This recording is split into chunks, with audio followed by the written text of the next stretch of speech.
Well, welcome everyone. Welcome to this Global Oneness Summit panel, Holding Up Half the Sky, How Women Are Shaping Our Future. I'm Dr. Kurt Johnson of the Evolutionary Leaders Synergy Circles, a Global Oneness Summit host. And our panelists are part of the diverse Feminine Force Collaboratory of the Evolutionary Leaders. And they'll be sharing about the Founding Mothers Movement, how the mother of all movements could unite multitudes in service of peace and partnership, how women lead differently than men and why we need to support them for a peaceful world, and how the balance of masculine and feminine and how we hold the divine influences everything that we do. Our panelists are Danette Wolpert-Holman, founder of the Illuminate Film Festival and head of visibility for the Whole of Movement, who is also our co-host, moderator, and a panelist. Reverend Laura George J.D., co-founder of the Feminine Force Collaboratory and its Founding Mothers Movement. Anodea Judith, well-known therapist, teacher, and author, most recently of the book Goddess. And Karuna, spiritual teacher, health and wellness professional, and yogi, whose book Light on Kundalini and its companion yoga manual will also appear in 2024. Complete bios for each of them are at the Global Oneness Summit website. So welcome, and over now to our moderator, Danette Wolpert-Holman. Thanks, Kurt, and welcome everyone. So I think we all know that the women's movement has been and still remains one of the most influential social movements in modern history. So since 1840, the movement has made significant progress in women's empowerment, in women's social, political, economic, and legal rights, and gender equality. We know the balancing of the divine masculine and feminine is an essential component of a peaceful, compassionate, equitable world. And yet, obstacles remain to further progress, and at times we feel like we may be losing ground. And in particular, in the US, we find ourselves at a critical crossroads, potentially ready to take a giant leap forward or potentially 10 steps back. So how do we collectively hold the space for this advocacy and this activism and this tension, and simultaneously hold the space for the knowing of our interconnectedness as one universal consciousness? How can we collectively propel humanity forward toward that peaceful, compassionate, equitable world that works for all? So let's turn to our panelists. Let's start with the end game, which is a vision for the future. I'd like to ask each of you, what does a women-empowered civilization with that balanced divine feminine and masculine energy look like? Anodea, let's start with you. Well, if you study women's leadership styles, it's pretty clear that women tend to lead differently than men. Women tend to be more collaborative, more compassionate, and more holistic in their approach. The archetypes for leadership that we have in our world today, and most of the world, are based, really, they're largely carryovers from military models. We've got the officer, the superior, the boss, the commander-in-chief. In those roles, the focus is often singular. The goal is to make surgical strikes that have maximum effectiveness, and often sacrificing the means toward an end, in the same way that troops are sacrificed for a mission. In the old days, when worship of the divine feminine was part of everyday life, the role of leadership was service. Although servant leadership is becoming more fashionable, it's still a long way from the standard practice. So women tend to think more holistically, considering the bigger picture. So consider abortion. Singular focus says, oh, but it's a life. And a more holistic approach sees the long-term well-being of both the mother and the child as integral to each other and to really that child's contribution to society later on and the health of that child. So we consider that bigger picture, the bigger picture of the environment, the bigger picture of long-term economics, the bigger picture of family and growth and health. Now, in a world where God is male, then the male is God. And that leads not only to a reduced status of women, which hurts women, but it keeps really important values out of the social discourse, the political discourse, the economic discourse, the values of love, of collaboration, of emotional well-being, of beauty, of balance with nature, work-life balance, celebration and joy. These values are largely passed over for efficiency and production. So history shows that the ancient goddess cultures were in general more peaceful. So I would hope that more women's leadership would lead to a peaceful world. But a peaceful world in turn means that we free up enormous amounts of resources now going into the military for social good, for education, for ecology, for healthcare, for family well-being, things that will benefit us long term. So a more woman-led and feminine balanced world would, I hope, be one that is more centered on love than on power, one that celebrates life, creates beauty and honors diversity and collaboration, one where respect for the earth is essential and where leadership is about service, not domination. And that is what the Founding Mothers is all about.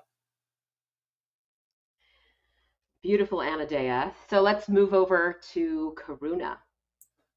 Well, it's such a blessing to be with the panelists here. We meet every week with the Founding Mothers, and we are, Laura, George, and Anodea are stepping forward to bring this deeper understanding of how we'll go about. I've asked a couple of different age groups for their opinion about how empowered divine feminine really plays a role in their lives. And one, my daughter, who's 38, she said peace, harmony, productive discussion, and problem solving, acceptance of criticism, and willingness to grow. And, you know, when I look at the 38-year-old in her, and she always says, thank you, Mama, it's because of you. And I think it does start with us as mothers. And I think the Founding Mothers will not take the place necessarily of anything that's ever been had before. We're going to make a new adjustment to the consciousness around how we go about and find the balance. Another woman in her early 70s said, loving arms around seeing the big picture, inclusive, intelligent, intuitive. And this woman goes all over the world. And a younger woman artist said, I think the divine feminine civilization would look like the highest union of divine masculine and divine feminine working in harmony together. She adds, the divine feminine would trust and uplift the energy of the masculine, and the masculine would be able to manifest the light of consciousness while recognizing the, dare I say, sacredness of all that is feminine on the earth, and the life of, and protecting life and the health of this planet, and the connection and the innate meaning we have as belonging here to this universe. And it just startles me to, you know, to hear these words and this wisdom. We would be more in tune with the natural cycles, the tides, how the sun and moon spiral through space, not with textbooks, but through our bodies and observations. And I'm a part of the health and wellness section in the Founding Mothers. And, you know, health and wellness, you know what, if we don't come here super healthy, then we're in big trouble, because we can't understand each other, ladies and gents. We won't find the balance. We won't find loving arms because we don't have energy to really extend. A feminine guided society would be deeply rooted in connection and belonging. It would be taught differently. There would be a secular and there would be circular and curved buildings. And that's very Gaudi-esque, isn't it? I mean, it's been done before. No one would live or work in a box anymore. This is huge. And there would be many windows and green roofs. So we have to take it out into nature. And I live in nature. And we have to listen more deeply, more carefully to what Anodea has just described as stopping the war, leading with our hearts and not our heads. The masculine needs to feel fully alive and expressing in divine potential. They are part of us. We have the right side masculine, the left side feminine. We are intertwined and we work together. And we just have to go to a different place of how we might have been raised in a Piscean way and look at the 5 guidelines to the Aquarian way. Number 1, recognize that the other person is you. Number 2, there is a way through every block. Number 3, when the time is on, you start and the pressure will be off. You don't have to go to bed thinking about it any longer. Understand through compassion, and you will, if you don't understand through compassion, you will misunderstand these times. And the last, vibrate the cosmos, and the cosmos will clear the path. So it is my blessing to share these beautiful contributions in this time and space, and many blessings. Thank you. Well, thank you, Karuna, for getting really down to the soul of this conversation. So let's move it over to Laura, who is very much at the center of the Founding Mothers movement. Like Karuna and Anodea, I want to express the gratitude of, a lifelong journey of getting us to the point where this is actually not only feasible, but the timing feels divine. So the Founding Mothers movement and the thousands of women's groups around the world are all recognizing that the level of consciousness is now planetary. And the ability to use our technology now is feasible as well. And therefore, the moment for a global movement of this magnitude is not pie in the sky. It is actually possible. And so when we talk about the mother of all movements, that's our more fun way of saying the movement of movements. It is the culmination of all of our dreams, looking and waiting for that tipping point, having the tipping point arrive, and realize we can finally shift the paradigm, the paradigm shift that people have been waiting for 100 years, right? I mean, really, there were spiritualists in the 19th century who thought it was right around the corner. So we are blessed to be part of the generation that's going to see it. And we're blessed to be part of an amazing group of evolutionary leaders, which is where this started. And now we're privileged and honored to be part of a global connection that has created a beautiful vision video, which we want to show you now, because what the Founding Mothers are envisioning is what we all want. It's so simple, right? It's what everybody on the planet wants. So I think it'd be great to see the vision video and then maybe pick up on the other side.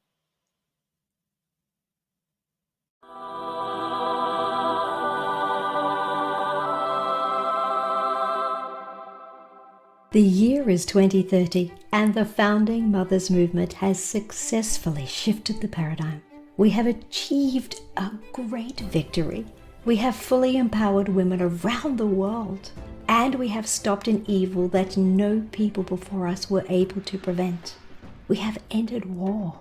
Women now have universal gender equity. Women have bodily autonomy and reproductive choice. Laws are in place to prevent child marriage. Cultures forbid family violence and genital mutilation. And relationships between women and men enter a field of understanding and compassion. For the first time in human history, our precious planet is at peace. The military-industrial complex is now a peacekeeping force, and men no longer are asked to kill their brothers. As a result, there is ample money available for healthcare, daycare, and elder care. Schools are being built around the world to educate all girls.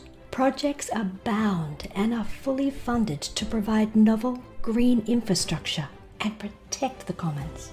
Artificial intelligence is properly monitored and employed for benevolent projects that enhance life on Earth. Now Mother Earth can regenerate. Animal, plant, and ocean life are revived and add to the euphoria of this new golden age. All my relations, one of the original instructions, is a lesson taught in every school, along with mindfulness. There now exists a universal inner knowing that together we can accomplish anything. Planetary governance has reached a new level of inclusion, collaboration, and coordination. The nation-state system yields to regional and local models of self-organization. Intentional communities and cottage industries abound, creating self-sufficient economies. Globalization now means that we are one species with one shared destiny. Personal freedom is intertwined with responsibility, which we gladly share as members of one human family. The news story is told far and wide. Our children know it by heart. Songs are written in its honor. Truth, love, and light reign on earth. As above, so below. Join the Founding Mothers movement and help transform the world.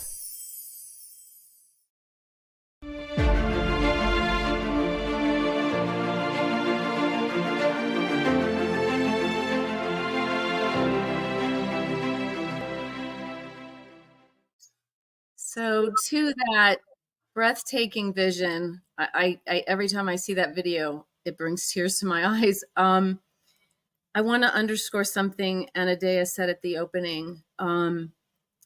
If you believe that God is a man in the ethereal plane, it's pretty hard to see women as equal on the earth plane.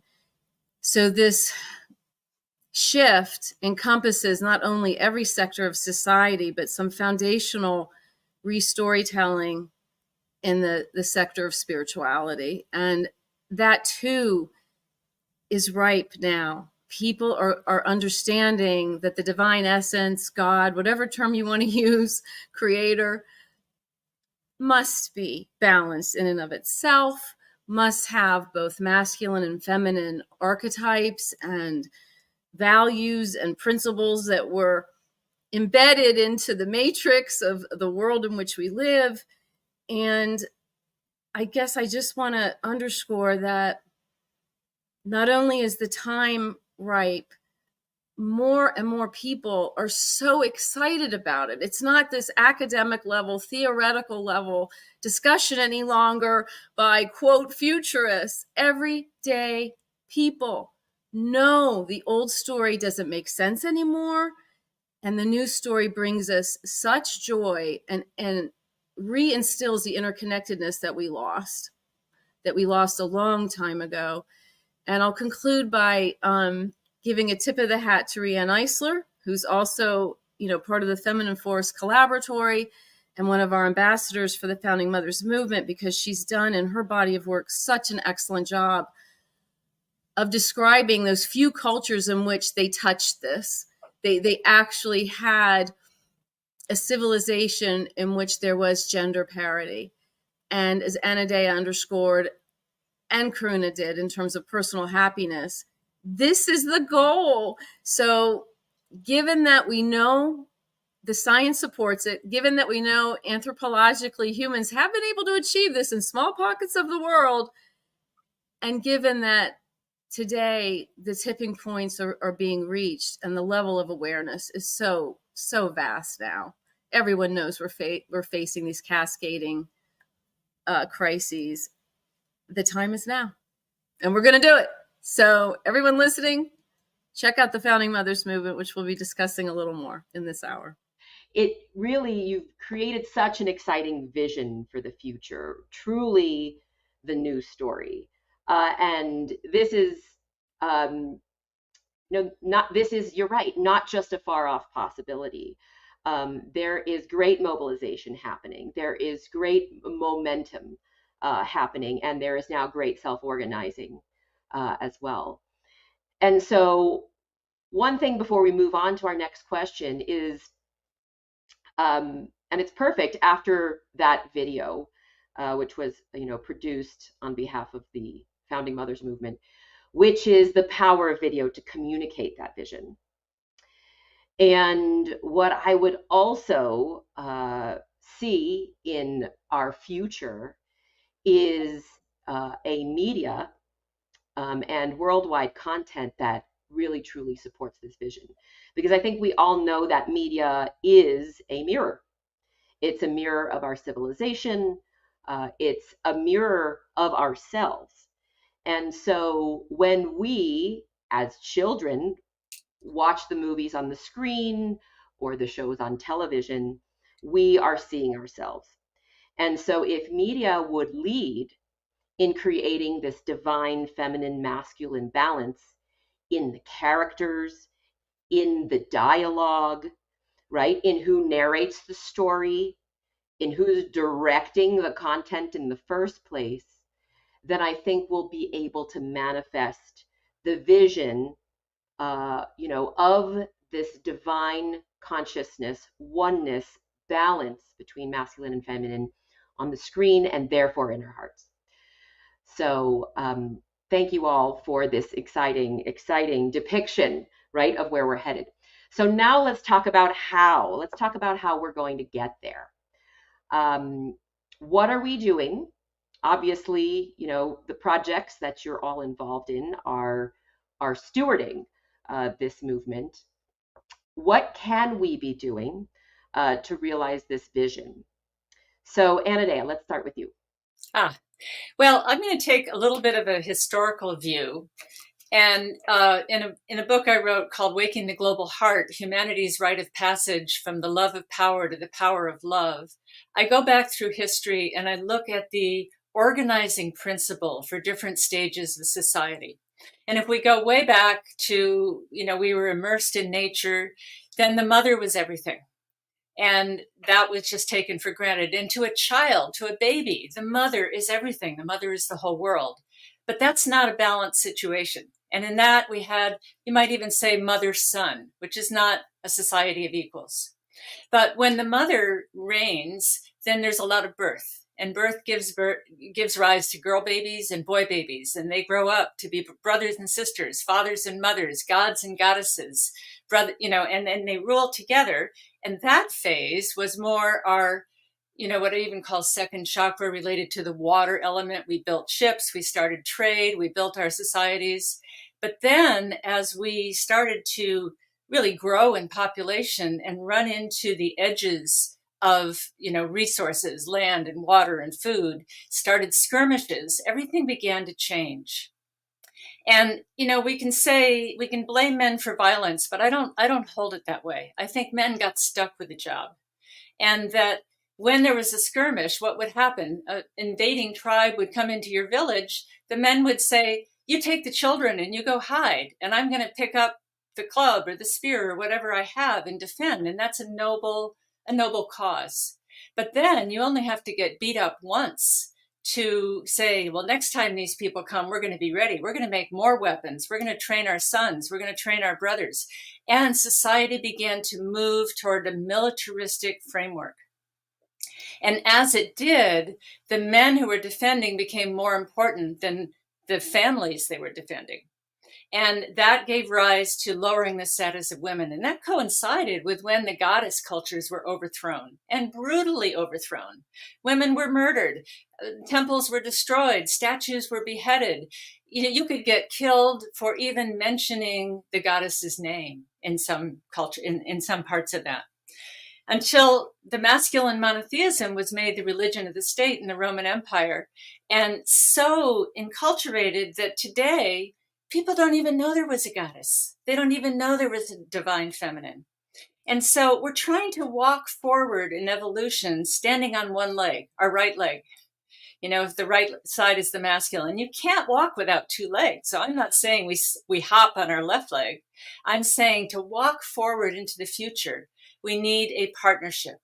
And we need to, when the masculine monotheism took over, women were reduced to the status of daughter. So we had the mother-son, we had the father-daughter, but we've been growing up. And now we're ready for a new organizing principle that is the integration of father and mother, equal partners. And what does divine father and divine mother do? They produce the divine child. The divine child is us. It's the future we're creating. And in mythology, the divine child has powers beyond the mother and beyond the father. And our age is giving us powers that our archetypes never had. The ancient mother never had the power of the internet. Monotheism didn't have the power that we have right now. And as Laura was saying, the time is now for a possibility that has never existed before. And I believe we are maturing through our adolescence, and that the problems on the planet, climate change and economic disparity and all the things that we know about, are the initiatory challenges of our initiation into adulthood. And that adulthood is an organizing principle, not on power over, but on collaboration, peer-to-peer networking, diversity, working together. It's really principles of the heart. And so I think that what we're really going for is needing to understand this balance is essential. But there's a time when we need to put a little more emphasis on the feminine because she has been so out of balance. I mean, consider the number of goddess temples compared to churches, synagogues, and mosques. Consider the number of women in government compared to the men. Consider all the inequalities we have. It's like we're trying to paint a picture, but half of our paints were taken away. So we can't use any of those colors. We can't paint a full picture. So we need to bring up the feminine, embrace it with the masculine, and then we can ride gloriously into the future, give birth to the divine child, which is a new heart-centered era of civilization that I think can be more glorious than anything we can imagine right now. I love that vision of collaboration. Let's use all the crayons in our crayon box and really think about the nuts and bolts of the how. So I will turn it over to Laura to talk about some real nuts and bolts. So given that we all recognize we've been waiting for this shift, watching for the signs, waiting for the energy to really become strong enough to propel a global movement, the biggest thing the other side did was start messing with already achieved rights. So in the Founding Mothers Movement white paper, there's a whole section on our theories of change. And frankly, the fuel is coming from the United States, given the reversal of Roe v. Wade. And boy, what a mistake that was. It's giving us the dynamic force to look at all the other theories of change. And, people are starting to talk about the fifth wave of feminism. And that is about gender parity. Again, it's not our mother's feminism. It's about, okay, we know that, again, the social science is in, the data is in. We know that society can thrive when equality reigns, and not just in the realm of gender, also race, everything. Another theory of change that really helps propel the movement is the research that shows movements, if successful, are 3 times more effective than war. So while our 2 primary goals are to empower all women and to end war, the tools that we're using feeds into that narrative. And, practice activists will tell you, if you use tools in a toolbox that are disconnected from your core values and disconnected to the story you're trying to create, the end game, then you're really not instituting change either in a healthy way nor will it last. So what we've learned, because we're all becoming experts now on social change movements, everyone involved with founding mothers, is that a big mistake started getting made in the 21st century. And it has to do with the green meme. It has to do with beautiful pluralistic values, but taken to the extreme. And what I'm describing is this whole concept of leaderless or leaderful movements.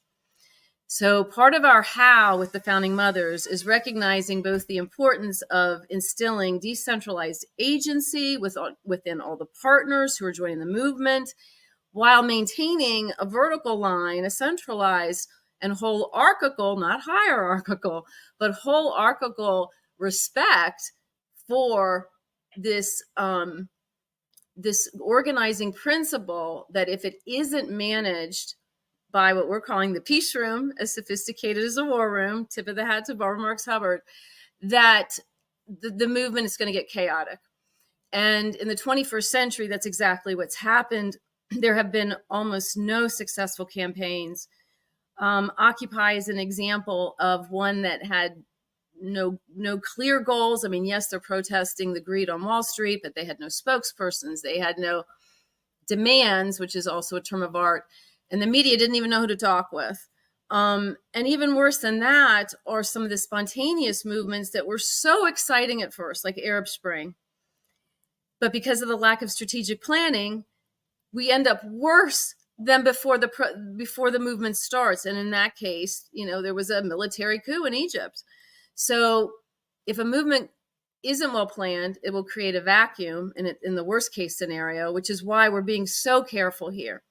So our biggest how is that we have reimagined the International Congress of Women, right? We've had very successful templates laid by just amazing sisters from the past. So Julia Ward Howe called for in the Mother's Day Proclamation, it called for the Congress. They started meeting in 1878. The first was in Paris.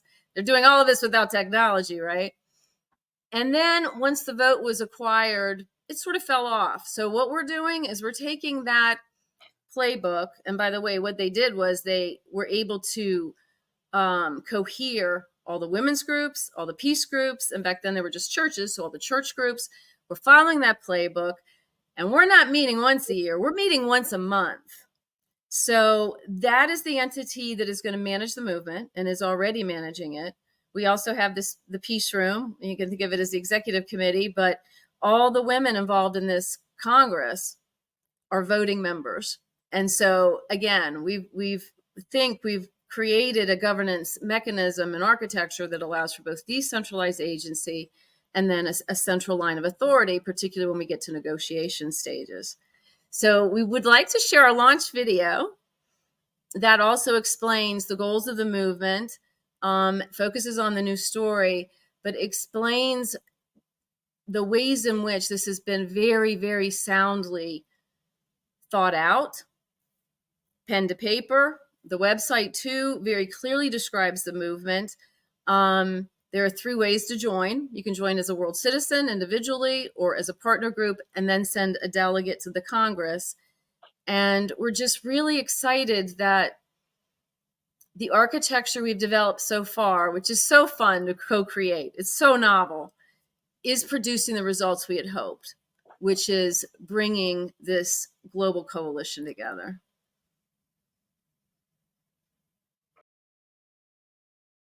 Women and men around the world are celebrating the birth of the Founding Mothers movement to secure universal rights for all women and to end war.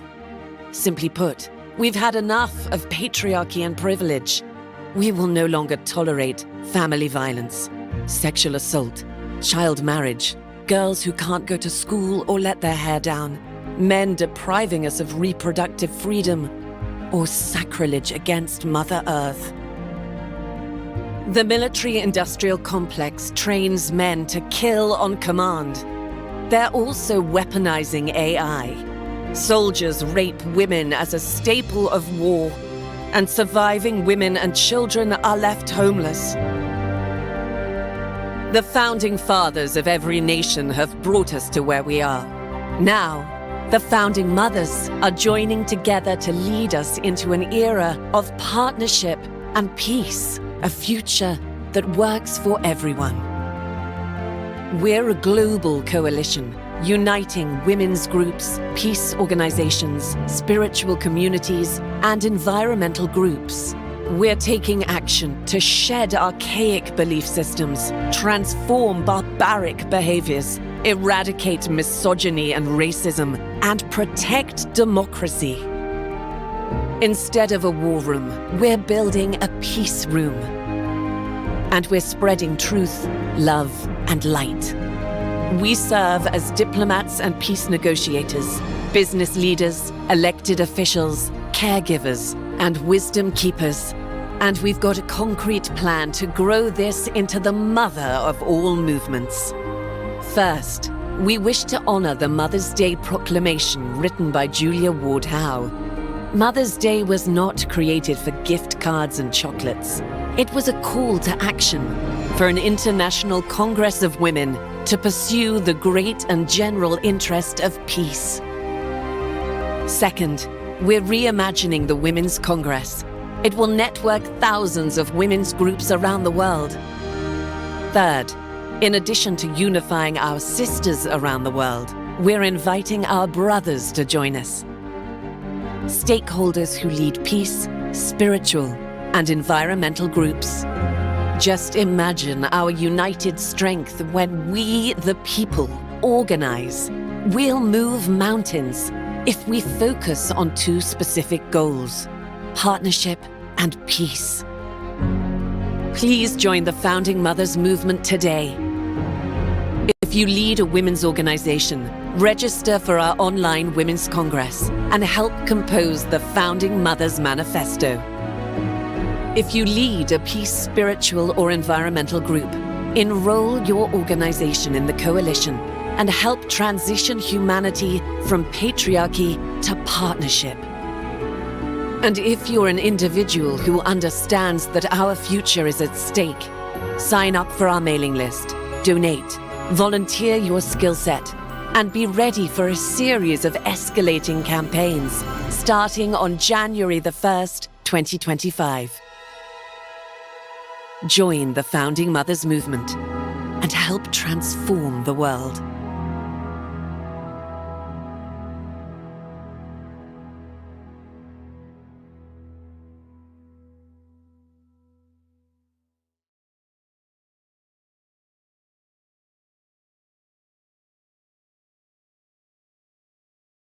What a call to action. It is so exciting to hear really this global call to action. And Laura, thank you for bringing in the whole idea of movement building and how important it is. I've been doing some of that, movement building research myself, and know that the tipping point, according to Harvard researcher Erica Chenoweth, is reaching 3.5% of the population, right? Which if we're really looking at the globe as our population, we're looking at 280 million people, right?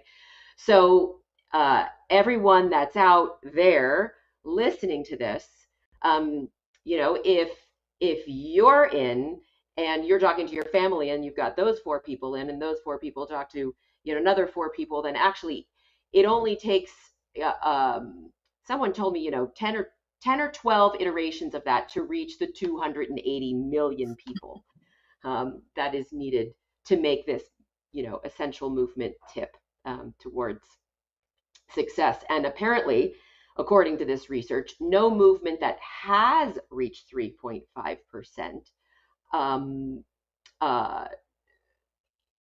has failed. So that's really exciting. So this is the macro level. Now let's move into more of the micro level. I think because we all agree that the most powerful change truly begins within, and that is Karuna's specialty, right? So let's talk about the personal transformation aspect of this. Karuna. So thank you, and thank you, Laura. It's amazing. You just brought up, we received so much support during our meetings in the Peace Room on Wednesdays with the Founding Mothers. And, we have people from the UN, we have Denise Scotto, and so we share what's going on in Afghanistan, and we share in Pakistan, and we're really relating to the problems, and we're giving voice to these young women. And one young woman came on recently in the Congress and shared her story, how difficult it is for a young woman to stand in front of a congregation full of men that are not allowed to voice what they so compassionately want to say and see this movement happening. And so we've got a lot of friends from other places coming forth. One of the things that I've found that helps me become a better person is knowing my universal mind, and knowing how meditation and yogic practice can help resolve a lot of my insecurities and a lot of other people's insecurities. And we find this peacefulness in men and women practicing together in this way. There is something it's called the chitta. It's the universal mind. So it's got this grand look, like Laura just explained in the movement, that it has these gunas. It's got these tamas, this rajas, and the sattvic guna. So each taste in your mouth has a different taste. Well, it relates to the way you're thinking. So if your body is not developing an understanding of what you're digesting in your daily work, as we're on this Zoom call, as we're relating to each other and the problems, if we're ingesting that there's no way out through this block, that we will not find that there's a support system. And so one of the support systems in the chitta, the universal mind, are the gunas, the impersonal, and the personal, which is negative, positive, and neutral. And neutral is living in the heart. And that's where we're coming from. With each and every one of us, we come from the heart. We have to come from the heart. If we come from the head, we're going to be very judgmental, and it's not going to serve what our hands can do. And our hands are laid out to serve. And each one of these fingers and thumb is the ego, Jupiter, Saturn, Sun, and Mercury, right? So we look at the different aspects that go under the chitta, the universal mind, and there's 9. And we're talking about 9 aspects, 29 projections, and 81 facets of this mind. So you try to figure it out all at once, like we're trying to resolve these problems that have existed forever. And yet we all call ourselves back to looking at our childhood. And we ask, how happy was I at my first consciousness stage at 7? Some of us were going through a lot of trauma.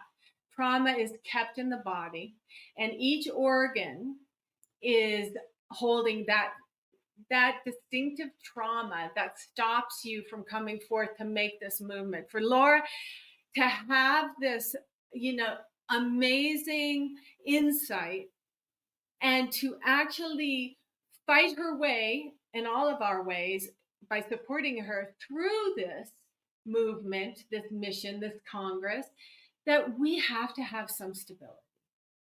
So the 9 aspects, and it's super fun: defender, manager, preserver, artist, producer, missionary, strategist, leader, and teacher. And for this group and this conversation, I thought, why wouldn't we go into the strategist?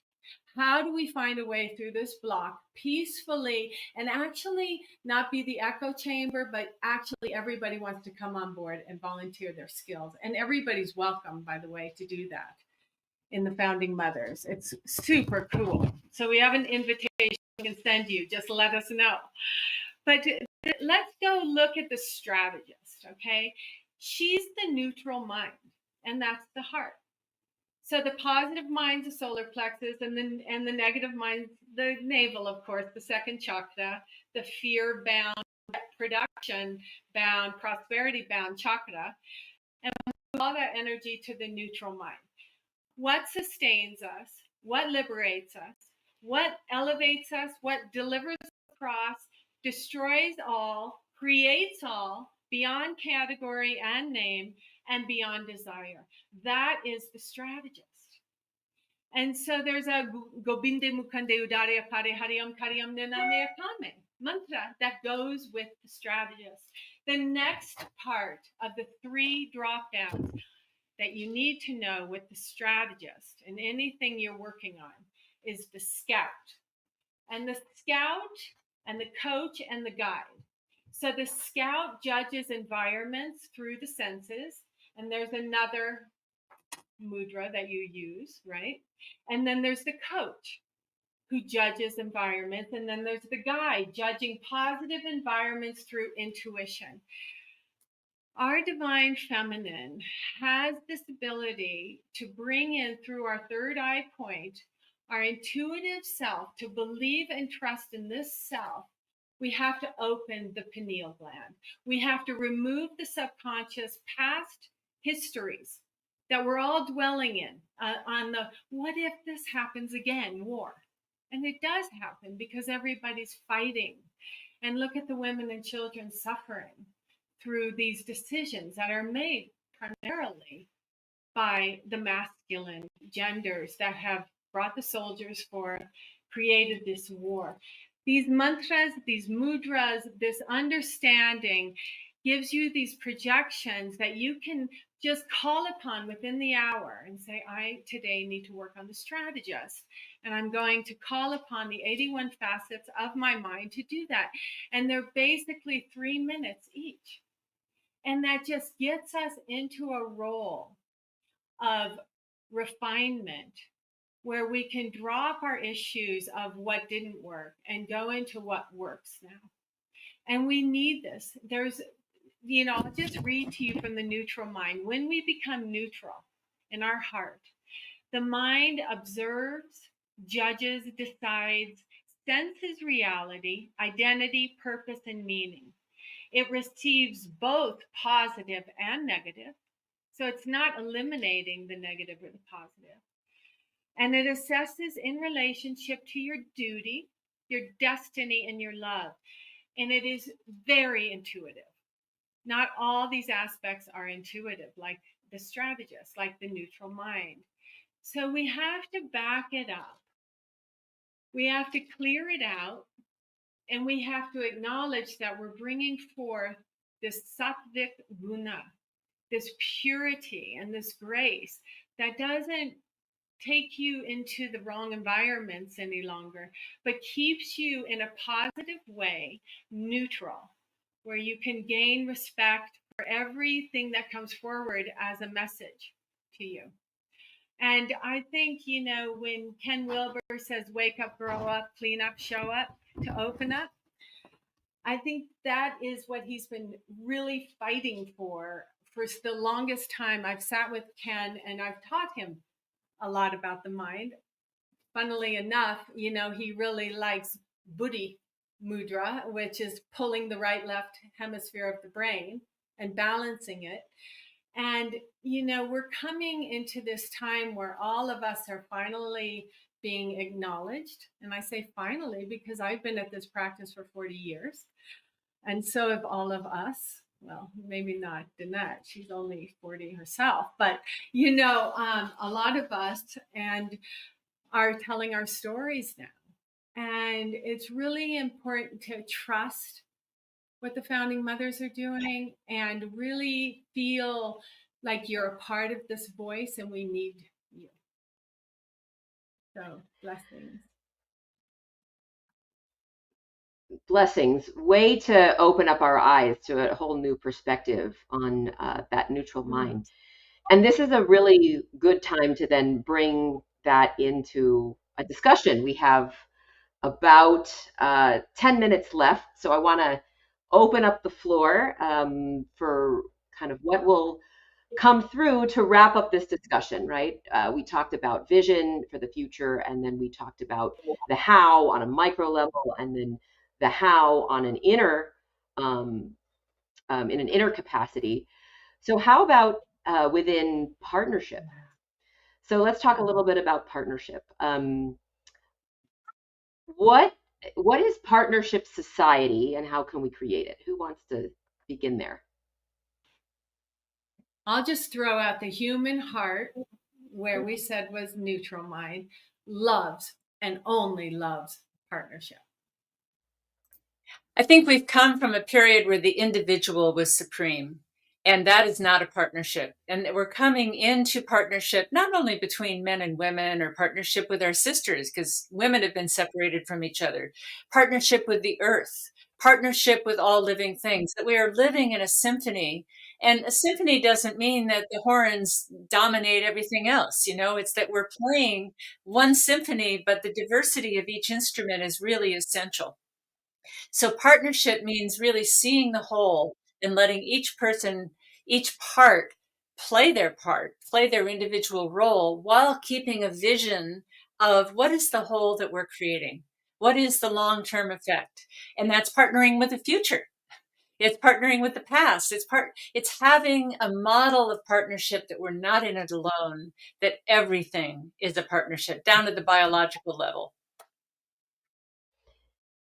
And there is an equality to that partnership, right? Naturally, right? So Riane Eisler talks about partnership versus, right, the dominance and the hierarchy. So have you all sort of studied some of Riane's work? And Oh, very much so. He's a big part of the founding mothers. Yeah. Many, many, many decades ago, it was really put me on my path. The dominator consciousness. Yeah, that is what you're talking about, is the dominator consciousness versus the partnership consciousness. That doesn't work anymore. The dominator mentality does not serve us any longer. And we've kind of come forward, we have come forward and said, but we want everyone involved here. And yet we don't need to be, aggressively dominating that situation any longer. We can work together. And that involves shaping our social norms in a way, right, where men are not cultivated, right, to be, the dominators, and women, right, to be the dominated. So how do you see that culture shift happening? I know media, for me, given I run a film festival, is one of the ways that we can most certainly do that, and it's portraying men, right, not as the ones who are going to achieve solution through violence, right, and not portraying women as sort of the sidekick, right, the romance sidekick, and not the protagonist in the story. So those are some ways through media. What are some ways to shift these kind of social norms around dominance and old stereotypical roles? Well, something that Barbara Marx Hubbard said many, many years ago is that, the masculine was equated with the logos, and it was women who carried the eros, the beauty, the sexiness, whatever. And that we were shifting to a time where it was women's turn to carry the logos and men's turn to carry the eros. And that means, women are becoming writers now, and we're becoming orators, and we're setting up the principles of a new society. And that is the logos aspect. And it doesn't mean we give up our eros, and we're inviting men to play more and come into beauty and color and their own sexiness, and not have us carry it. And so there's a balance of eros and logos there that is shifting genders between men and women. And I would like to add that it's giving permission for each of us to not only discover the masculine and feminine within, but to then express it in ways that the old stereotypes left everyone restricted. So partnership, to me, of course, it's about the gender equity piece, but it's really about also learning how to express your true essence. So I'm getting into Karuna's realm, and feeling comfortable doing it in a world where if I happen to embody the warrior archetype and I'm in a female body, that's okay. That's fine. And learning about our own internal balance. So it's creating a world in which all that sort of exploration and freedom is truly available. And in a world right now where democracy is on the decline and some of our, most profound and evolutionary values are being challenged, it makes it mandatory that we all contribute to creating this field of something way beyond acceptance to co-creativity. And I agree that the joy is being felt on both sides. As a woman who is often led with her masculine self, I have felt, disenfranchised at times by people who think, Laura's being too aggressive. We each carry both the divine masculine and divine feminine side, and we need to make it okay that regardless of your physical form in this particular incarnation, follow your passion, follow your bliss, and hey, while you're doing it, you're a happy person and you want everybody else to do the same thing. That to me is what partnership is about. It's creating that fertile environment in which everyone can thrive. I want to bring up a word that Karuna uttered earlier, and that is the word sacred. We have lost, when we lost the goddess cultures and we separated from everything, we went to a culture of separation, we lost the sacred. And the sacred is essential in relationship, in partnership. When you make a commitment in marriage, your partner, it's a sacred union. You respect that. When you have a relationship with the earth and the earth is sacred, you respect that. And the sacred means that the other is as important as you, not more so, not less so. That there is, and that is a kind of egalitarianism that even goes beyond men and women. It's between me and you. It's between mother and child. It's between us and the environment. And so I think that reclaiming the word sacred, which has as its root sacrum, giving birth, the holy of the sacrum where women gave birth. And I think that it's an essential word to reclaim. And it was something that was denigrated. And without the sacred, everything is up for exploitation. Right? Everything is just, something to be used and sold and chopped up. When you say that there's a sacred intrinsic value, then we have a true partnership. Yeah, and it has nothing to do with God. For all the atheists out there, we love sacred. We love, you can't build a connection solo. You need a community, and we need, it's not an individual thing. What we're calling forth, everyone. I really know that, when I went to the 7-year-old on my discussion earlier, this first consciousness cycle is if you have, if you're starting with, people in your new relationships that have had abandonment issues or something went wrong, lost a sibling. You're in for a really inviting conversation of how to bring a community around this person and hold them sacred if they're willing to look at the connective tissue of what it takes to build this beautiful, founding mothers in our case, but and all these other, the Holo movement, the, Illuminate Film Festival, we're all gathering in joyful situations to sit back and learn from each other, not necessarily have to bring the same story any longer. We're inviting stories here. And that's media. And that, that story, when, look at Ted Lasso.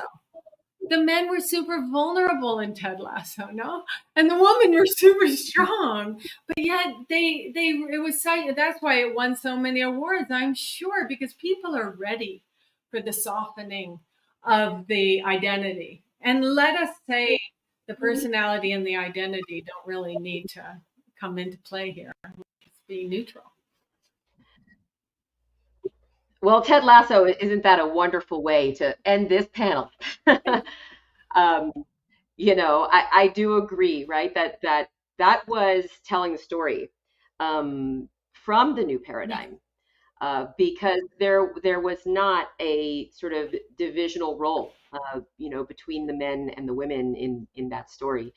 And so how can we sort of project that, into the global sphere of not just media, but also into our communities, into our families, into our own personal inquiry. So this has been a really excellent discussion about all of that. And I'd like to close by bringing it back around to the humanities team, right, that is presenting this summit. And in a question that Steve Farrell posed, which is, how do we see others as an aspect of ourselves? And in doing so, we might find our deeply connected oneness consciousness that'll make this equitable, compassionate world possible. And so this is a call to action so that we can all express this, we can all embody this, and we can join together in this movement.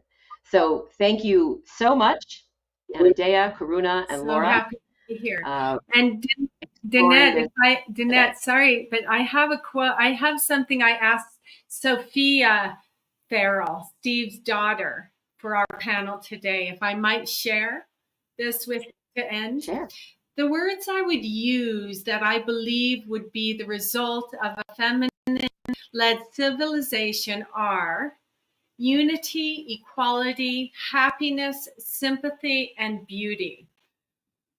And so I understand, she's 19 years old. She's at the Tisch School. She got up and sang for us at the Global Oneness fundraiser on Friday night in Boulder, Colorado. And thank you for letting me share that with you. Beautiful. Thank you all. We'll see you out in the world, all joining together. Thank you all.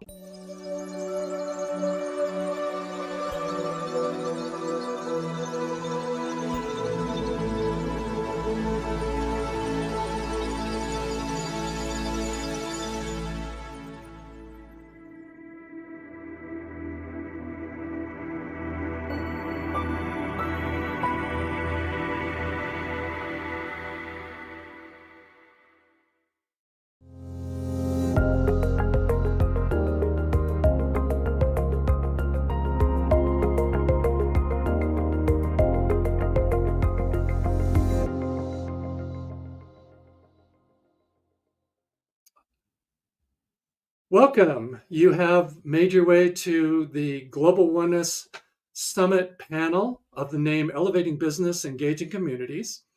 I wanted to welcome you here and also welcome you on behalf of the Humanities team. It's our mission to make conscious living pervasive by 2040 and to support the understanding of interconnectedness and oneness of all beings. In essence, our panel's goal is towards that shared aim to promote awakened mind, body, and spirit toward a conscious evolution, a culture of loving kindness and compassion and connection for businesses, organizations, and communities. That's our focus. My name's Adam Terpening. I'm currently working with Humanities team as a content curator, a host, and a program coordinator right now for the Conscious Business Change Agent Training Program. I've had the pleasure to view Ozioma's wonderful, powerful material that's on that platform. And I've had the pleasure of working with Dr. Larry Clay, who's the dean of that program. So I want to welcome you both. Let me introduce Ozioma Egwuonwu. She's an internationally celebrated speaker, strategist, scholar, and expert in transformational strategy. She's the Chief Strategic Transformation Officer of Burn Bright International, a transformational training, coaching, and consulting company specializing in the development and activation of human potential. As a strategic advisor, Ozioma consults on complex strategic problems and transformational initiatives for a diverse array of clients, including governments, Fortune 100 companies, nonprofit organizations, educational institutions, small business owners, growth and early stage startups, and personal and leadership development clients seeking to achieve breakthrough results. Welcome, Ozioma.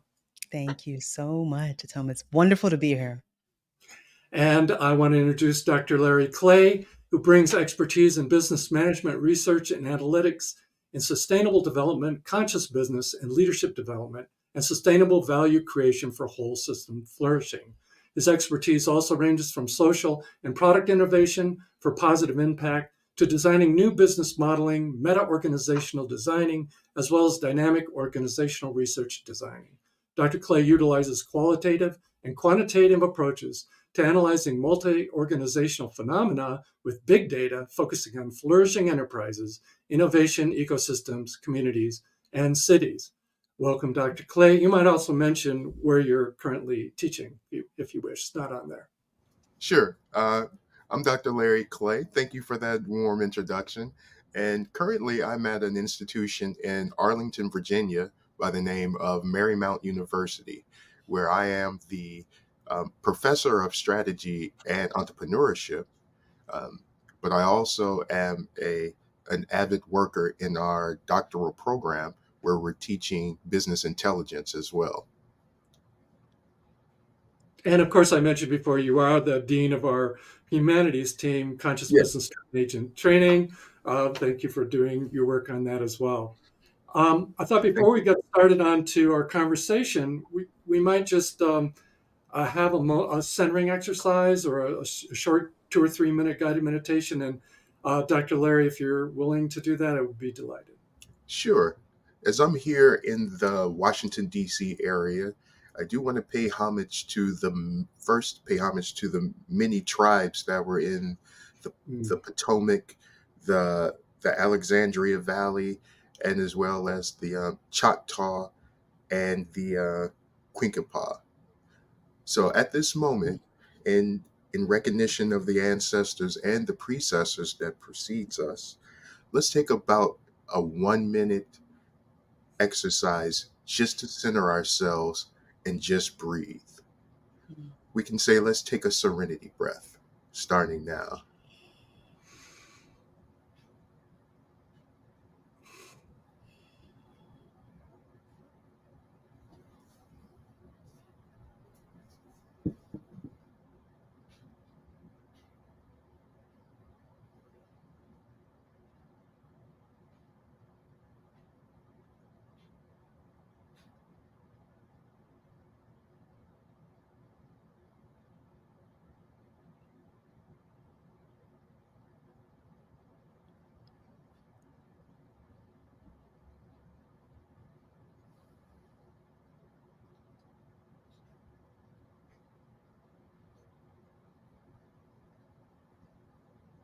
And let's take our last 2 breaths, breathing in.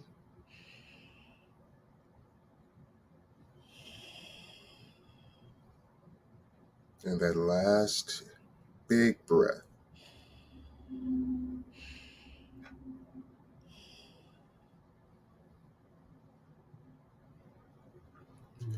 And thank you for connecting with me. Thank you. Much appreciated. Well, why don't we start with just general response to the title, Ozioma, Elevating Business, Engaging Communities. Where are you in relating to that title and the work that you're doing? Elevating business, engaging communities. I find myself at a very interesting intersection between the two, because I happen to believe that business exists actually to serve society, to serve communities. And without that, there's really no reason for business, you know? And so I find that the work that I'm currently doing and over the years has taken on different iterations. And I find that currently the work that I'm doing actually brings in a lot of connecting deeply with communities and understanding their mindset, their needs, and also where they want organizations to engage them so that they can actually thrive. So currently, I'm actually deeply embedded in qualitative research around thriving and desired futures, and speaking to a wide array of everything from refugee/displaced communities, as well as immigrants and international students is the current consulting engagement that I'm on. And I find that It's very similar to the other work that I did before this, which was engaging one of the top retailers in the United States of America around a similar conversation, but around belonging. So what I'm finding is that businesses that are committed to elevating the way in which they operate and serve are realizing that in order to actually serve more effectively and more powerfully, they need to engage communities on a deeper level and even a more intimate level. And so I'm very excited about what I'm seeing. And I think that, I know that Larry is also a researcher. I come from the qualitative side. And so I'm very excited about the way in which businesses are really engaging research to be able to do an even more powerful job in serving communities. Thank you for that, Ozioma. And Dr. Larry?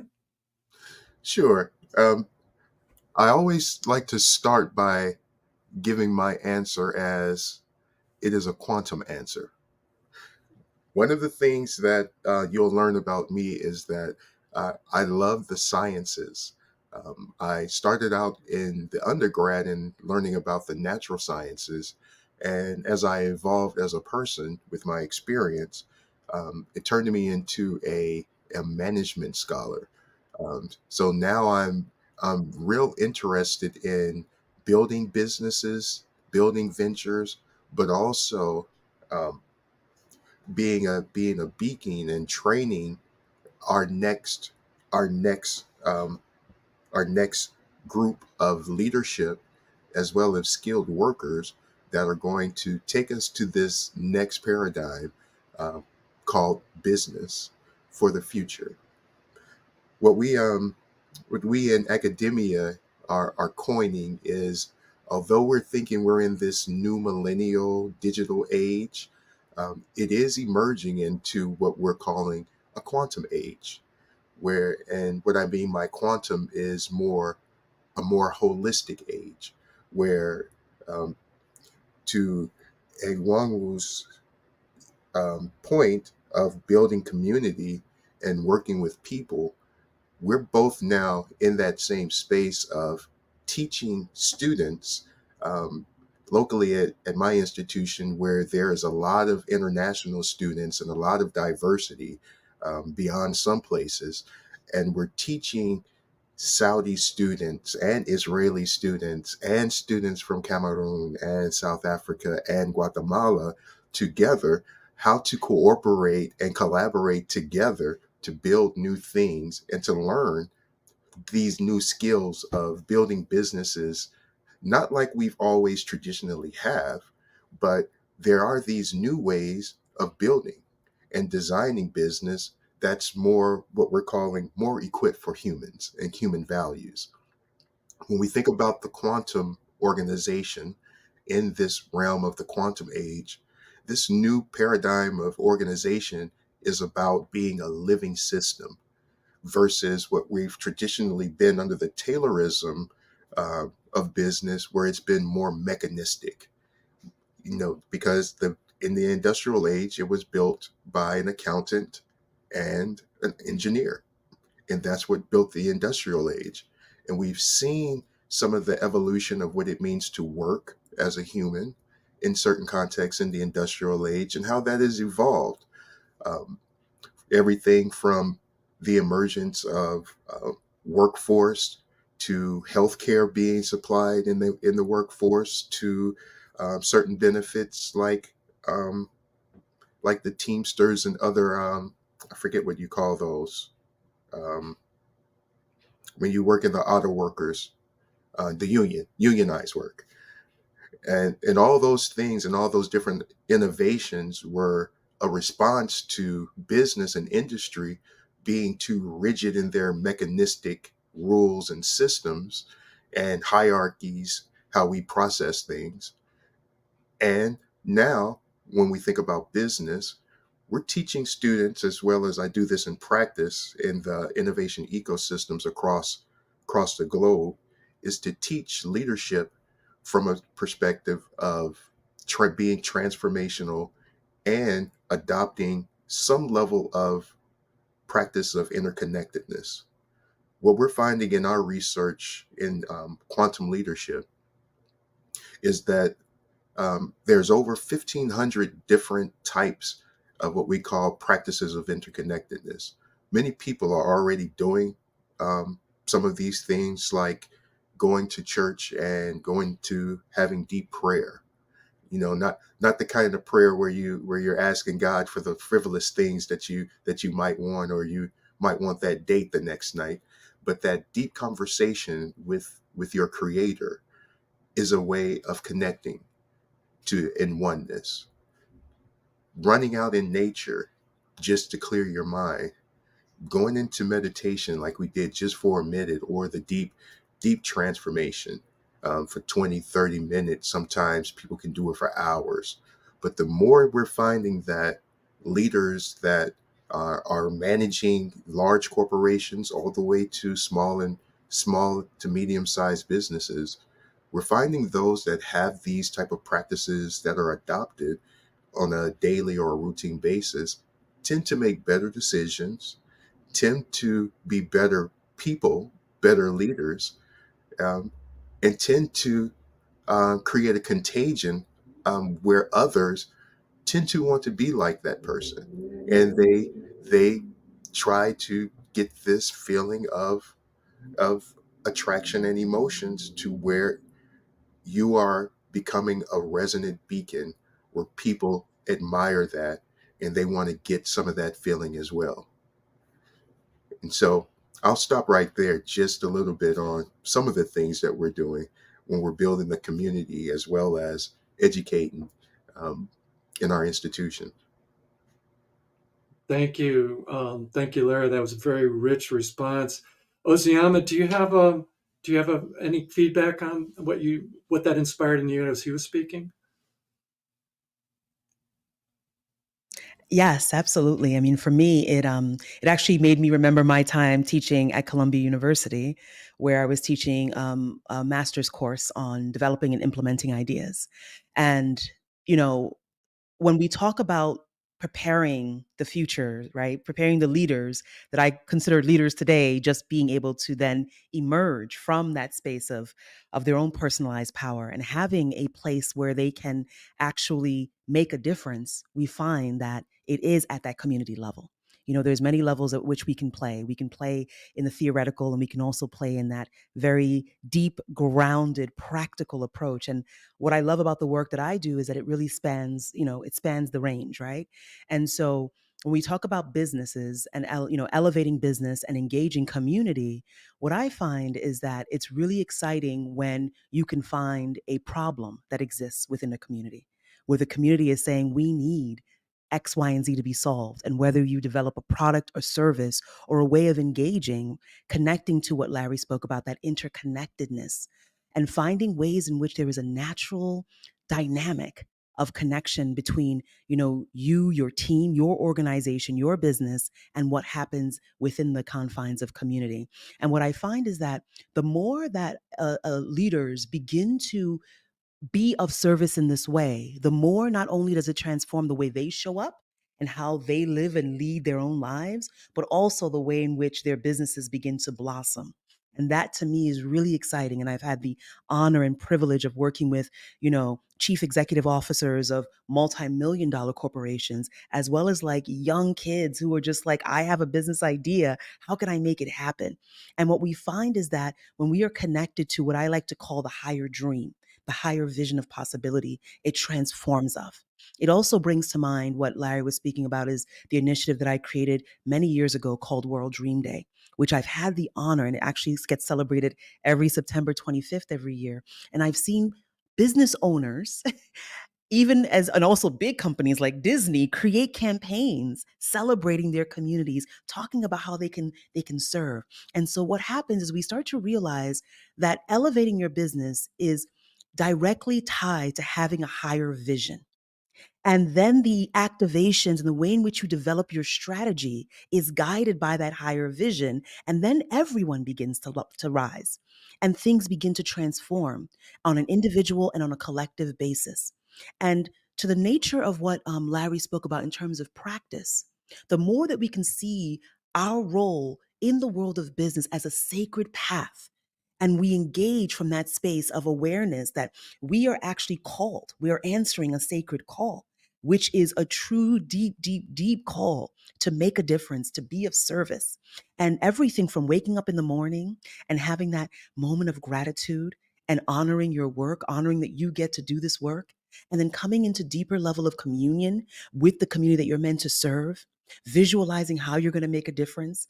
I mean, when I actually work with organizations, at the very beginning of the meeting, we call to the forefront of our consciousness, what does success look like?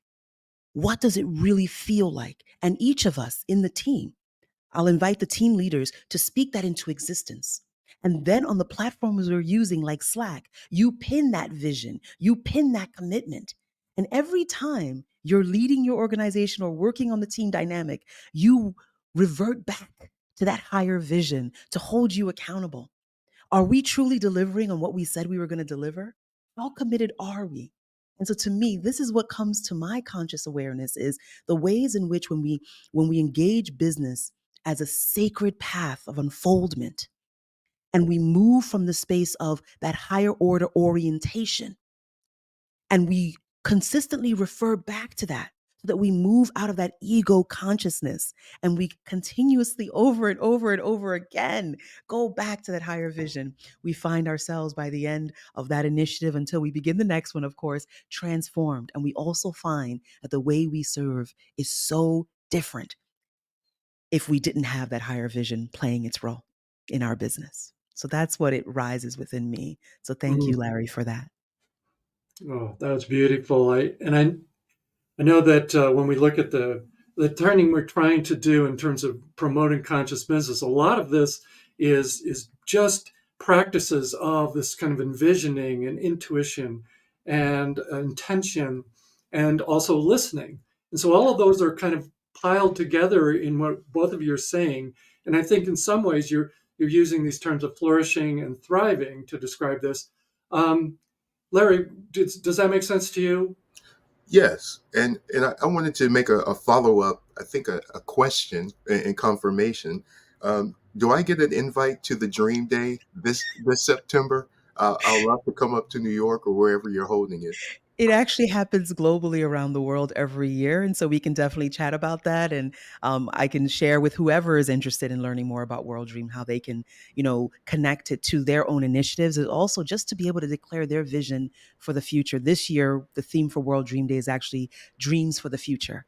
And it ties directly into this conversation, right? Because when we have a higher dream of what is possible for our future, we begin to show up differently and we begin to co-create that desired future. And so I would love to explore how we can collaborate, especially with your students too, because we just learned today that one of the top universities in India sent me a message today saying they're ready to celebrate and to participate with their student body. Oh, So yeah, wonderful. very excited.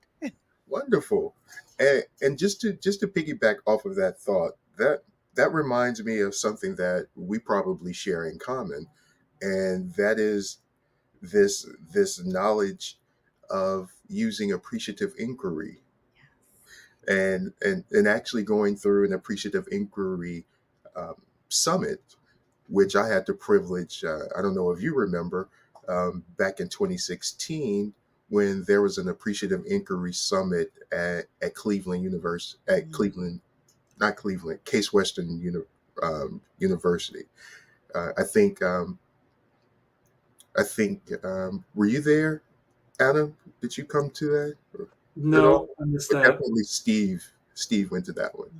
But that was my first time that I had experienced something where the institution, the community, the leadership, both in politics and in business, where you saw this conscious whole of people coming together, not just in fragmented parts of the city or the elites, always going to meet to see what's best for everyone else in the city.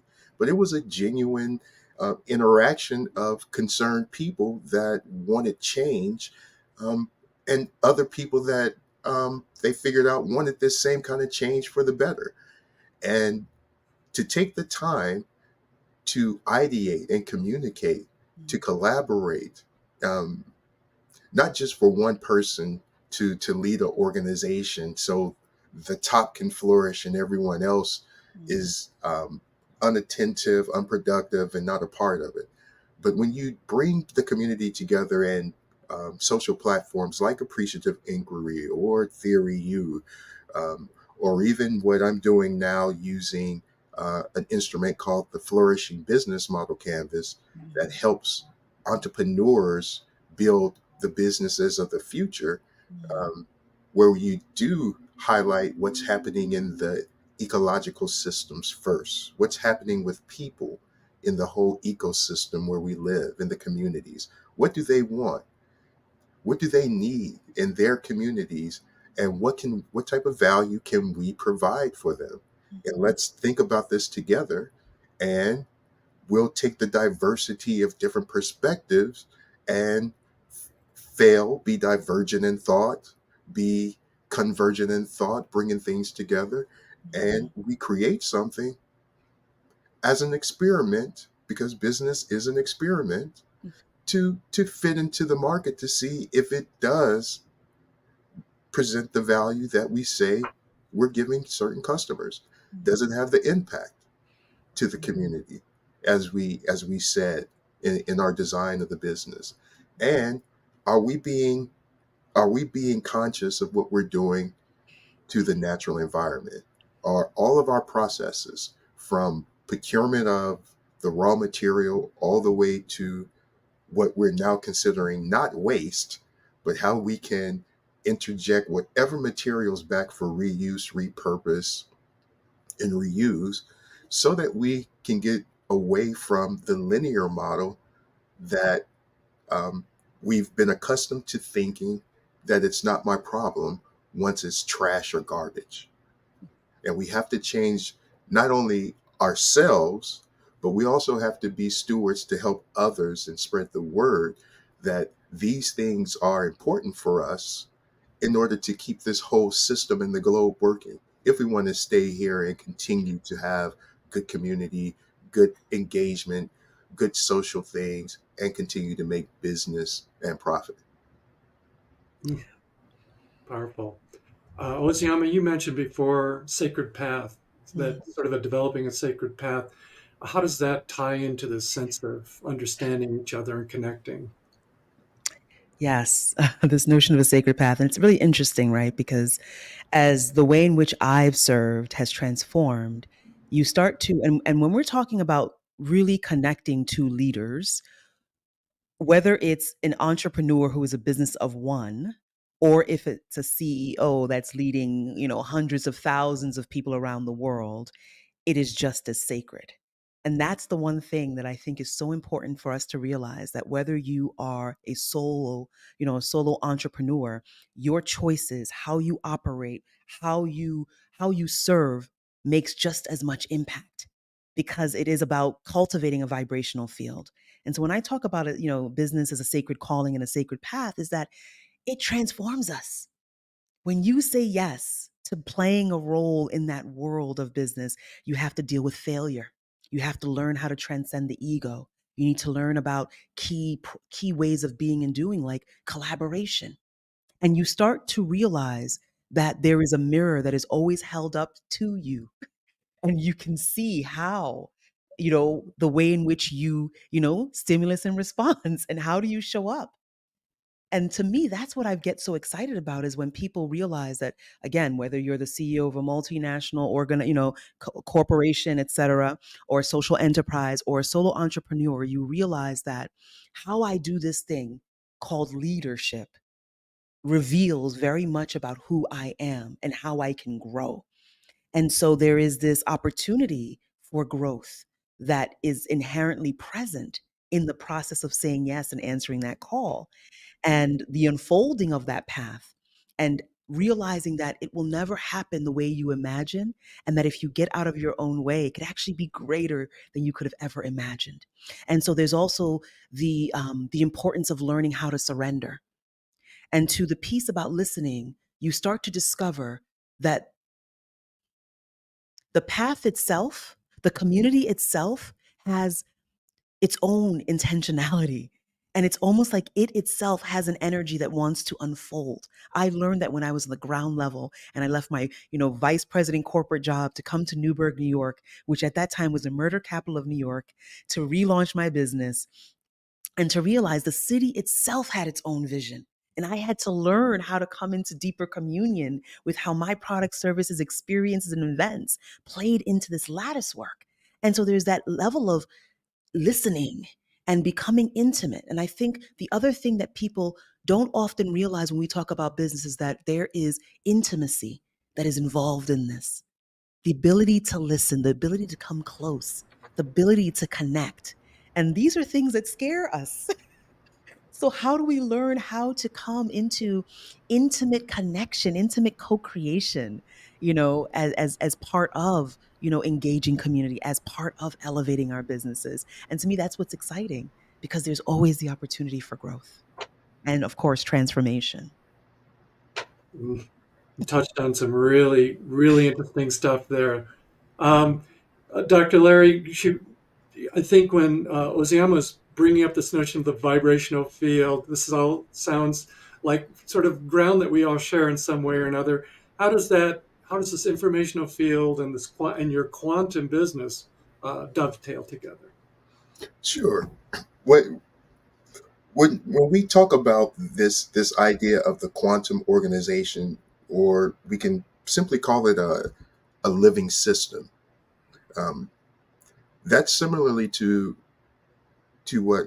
what was said about not just being the leader separate from the people in the organization, separate from external of the organization to the community.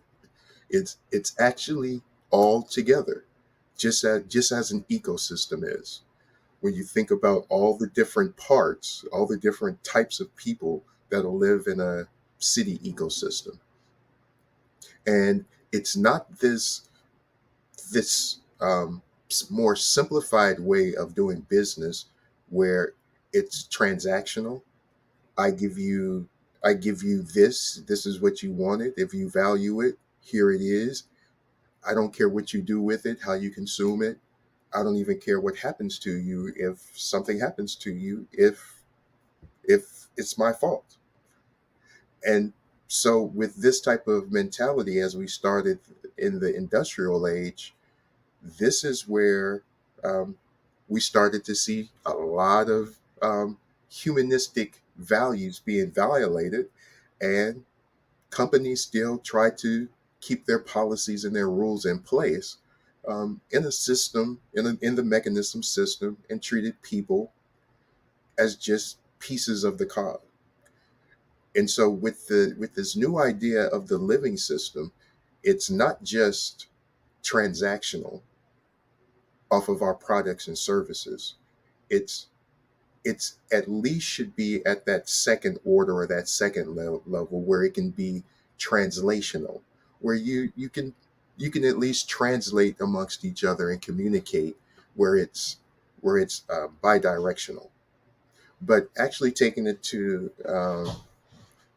Egwuonwu's word, the transformational value exchange is what happens with quantum or the more holistic living systems, um, because you are addressed and concerned and you care about not only your internal employees and care about their well-being and their promotion of flourishing within your organization, but you also care about your customers, and you're in constant communication with your customers, not only just to ask them, are you going to buy my product in the next 5 years? Are you going to refer someone in 10 years?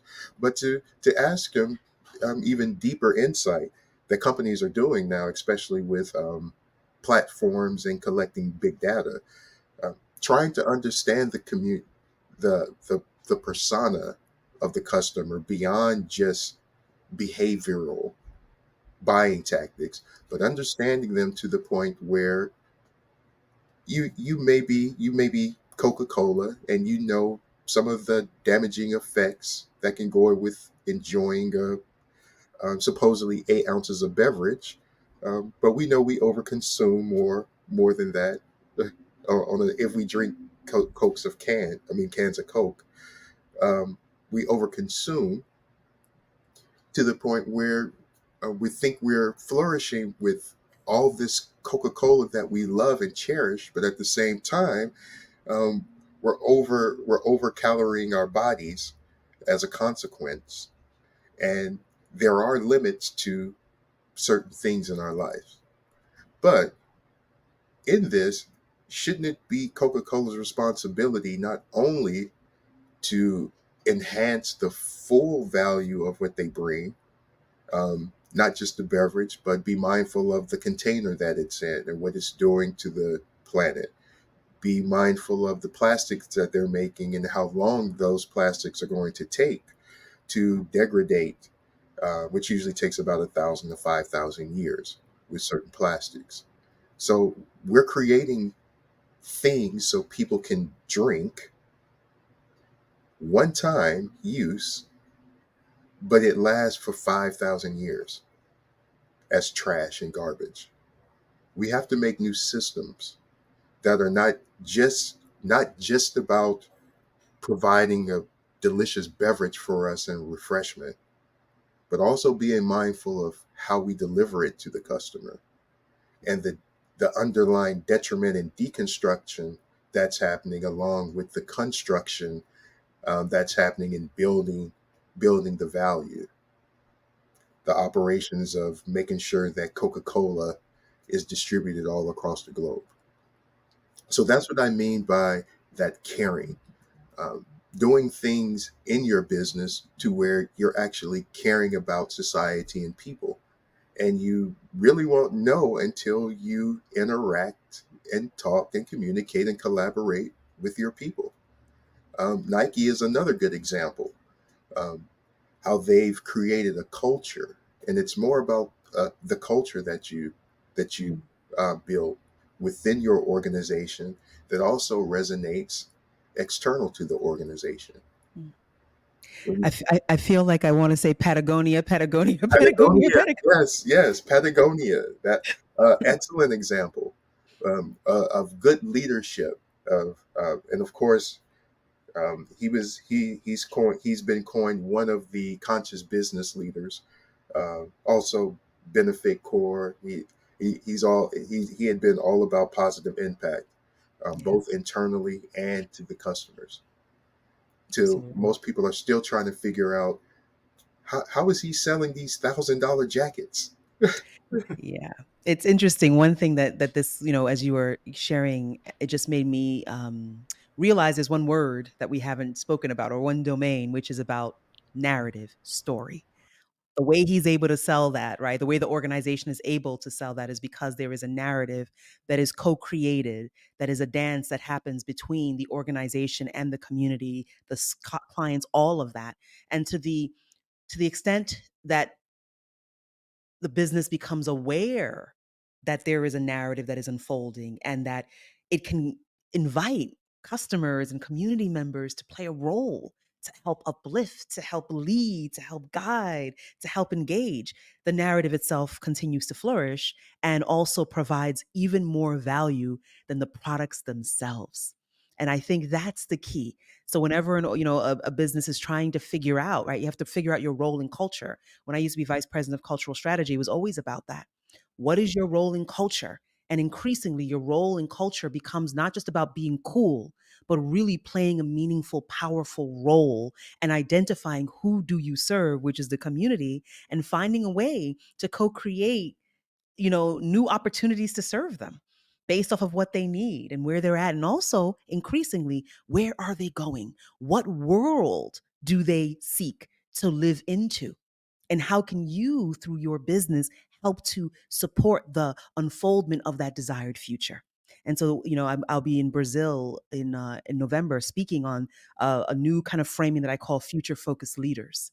And it's all about how can you, as a leader, become so intimately aware and connected to the future ones and the future becoming, that the way in which you make choices today begins to transform based off of that desired unfoldment. And I think the more that leaders today can really conjure forth the desired future, the more it will be actually I don't like to say competitive advantage, but it will benefit your business and your leadership. Wonderful. I mean, part of what we were discussing here is in when we're envisioning for the future is, because the present is a little dicey, isn't it? The present is filled with the polarization and arbitrary hierarchies and such incredible subconscious biases that we kind of like, well, we have to have a future plan that we're moving towards, and it has to be part of something that awakens our heart and our spirit. How can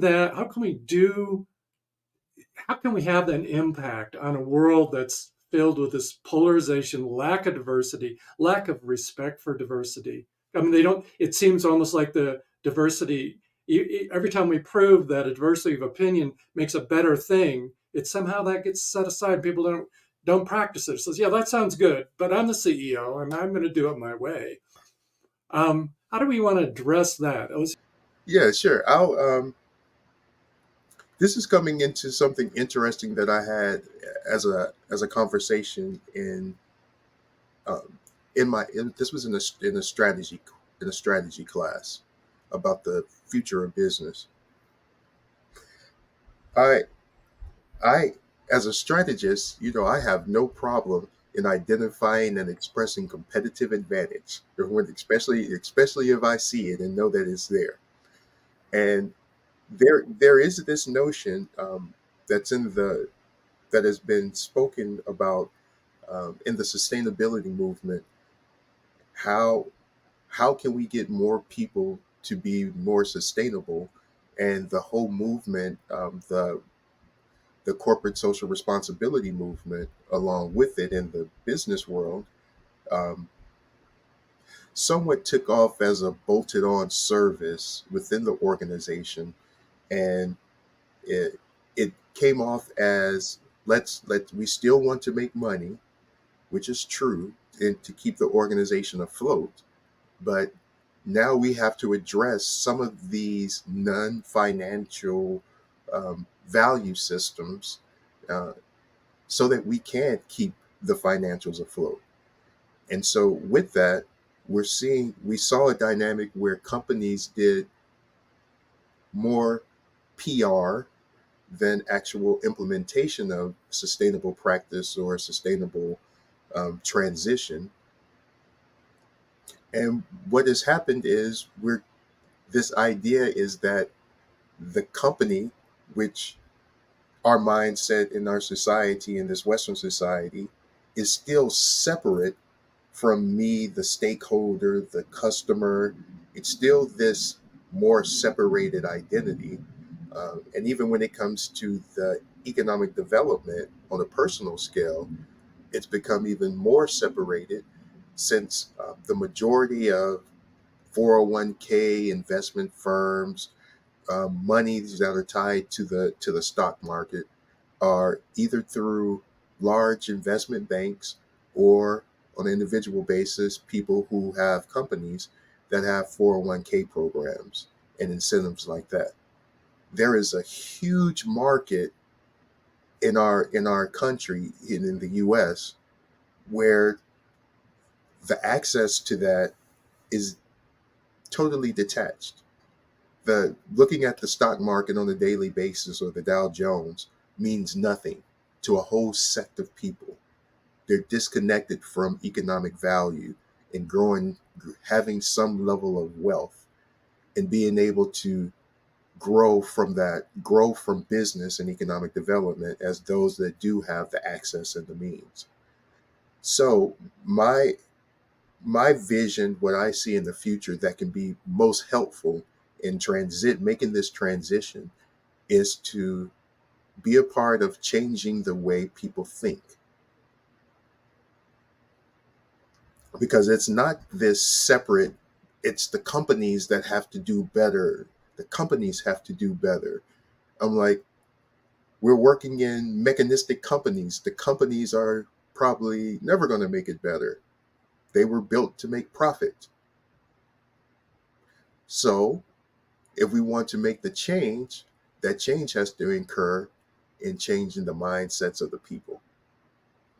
One initiative that I shared in one of the documentations um, that someone requested that I give some input on innovation ecosystems was this this insight that I learned a couple of years ago in one of my research projects, where I found that um, we don't introduce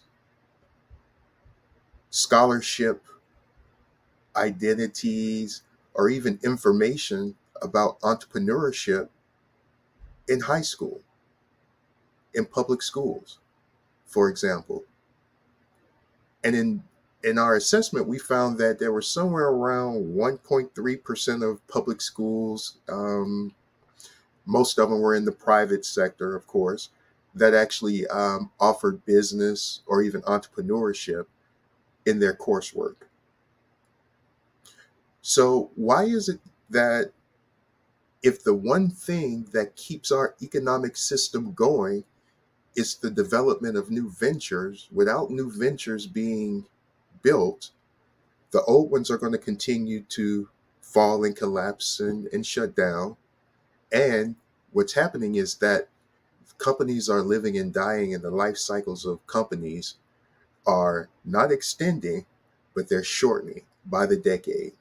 Companies that existed in the 80s and 90s, um, over half of them don't exist that have been on the stock market in the 80s and 90s. And they're all new companies that have replaced them. So if this is the number one engine that drives a capital society, why don't we teach? Why don't we give this information and have people and our students learn to fail fast? That's what I call it. And that's what I tell all my entrepreneurship students the first day. Learn to fail fast. Learn how to build and model businesses and economic systems, and take that as a skill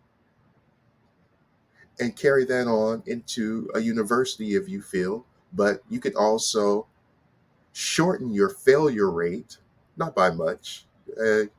You'll fail 75% instead of 90%, but those are better odds. But you at least have something on paper and something that you've had in your mind, even as a child, even as a teenager.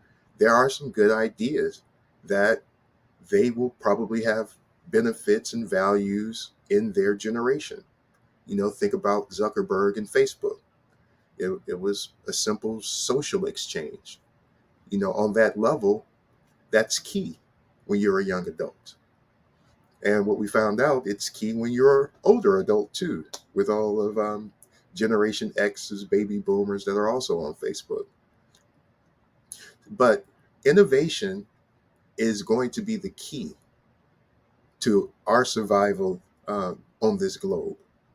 And if we want to continue to have a competitive advantage globally as a country, um, we have to be more serious about making sure that at the base of our societal pyramid, that we give people tools, simple tools, so that they can start to get into a new mindset of not going to school or being educated to work for someone else. But we need more people that are unafraid of bootstrapping and building things that are new. I'd love to kind of build on that in a similar and a different way, and also tie it back to the inquiry you kind of first launched at home about, the times are a little bit dicey right now. We're seeing the rollback of certain commitments. So in addition to being able to think and innovatively and think differently, we also need to learn how to honor commitments. Mhm. And when I think back to what was happening around, the outbreak of, COVID-19 and the breaking open of so many of our hearts around the world to the pain and the suffering and the rise of empathy, which then enabled and allowed, right, those people who may not have responded so powerfully to the murder of George Floyd to be able to realize what is going on.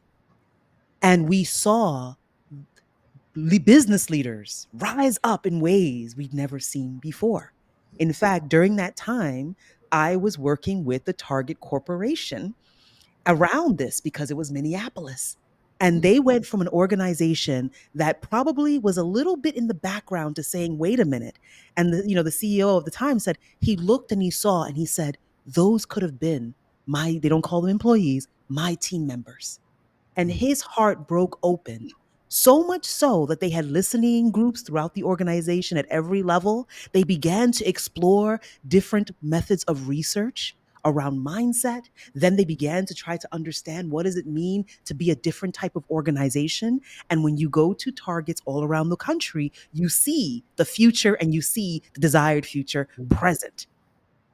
And that is what I'm talking about, is when organizations decide to make a stand and make a commitment and live into that reality, and we all get to benefit.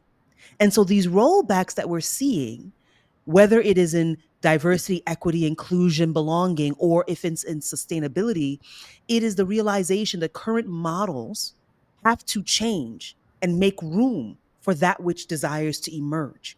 But the old school leaders want to keep things the same way they are.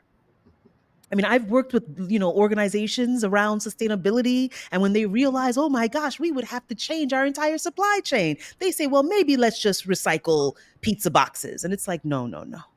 These incremental shifts are not going to cut it. And so we need to explore, and I honestly believe this is where the community needs to become more vocal and stop purchasing certain things and start being vocal about what is it that they want, so that the pressure can be applied on organizations to begin to respond.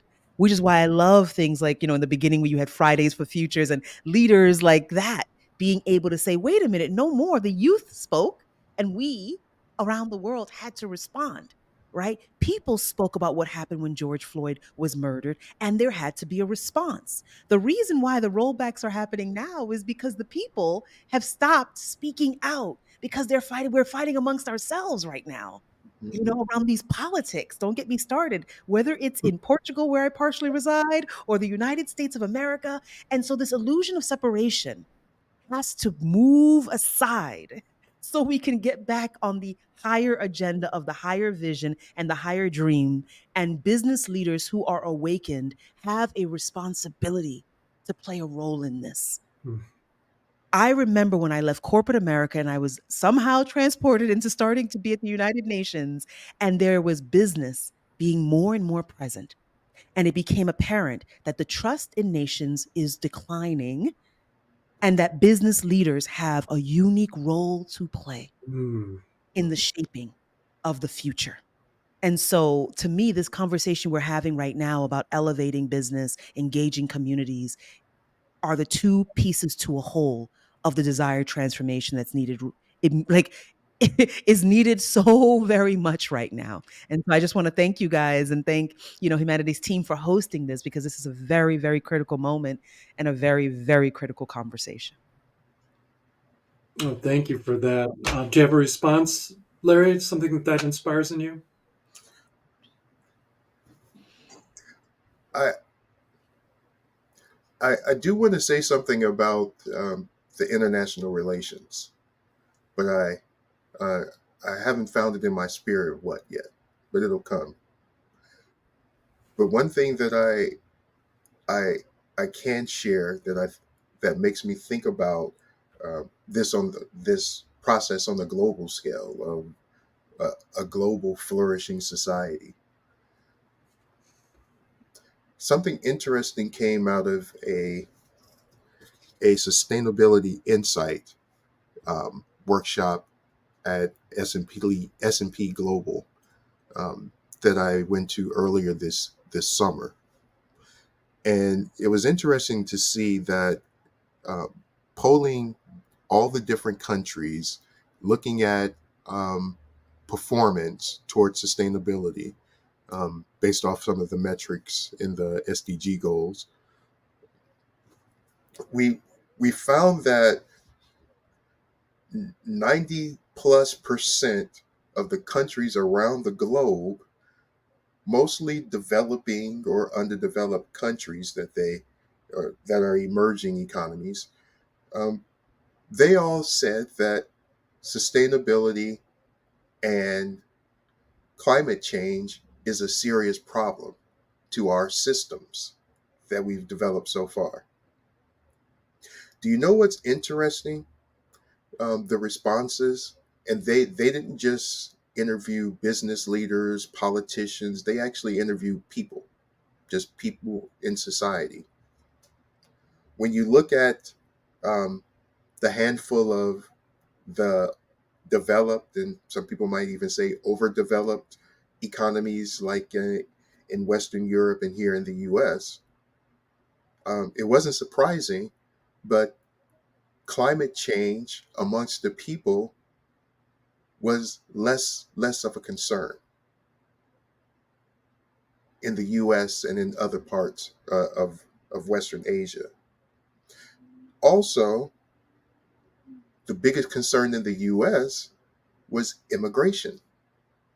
Immigration was more of a concern than climate change. But yet, when we look at the data, we still see, as far as the overexpression of carbon, other factors, it's still China, US, the more developed economies.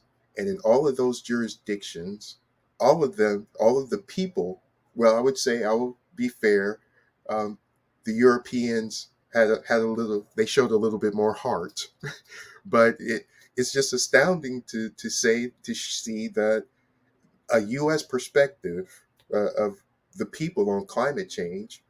Climate change is less of a concern, and immigration is way more of a concern here, as far as global crises are And one concerned. could say it's actually all climate. It's all climate change, It's cultural all climate.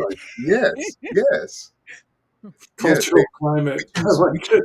we choose to just narrow it down to one part of it. We're only concerned about this part. Yeah. So that was something that I learned that really resonated with me about this whole idea of mindset, and how most of the countries where we're getting most of the raw materials from, the Western world is causing some of this damage. Yet, it's not our concern, or it's less of a concern to us. And that right there, I'll take a pause because we only have 3 minutes left. But that right there is what I think is the number one concern, and the number one thing we should draw our attention to make us more aware of what we're doing, and how we're operating, and the concern of the trajectory of where we might be going. Yes. And when we think about elevating consciousness, if the average person in these developed countries hasn't reached this point of envisioning a future, this is kind of part of what's happening with all of us. How about we have like a minute and a half apiece to sum up? Go ahead, Ozioma.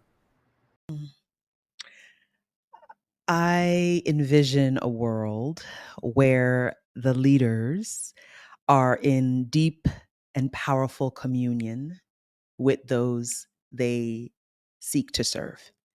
And that as a response to this deep communion, that our world begins to move off of the current trajectory, which feels one that is of doom and gloom, into a brighter possibility. And I hold a strong intention that we are the ones we've been waiting for. We are the ones that are needed now, and that we are awakening to the importance of how we have to transform within ourselves and then transform our businesses in order to play a role in transforming the world. Beautiful. Larry, your sum up?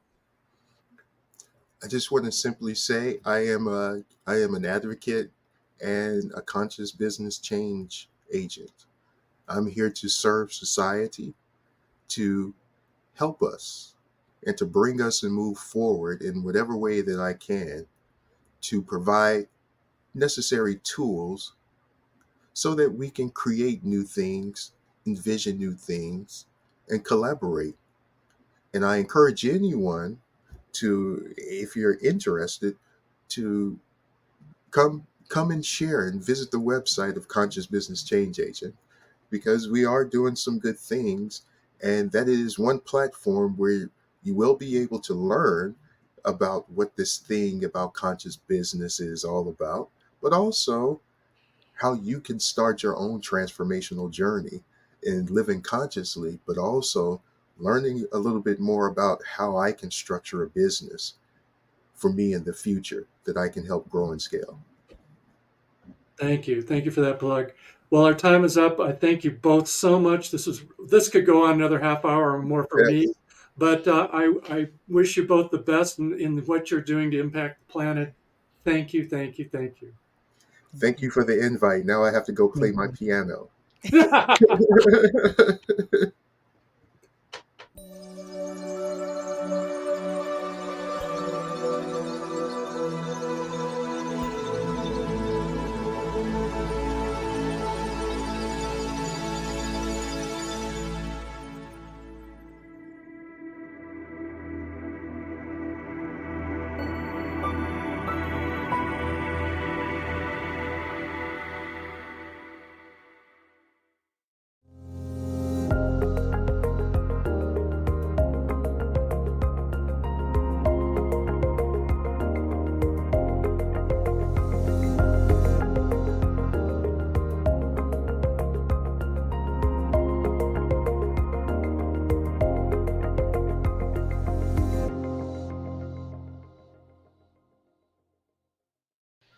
Hello, everyone, and welcome to this panel, Quantum Miracles. I'm so excited to introduce our loving thought leaders for today as we discuss the merging of ancient wisdom and modern science. My name is Melissa Minnich, and I'm the founder of the Sacred Soul Alchemy Mystery School, and I will be your host today. Alysa Barnett is the founder of the Akashic Knowing School of Wisdom, where she has taught thousands of students worldwide to access personal soul guidance from their Akashic record. She is also the author of 4 books on the Akashic records, including her latest book, Akasha. Alysa has more than 30 years of experience in Akashic record channeling and quantum healing. Alysa helps you to gain greater clarity as you release old karmic patterns, update soul contracts, and clear programs. Alysa Rushton, also known as the Divine Superpowers Activator, is a near-death survivor and energy intuitive who's thought of as one of the world's most cutting-edge thought leaders on conscious life creation and ascension. She's also the founder of the internationally accredited Divine Light Healers Academy, where she teaches coaches, healers, and entrepreneurs how to see, sense, and recode energy at the holographic energetic levels, DNA, belief, emotional, and body levels for lasting results and total transformation. Kate Butler is a TV host, #1 international best-selling and award-winning author, speaker, and publisher, founder and creator of the Inspired Impact book series. She empowers individuals to write and publish and speak their own stories to help and heal the world. Kate loves to bring her expertise to mainstream media, where she's been featured as a mindset and publishing expert on Good Day Philadelphia, Fox 29, HBO, in the Huffington Post, and Rolling Stone magazines. Adora Winquist is an internationally renowned author, expert, and leader in the fields of essential oils and vibrational medicine. She is a pioneer in the field of aromatherapy and energy medicine with over 30 years of experience in healing and transformation. Adora intertwines divine feminine wisdom and ancient healing practices with modern alchemy and psychospiritual principles to support individuals in transforming trauma and accessing their fullest potential. Oh, I'm so excited for today's conversation, and where we're really talking about what is happening in this world right now, right? We have ancient technologies, ancient wisdom coming back. Modern science is discovering that what we've thought to be true for so long is really here. And we have a new understanding of human potential and consciousness. And so I first want to put it out to you is, how do concepts like energy healing, vibrational medicine, quantum frequencies, Akashic records, how do they play a role in modern healing practices? And how do they relate to ancient healing traditions that you know about? Such a delicious question. Hmm. Well, I'm happy to start.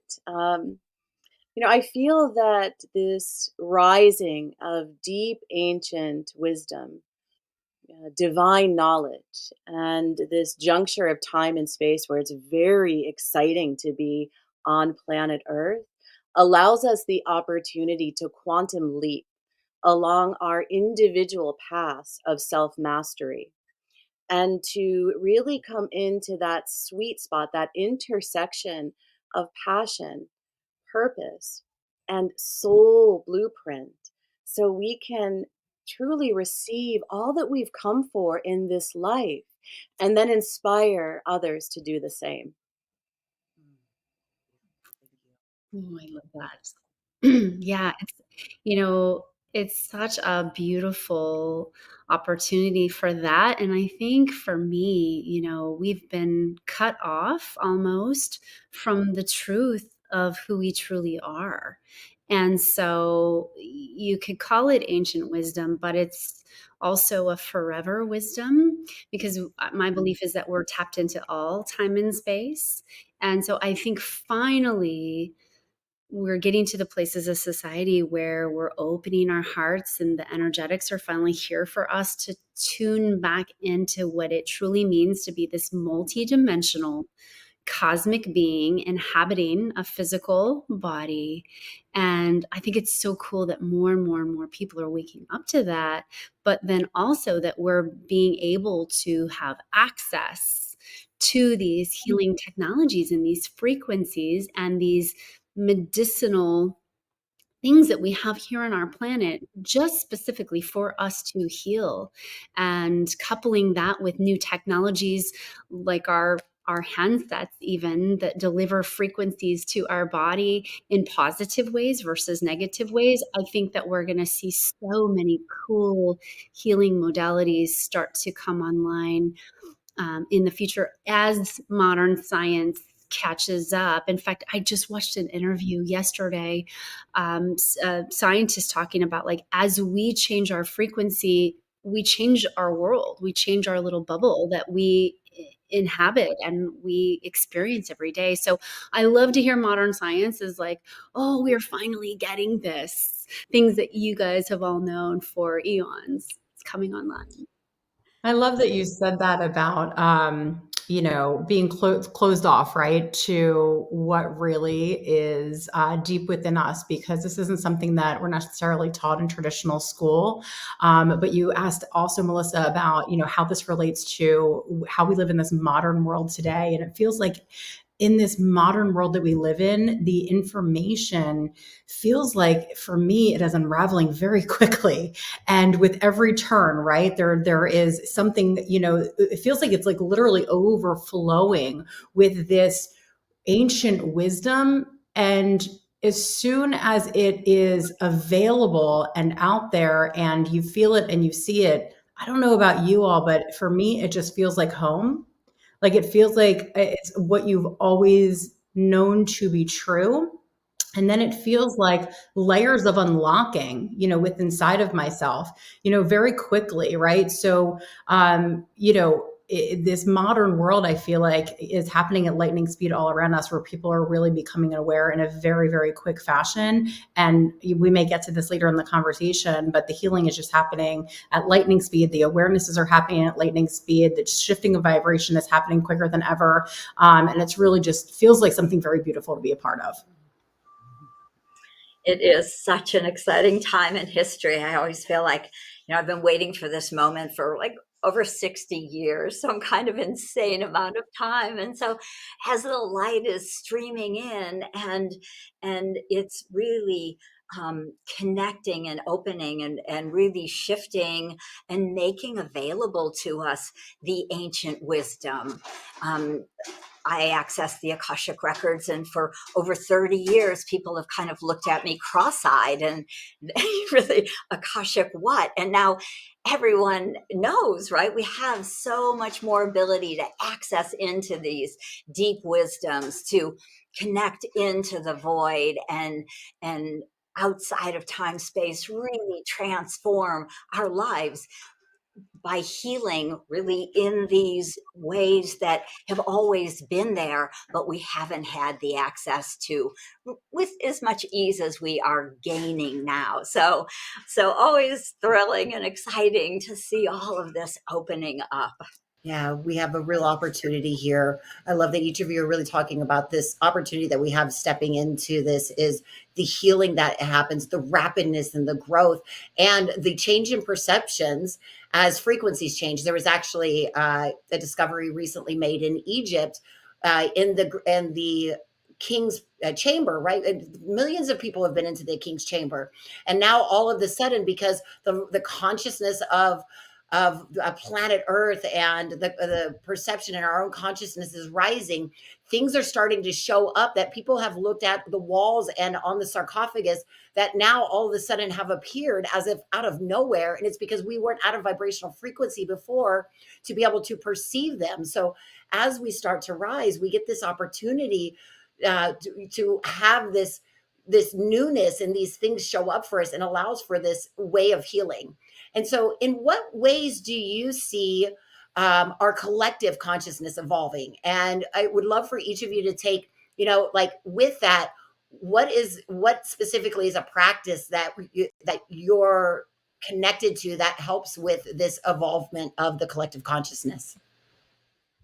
So first of all, I have 2 young daughters, and I always teach them the way that you walk into a room, you're never the same person when you walk out of the room, right? And so like when you're talking about not seeing things, and, you're having a bad day, you're not in alignment, we use this language in our house, I say, walk out of the room, right? Shift it, be aware, get into focus, get into alignment, and walk back in. And whatever you're looking for is going to be available to you as long as you are available to it, right? And so even something so simple like that I teach, I write children's books and I teach children I believe that we should be teaching all of this in schools. So I kind of sneak it in there in my children's books, and I go into schools and I teach all of these things to children in a language that they can understand, right? And this is part of it. And so, talking about, allowing them to tap in, get into alignment, get into we dropped to our hearts before we started this conversation. And I talked to the children about dropping, kind of into their belly and really accessing their power source, right? So that they can feel where they're being directed to, access their intuition at a very deep level, and then from there, you can really tap into that greater consciousness. They might not know that language at that age, but we're all starting to, right? Which is such a beautiful thing that we can even start beginning this conversation at such an earlier age. That's so beautiful. I'd love to piggyback on that, because I think one of the big practices and ways that we can work with this world is to recognize that we live in this very real energy that we get to work with if we choose to. And I loved how, Lisa, you were saying for the last 30 years, even 60 years, you've been waiting for people. But now we're at that point where people are starting to understand that we get to work with and access this very conscious, intelligent energy.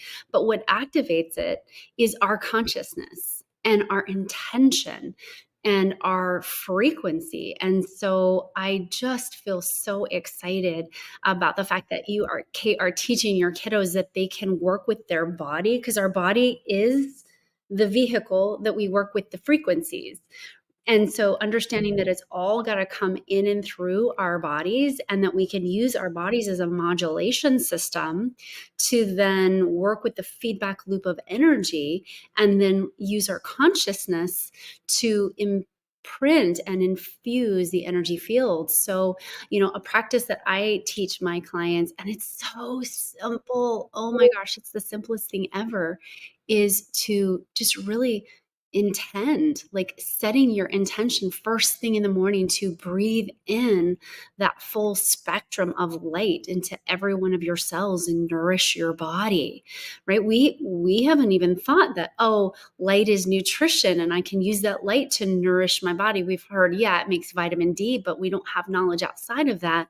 When really, if you just start your day with this morning practice of, I intend to nourish all of my cells with the full spectrum of light and breathe that in, and then setting your intention to work with the field of energy and having your day be paved with magic and miracles at every step, and asking the universe, show me, universe, how fabulous it can get today.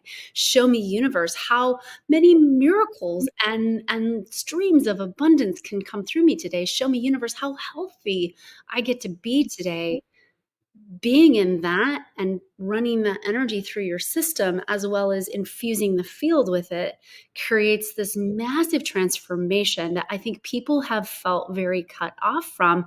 They think they're just this 3D object running around in a world that they cannot impact, when really they are this powerful divine beings of light, and they get to infuse their whole worlds with that. And it's just remarkable what happens when we start to work with the field very consciously and our body vehicle very consciously. I love that you said the body and the emphasis on the body, because our bodies are our physical temples. They are the instrument of our divine designs. And they're also the maps, right, that we can work with to come into a deeper understanding of where there's energy and emotion from the past that's ready, ripe and ready to be released. And I really love to bring the focus to love, into the heart, into the temple of the beloved, because in the very center of our heart space is that access point to the 0 point field of limitless creation. And when we can come into communion with the love that resides deep within us, right, intertwined with our own divinity, well, it can transform everything, create everything. And this is such a gift of our humanity, right? To be able to come into embodiment of both our full humanity and our full divinity.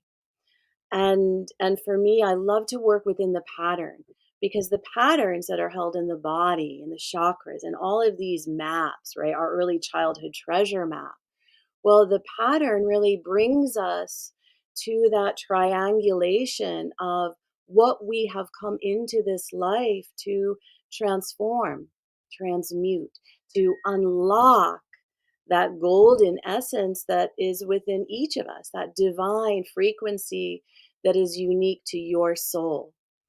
And when we can make those connections to that which we've carried in at the soul level, and how that connects into our ancestral lineage patterns that we've come in to transmute and rise through.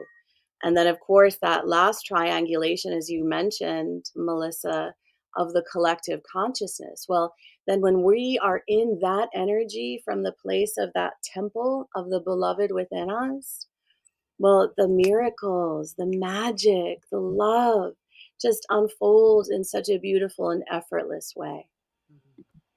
You know, I find it so really just fills my heart with love to hear as we are all really sharing this wisdom, and it, to me, it feels like it's coming back really consciously body and heart and soul centered, where for so long many of the old teachings were more about escaping the physical vehicle, leaving the body, and then we'd wonder why can't I manifest? Why is my body not healthy? Where is the love, or where is the abundance? Because we're really abandoning these beautiful vehicles that we chose to embody when we wrote our soul plan and embodied at this time in history on this beautiful earth. And so what I love to teach is one of just very simple processes. The Akashic record keepers have been telling me really, over these last really more of, 20 years. I think it's so important that we get embodied, because this is heart and sacral, third chakra, fourth chakra.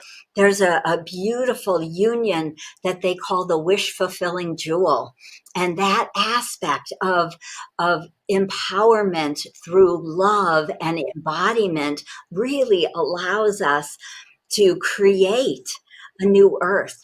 And they talk about how important it is, because your soul made a plan, but it has a contract with this physical body. And so really being the sovereign of your body and your energy field, being in your heart, expanding your soul, doing what they have taught me to do. They say, create a golden egg with a rainbow shield. That's really what we look like very often to them, right? When you're this beautiful golden aura and this rainbow shield. And it allows us to align to the Akasha, to, of course, to our higher self, to quantum source, even to quantum void, with greater ease and grace, because we become really fully in alignment to our soul's plan and why we came to be here. I really love that this conversation went all the way back and went to the thing that I think is one of the most powerful things to talk about, which is the embodiment, the body, right? It's physical and spiritual, as above, so below. We've had through all sorts of ancient texts and through so many things where we've heard of these things, heaven and earth and the combining of the two, quantum entanglement, the yin and the yang, like all of these things pointing us to the fact that we have to be in the body. It's the channel for that is in the body. We are the spirits, and the body is created within that energy field. And we, for so much of time, I know I was a disembodied child growing up. My trauma, the things from that kept me from wanting to be in my body. But what I like to say is, if we're not grounded, if we're not in our bodies, if we're not connected down into Mother Gaia and Earth, then what happens is it's like trying to plug a 220 volt into a 110. You're going to blow your circuits. And then that's where dis-ease and different challenges and pain and things start to come from, because we've forgotten that this beautiful vessel that we've decided to hang out in is something that everybody from all of space and time, all the galaxies, are like, hey, we want to be there. There's 8 billion souls here right now saying, I want to be part of that. I want to be embodied. I want to try this thing out now.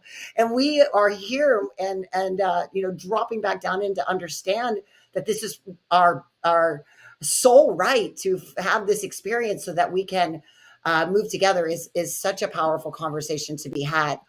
And so as pioneers in your respective fields, what trends or advancements or new old technologies, future technologies, what do you see on the forefront or the horizon for healing and transformation that are exciting to you right now?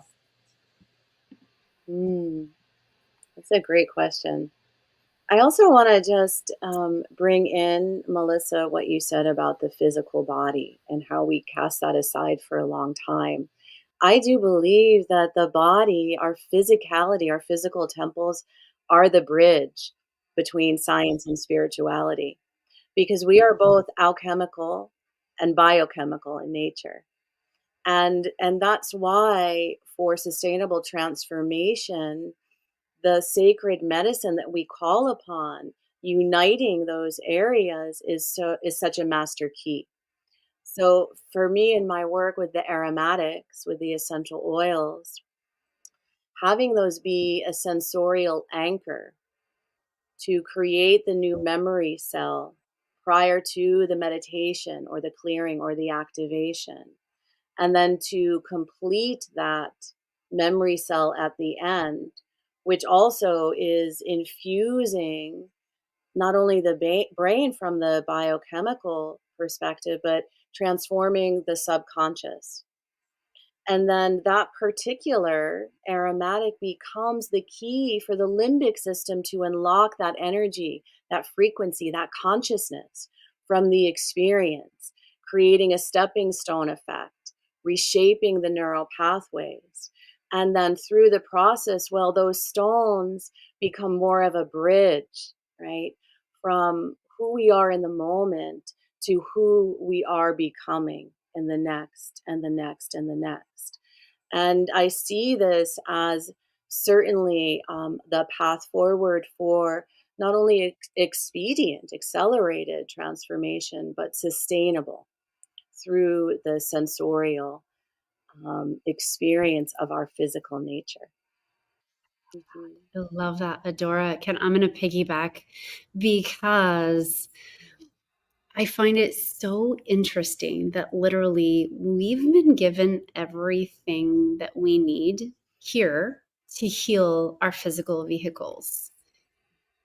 It's all here for us. And yet, I always make the claim, you don't really see dolphins in hospitals. You don't see the turtle hospital. I live near the ocean and I see these animals that get wounded and they're living in water. They technically should not heal, but they do. They heal and they're amazing at it. And so, Adora, to your point, bringing in those aromatics, those herbs, those things that are here on our physical plane to support us. But like you said, also bringing in the piece that's been, I think, missing, which is the knowledge that we have this divine DNA that we can turn on because technically we've been unplugged from it. We've been reprogrammed, so to speak, of not being able to access it. And it's just like if you were to have a child and not teach them how to read, odds are they wouldn't learn how to read. They would go their whole entire life without learning that. It's not an innate thing that we have to learn it. And so what I feel like is that technology that you were talking about, Melissa, the trend for me that I see is for human beings to remember that we have this whole huge set of DNA, 95% of it, that we can not only access, but activate for things like healing and clearing the trauma of our past. I believe that we come here into a physical body with all of the trauma from all of our people. It's imprinted in the genome. Yes, epigenetics says that it's 7 generations back, but I think in 20 years we'll find that it's all of the generations back, that it has no limit, and that we're here to clear it and heal it and integrate it, into our bodies so that we can work with reality differently. And I think what's so cool about this, when you learn how to work with that divine DNA aspect, as well as, like Adora said, is working with the medicinals that are here for us, is all of a sudden you start to get this reality that's very different. Animals act differently in your presence. These big, scary animals like lions and tigers and bears, oh my, they don't act the same. Now, of course, I'm not saying, go up and try to hug the wild lion. But what I am saying is that you'll find that your whole entire world starts to act differently because you've infused yourself with this natural world, plus that frequency of your divine birthright, which is to heal, to have access to your gift of intuition and telepathy and telekinesis. We all have this. It's just nobody's been taught this. Well, I shouldn't say nobody. There's a lot of people who have been taught this, but they're certainly not in the westernized society. So I'm so excited about the fact that this DNA access is coming online. And that's what we teach in the academy, is really how to access that DNA and turn it on and work with it so that you get all your skills back that we've already had, but we just have lost access to.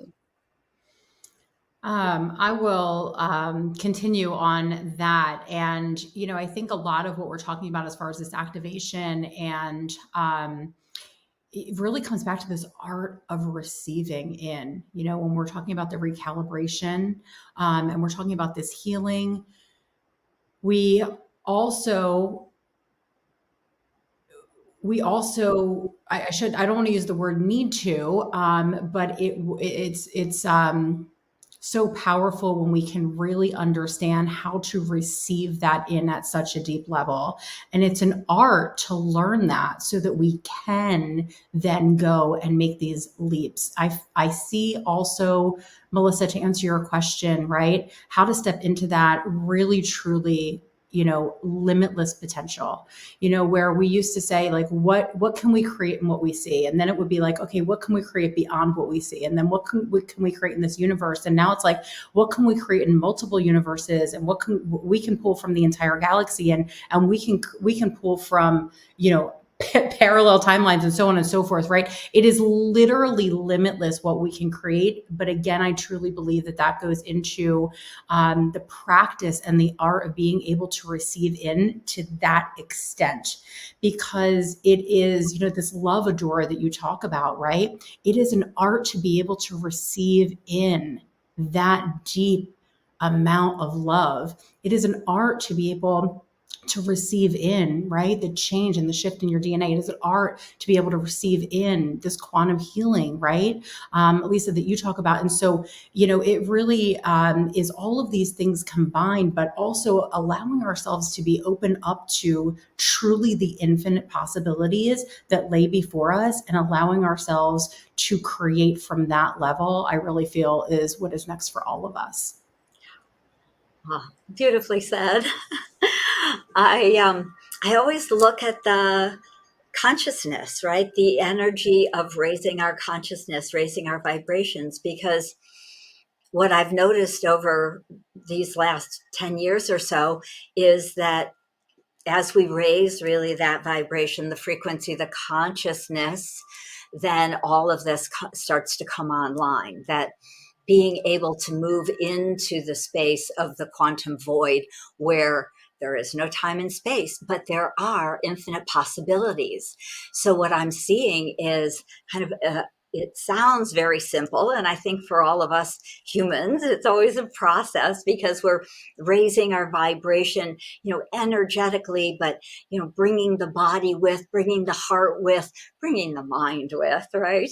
And so being able to access these infinite possibilities, to me, the void is really the ground of creativity, of who we truly are as creator beings.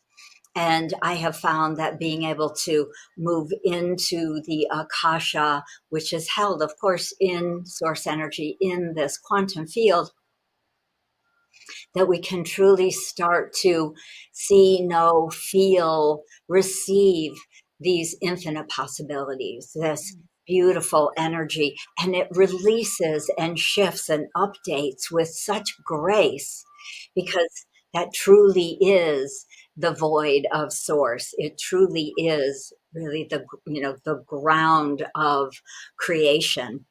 And so allowing ourselves to continue daily to raise our vibrations with meditation, with nature, with love, with our families and our pets, and all those things that bring us joy, the simple things also really allow us to start to move into this quantum field of infinite possibilities. And again, a phenomenal and exciting time to be here on Earth. Mm-hmm. Yes. The quantum field, the infinite field of possibilities, is one of the, things that we're reaching for. We're like, how do I align myself to that, become that vibration of pure love? Because not only is it something that will allow us to heal, we heal our trauma, we can shift timelines, but it also gives us some godlike experiences, some ways to tap in. And I know that for myself and most of you, if not all of you, that by aligning into this field of consciousness, it allows us to have access to higher guidance, the higher self, our soul, other dimensions and realms, and the galactics. And so I'd love to go on a little galactic journey and dive into this piece of it about as someone that is a channel myself, it has been such an incredible experience. The more I become aligned to this field, the more the wisdom starts to come in, and we get to have this guidance from all of these multidimensional beings and experiences. And so what has been like maybe some of the best guidance that you've ever gotten, or share a little bit about how you started tapping into your guidance when you started doing this work? I'll start. So I'll just go with the first experience that I had and kick it off there, and then I'm sure we'll continue to transcend.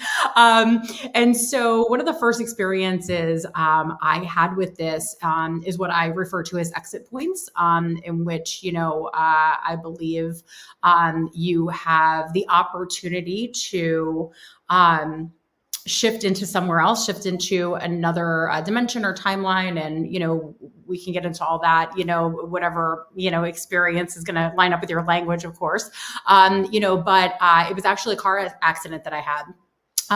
And I wouldn't describe it as a near-death experience per se, although most people, describe it as that. I feel like just because that's the only language that they have. But for me, it was much more than that.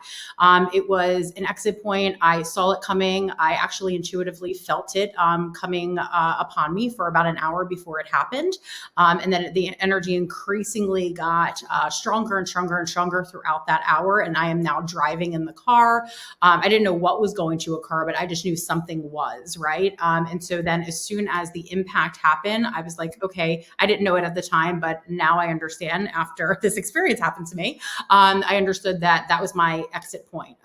And so what happened there was I was not like sitting, somewhere up in our universe or in one of our planets, but I was somewhere that I didn't even know existed, right? Until I chose to exit in this moment and be looking down, upon what I knew to exist at the time. And I was somewhere way different and way far away from that.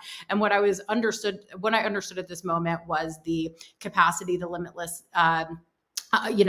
expansion of time and space in that moment. And very clearly, I understood about exit points at that time and how they show up in all of our lives in all these different moments in all these different ways. And that you get to choose, right? Like, do you go back and do you stay and do you do the work, or, and all this, you really do get to write your story and write your script. And I was very clear at that time, like, being with my guides around me, like, your work is not done. You are not done. And at that point I came back. And it was like so many things at one time were unpacking for me. Like, the people couldn't believe I survived the accident. My car was completely totaled. The person got 7 citations at the scene of the accident, right? Like, none of this made sense for me to even still walk away from it. And at the same time, I'm going, none of that has anything to do with this. Like, you don't even understand what just happened to me, right? And where I was and what I was being told and the pure love that I was feeling, and the clarity that I came back with, which was a direct path to what I needed to do next and what the next iteration of my life would look like, and the levels that it would not only take me, but my work would take other people, right? And so it was just such a beautiful, beautiful experience. And that was like the tip of the iceberg for me, but that's what started me off. Well, and I think that story you shared, Kate, is such a common experience of having that moment where we have this very difficult circumstance that sort of kicks off, or you call it an exit point, right? We all have these multiple exit points, and that for certain can be the point that sparks people's channeling to come online, and something that you can do it proactively, right? You can proactively choose to tap into these multiple layers of guidance. And I believe that everybody has this ability to channel and to connect with higher level guides. And I too, Kate, had that near-death experience where I had to have that rock bottom hard moment to gain higher level access. But I really do believe that doesn't have to be the path. And what I always tell our students in the academy is, it's like, if you want to get on Alysa's calendar, you have to schedule an appointment. And so really it's just this easy process, I think, of setting aside the time and believing that you can access wisdom from higher levels outside of yourself, setting aside the time. I mean, I think that's why people used to go to church, right? To set aside time to connect. And so if we can go back to the remembrance that we have this vast array of beings that we can connect with. Melissa, you talked about, the galactics. We have our Pleiadian friends. We have our Sirian friends, our Andromedan friends.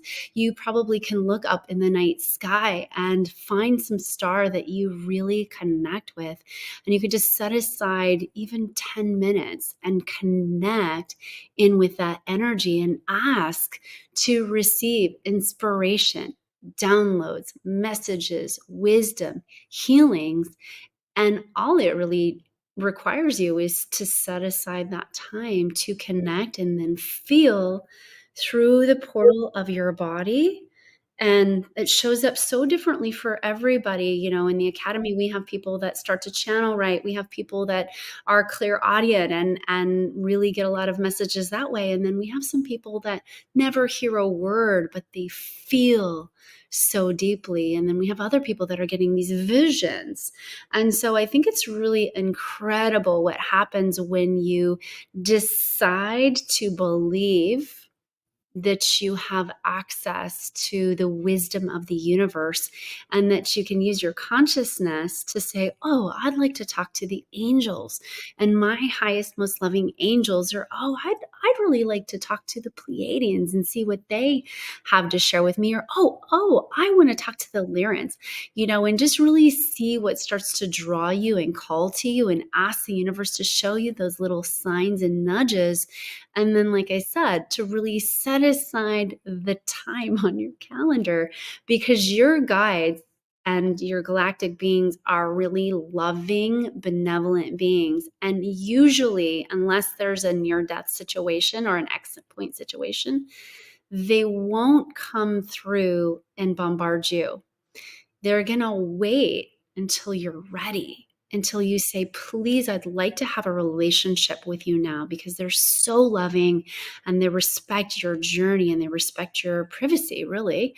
And so once you start to get into that frequency of, I'd like to receive some extra guidance, I'd like to channel Metatron, I'd like to receive wisdom from Archangel Michael or whoever it is, that's when the messages can really start to come in and that relationship can start to form. And then just you doing it over and over again is such a huge key. And then listening back or reading back the guidance that you get, because you'll actually hear it differently or see it differently. You might think it's one thing, you're in that conversation with a friend and they say something to you or a lover and you hear it not as they said it because it's coming through our own filter. But then when you listen or read it back to yourself, it's so powerful. So that's a little mini process that we teach in the academy about how to really channel and get that galactic guidance, because guess what? They are here for you.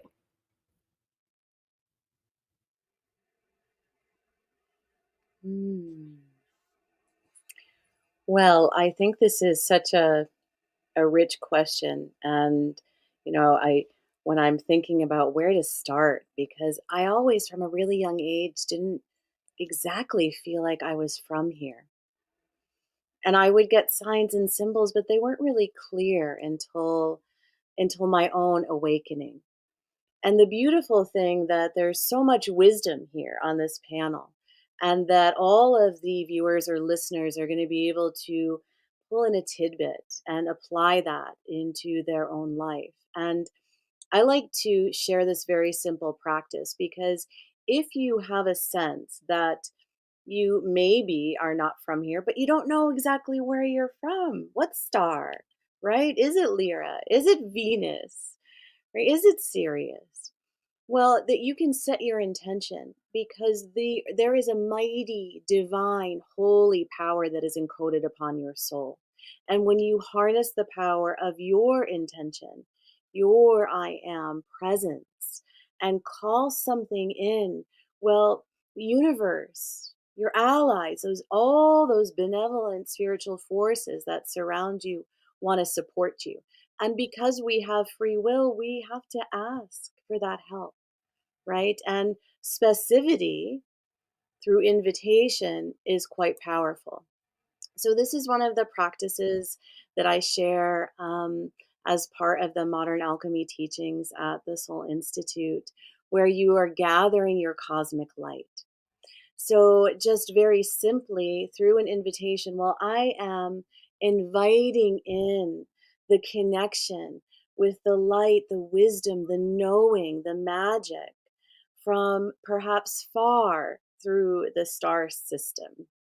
And through your invitation and just to call that in, and even through movement, right? Because we want to engage the body that you envision, and you can do this at night, perhaps when you're looking at the stars, to gather that light from whatever planet, whatever star calls to you, or if you don't know, just gathering the light from that which resonates with your soul, that star seed system that is resonating with your heart, soul, and being.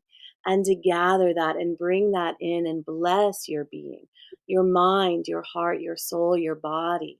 If any place that you have tension or discomfort in your body, you can bless your body in this practice as well, gathering up this cosmic light. And it's so simple and so accessible, which is really key for us, right, in our modern day initiation. Such a beautiful process. I'll have to go try that under the stars tonight. We've got that, these big, amazing full moons. That just sounds so fun. So I had kind of one of those unusual experiences when I was about 3 years old, and I actually realized I was trapped in a body, was the realization. So I then literally probably spent the first 30 years of my life trying to get over that idea that I was trapped here, that it was okay and I was staying.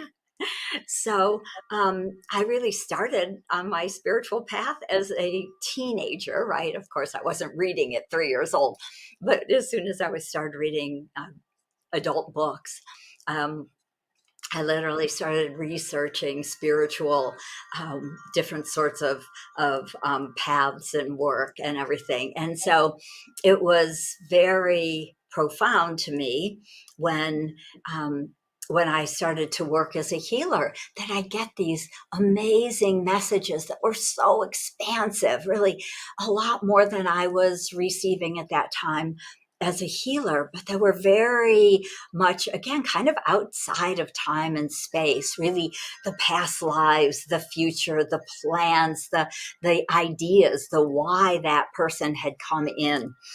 And so through my own kind of, stumbling along and working as a healer, I found the access into the Akashic records, and they told me that, that each and every one of you have a library filled with millions of energetic books, we'll call them, because we are so much more ancient, really, and galactic and multidimensional than most of us can ever kind of wrap our minds around.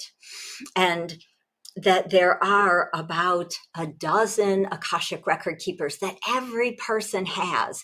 So every one of you has your own team of record keepers. They're here to help you with your human life, with your past life pains, traumas, with your ancestral lineage, energy, wisdom, creating into the future. So another whole team that we often don't realize we have beyond our phenomenal angelic families and loved ones and galactic teams. You also have your Akashic record keepers waiting to really speak to you, to share your soul's plan, to share more wisdom of who you are as this ancient and infinite soul. And so I was very blessed all the years ago when they asked me to help anchor the Akashic energy on the planet and to teach people how to access the Akash. And I said to them, what do I know? How am I supposed to do that?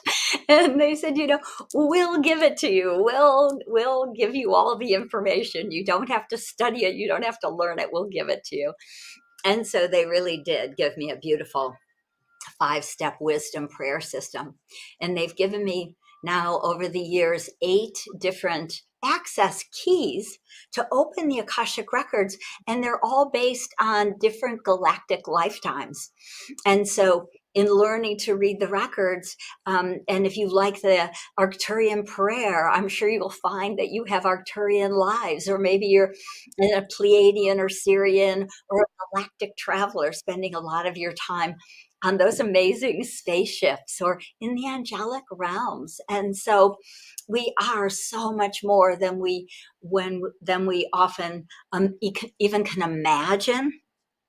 And so learning to access all of these multidimensional worlds and galactic spaces, and learning to access your own Akashic records and wisdom holds so much information for each and every one of you.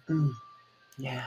Beautiful. So many different ways to connect into all of the realms of the multidimensional experiences for us. And I think that there's also a common theme here that we really start to see with so many souls incarnating at this time to allow us to move into consciousness in New Earth. We have things like several of, exit points, NDEs, not wanting to be here, not fitting in my body.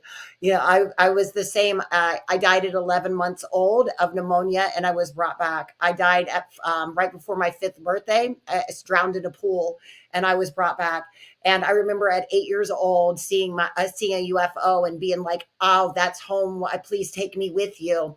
And I had a complete childhood of pretty much not a lot of memories. And I kept thinking for years that it was due to the massive amount of trauma that I'd experienced as a child. But what I came to realize later in life was that I was actually escaping. I was actually going out while I was a child and leaving my body and going and doing other things because I was like, kind of like, don't really want to be doing this here. And then recognizing, I think each one of us, as we do, that no, we actually came here to do this so that we could together learn how to channel this new wisdom, to bring in this new old consciousness, right? To allow for the opening that has been lost for thousands of years, that is galactic, that is multidimensional for all space of time, and bring that love frequency back here to our planet so that we can, spin this together and see Mother Gaia's this timeline shift. Where are we going? What is going to happen? And allow for this new experience. So I want to now, in the last few minutes that we have left, we're going to just do what I call a little bit of the lightning round. I know you guys all know what that is at this point. And so I'm going to start out first with one of my favorite questions. So we have a time capsule, and you get to put something in the time capsule that people can discover in about, it's going to get discovered in about 2,000 years. What are you putting in the time capsule that's going to represent, so people know what happened during this time on Earth?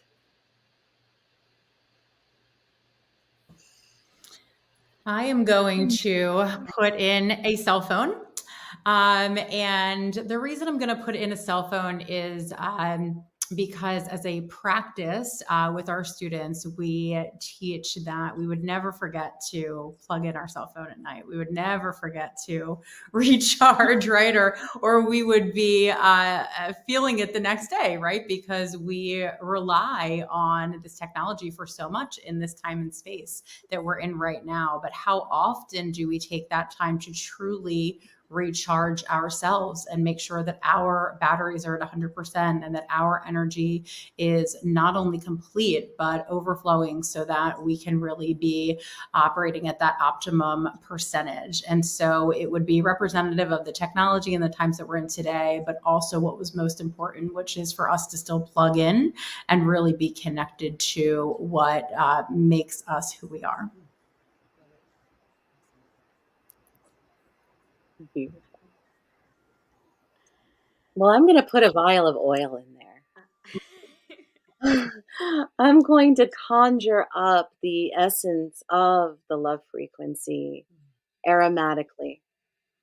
And then I'm going to tone the calling of the angels, the seraphim, the oraphim, the Elohim, and then bless it with the cap, so that when someone opens that up, they will not only smell the aroma of heaven on earth, of love through the heart, but the sound frequency and resonance of the angels will come through to bring them deep into the center of their own or all of their own divine frequency.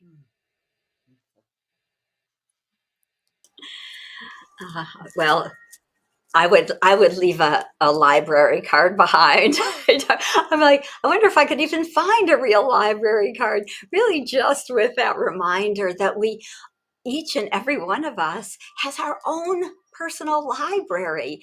Again, as we infinite, galactic, multidimensional souls that we truly are, we have a library. We have beautiful access into that. And so along with the plastic library card, I would leave the 8 access codes and keys that I've been given so that people could simply and easily, through really just reading these access prayers, these beautiful keys, start to move into the vibration of the Akasha in case they've forgotten about it again, like we had. Most of us had forgotten that the Akashic records existed for the last few thousand years. And so I would leave that gift in the time capsule. I love those gifts. Oh my gosh, I want the oil that you would do, Adora. That sounds amazing. Amazing. I would also, like Kate, leave a cell phone, but for a different reason. I would leave it set to this app that we use in the academy where we scan people's whole energetic frequencies and their bodies as well, and then show them the places that they can use sound frequency to heal themselves, and to show them how we have all of this catalog of DNA activations and RNA activations, and how we can actually target certain disease processes. In fact, all of the disease processes in teeth and hair and nails and skin and hormones and all of that, and how we can utilize frequency directly to the body, and that we're learning as a civilization to not have to cut on the body. We're learning to use frequency and to show the future that we were just in our infancy state with it, but we were really trying. Beautiful. I love it. I love all of these things. And I would add in 2 Petri dishes with 2 different types of DNA in it. The first would be a regular, normal DNA strand from a normal person that had not done any work and didn't have anything. And the second one would be packed full, because DNA holds information. I would encode it with information and energy healing. And I would send both of those off into the future so that they know, because by then they're all going to have transformed and have new DNA, but they can see what it used to be like for us back at this time. So awesome. Okay, so we have a couple minutes left, and this is our last question for today. I want you to share one practice, ritual, or technique that you cannot live without, that is something simple that everybody could start doing today that you want to share. Kate, go. Okay, I'm going to break the rules and do 2. Number 1 is my future visioning technique, which is really, truly stepping in and inviting in and receiving in your written intention every single day. The written word is very important to me. It's an extremely powerful tool. And through this practice, it really shows everyone really how to get in touch with what is possible for yourself and your life, and what it is that you can create with your using words as your wand. And I would also invite in a saying, a mantra, if you will, that I invite in every single day. And it is, I am open and willing to receive in the infinite miracles that the universe has in store for me today. Can't live without that sentence.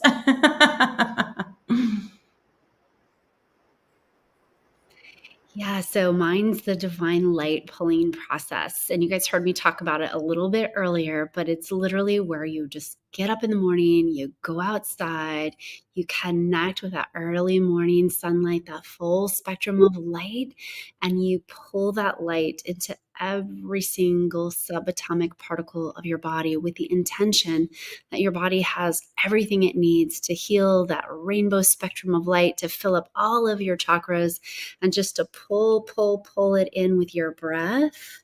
And then as you release out the breath, that you just intend that all of the old stuff that no longer serves you just gently and easily goes, and filter more and more light in with you till you start to feel like your body's really filled up. And then you start to build a big old bubble, a 360-degree ball of light all around you, above you, below you. And you can make this ball as big as you want. So, but really setting your energy to fill up your physical body first in all of those little places and spaces. And this is such a powerful practice. And when you do this, you kind of anchor it all into your heart. So you finish off feeling like your heart is this huge radiant sunshine.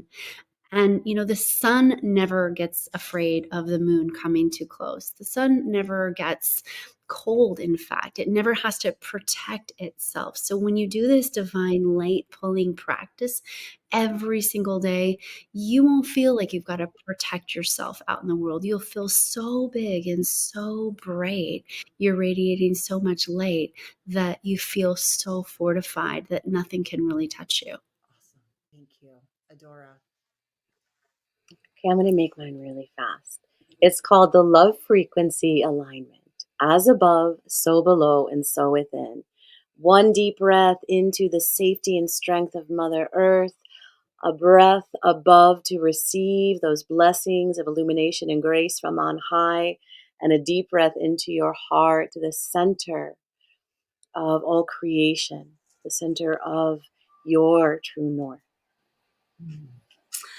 And I love that, Adora, because I was going to say something very similar. So I connect using a gold infinity symbol to the galactic center, to Gaia's core, and then internally to really connect all of the intuitive aspects, your head brain, your sixth chakra, your third eye, gold infinity symbol to your heart, to your claircognizance, your clear knowingness, and then another gold infinity symbol, heart to third chakra, connecting your heart to your gut brain. So your head, your gut, your heart, your head brain are all in deep communication all day long, as we are in deep communication to the heart of Gaia and the heart of the galactic center. Beautiful. And I will quickly add, as we wrap up here, bring it back down into the body. One of my favorite things to do on a daily basis. I do a lot of light pulling practices, but I call it bliss body. Turn on something that you love on the radio station, and when you wake up in the morning, go dance naked in your backyard or in your kitchen, whichever works best for you, but get into your body and feel that energy rise. Thank you all so very much for joining us for this panel discussion of quantum miracles, where we're realizing that it's not ancient wisdom, it is the wisdom of all time. Thank you. Thank you.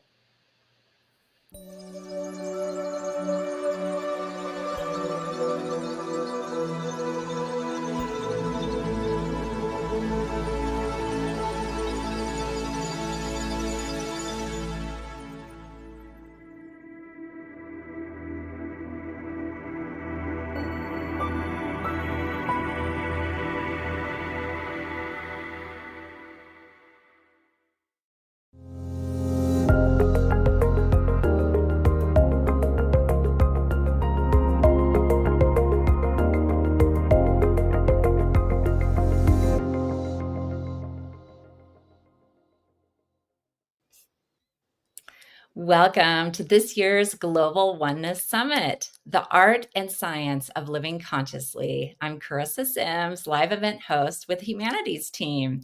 Today, I have the pleasure of speaking with Ting Ting Guan and Leia Cohen. Welcome. Thank you. Thank you. So, where are you connecting from today, Ting Ting? I am in Los Angeles today, in Topanga Canyon, in the beautiful wilderness, in my cabin. Wonderful. And Leia, where are you connecting from? I'm presently in the mountains of Armenia, in a little town called Dilijan. Oh, wonderful. So our topic today is expanding the heart with conscious movement. And we'll discuss why the heart is the window to our soul, how movement raises our consciousness through the heart, and we'll be discussing movements to align body, heart, mind, and spirit. And I want to share a little bit about our guests.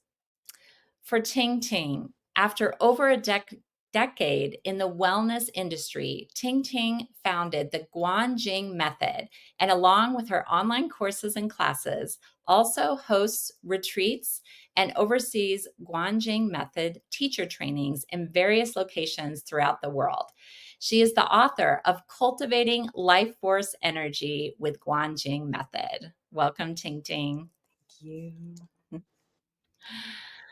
Yes, and I'm so blessed to follow her on Instagram and see her amazing locations that she travels to and does Guanjing in these amazing locations in nature. So let me share a little bit about Leia Cohen. In 2016, Leia Cohen graduated from the Institute of Integrated Nutrition as a holistic health coach. She brings her varied capabilities and life experience to people through her love for teaching and healthy lifestyle. Utilizing her expert skill set as a master Tai Chi instructor and health coach, Leia Cohen has developed a very successful YouTube channel where she teaches easy to follow Tai Chi for beginners. So happy you're here, Leia.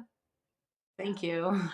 Yes, and I wanted to share with both of you, I did both of your practices. So Leia, I started with your Tai Chi warm-up. And then I went into Ting Ting's Radiant Waterfall. And I felt that they really complemented each other. So Leia, I wanted to start with you. How does movement raise our vibration to living a more conscious life? Okay, well, I look at it through the perspective of Tai Chi and the Taoist philosophy, because I studied in China. And the Chinese, they say that the heart is the window to the soul. So yes, and it's not your mind, it's not your brain. Your mind and brain is in your heart. And so when you do mindful movements, and it can be Tai Chi or others, you are able to quiet the monkey mind, and then you can hear your heart speak.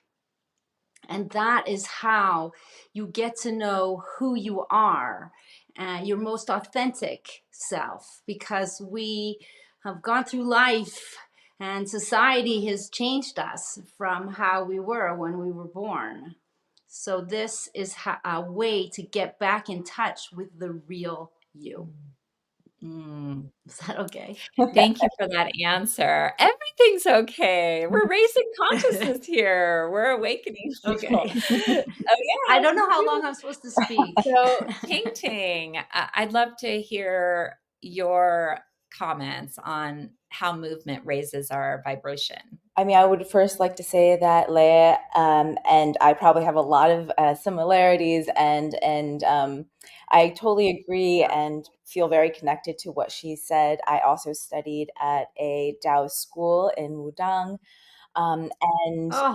you know, in Chinese medicine, just like she said, the soul, the Shen, resides in the heart, and it's no coincidence that many different traditions talk about how the heart is where the soul resides. And for me, when we work with the spiraling circular shapes that are found within nature, the cosmos, the tree, the water, the waves of the ocean, there's a rhythmic cycle.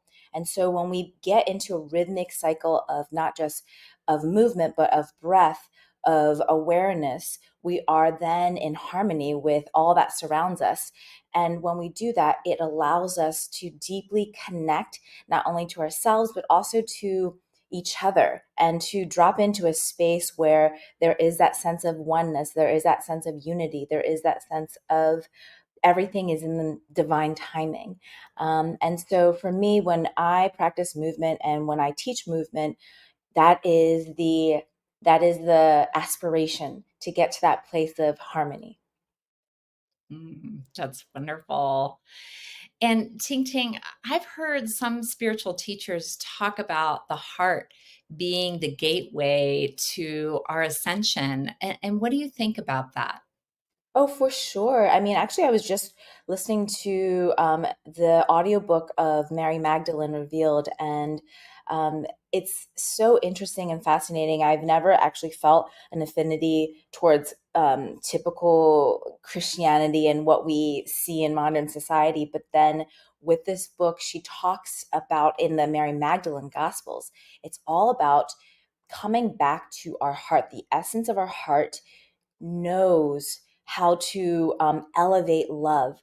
It knows how to transform the pain and suffering into more deeper connection and compassion. And when we look at like the ascension, what does that mean, right? It just means a greater awareness of everything, a greater awareness of ourselves, a greater awareness of maybe even the tragedy that happens in the world, a greater awareness for love and being able to show up in love. And that's what I think ascension is. Essentially is to be able to show up in no matter how difficult of a situation in our lives with love.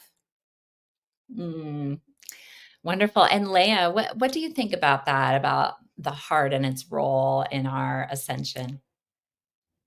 Well, I wanted to just talk a little bit about what Ting Ting mentioned earlier, and going back to movements. And it's interesting. I also trained in Wudang, and yes, and what we also say is that our body is our temple, and we connect the heaven and the earth through our body. So even just the simple syncing the chi that we do at the beginning and the end of a practice is basically connecting the earth's energy with the heavens' wisdom and then sinking it into our belly. We don't sink it into the heart, we sink it into the belly, because if we leave it in the heart center, it can have a tendency to agitate us and make us a little bit nervous. So you always put the energy back down into the belly. And so referring to ascension, then that is how we would be connecting with our spirit guides, with our guiding star. And we connect through the points, the highest points, that's called the Bahue on the top of our head. You know, in the yoga tradition, I'd always heard there's a cup. And you fill your cup up with the wisdom that comes from the heavens. And so in a sense, I don't really feel it's an ascension. For me, it's more now when we practice Tai Chi, I don't particularly see it as an ascension to the heavens. I see it more like it's a descent from the heavens into our body. Right? So we are the walking wisdom of the heavens through our body. And the more that we move our body, and I say in the ways of Tai Chi, the more we can connect with the heavens and ground ourselves to the earth, because it's as important to stay grounded. Because if we're only connected to the heavens, we'll be a little bit flighty. And then, of course, all that will reconnect to our heart center, who we authentically are. Wonderful. And so with that energy that you're talking about, is it important to set that intention to do that, to be more grounded in your body, or does that naturally happen through the movement, Leia? Well, I think it can happen in both ways. I think it happens without us realizing, but I've found through my practice that when we do set intentions, there is the power of the mind. And so that can also bring more powerful experience, more profound experience to the practice. Now, of course, when we practice every day for a few hours, we're not always setting intentions. Sometimes it's just the movement and moving the body. It moves the chi, the energy, through the body so that it doesn't stagnate. And we don't always have to be our mind completely focused on that in order for it to happen. But there'll be moments of more mental clarity, where you focus on intention. Yes, focusing the intentions is very powerful and very, very useful. So both. Thank you, Leia. And what do you think about that, Ting Ting? What she said? Yes, the intentions definitely, I mean, it's a recipe for all of it, right? You need to have the right mixture of intention and movement and breath and being connected to nature. And even in like Chinese medicine, when you want to use a certain herb, you always use other herbs to support and balance the whole system. So it's all about balancing these rhythms and cycles, and intention is definitely very important. I think that everything begins with our imagination, with visualization. Of the making of the wheel was developed from that intention, that envisioning of what they wanted to achieve. And so when we think about like what we want to achieve in our bodies, or what the intention of that is, that essence, then we use the movement and our breath to support that experience. Yeah, that's beautiful. And Leia, I wanted to talk about energy. What is energy, and how can we transform suffering into something powerful that we can use? Okay, so I find that, first of all, when people start to move, they immediately start to feel better. Their sorrow kind of moves away, but it's not actually because of energy initially. It's because of the breath. Now, the word chi can mean energy, and the word chi can also mean the breath. So it's because a lot of people are very stressed and they shallow breathe. So taking a moment just to stop and just even do the initial movements of Tai Chi already changes their energy through the breath. And then there's the practice of Tai Chi, where we unblock energy in all the meridian channels in our body. It's like a highway that's going through our body, and some of the channels end up blocked. And through different practices, not only Tai Chi, but also Qigong, which is an important practice to remove energy blocks, then it can flow more freely. This, I feel, grounds people. People are not very grounded today. They don't feel like they're in their bodies, or they don't even realize that they're not in their bodies. That's true. And so when they and so when they, they're kind of like walking like a foot above the ground. And so by even just sinking the chi and doing the initial movements, they start to feel like they've come home. They've come back to their bodies. And going back to what I said about connecting to the heart center and learning who they are, their most authentic self, that helps them live a more authentic life, and it brings them joy. So it's like a joy cultivating practice. So first, while you're doing the breathing, you relax the face. Through relaxing the face, that relaxes the vagus nerve, that famous nerve. And then that goes down into the belly, and that relaxes the person in general. They don't feel so stressed out. That's already going to bring them relief from their sorrow. And then also, if you're going to speak about sorrow, I practice this a lot with my students. We do a lot of exercises to release grief. That's a big thing in Qigong.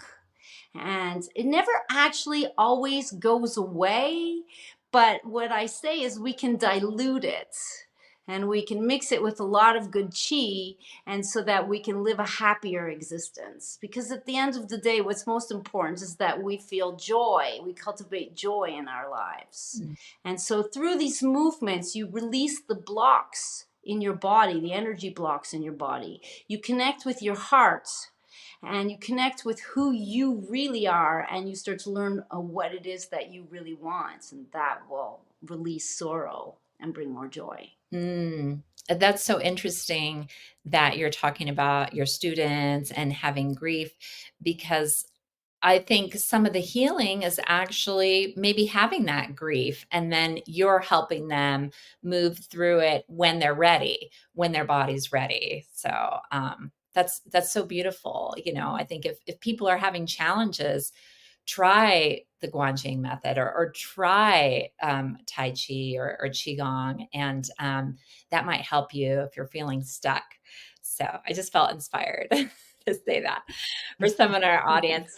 And Ting Ting, so, and just in response to that, about energy, how can we transform suffering into something positive that we can use? And to piggyback off of what Leia said, there's so many, first of all, energy can neither be created nor destroyed, right? It's always transforming into something else. And so why not our emotions? And when we talk about where, say, example, grief is held, it's in Chinese medicine, it's held in the lungs. And when we look at yogic philosophy, it's held in the heart chakra, right? There's 6 different chakras that are prevalent in the human body. And in the yogic philosophy, we have all these different life experiences. And depending on what emotion is wrapped around that experience, this is called samskara, the emotional attachment wrapped around the experience of an event. And when whatever that it is, it gets pinpointed and stuck in one part of our energy center. And so the goal is to remove the emotional attachment from the experience of the event, so you can see how that experience was a beautiful teacher, a beautiful lesson, and you can stay neutral rather than be so emotionally charged whenever you think of that event or that past. And when we use energy, when we use the movement to direct that flow, where that is the motion, that is energy in motion, that is literally transforming that emotional event into that renewed vitality, that chi, and giving yourself an opportunity to create space so that it can be released, because usually that emotion is this this tight thing, and you're feeling it in the tension of your shoulders, or maybe that grief is creating that hollowing of the chest. You can always tell when someone's feeling that, and their heart's closed. And inviting the body to relax so that it can be released and detached from the space and from our physicality. And every time we show up to move is an opportunity to experience that. So we gift ourselves that.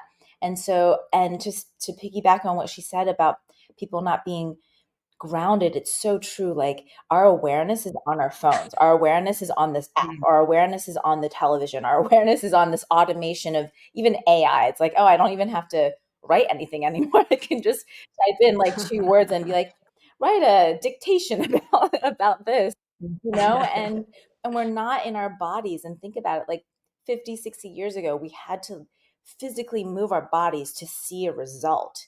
And I think this is sort of, I was at a event last night where a very famous music producer decided to make a fully AI based album. And I think this is a very crucial time and his whole point was, how can I use this to enhance my ability as an artist without, completely taking that creativity and throwing it into a robot.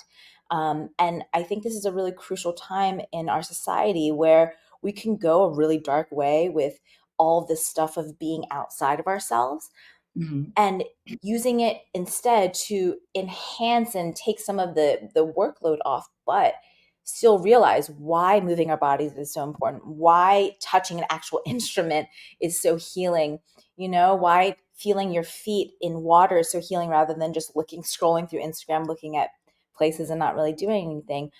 And it's because we're experiencing energy in motion rather than it being outside of us. Leia, I saw you nodding your head a lot. Did you want to respond to what Ting Ting said? Oh, I just had one little thing that popped up. We keep piggybacking off Yes. each other. It's fun. And about putting your feet in water.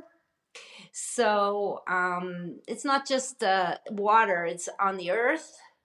A lot of times people no longer touch the earth, and going barefoot and walking in the sand or the grass or anywhere that's nature, and having your skin touch nature is so important to help ground you, and also regulates the pH in your body.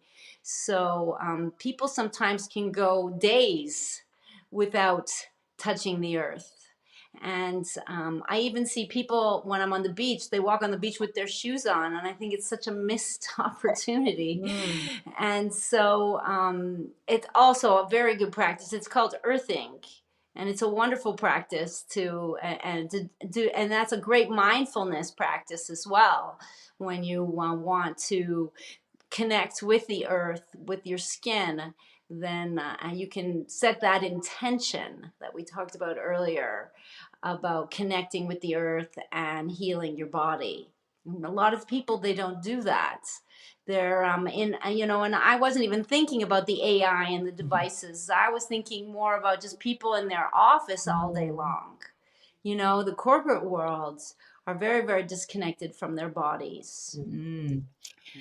Yeah. And something that just came to me since we're talking about work and computers and AI, I have a background in ergonomics. And so posture is always important. And when we're talking about the heart, a lot of people on the computers all day, they have this rounded shoulder, which maybe is a connection to closing off their heart and energy. So in that rounded posture. So what do you think about that, Ting Ting? Oh, definitely. Our posture sort of defines what energy is flowing through our body and how it's flowing through our body. Even say, for example, in yoga, when we go into a forward fold, right, we are naturally closing off the front body, and we're restricting this energy. But it's more of they say that this is a descending energy, right? So of course, if I stretch this side, then all of a sudden this energy on my side body becomes lengthened and activated. And so something so simple as the way that we're standing, the way that we're walking, how we're holding our spine upright has so much to do with and they sort of influence each other, right? Our emotions, our mind influence how our body posture is, and our body posture can influence how our emotions and mind are working. And so if someone wants to be more confident, the first thing they do is take the shoulders down and up and back. They lift their spine up and they stand I just tall. had to do that right now. Because I was realizing. Mention posture. Yeah. Everybody goes like And that. so it's definitely very important. And to talk about earthing, even the Native Americans, when someone was sick, they would dig a hole in the ground and they would have them lay down to receive the electromagnetic energy of the earth. And that's how a lot of times they helped people who were going through sickness. And so it is so important to touch the earth in some way. Even gardening, that's why gardening is so good for the mind and good for our health, is because we're touching the soil. And even for me, like with food, I think it's really, really healthy to eat with our hands. I mean, when when I live in Bali, or whenever I go to that part of the world, I love to eat with my hands. And it's great to know that it's socially acceptable. It's a little bit less socially acceptable here in the US. But when I'm at home, just yesterday, I give my dog organic chicken livers and ground meat, and old me 10 years ago would be like, oh, use a spoon, and I literally pick it up with my hands and I'm putting it in the bowl, and there's this I love it. You're feeling something so real that it also grounds you as well. Oh, I'm just so impressed that you're handling this dog food with you. with your hands, just to be in touch with your body. And it's so interesting. I'm watching 7 Chickens right now, and they do that. So they make a little space in the ground, and so they're healing themselves. So animals intuitively know how to do this. So that was interesting to learn that the Native Americans had that practice. And I believe it, with how connected they are to the earth and the planet and everything.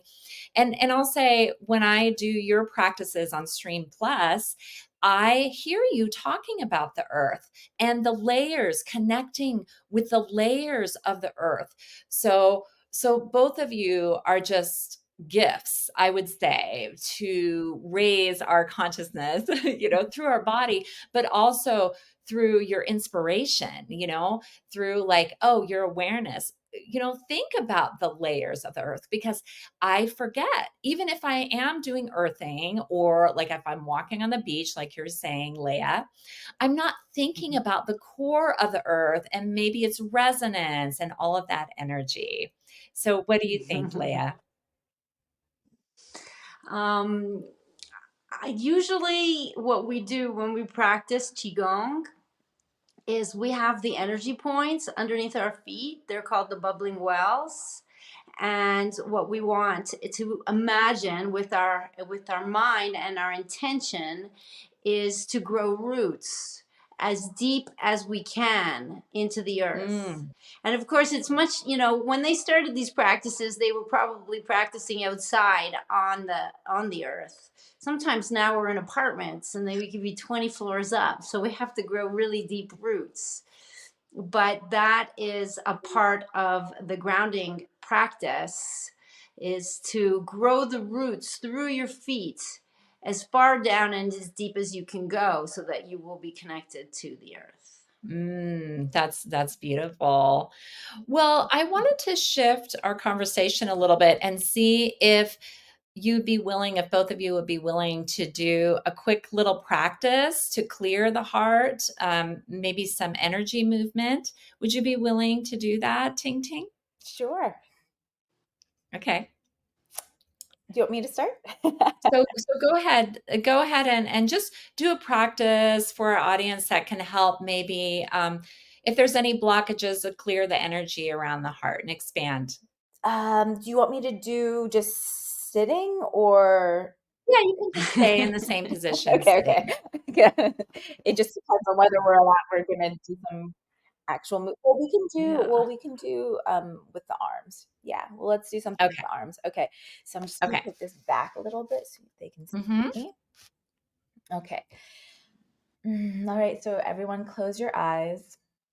Allow the shoulders to roll down the back, softening the face, softening the jaw, the space between the eyebrows. The ears relax. The tongue relaxes. The throat relaxes. And feeling the spine growing tall, effortlessly tall towards the sky. Inviting your awareness and your breath to drop into the space of the heart. And feeling this space emanating and pulsating with the essence of the soul. And every inhale you take, you breathe new life and spaciousness into the soul.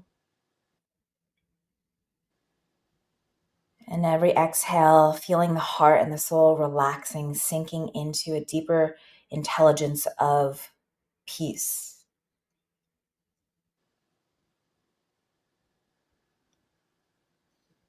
The inhale, we draw in a feeling of spaciousness, of freedom in the heart space. And every exhale, the heart relaxes into the experience of peace, contentment, presence.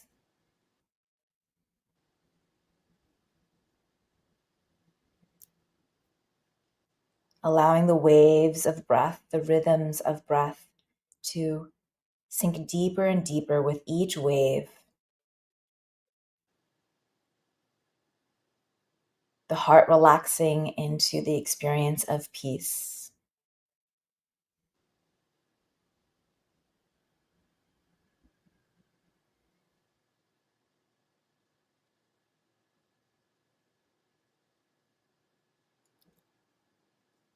And in this moment, feeling that peace, the possibility for it, and the knowing that when we are at peace, we are deeply connected to our soul's expression, to the divine timing of life,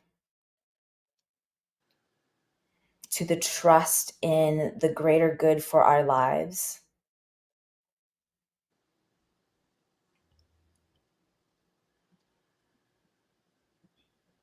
And you can carry that peace with you throughout the rest of your day and come back to this space whenever you need.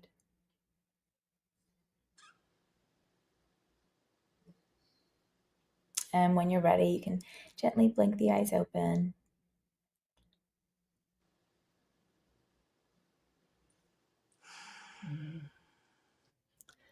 Thank you, Ting Ting, for being spontaneous and willing to do that. You're welcome. And thank you. You're welcome. And Leia, I was wondering if you would like to share a practice for opening up the heart with Tai Chi. Okay, well, generally Tai Chi we do standing up, but I can do a few upper body movements sitting down. Okay. And well, I have a whole bunch of things swimming through my head that I would like to do. And so first what I would like to do is let's just start off by putting our hands in prayer. And that is not necessarily a Tai Chi movement. But because the heart meridians finish in the palm of the hands, that's why they probably do prayer, is to stimulate the heart meridians. So I thought that we could just start with that. And then the next thing that I would like to show you is a part of how we release the grief from the lungs, which Ting Ting mentioned. So we can start with that. And so what you do is first of all, it's a tiger. So you make tiger claws, which is also going to stimulate the meridians in your hands. And then what you need to do is you need to open up as big as you can and circle around. Okay? And then push forward. And you just push forward and you flex, because that's going to stimulate the palms of your hands. And then scoop, bring it in, and then open up and go round, okay? And then push forward again. And I'm really close to the camera, so it's kind of, right? And then you scoop again, you bring it in, and this time open up and look up and really tilt your clavicles. Good. And that is how you release the grief from your lungs, okay? And then scoop it in. And now I want you to, this is really, really important. So let me see if I can put this down. I'm scared to move anything. So this is what they call hugging your Tao, okay? And so right now what you have here is all the energy in front of your heart center. You're holding Ting Ting. You must have done this when you were in Wudang. Standing meditation, but we're doing it sitting. Okay?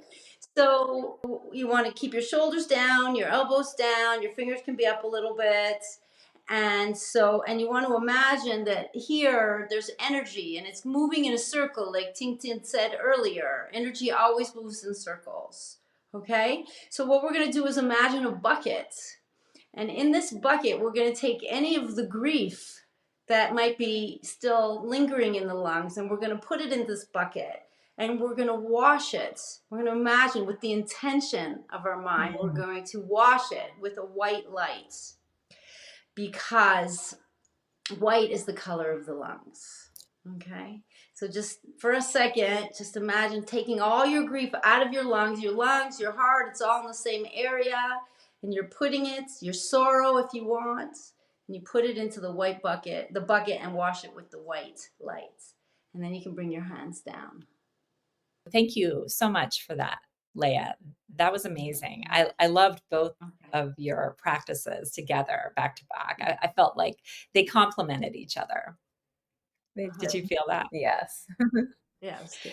Yeah, and it's so healing. I mean, both of you bring in this element of healing emotions, and it's so deep and needed.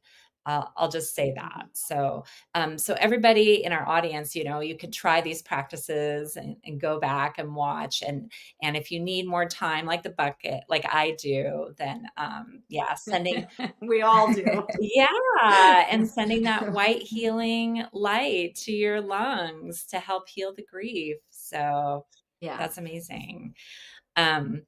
So that clearing, those clearings that we did, and through these movements, how can that help our soul and just live a better life?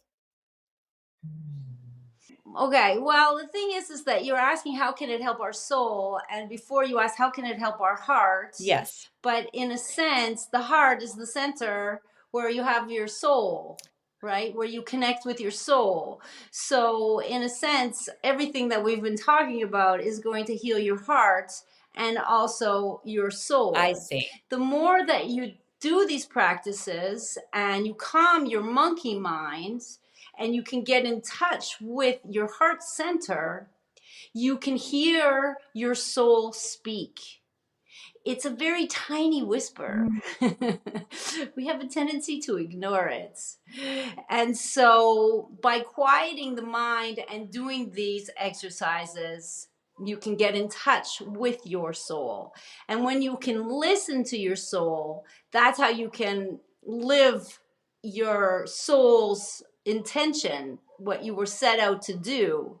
It's also, you could also say it like you're living your most authentic self. That's what we talk about. Practicing Tai Chi and Qigong and any mind-body practice is going to help us reconnect with our authentic self, and therefore our soul can sing. Beautiful. And Ting Ting, how can these practices of clearing the heart through movement help us in our soul?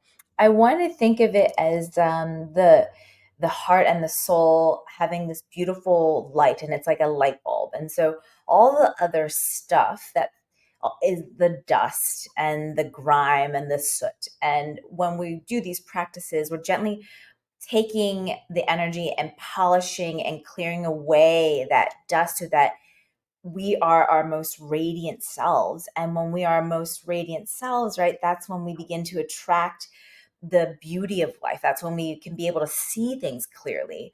And so essentially, like, I totally believe that in our essence, we were already whole and already perfect in our essence, and all of these different life experiences and maybe the karma of past lives create this sort of sprinkling of dust over that radiance, that wholeness. And so when we decide and to clear away with movement, we are shifting the energy and being able to take away that dust so we're able to fully send our wholeness out, send our light out, and be this unwavering, emitting glow, which we all are so capable. I mean, I'm looking at right now at the trees and how they glow, and they're doing that unapologetically, right? They're doing that because they don't have the weight of emotions and all of this stuff. And so we, again, coming back to the essence of our true nature, and the essence of our true nature within our soul is being a beautiful, unwavering light for the world and for yourself. You've got that down. Okay. Well, I think I would love to talk about your time, Leia, of studying in China and some of the wisdom that you learned and how you integrate that today. Oh boy. So studying in China is very hard. I don't know how long, Ting, you stayed there, but I was there for a period of 3 years. I did it in different parts, but the longest I stayed was 2 years, and then I stayed for a year. And so, but I find that it's very interesting because the Chinese, if you don't speak Chinese, you don't actually learn through their teaching. You just learn through living. You know, what you can't, everything is your teacher in China. And they're so hard to live in China as a foreigner. So you are constantly coming up against obstacles that you have to overcome. And it's just a part of your teaching. It's like everything is your teacher there. You're in a school, you're with all these other students, and there might be one that you don't quite get along with. And so that person becomes your teacher. There was one boy, he was ADHD, a Chinese boy. His teachers couldn't handle him. His parents couldn't handle him. The coaches couldn't handle him. So he put him with our foreigner group. And so that meant he had to come and meditate every day for an hour with us. So he became my meditating teacher because he never, I didn't need a doctor to tell me he was ADHD. This boy could not sit still for a moment. And he made all sorts of noises. He came late, he left early, he shuffled. And so all of these things become our teachers. And learn, and it's a huge lesson in letting go. And just, and deciding what is important and what is not important. And so that was a very strong lesson for me while I was in China. And then also when you're in China and you're trained like that, 6 months, a year, 2 years, 6 days a week, 8 hours a day, it changes your body. It's not like when we're in the United States or in the West where we go 2-3 times a week for an hour. It really changes your body from the inside out. And you don't actually notice it. You're just training. Every day you get up and you're like, okay, here we go again. It's like, and then you're exhausted, and then you eat lunch and take a nap, and then you get up and you're like, okay, here we go again. And so, but it's through that, here we go again, that you learn to overcome, you build resilience, you get stronger, all on a physical level, which is going to make you stronger on a mental and emotional level as well. But it's really interesting because I find that I only really reap the benefits of my training in China once I'm gone and I'm able to eat healthy again, because they eat a different way and I'm a plant-based eater, and so I'm not always able to eat. We don't have our own kitchens. And so it's once I've left, I feel like I always say I'm like this flower that just kind of blooms once I've left China. So you go, it's like, China's like what doesn't kill you makes you stronger. And then the other thing is that what's wonderful about China are the other students, and Ting, you must have experienced this, the other students that come with their wealth of knowledge and the conversations that we have and the exchanges, and we teach each other in our free time. Okay, I'll teach you this if you teach me that, And I had one woman who did a lot of Japanese acupuncture, and I taught her the forms. And another woman did sound healing, and another was a medical Qigong practitioner. And so it's the encounters also in these schools with these amazing other teachers and healers that really is life-changing. But it's hard. China's hard. And if you don't speak the language, when I first started going to China, I used a translator, and I used an electronic translator because it was before smartphones. And so I found that I had to translate one word at a time because the language is so different from ours. They would just laugh at me if I tried to translate a sentence because it came out to something so crazy. I was asking them I was there with my young children. I was homeschooling there. And they were very fussy, so they wanted to know what was in the dumplings. And so I wrote it on my translator, and I got a message back saying it was snakes swimming up a river. So it's like, guys, I think it's noodles. Okay, yeah, good translation. And what about you, Ting Ting? Oh, yeah. I mean, Very similar. I was actually only there. I am Chinese, so I was born in China. My background is actually Mongolian, but I was raised as in Chinese heritage, and so I hadn't been back since I was 5. So it was a very big moment for me to go back to the place, the origin of my ancestry. And before, I had lost all my Chinese. I used to speak fluent Chinese, and my mom had pushed me so much to learn English because I had refused to learn English. And so I was like, okay, I need to learn Chinese again. So I was going and learning Chinese a few months before I had left. And of course, that's definitely not enough time to learn fluent Mandarin. But I knew how to make basic sentences. I knew how to say what I like to eat, or what if I was thirsty, if I was cold, that kind of stuff. But not enough to really have complex discussions with people. And so it was completely correct what she's saying. It's very hard to be there. I was only there for 2 months. And my school was called Above the Clouds, which was so fascinating because actually I recently found out Topanga, where I live, in Native American also translates to above the clouds. Oh, what a synchronicity. And so we were literally at the top of the mountain. And when I arrived, they said, okay, you have to, you take a cab from the airport to get to the bus, and then you take the bus to the school. And I figured, okay, I'm just taking the bus to the school. So someone meets me, and I take the bus, and I'm like, okay, how long is the bus ride? It's like, oh, it's about 50 minutes to an hour. I'm like, oh, I have all my luggage. They tell me to go grocery shopping. They're like, you need to get laundry detergent. So then I have all this stuff. I have 2 suitcases plus like a whole giant bag of groceries. And so they're like, okay, we have to transfer to another bus. And I'm like, okay, I take all of my stuff, transfer it to the bus, go up there. I think I've arrived because I'm at the top of the mountain. And at this point, my lesson is never have expectations. So I arrive, and they're like, okay, so we have to climb up these stairs. And I'm thinking, oh, maybe just like, up these first flight of stairs I see. No problem. The martial arts students come to help me, and each one has a suitcase. And I'm holding this giant thing that includes this huge bag of detergent because they kept insisting I get this detergent, right? So I'm walking and walking and walking, and I'm like, oh my God, we're still going. And literally 40 minutes later, we're still going up these flight of stairs. Those stairs.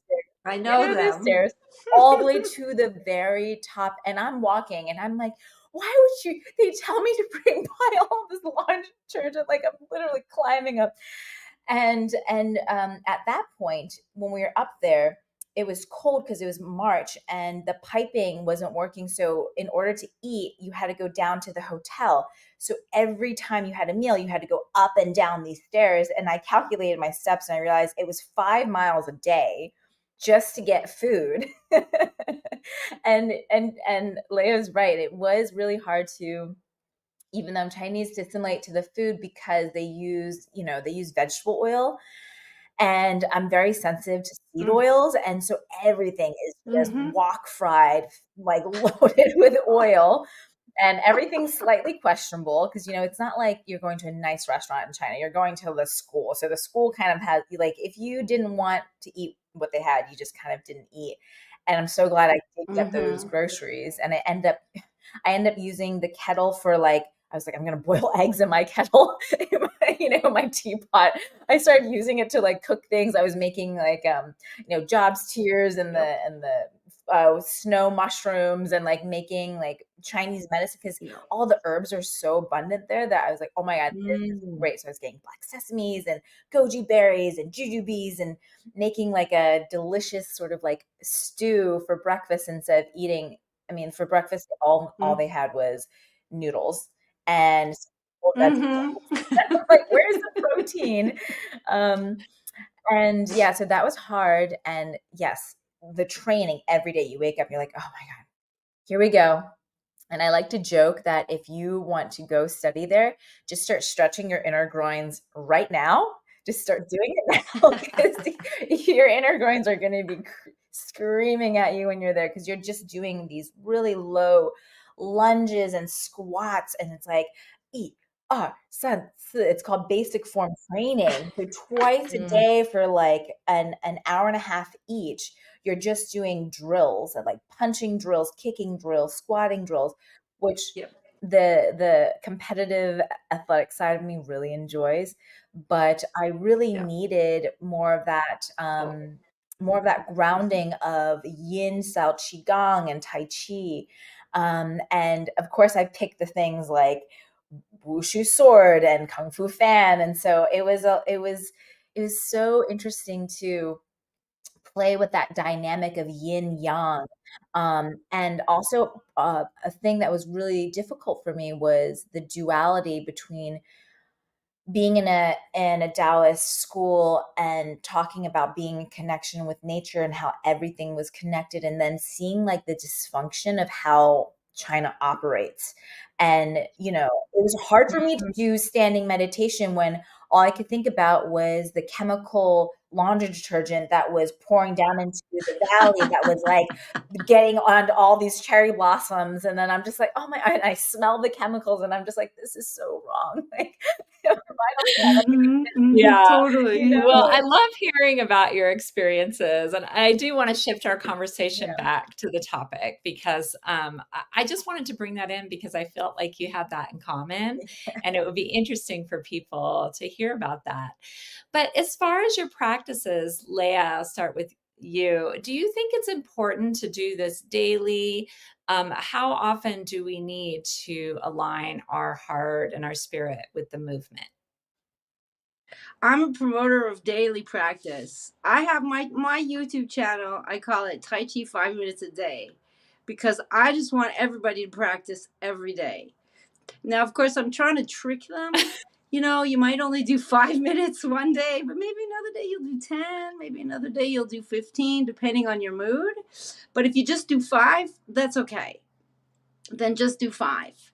And I really believe from my training in China that the regular daily practice is what makes the shifts in your body. And then that's what will open up your heart center and bring you more joy. So once again, it's like I was saying, how we train 6 to 8 hours a day every day. It's a big difference than training on a couple of hours a week. So I'm a big, and I think also I had to move because the power went out. Fine. But now it's back, but I'm stuck.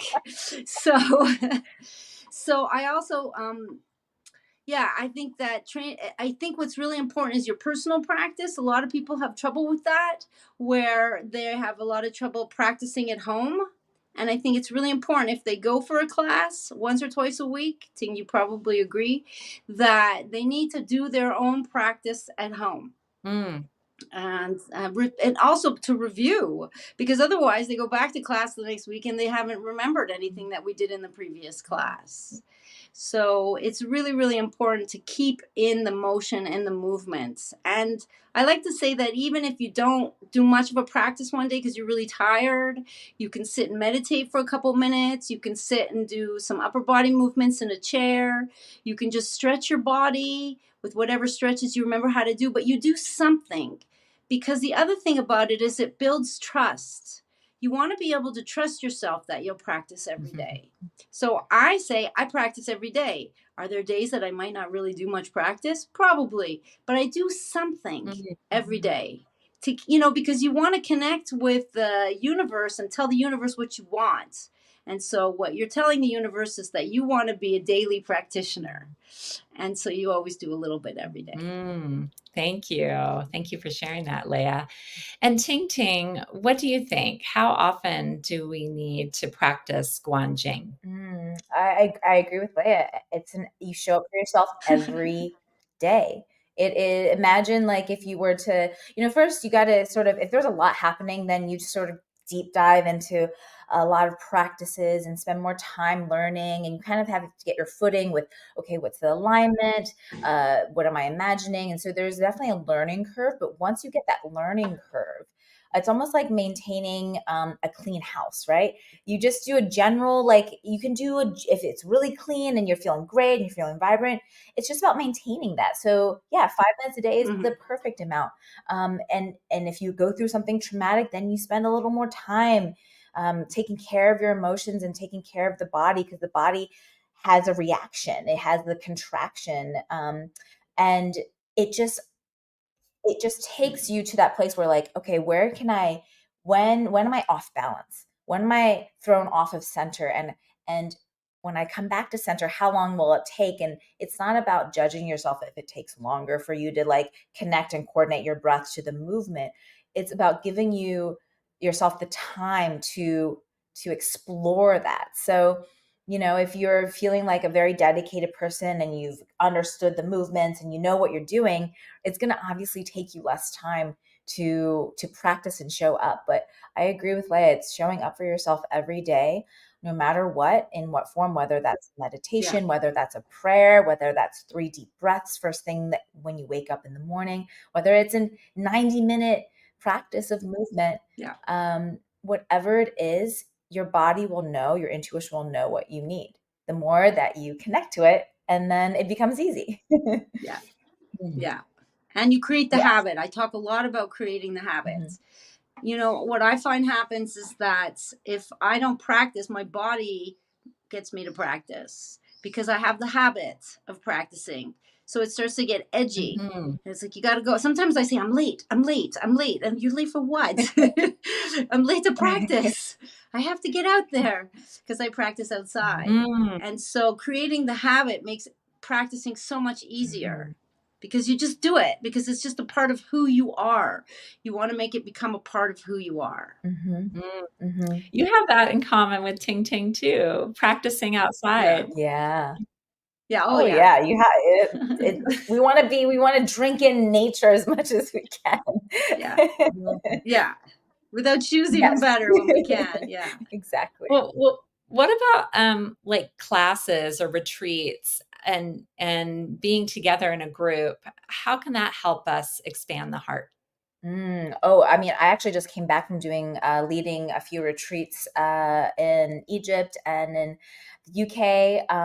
And I could definitely say that, and this is speaking specifically for Guanjing, because the difference between Tai Chi and Guanjing is that Guanjing uses those spiraling circular shapes to create a fluid dance between one basic form to the next basic form to the next basic form. And so you create almost like a fluid expression of your energy in a more dance-like experience.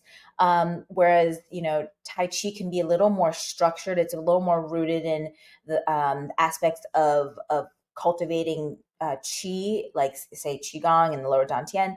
But what Guanjing does is when we're sitting in a circle and we're moving in these specific patterns of shape, it actually creates an energetic mandala.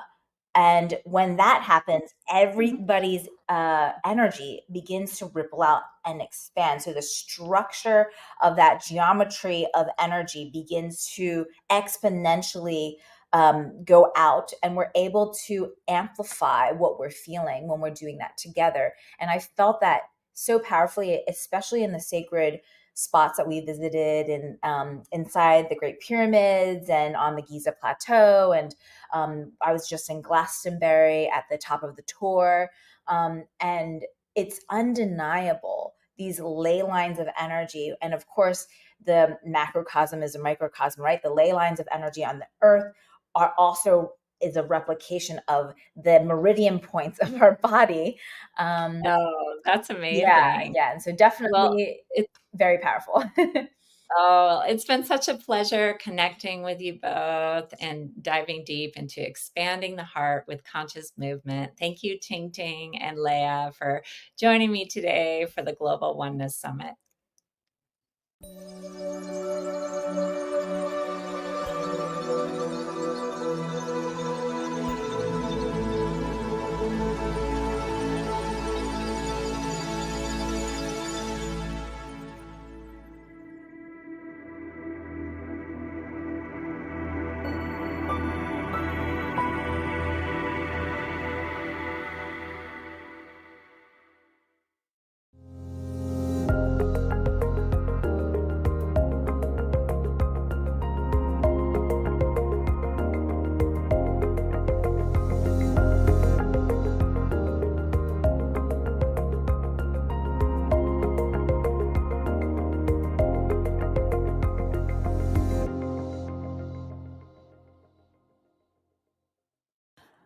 Hello, and welcome to this panel. I'm Cynthia James. I'm your host, and I've been a host for Humanities Team for about 4 years, and I'm always excited to bring a new topic and introduce you to extraordinary people, people that inspire me and that are doing great work in the world.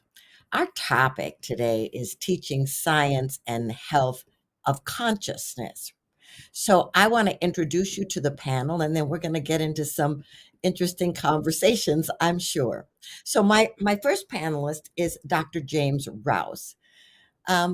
He's got a passion for inspiring wellness and empowering individuals to lead their best lives, right? And he's dedicated his whole career to that. And central to his philosophy is the belief that true wellness encompasses more than just physical health.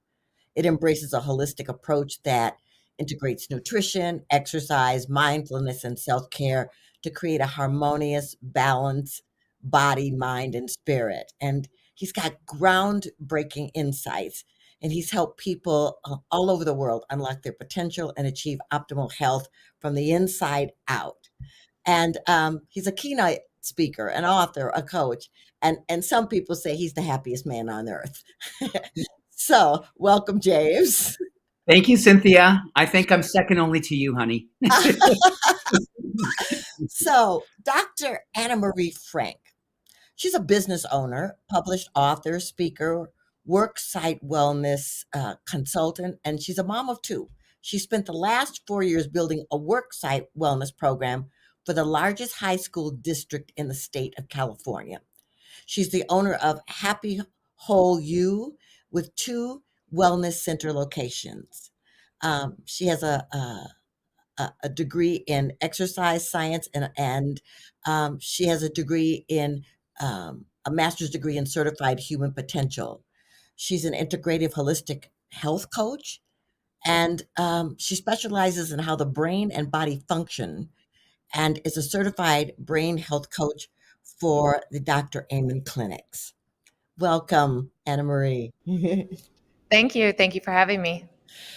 And Roel Sneider. He holds the W.M. Keck Distinguished Chair of Professional Development Education at the Colorado School of Mines. He received in 1984 a master's degree in geophysical fluid dynamics from Princeton University, and in 1987 a PhD in seismology from Utrecht University. In 2000, he was elected as the Fellow of the American Geophysical Union. He's the author of Textbooks, A Guided Tour of Mathematical Methods for Physical Sciences, The Art of Being a Scientist, and The Joy of Science. Roel, welcome. I'm so glad you're here. Yeah, I'm happy to be here. And I'm Cynthia James. I'm an author, speaker, a coach in emotional integration. I work with leaders, individuals, and teams in spiritual arenas, but also in secular and government agencies. I have a passion for helping people remember who they are and bring their light to the planet. And so I'm very grateful to be here. I'm also the host of Women Awakening, a podcast I created. I've interviewed over 250 women around the world who are change makers. So today, I'm going to start by having our panelists give you just a little bit of an overview of what pivotal moment in their lives moved from just using science and health to raising their own consciousness and bringing it into their work. So let me just start with you, James. Well, Cynthia, it actually happened quite early in my scientific career. I was in my residency, finishing med school, and I had a patient who came to see me who was given a 4-week prognosis with a metastatic pancreatic cancer. And I had spent days in the library putting together her plan for what I was hoping was going to be the cure of her uncurable disease. And I'll never forget when she walked into the clinic and she was with her husband, Hank. They'd been together 62 years at that time. And rather than wanting to see her lab work, she gave me a big hug and said, "I'm just here to heal the last parts of my life. I don't need to be cured. I just want you to steward my healing. And I think that is when I had probably the most humbling and beautiful breakthrough as a physician, is that was, there are so much going on in medicine that we don't see in science. And we have to make ourselves available to see it in the human in front of us. I watched this woman complete her GED, which she had not completed because she became pregnant when she was 15 years old. She was 86. She went back to school 2 weeks. She wallpapered a room that she said was bugging her for 47 years.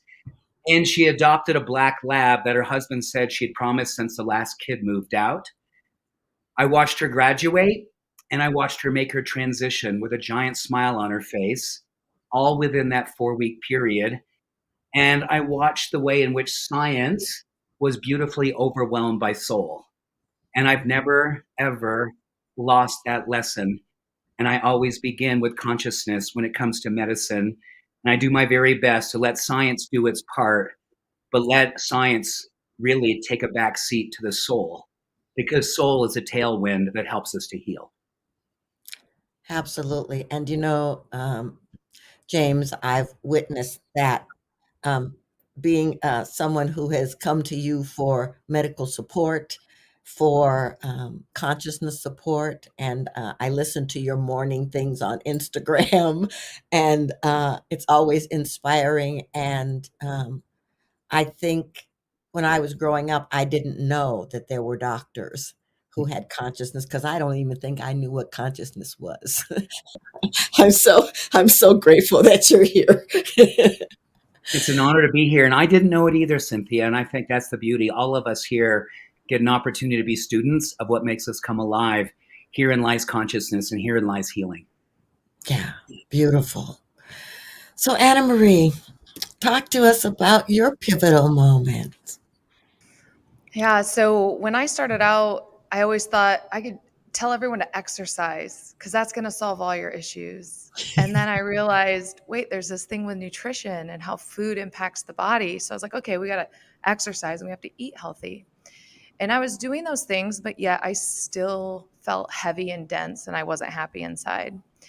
And it wasn't until I started to get my mind right and started to what I call reprogramming my mind. And I couldn't really explain what was going on, but I started to feel things like come into my field, if you will.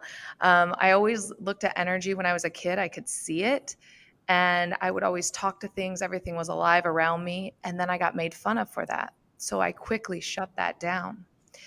And once my grandfather passed away, the energy started to come to me again. I started to see different things. And as I started to continuously working with people through wellness, I started to see it's almost like miraculous healing. All I can say is people started to heal in ways that I didn't notice before.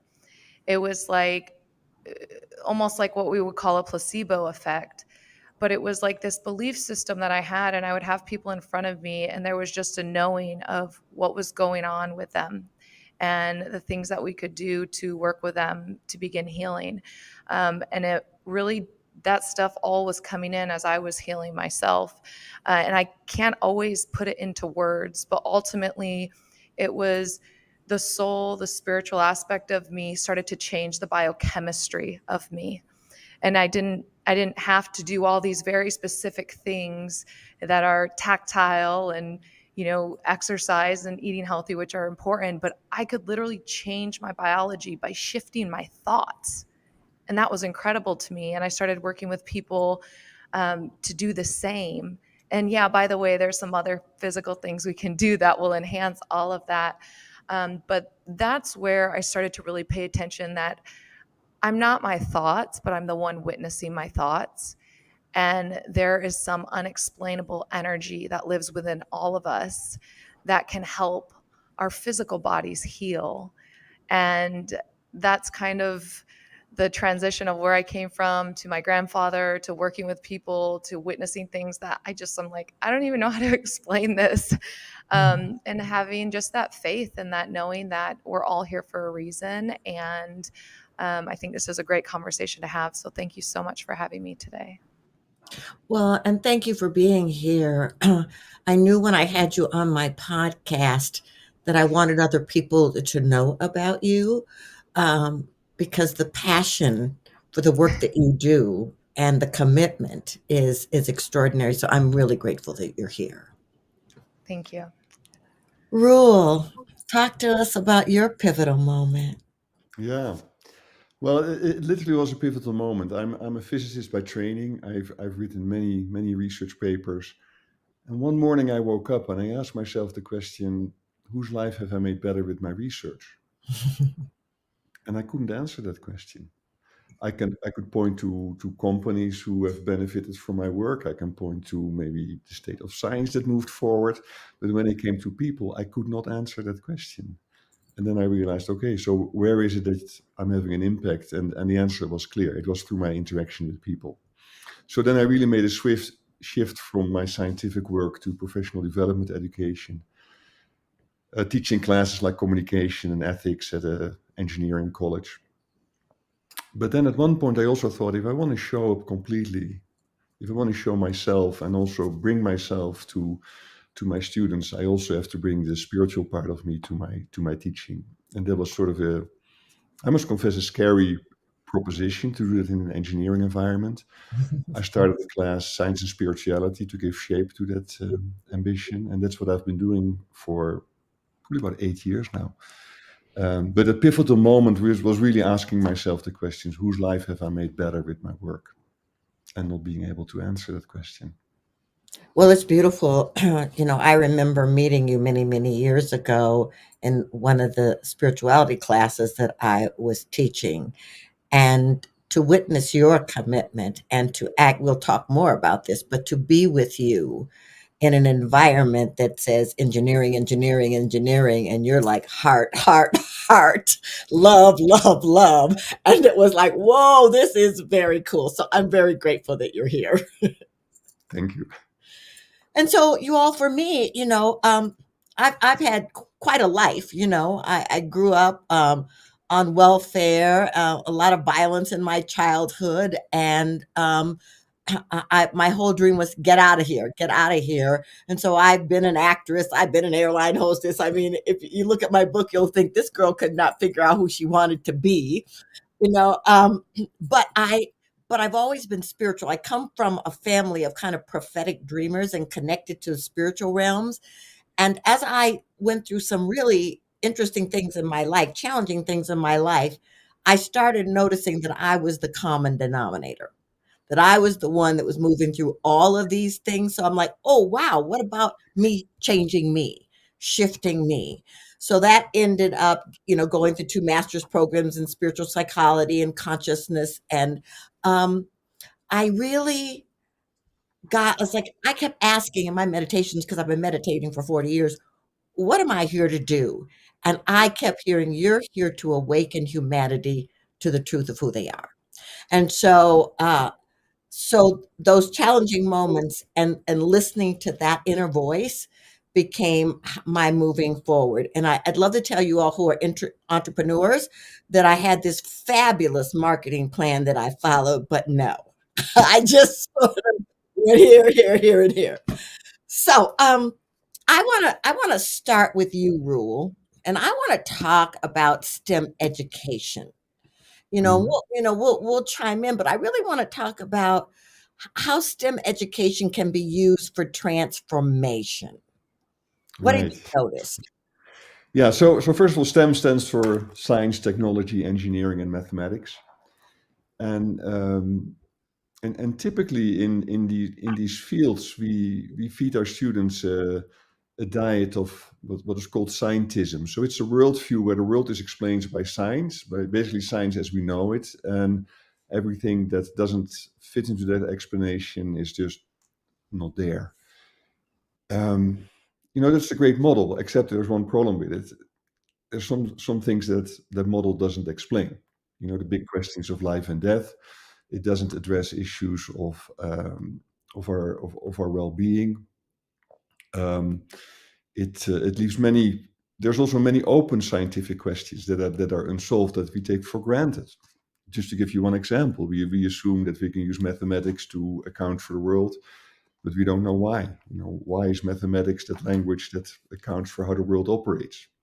So there's many open questions, and many young people they struggle with those questions. And I think it's important that we sort of widen the scope of our education beyond the science and the engineering that we do.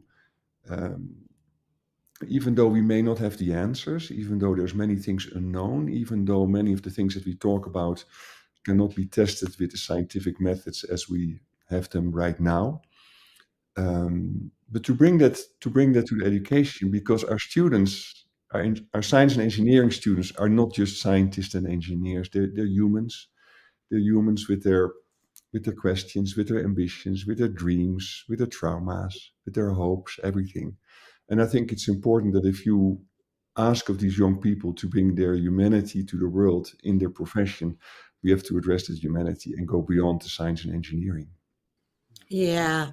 So talk to me about science and spirituality. For those of you, a few years ago, Roel came to me and said, "Hey, I want you to come and teach in this science and spirituality class." And I sort of laughed and thought, what are you talking about? I am not a scientist. And he said, "Yes, but you are spiritual." And so he invited me. And so talk to me about that a little bit, this whole journey of creating science and spirituality. Is it 5 years you've been doing it now? I don't quite know exactly. I think it's more than 5 years. And I teach the class every semester to a group of 40 students. The class fills up in like 20 minutes when registration opens. And so what this tells us is there is sort of a hunger among these students to dive into spirituality. This doesn't hold for every student, of course, but there's a significant group of students for which it holds. I think we're offering them aspects of being that are not covered in the other classes that we offer them.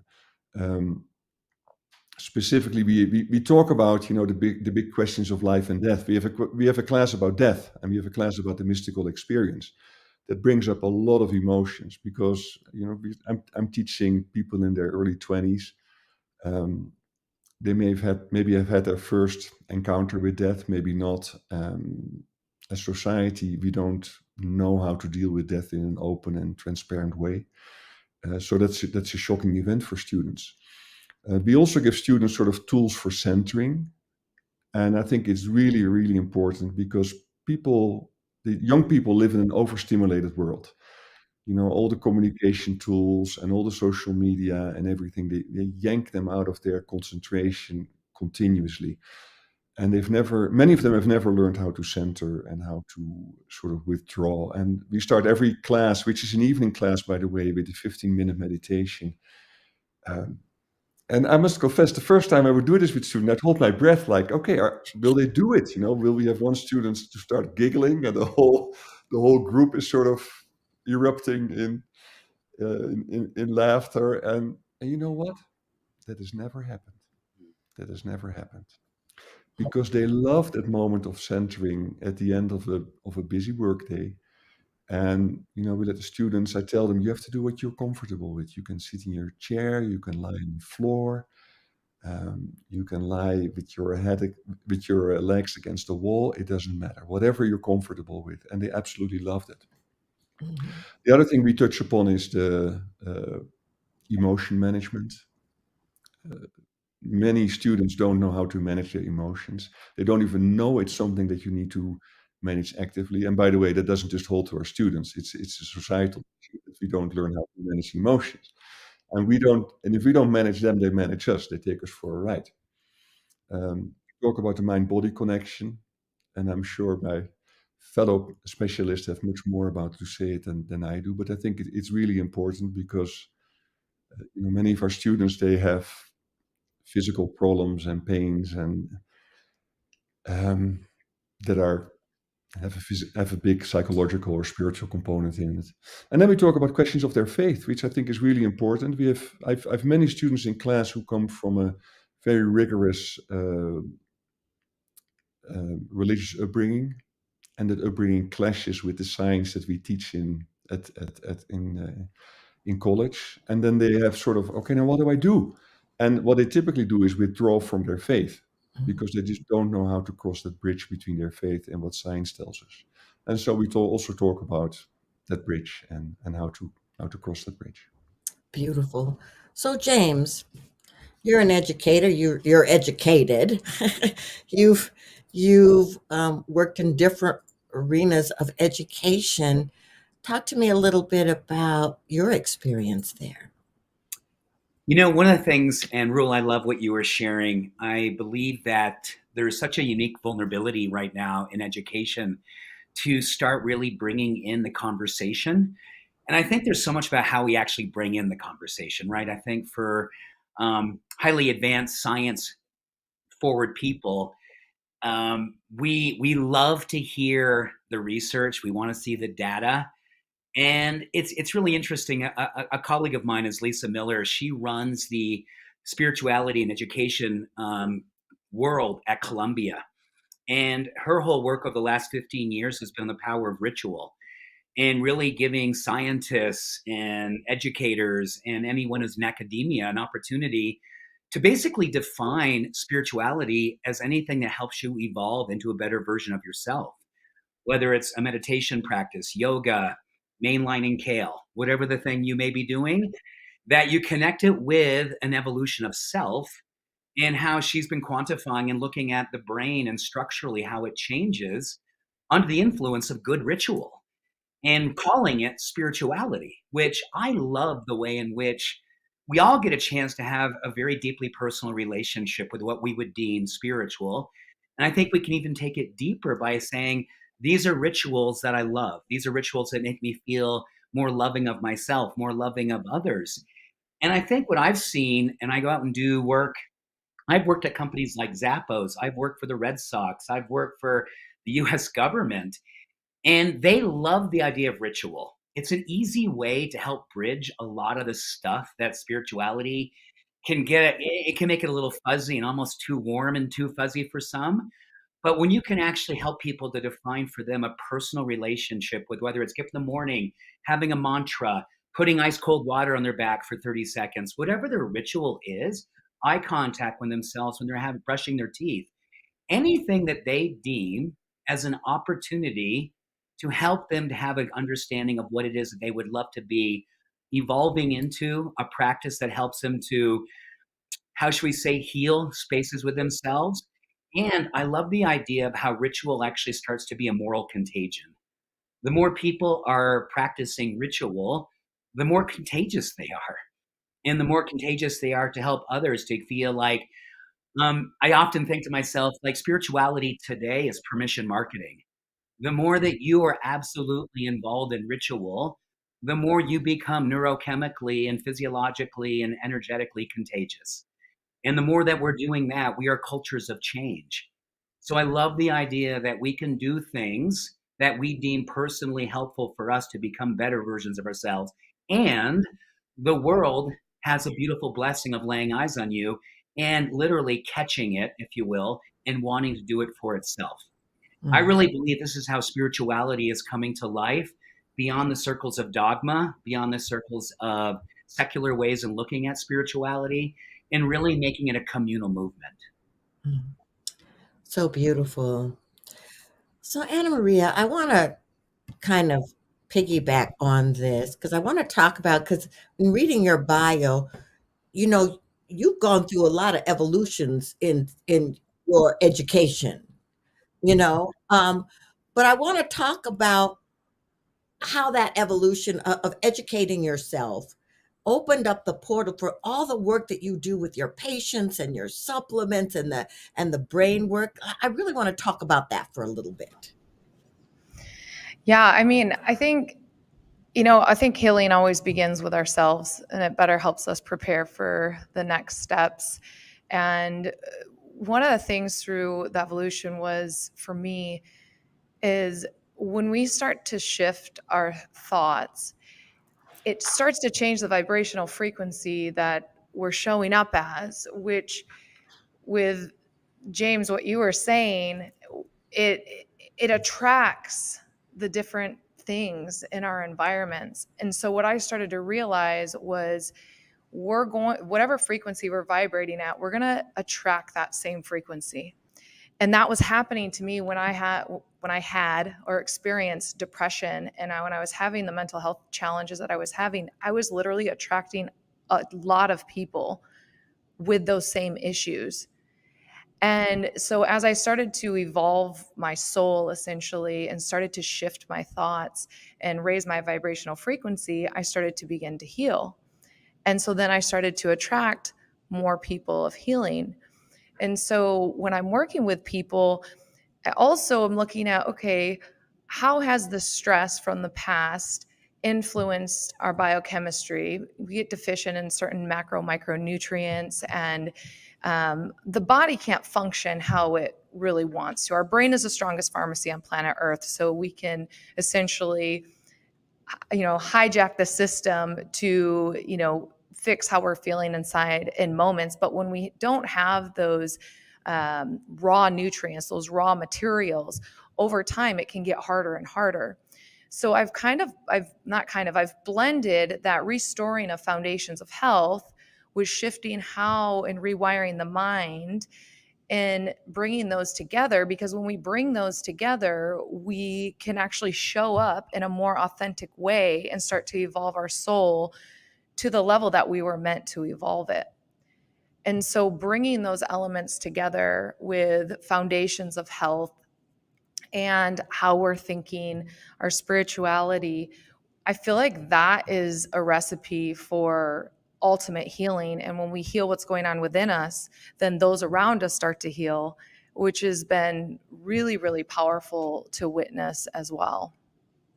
I don't know if that makes sense. It makes total sense. But I want to ask you, first it was exercise, and then it was moving into food, and then it was, how did you know that it was time to move and expand your awareness, consciousness, and education?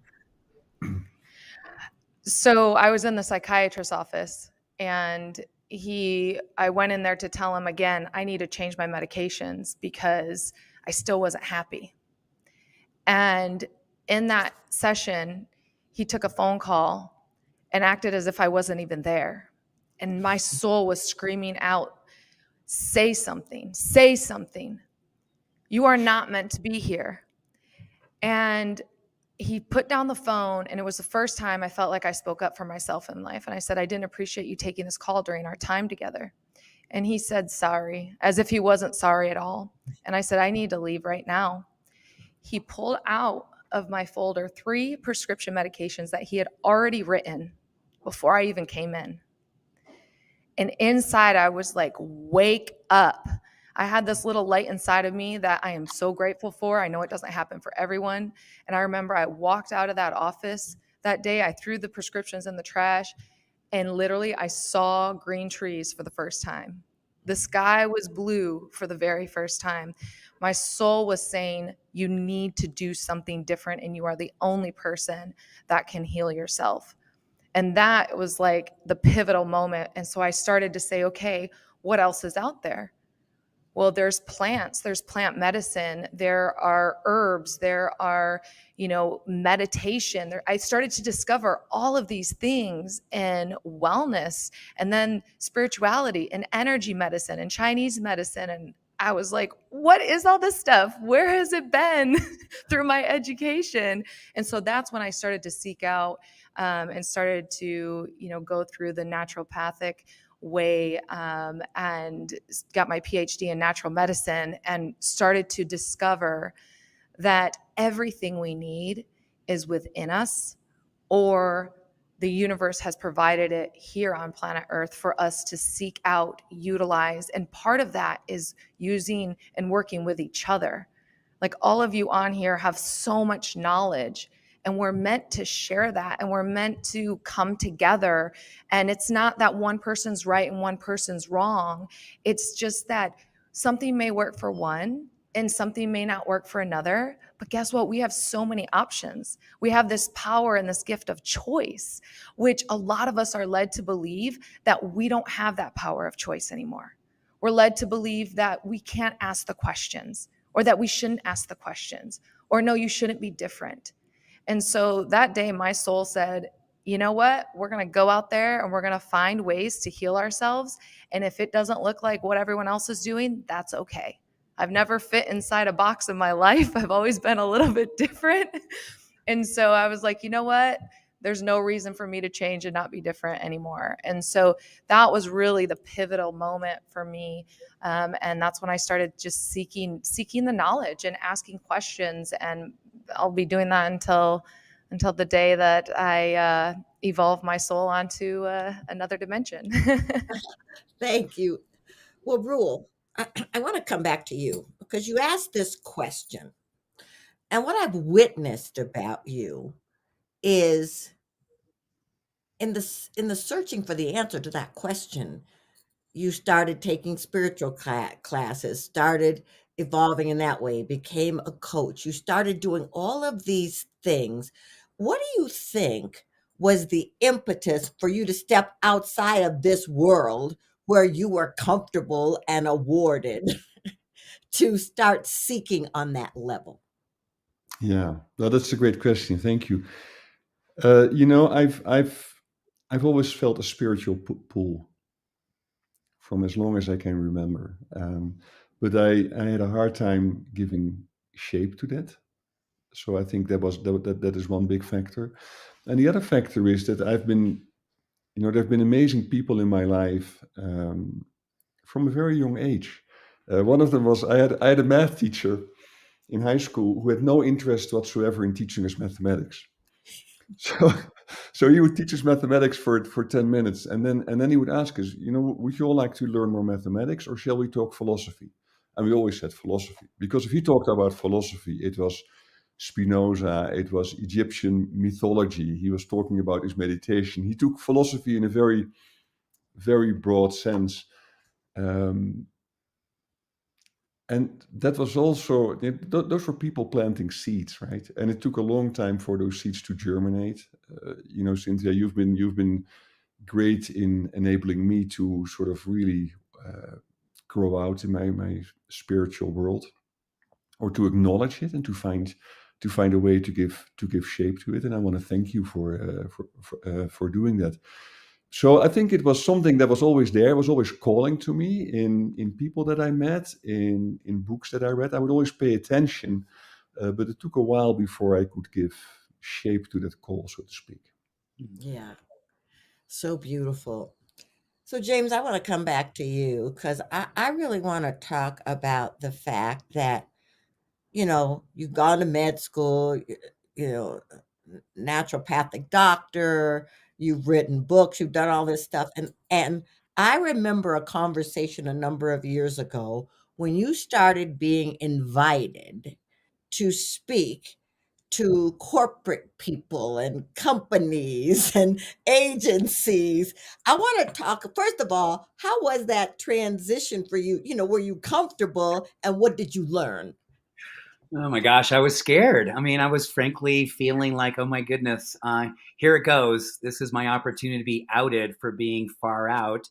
And here's my opportunity to really let my vulnerability be tested on a front line. And, I think that I used to use an expression a lot with my patients: start with a bod and move them to God. And, because I think that a lot of us are more comfortable talking about cholesterol than we are mystical experiences. A lot of us can talk about pain that's coming from our knee versus existential pain that's coming from not answering a call. And I just gave myself permission to really do that, really come in soft circle, if you will, not coming in like a person that might be offensive or hard to integrate. And I think that's really kind of the way in which, His Holiness says often, you convince by your presence. And I think that that's always been more of the way in which I've loved to go into companies and cultures and be a good listener first, be kind first versus being smart first, be encouraging first versus being, a descriptor of all the things people need to do to change the way they're living. I think it's just an emotional intelligence wrapped in spirituality. We all want to help people, But we have to understand the language of love for everyone is different. But more than anything, the language of love begins with compassion and openness, knowing that everyone's on a part of their journey, that everyone has a place in which they want to begin. As healers, this amazing group of people, and Cynthia, you do this every day so beautifully. Don't be afraid to go into this with love first versus with data first versus with science first. Start with the heart and move them to the brain. Mm-hmm. Yeah. Yeah. And you do that incredibly well too, James. I mean, it's incredible to watch you walk up on a stage and look like, okay, the channel's open and now I'm just going to let everybody know what wants to come through here. And with energy and with love and with light, it's beautiful. And so Anna Maria, I guess I just want to ask you, you got a lot of different patients who come in. They're probably not all in an evolutionary state of being. So what is it that you do to work with these people to open the conversation of consciousness? What a great question. So with my clients, no matter where they're at, I try to meet them where they are at. And I give them a space where I'm listening. And something that they say to me quite often is, I feel like somebody finally listened to me. Because like James, like you said, like their knee may be killing them and they're not sure why. They have no past injury to their knee or their hip and it's really bothering them. And we'll just explore conversations around, are you having issues being flexible in your thinking? Are you having trouble stepping forward in your life? Because I believe that any physical ailment that we have is due to an emotional blockage that's been stored in the body, whether it's your own stuff or something you inherited through lineage. And so when we start to address the emotions being stored in the body and the energetics, I always tell them, this may sound like whatever, like foo-foo or whatever, but let's just have this conversation because we've talked about the biochemical aspect. We've talked about the structural aspect, but yet your knee still hurts. So what if we explored earthing and grounding and breathing and exhaling out the not stepping forward and that one thing that you need to do, that calling. And so I just give them space to explore new concepts without telling them what to think is really important, and just finding out where they're at and just kind of bridging that gap and bringing that conversation together. And it's amazing. I live in a very conservative town and like last year, our business, out of 15,000 businesses in our community, we won Small Business of the Year. And that was a huge wow. But it just reminded me that just not forcing my opinion or my belief systems on other people, and just coming from heart-centered first versus knowledge. Because I used to be that person, knowledge, it has to be proven. You have to be able to touch it, feel it, and approaching clients with love first and compassion and openness and having those conversations without an expectation of outcome. I feel like that has helped people really begin to heal, and that helps bridge that gap for sure. Yeah, it's so beautiful what you're saying. When I started getting invitations to work with corporate leaders and teams and government agencies, I want to say there was this question about why me? Because, yeah, I've been educated. I know a lot of different things, but to walk into those arenas, because I used to work in corporate America and, they weren't so interested in spirituality, but it was like, both you and James talked about love leading the way. And so whenever I'm going to walk into those arenas, it's like I ask to allow me to be an entry point, a portal for people to experience love and transformation and healing, and it's through the data that I'm giving them, but it's really, how does it resonate with their hearts and with their souls? I think that it's important to be able to trust that you can be a vessel and carry all of it, the heart and the soul and the intelligence, and we'll want to come back to you, because being in that science and spirituality class with you, first of all, I know you had to go through some hoops to get that class approved. But the other part was to be in that room and to witness your kindness and your loving and your caring, and to open the possibilities for them to ask questions beyond science. How is that for you? Oh, well, thank you for asking that. It's an amazing experience. It's very gratifying. And to be honest, I think one of the important things that we do in the class is to give students permission to step out of the confines of strict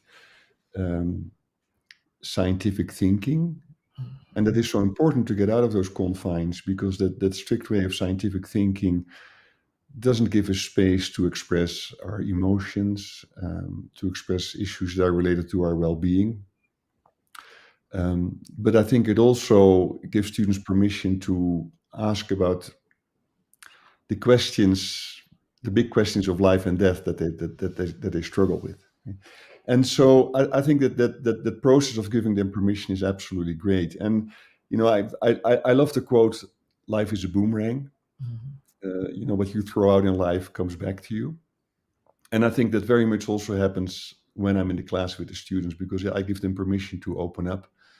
Of course, this all happens implicitly. I don't tell them, "Hey, you have permission to talk about anything that you want to talk about." It's more like, create a safe space for them to express, and they really appreciate it. And that comes back to me big time, of course, because they love the way in which their thinking sort of expands beyond the way they were thinking before they entered the class. Actually, that's not quite true. They probably were thinking in those ways already, but now they found a way to talk about it and to give it shape. That's a big deal for them. And they let it know big time to me. Yeah. And I just want to touch a little bit on teaching with heart. For the audience, Roel put in for a grant from the Templeton Foundation to be able to work with teachers to help them learn how to teach with heart in the STEM environment.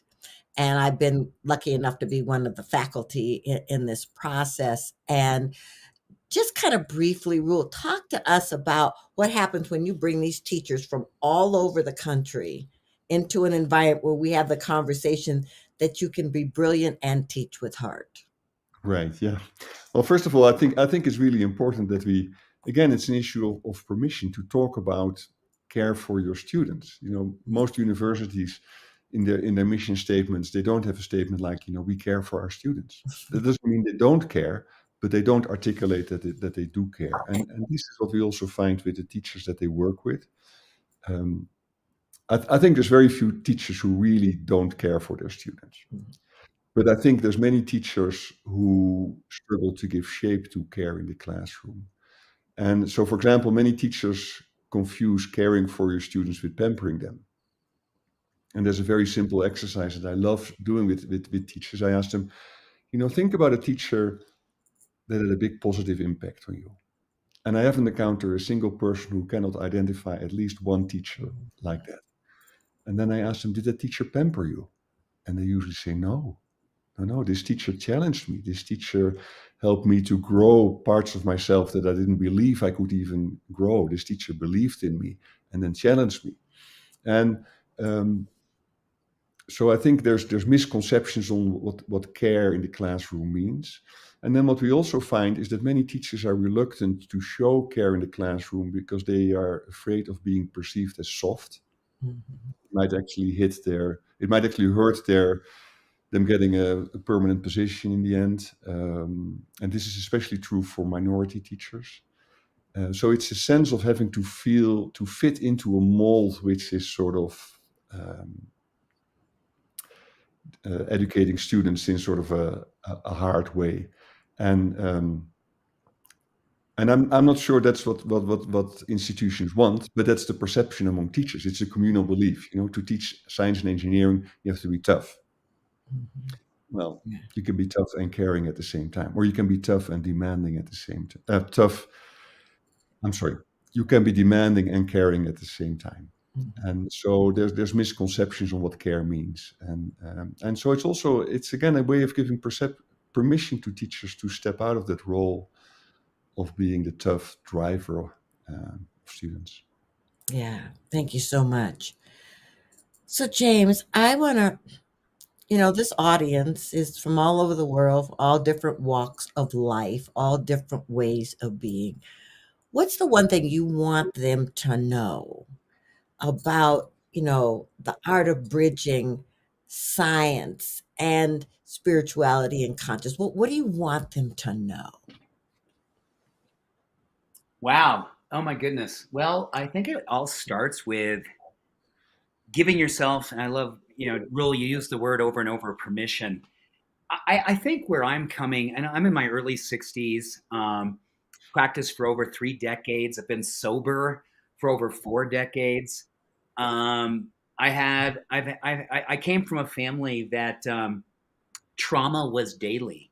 It was a way of life. It was a way in which we, how should we say, cultivated our community. And I think it takes an incredible level of willingness over willpower. I think so often in the way in which we look at changing our way of self-care, our way of consciousness, just the way in which we navigate the planet, there's been way too much energy poured into willpower. Like, how hard is it going to be? And how disciplined do I need to be? And all those things can be helpful, but I've never seen anything work better than willingness, which is very contrary to willpower.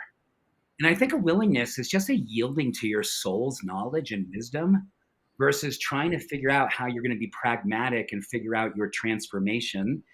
And I think the things that I'm learning, and I'd love to share with this amazing community, Cynthia, is that give yourself permission to be curious. Give yourself permission to be whimsical.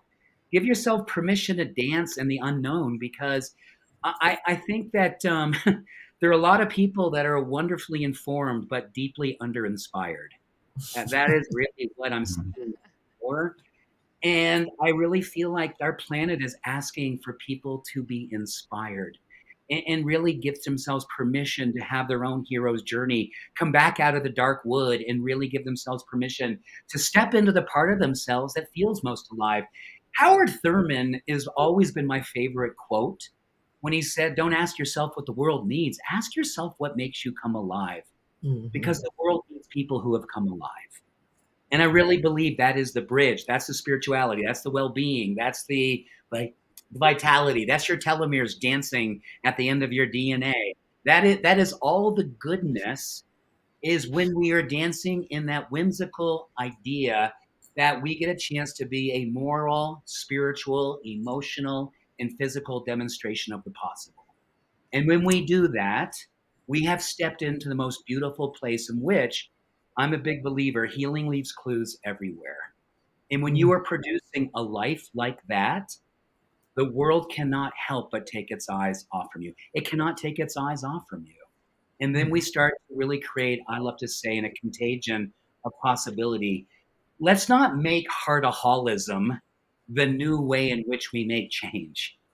I'm a former addict, and I know that when I became more open to the idea of compassion and softness and acceptance and yielding, all of those things were the bridge for me to cultivate and create a life I have today. I have a simple life today, but it's rich with whimsical activity, which really is my drug of choice. Beautiful. Thank you so much. Anna Maria, what do you want to say to the audience? What's the thing you want to tell them? Oh my gosh, everything that James just said. Ditto. Ditto, all of that. And I think also, don't believe every emotion you have. Don't believe every thought that you have.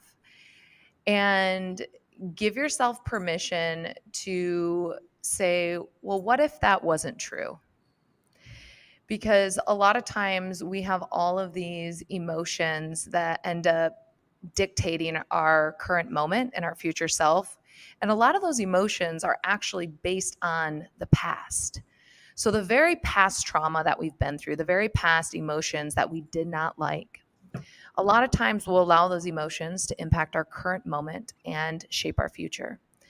So I ask the audience to take a past moment where you had a negative experience and try to extract the value gained, the good thing that came out of that, meaning the thing that shaped you to be more compassionate. Maybe it's something that helped you become more understanding, the thing that helped you have more patience, the thing that helped you shift and realize that you're meant for more.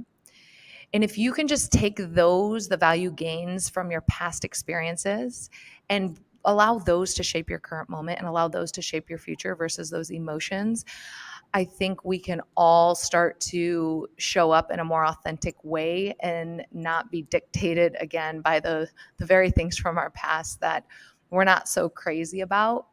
And that's really helped me, as well as a lot of clients, go through that exercise, because we don't get to go through this life easily. We're all going to experience trauma. We're all going to experience anxiety. We're all going to experience depression. We're all going to experience a whole host of emotions, and that's what it means to be human. But we're not supposed to feel anxious every day. We're not supposed to feel depressed every day. And so just know that these emotions are normal and they're okay, and they're all a part of the human experience. And if you are feeling them more often than not, then that's when we get to look to our soul. We get to look to what are we holding on to emotionally from our past that we get to choose to release so we can step into the person that we're meant to be.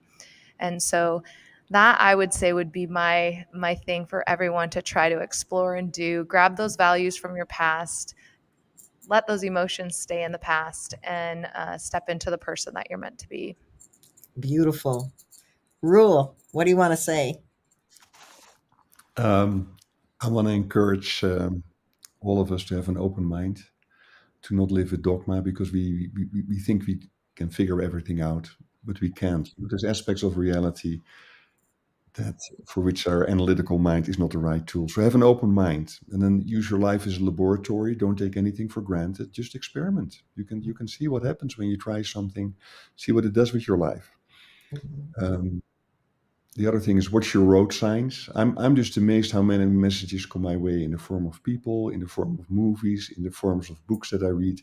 But again, it takes an open mind to recognize the road signs and to see the messages that come to you. And then lastly, and this came also up, James mentioned this too, to be fearless, to know what you want to stand for and to do so fearlessly. And it can be scary, you can be scared, but still be fearless. So be fearless. Well, great wisdom from all three of you. This is what I want the audience to know. Really, you're a divine spark. You are made of the essence of the universe. It is operating through you fully. And I love that word, curiosity. Be curious about what wants to come next. Your purpose is encoded in you. So what do you need to do to be educated? What do you need to do to open? What do you need to do to play? What do you need to do to express? What do you need to do to love? Humanities team is so dedicated to bringing this information to you. Step in, learn something more, open to something that, scares you. In fact, run to that stuff that scares you. Panelists, thank you so much for being here. I'm so grateful that you were here, that you're bringing your knowledge. And to the audience, the last thing I want to say to you is you're here for a reason. This universe needs you and your energy, your power, your light, and your brilliance. Otherwise, you wouldn't be here.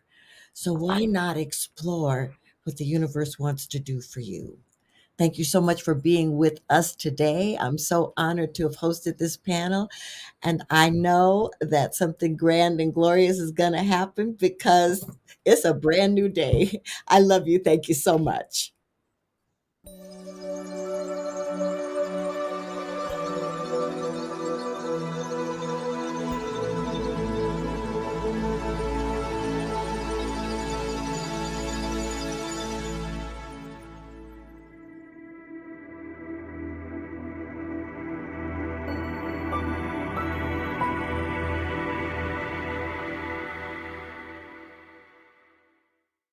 Thank you for the opportunity that we now have to create a world based upon what we know in our hearts is true for what is possible. Awareness is indivisible. The field from which all of your experiences arise in a human body is unified, completely whole, and all of us share this field. The gift of this time on our planet is that we're seeing the fragility of life, and we're asking ourselves, what's really important? Our universe meaningfully and purposefully exists to evolve from simplicity to complexity and diversity. I have come to find that the universe is always guiding quietly, but with a strong force. And if we tune in, the signs are there for that too. The world needs you, not to just marvel over your message, but to take action. We're not victims. We are masters. Trust me on this. You already know what you need to know. Just allow yourself to be reminded.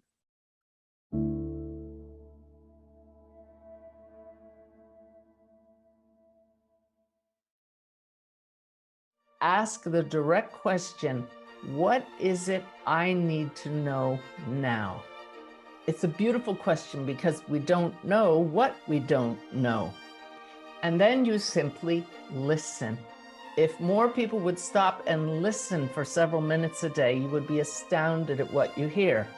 But what I was doing was turning my intuition back up. It's always here within all of us. I was connecting with the soul. So the chatter is always there, but when we shut it out by focusing inward on one thing, be it the breath, be it tones and music, be it simply listening and noticing what's here, we discover another whole reality that is always here.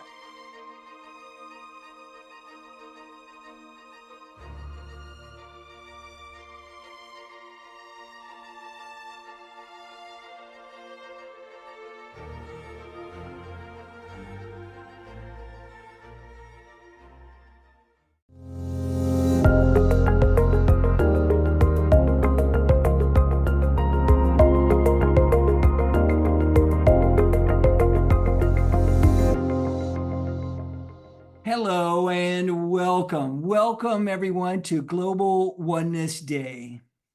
Hi, I'm Adam Hall, and I'm excited to be here with a dear friend and our very special guest today, Dr. Ervin Laszlo. Welcome, Ervin. It's just great to see you again.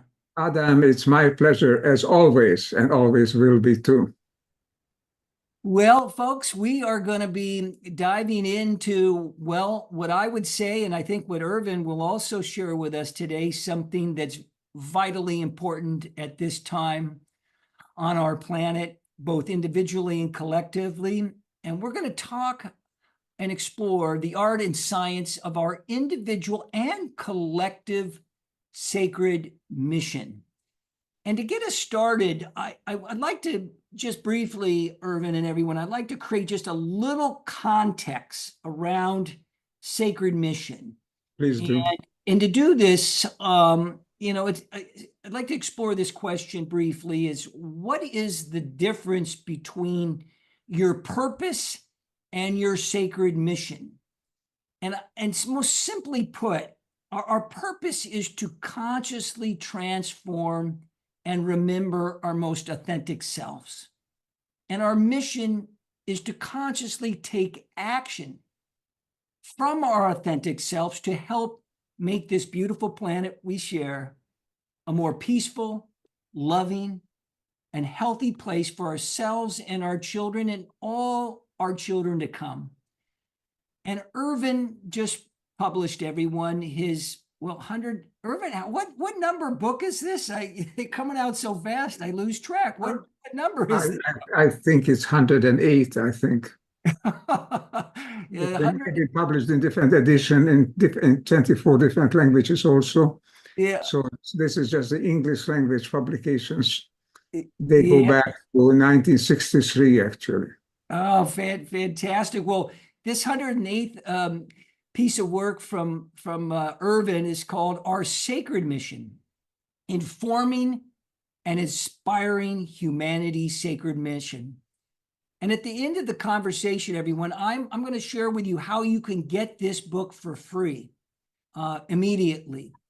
And Irvin invited everybody, for those of you who don't know about the book or are curious about it, he invited a whole host of great teachers and thought leaders and scientists and visionaries, and included a foreword by Deepak Chopra. And I was honored to contribute a chapter as well. And just to give you a quick sampling, then we're going to jump right into our conversation. But Neil Donald Walsh did the introduction. We have a wonderful chapter by Charles Eisenstein conveying the new story, A Sacred Mission of Our Time. Our dear friend, Dr. Jude Curvin, did a wonderful chapter on the cosmic meaning and purpose of humanity's sacred mission. Dr. Alberto Vialdo, Dream the Sacred Dream, the American Wisdom Traditions and Humanity's Sacred Mission. And lastly, I think there's, although there are many other chapters, I'd be remiss if I didn't share a chapter that was done by Maria Sula, who did Enlisting the Feminine Power in Pursuing Our Sacred Mission. And Irvin, I'd love to just kind of get a sense, if you could just share with us what inspired you to create this vitally important book at this time. Well, Adam, it's a complex question. Let me try to put it in as few and clear words as possible. We are at a critical juncture. If we are going to move forward instead of going down in the annals of history, if we are going to move to the next step of our evolutionary trajectory, we must have a different way of thinking, a different way of feeling, a different way of relating to each other and to the planet. Can we achieve this? I started with this question and I answer, yes, we can, but how? Only, I think, and mainly, if we think of what we need to do as not just a task, a routine task, not just even an important task, but truly something which is ineluctable, which is paramount, which is unchangeable, which is there. This is our mission, humanity's mission, of which we are the implementors. Why do I think so? I've come to an insight, if you like. I'd like to share this with you to start with. Yeah. Is that being born, a human being on planet Earth, is both a fantastic advantage, a fantastic distinction, and an ineluctable responsibility. Both a tremendous advantage, which comes to us, given to us, but it is also a responsibility. We are namely born to be conscious members of a species which alone is capable of recognizing in clear, conscious terms the situation in which we are at and instigating, starting to act about rectifying it. We are going down the wrong path, talking of humanity and talking of the last 50 or 100 years. We are separating ourselves from the planet, from nature. And as we now recognize, nature on the planet is part of the universe. Evolution is a universal process, and it moves everything forward. But in what precise direction? That is the question. The evolution of humanity has been deflected from the path of moving forward to a path in which it serves its immediate purposes, its immediate ends, but disregards the larger context, the larger context. What is humanity? And the answer is a part of nature, What is nature? A part of the universe. What is evolution?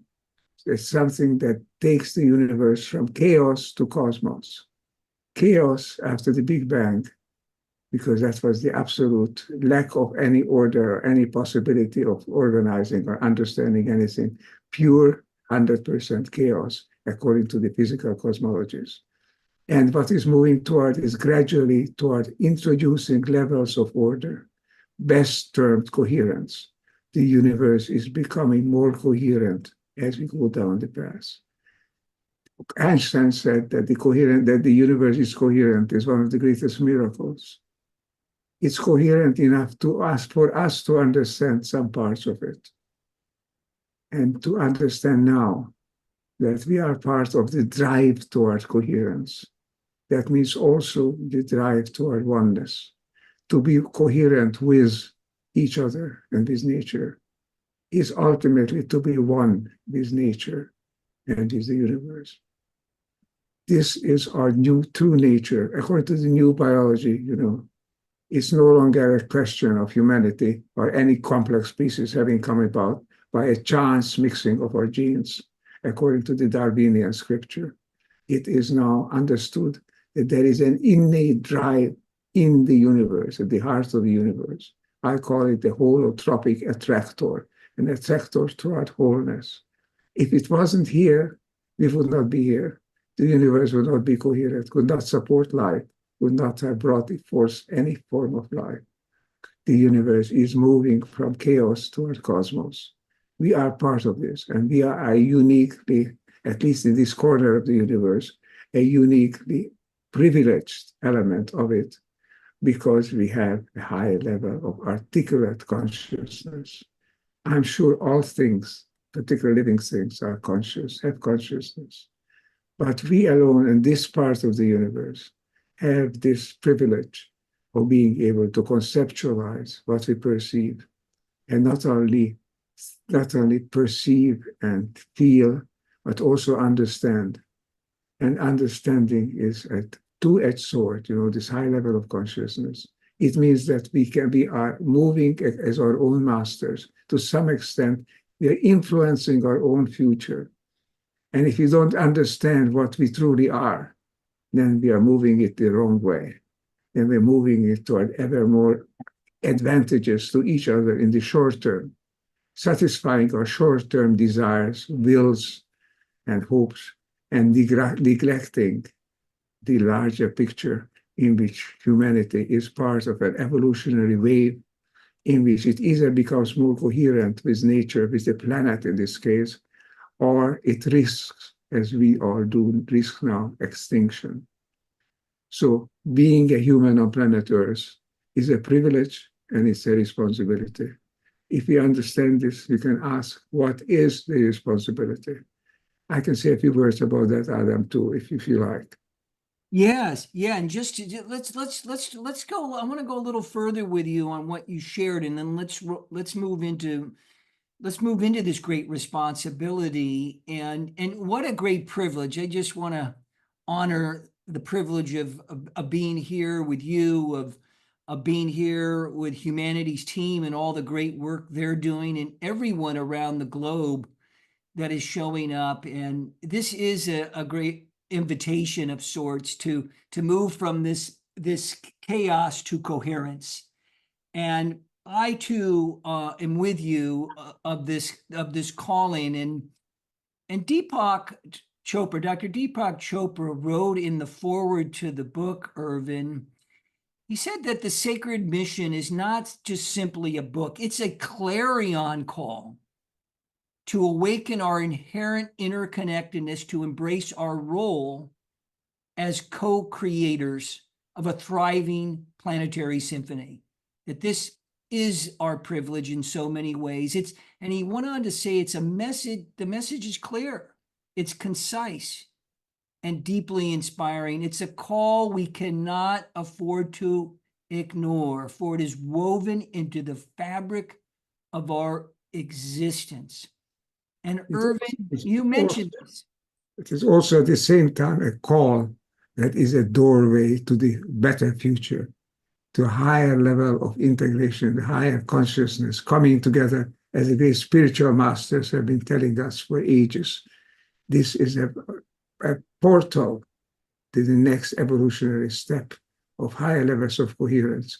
What we're beginning to feel, especially young people today, and start calling this indiscriminate, unconditional love. This is the feeling of belonging to others, to each other, and belonging to nature. This is confirmed in the new biology, in the new cosmology. And this is the future way. This is the proper way. Understanding that we are one with this evolutionary trend. The more we go back to ourselves, the more we move forward as part of the universal trend toward coherence, manifested as love, understood it as coherence. Going back to us. We are not impartial being. We are not an accidental product of a random shuffling of biological elements. We are part of this innate trend in the universe, which was there in the beginning, 13.7 billion years ago. It was there already as the first atoms, the first hydrogen nuclei formed, not by mistake, not merely by accidental shuffling, as the Pauli exclusion principle and other scientific insights tell us. The trend, the impetus toward oneness, toward wholeness, is part of space and time in the universe. It's at the deepest level. We are an expression of it. We have been ignoring it lately, and it's time to get back to it, because being one is being part of the universe, which is our mother, nature. And we have got to work with, live with this higher entity. Life on Earth is an expression of the innate trend in the universe toward wholeness, toward oneness. And this recognition, pushing it, promoting it, moving it forward, is both our responsibility, our sacred duty, sacred mission, and the hope for our future. This is why we'll be moved forward. We just have to take account of what we are, who we are. We are an innately wholeness-oriented beings. That is the message I want to get across. This is now shown in the quantum cosmologies. It is now shown in the new quantum biology, in the new system and the new understanding of evolution as a universal process of which human species is an element, is a part. And it could be a conscious and responsible part if we understand that rectifying the mistakes that we've been making and moving forward with the planet, with life, is more than a routine task. It is a sacred mission that we must feel to adopt and to live with. That is our destiny, our positive destiny. If we are not to become extinct, then we'll move towards higher levels of coherence. I believe that we will move that way. But to move timely, to move fast, to move early, as soon as possible, as efficiently as possible, that is up to us. And that means changing our mindset, becoming clever, wise in the old ways. And this wisdom is inscribed in every cell of our body, in every neuron of our brain. We just have to realize it. And as we do, we become better, we become more evolved. We move to the next evolutionary level, where the love we now feel becomes realized. Wisdom and spiritual insight and the scientific doctrine is the same. We are evolutionary beings moving toward coherence. We were told this thousands of years ago, for the last thousands of years, and it's true. Now science, the new quantum science, tells us the same thing. So take courage. If we just return to ourselves, we'll go forward. Back to ourselves is going back to nature. It's not a retrograde action. It's going to the root, going to the source. We are beginning to recognize this. Let's move it forward. My book, in which you had a brilliant part, as other publications recently, and many of them recite this message. It's a sacred mission to dance, as I like to say it, is to dance with Mother Earth. Don't just dance on the earth, dance with Mother Earth. Be part of it. Move forward as Mother Earth moves forward, becoming more whole, more articulate, more brilliant on this planet. So too, each individual human being becomes wiser, becomes more adapted into the world in which we live. This is the turning point in which we find ourselves. Go back to us. That means going back to the universe. That means leaping forward to the next evolutionary stage, a higher level of coherence between individuals and society, between societies and nature, and between nature and the universe. Well, thank you for that, Irvin. And as we dance, you're inspiring me as we kind of dance on Mother Earth and we move through this doorway that's now available to us to move through. You know, one of the things that, many exciting things there that you shared, but one of the things that you referenced earlier is, you know, part of that great imperative really is the great responsibility. And you wrote about this specifically in our sacred mission. And what would you offer or invite people to do in terms of an action, or just to really take it upon ourselves to show up for our contribution, for our own sacred mission, for our collective mission, so that we can walk through this doorway in a way that's healthy and whole and vibrant and supportive? And it is a great responsibility, and I honor you taking it. What would you share with us about this? Fortunately, Adam, we don't need to transform the mindset of all members of humanity. This would be an impossible task to do for individuals. Yeah. What we need to do is to create coherent groups with a new mindset, who can work together, who can experience the world together, who can move forward with the understanding that we are part of each other and part of nature. If we create coherent groups like this, then it will change the world. Margaret Mead, you know, the great anthropologist, said, "Never doubt the power of a small group of people to change the world. Nothing else ever has," she added. Certainly, when we are in a situation of crisis, at a tipping point, then this opportunity to change is growing. The portal is being enlarged. Now we must change. And how we change is up to us. We can change.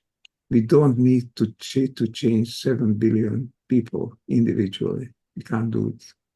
What we can is to create a wave. First, a small wave, which joins together with each other, becomes larger and larger until it becomes a tide that is changing the mind. It's changing, creating a human being that people for the past 100, 200 years have been talking about, creating a new human being. Yes, we can create because it is us. It is in us. We don't create anything artificial. We don't need AI to be a better person. We need to return to our basic intuitions, our insight. We are one with the universe. We start feeling this.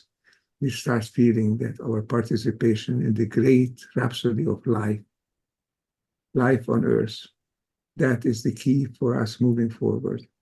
Because the insight is here very relevant. The whole is always larger than the sum of its parts. And what is good for the whole is necessarily good for all of its parts, because we are not separate. Separateness, Einstein said, is an illusion. There is no separateness. The new quantum scientists subscribe to this tenet very clearly. We have to move forward, knowing that we belong to each other.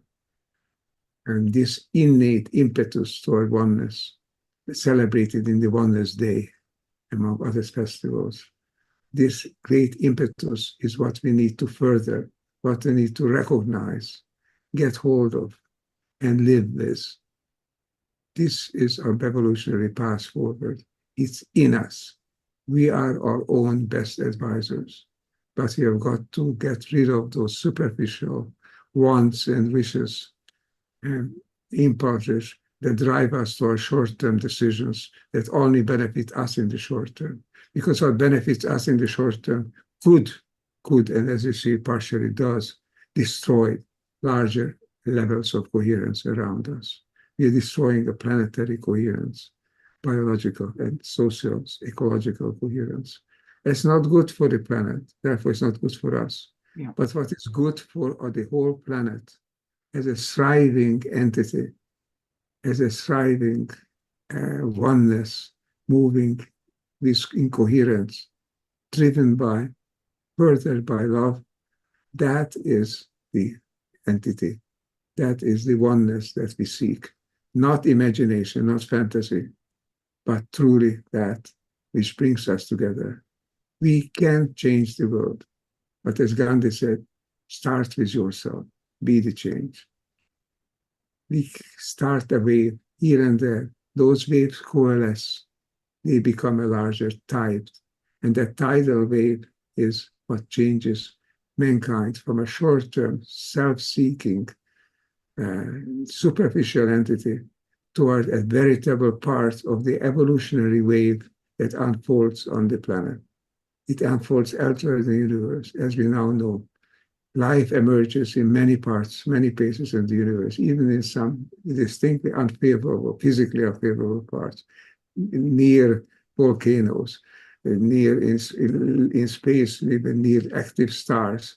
Everywhere life is emerging where the least possibilities exist for doing so, because life is part of the universe. Life is part of what the universe is driving toward, from chaos toward what the Greeks called cosmos. What they called cosmos is order, is coherence, is understandability. And that we are part of that. We are a conscious part, and our responsibility as a uniquely conscious part of this great wave on this planet is to exercise our best insights, exercise our action, our determination to come together to save the planet, to save humanity. Because that trend, that impetus of to save, to move forward, is part of us, is part of our brain, part of our heart, part of everything we think and do. So let's wake up.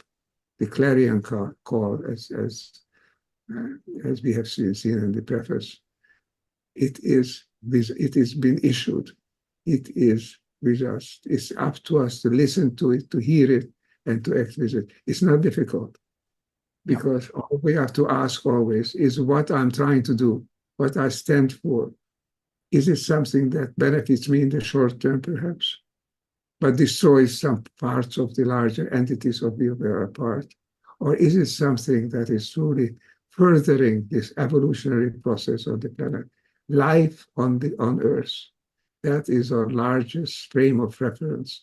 We need to further to live life on Earth as a positive factor. Dance with Mother Earth. That is ultimately the message that I want to convey. Well, thank you, Ervin, for that. And of course, we could spend a lot of time together, and our time is short here, but it's certainly been sweet. And to just kind of emphasize that last piece for us here today, and the invitation for us to join together in our sacred mission, to come together, well, in this collective revolution, to move away from the chaos and the breakdown, to move into the coherence is a great responsibility. And I'm certainly finding, for example, with movements like the Upshift movement that you've been instrumental, and the Holo movement, there's a lot of places where we can join together to take this great leap forward. And certainly now is the time, and now is the time for us to, I sense, to step into maybe that joyous part of ourselves, that expansive part of ourselves. And I want to kind of just round it out here today by inviting everybody to explore our sacred mission. And you can get a free copy of that on Light onenesspress.org. You can get a free copy there. And also on my website, I have posted a copy on my book page under adamchall.com. You can get a copy of it there. So I encourage everybody to pick that up. And I want to thank you all for being here today. Thank you, Irvin, for joining us. And thank you for being part of this great journey we're all on. And we look forward to more of it with you and all of us coming together. Thank you, Adam. It's wonderful to speak with you, to feel that coherence that exists between us, to understand that we are here for a higher purpose, we are here to become one within the universe, with the cosmos. Spiritual insight, very practical today. We can do it when we cultivate this sense of being part of evolution, being part of a drive toward oneness and coherence. It is in us. If we allow it to surface, it inspire our behavior. We don't need special external advice, external authority. We will feel it, we will know it when the right thing comes along. This evolutionary synthesis, this evolutionary transformation is what is being called for today. It is happening. The message is be part of it, make it happen, be conscious, a conscious part of the evolutionary trend toward coherence and oneness and love unfolding on this remarkable, precious planet.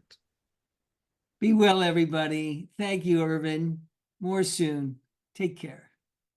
Bye-bye for now. Namaste. Namaste.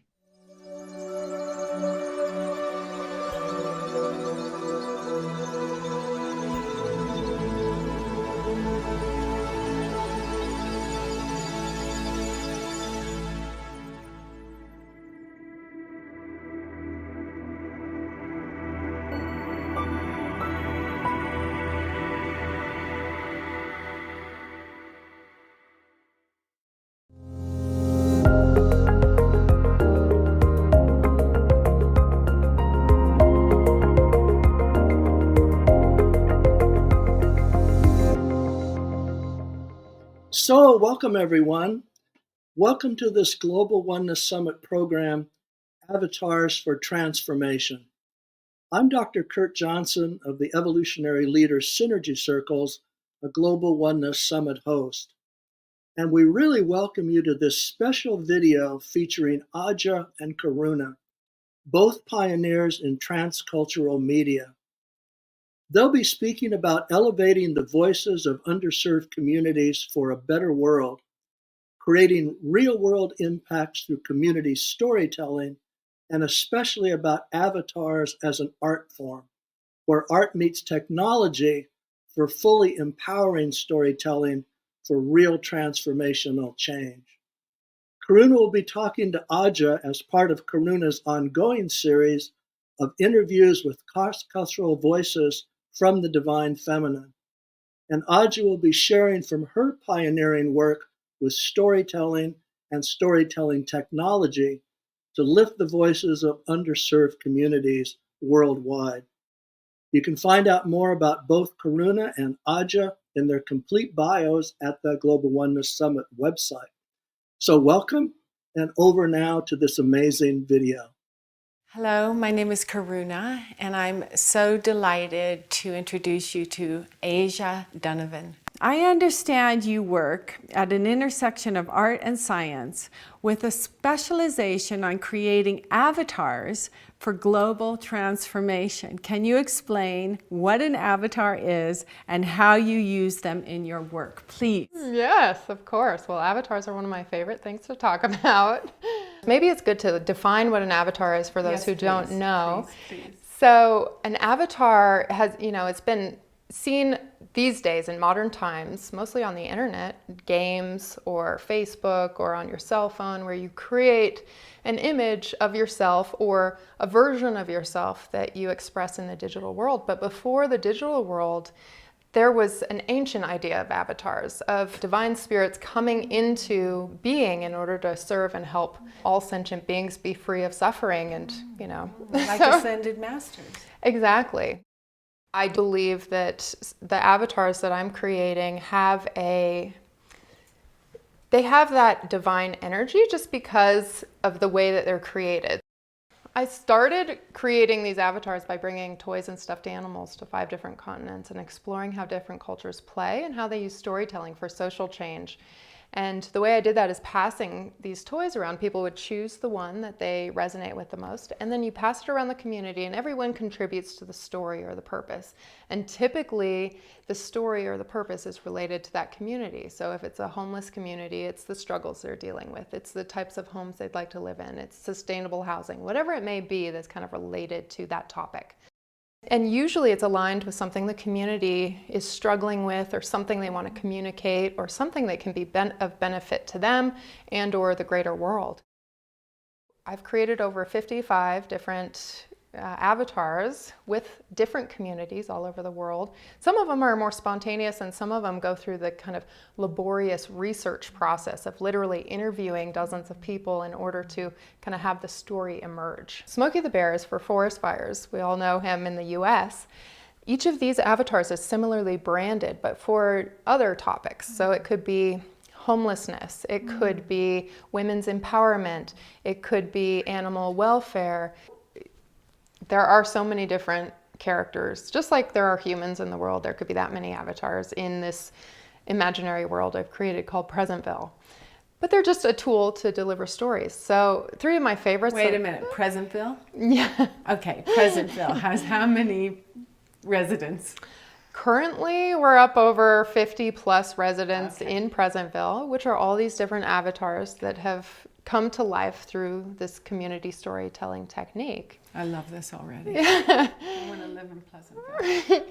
Me too. And you do. When you are fully present, you are in this moment, and that's how you access Presentville. So it is an imaginary world, but it also bridges this world. You have a nonprofit, correct? Yeah.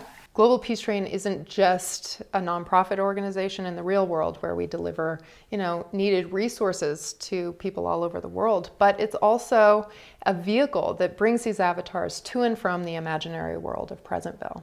And it's a really, it's a really special train because not only does it have the light side, it also has the dark side. We hand painted a toy train. It's made out of wood.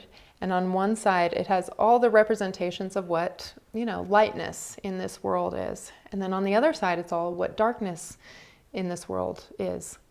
And so it depends on which way the train is going and which door you board, where you might end up and what you might experience. Amazing. Do you have to have a qualification to get on this train, or a budget, or a desire to show up and help the world? That's what the Global Peace Train is about. It's about bringing peace to the world, peace to ourselves, and really finding a way to live in harmony with nature and with each other. This is a magical place. A place where we start to change the world, where hearts open, where we become who we were born to be.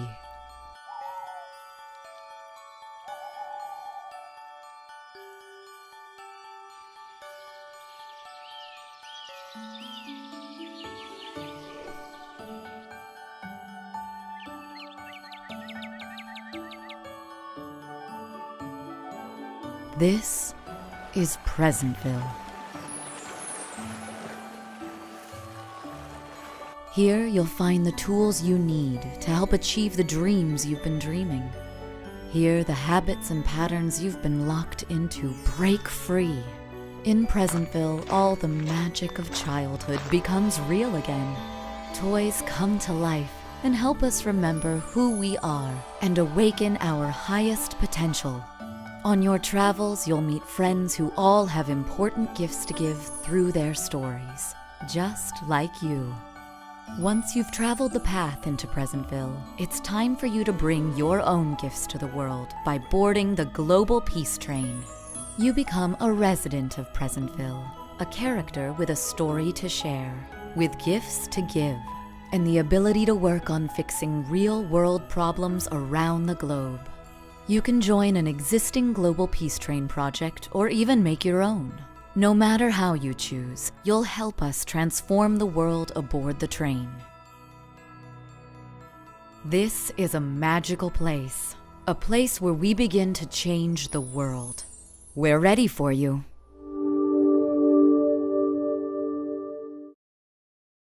Can you speak about 3 avatars you have been working with this year? The avatars that I've been working with the most in the real world this year are the Weeping Woman, the Eagle Avatar, and Rainbow Sparkle Pants. And the Weeping Woman's a great place to start. She's played by many different characters, many different humans actually embody her in costume. We've handmade a costume and they become her in full costume, and then they wear the face paint. And it doesn't matter which woman plays her, you can really feel that character coming through the art form of that person. And then we film and make a documentary about it. It really is healing for the women who play the Weeping Woman, because we are so often taught that those emotions are bad and should be hidden. And so the Weeping Woman is a way to express those emotions in a healthy and artistic way that can help benefit more than just your small circle. It can go out into the world and teach others. You spoke about how we could also work with our own avatars and how they would transform us into healing the pains that we're carrying towards each other and towards ourselves, mostly ourselves, and how we can dress ourselves in, say, the Weeping Woman and avatar and act that out so we can be responsible for ourselves. Can you speak a little bit about that? I love using the avatars for personal development because they give us an opportunity to play any character that we want, and they also allow us an opportunity to be anonymous, so we can hold a different truth. And the Weeping Woman is a great example. The original Weeping Woman idea has been used through different cultures as well. So La Llorona is from Mexico. And she's actually more of a horror character from that culture. But in this context, we've transformed that, saying, maybe her message was a little misunderstood. As women, we all have connection to sadness and our own anger and these kind of emotions that are inherently human. And through that expression of sadness or frustration or anger, we can point out the things in the world that we may be unhappy about. We can also look at ourselves and see where we have to grow. And so we invite people to become these avatars, like the Weeping Woman, and wear the costume and wear the face paint and contribute to the community story. It's a really fun way to express a different part of yourself and find a healthy way to express some of those emotions and some of those feelings that often are shamed in our society, A lot. And then we become competitive and resentful and blame. So we spoke about meditation, and you use some sort of technique with your meditation. Can you share that? I have studied a lot of different forms of meditation, and they've all been valuable for different kind of layers, peeling back the layers of who I am and helping me really become more present. Of course, I bring in the avatars into that, and in this context, it's the giraffe. Okay. She love the giraffe. Tall neck. Yeah. Can see beyond and above where all the other creatures can, right? Because the view is vast. And in reality, the giraffe is an endangered species. It's a creature that, may not live forever. Meditation is such an important part of the human experience where we can become more present, become more grounded, help grow our own compassion for ourselves, for others, for the world. And many traditions have this idea of benefiting all beings. And, that is, I think, inherently the vision of Presentville is that all of these avatars are here to help teach us, help us grow. The avatars are great at connecting with children and also adults. Some of them are more appropriate for the different... adults need a lot more. Right? So how are the avatars used in the gamification of personal development? Well, we touched on that briefly, right? With the weeping woman, for example. Okay, good. So many of the different avatars, we also kind of track their long-term progress. I like this. So it's almost like in a real game. Mm-hmm. It is a real game in a digital world where we can give points and assign points to different quests. Okay. And so as people grow in their own personal development, you earn, almost like badges. So, the Girl Scouts, they get their badge when they do different things. It's a similar idea with the avatars. They just have their own brands and their own focus. Was there an avatar that you made of a Native American avatar? Have you made anything? Have you drawn it from anything? I did take a whole bunch of these toys to Pine Ridge probably 15 years ago. And you get to see who is drawn to what and which toys really, which characters. So you can just lay them out and the characters will choose. And people pick, people pick what they're drawn to. And of course, the characters that the Lakota already have a connection to were the most popular. The puppy, the eagle, the bear, the buffalo. So those are very meaningful avatars or characters for the Lakota people. And, they all have their own stories. And did you use this in your filmmaking, your most recent film? The eagle avatar is the character in Pleasantville that represents Indigenous wisdom and preserving Indigenous wisdom. And I've been very fortunate to be connected with Dave Swallow, a Lakota medicine man and Sundance chief and one of the headsmen of the Lakota, Nakota, and Dakota tribes. And he lives on Pine Ridge Reservation in South Dakota. I've known him since I was a kid. I was running around the sweat lodges while my mom was in sweat. And so you were sweating basically, even if you were outside of the lodge, you were taking in that medicine. So that's part of your that's part of your DNA. Exactly. And when you play on the playground, boy, you sweat. You do. So, Dave and I have known each other a long time, and he had this dream to tell this story in film. He had seen a lot of films that kind of connected some of the Indigenous culture or themes, but he felt like the Native story was missing. And many of those stories are told through, either the eyes of a white person or the eyes of, even if they are Indigenous, somebody who has been kind of colonized in the outside world. Dave Swallow grew up on Pine Ridge and has lived there his whole life pretty much, although he's traveled quite a bit. But he doesn't have the traditional colonization and education that people who leave the reservation encounter. And so his vision is really to tell the story from a true Indigenous elder's point of view. And I think that's really important to see, the film may not look like what we're used to of some big Hollywood movie, but this is a story that's coming from his eyes and from his, wisdom. And trying to connect the youth, especially those who have strayed from the Red Road or who have strayed from the Lakota culture, to help them reconnect and help outsiders who may not be Lakota try to understand and connect with these teachings that are in danger of dying out as the elders leave us. How do you know what each community needs? Usually it's always defined by the community themselves. So Pine Ridge. Yeah, Pine Ridge. So let's talk about where you shot your film. I have a deep connection with the Lakota people, just have since childhood.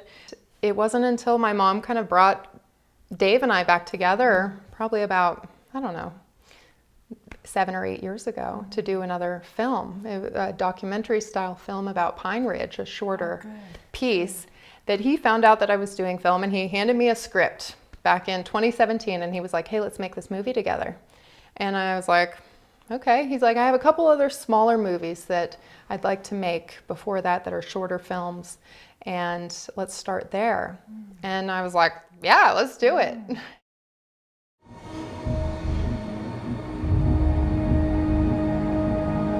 When the sun goes down and you're in the Badlands, things change.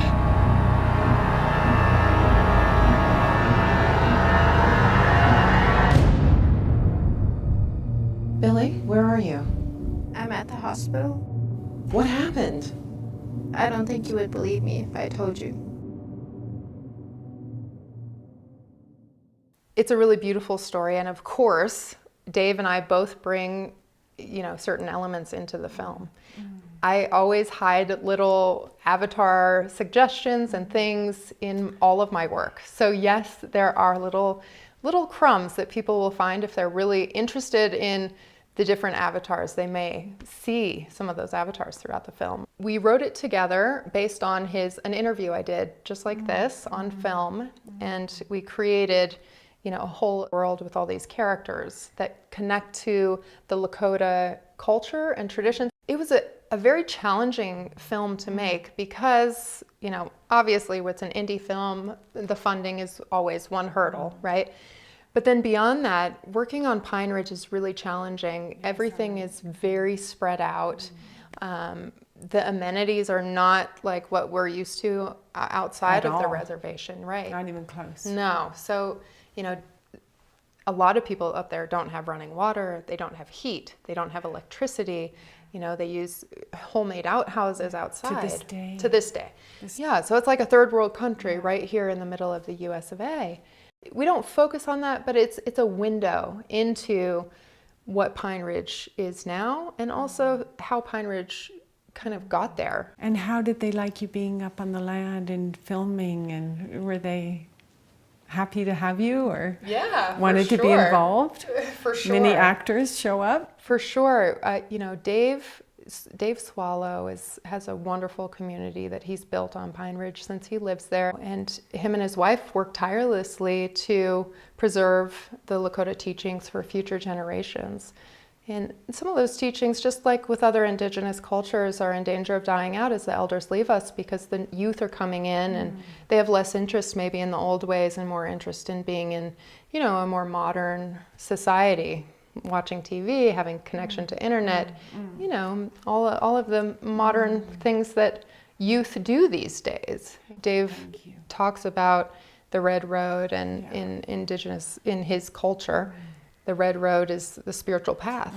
And so when we stray from that, as I did too, as a teenager, but to find it again, and so the film is a call hoping that, those who are ready to walk the spiritual path will come back to the Red Road and, follow in the footsteps of their grandfathers. I mean, this is a big deal. I remember when I moved back to Colorado, I met a medicine man, and that's how I went to a lodge, and it just changed my life. I mean, it gave me no out, and I remember helping to provide for an old grandmother up there, Grandma Gertie, and she said that her daughter had a trailer with 25 children in the trailer, and the heat was coming from electric burners. Yeah. And that's the truth. Yeah. And it's still like that today for a lot of families. We have to make a difference. We have to change the ways of this. We have to take care of our indigenous. There's one way to kind of ascend, in our own spiritual journey, but there's also like the basic needs that have to be met for all of us. It's very challenging to, actually have an ascension if you don't have the very basic needs met, right? And at the same time, that struggle can birth whatever's coming. The most important thing is, for me, is to help people not only kind of have those basic needs met, but also work towards expressing their dreams and their highest purpose. So that's where this film comes in place. Of course, in the filmmaking process, we pay the locals. We help pay some of the bills. We help bring resources and people to help build. Or where can we send money?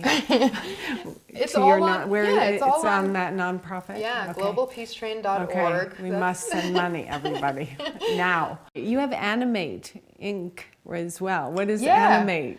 Well, that's where I do more of my technology work. We should just drop that in here. Yeah, totally. I do a lot of my work in technology is in virtual reality, mixed reality, cinematic reality. So it's about telling stories through different types of technology. And a lot of them are headsets. headsets that take you from this world into new worlds, or some of the new AR headsets, which allow you to be in this world and have a digital layer over top. And it's really a new way of storytelling. And it has its own juice and its own power, right? When you are here in this moment and then you put on a virtual reality headset and next thing you know, you're in a war zone, it is going to impact you in a way that just reading about it or seeing a video may not do. You're actually standing there and experiencing it. And the brain can't really tell the difference between what's real and what's not when you're in virtual reality. So it has kind of a deeper impact, you know, than some of the other ways of telling stories. I had no idea about that scientific fact about the brain. Yeah, a lot of people, when they get into like a virtual reality headset and they're standing on top of a building, they get the real body vertigo. They feel like they know logically they're inside of the headset. Do we? Yes, but it's like the body has the sweating, the real visceral reaction to what they're experiencing inside the headset. So it's a really wonderful way to start to build empathy for other cultures by literally visiting those places or stepping into new stories. Yeah. A lot of people are hesitant to open their voice or talk about a story or share a story that could impact the world. And I think that's where the avatars really come in, because the avatars create an opportunity for people to be anonymous, although they're in full costume, so that they can tell more truth, right? If you're not playing yourself, it's not as vulnerable. You can share more deeply, knowing that maybe you're not going to have the same impacts. Your family might not know it's you, or the world around you might not shame you for whatever you shared, right? So it's a way to tell a more honest story and remain anonymous. And it's a really cool way for the stories of the whole community to build on each other, to see different points of view of one topic. And find forgiveness. Absolutely. That's one way in you each can... other's stories. And inspiration, right? And inspiration and empowerment. Yeah. It's going to spark a lot of change. I hope so. It's great timing. What is the first project you started at the youngest age you began developing these incredible projects? You could say it started when I was a child. So I was by myself as an only child, and I would hang out in my closet with all my stuffed animals and all my toys, right? And then I grew into a teenager, and like many of us, those toys went into the closet, on the top shelf, into a box, you know, hidden. And it wasn't until I had done a meditation retreat and something was just calling me. I was in my mid-20s, and I went into my closet and I pulled down a toy and got in front of the camera and just spontaneously started to play. And something really interesting came through that experience for me. And it sparked this journey that took me across 5 continents, exploring how different cultures play and how they use storytelling for social change. And I did that by literally hauling huge bags of toys to all these continents by myself with camera gear and lots of extra baggage. Yes, some of the airlines were like, sorry, you can't get on with this, and then I'd always find a way. So and who told you to do this? How did you invent that whole routine? In that moment, I pulled this doll from my closet in my mid-20s. Did she have a name? At the time, she didn't. She was it was a toy that my mother gave me as a teenager. And I remember being like, oh my God, why is my mom giving me this toy? I'm a teenager. Like, I don't want to be playing with dolls anymore. And it ended up being like the thing that sparked a lot of my journey. When we're children, we're all connected through play, no matter where we live in the world. No matter what toys we play with, whether it's a rock or a stick or a stuffed animal or Legos or whatever it may be, we all are connected through play as children. So it's a common language that we can speak. And this one doll, as it came out and as I started to kind of reconnect with that part of myself that I had left in my childhood, it ignited just this mad journey I've been on for the last 20 years. Well, the Global Summit is so blessed to have you. And your film. We wish you all the very best. Thank you. I know it's going to affect so many people with your approach. I hope so. And your creativity and your beauty and your grace. And it's just been such an honor to sit here with you and meditate through the various deliveries of this practice, knowing that we're all aiming for perfection, but little do we know the gift of the essence of who we are until we explore. And these avatars are just waiting for all of us to jump into. Yeah. I have a feeling it's going to just transform my way of thinking and get me out of my patterns and my structured life into a more joyful dance. Yeah. And you know, it's like these avatars, they can help you channel what you're looking to channel. And I love that part, because it's like some of us are out of balance. We may be too stuck in our own suffering and our own darkness, or too stuck in our own joy and blissed out and not connected to the real world, right? And so these avatars are a bridge to help us kind of bridge both the lightness and the darkness within us and in the external world. And then hopefully come up with solutions that can be delivered through the Global Peace Train, both as a nonprofit and as a storytelling delivery system, to transform the world for the better. Thank you. We need 1 billion of you, 8 billion of you.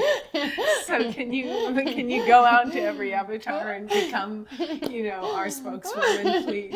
Well. It's been an honor sitting here with you. Oh, thank you You're for inviting absolutely me. so delightful, and we can't wait to jump on your train. I can't wait.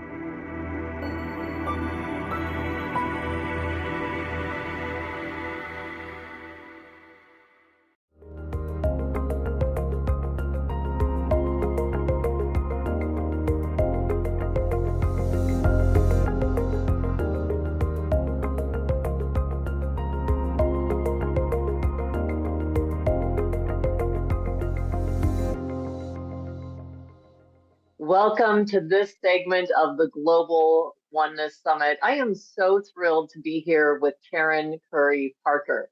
Karen is a best-selling author. For 30 years, she's been a transformation coach, teacher, professional speaker. She's a creator of quantum human design and the quantum alignment system. Karen, so thankful to have you here with us. I'm so excited to be here. Thank you for having me. Well, Karen, of course, for those people, I feel always, because I love human design and I know you love human design, I think everybody knows about it.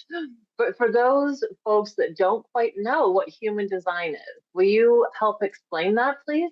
Absolutely. Absolutely. So I would say that human design is a personality assessment system, but it's a little bit different than a lot of personality assessment systems. I always like to start with saying, it's not better than, or it's not supposed to replace any of the systems that are out there. In fact, I think everything that's out there is really brilliant. It's really a complementary system that is a synthesis of Eastern and Western astrology, the Chinese I Ching, the Hindu chakra system, Judaic Kabbalah, and quantum physics. And what it does that I think is such a beautiful addition to just about any modality out there is it gives you an energy blueprint. Basically, it's not really showing you what you are, which is tempting because we all like labels, but it's really showing you how you are. And when you understand how you are, then you're able to really change the way in which you engage with life, change the way in which you relate to the world. You start to understand how your energy works. And because of that, you can optimize how you function in the world.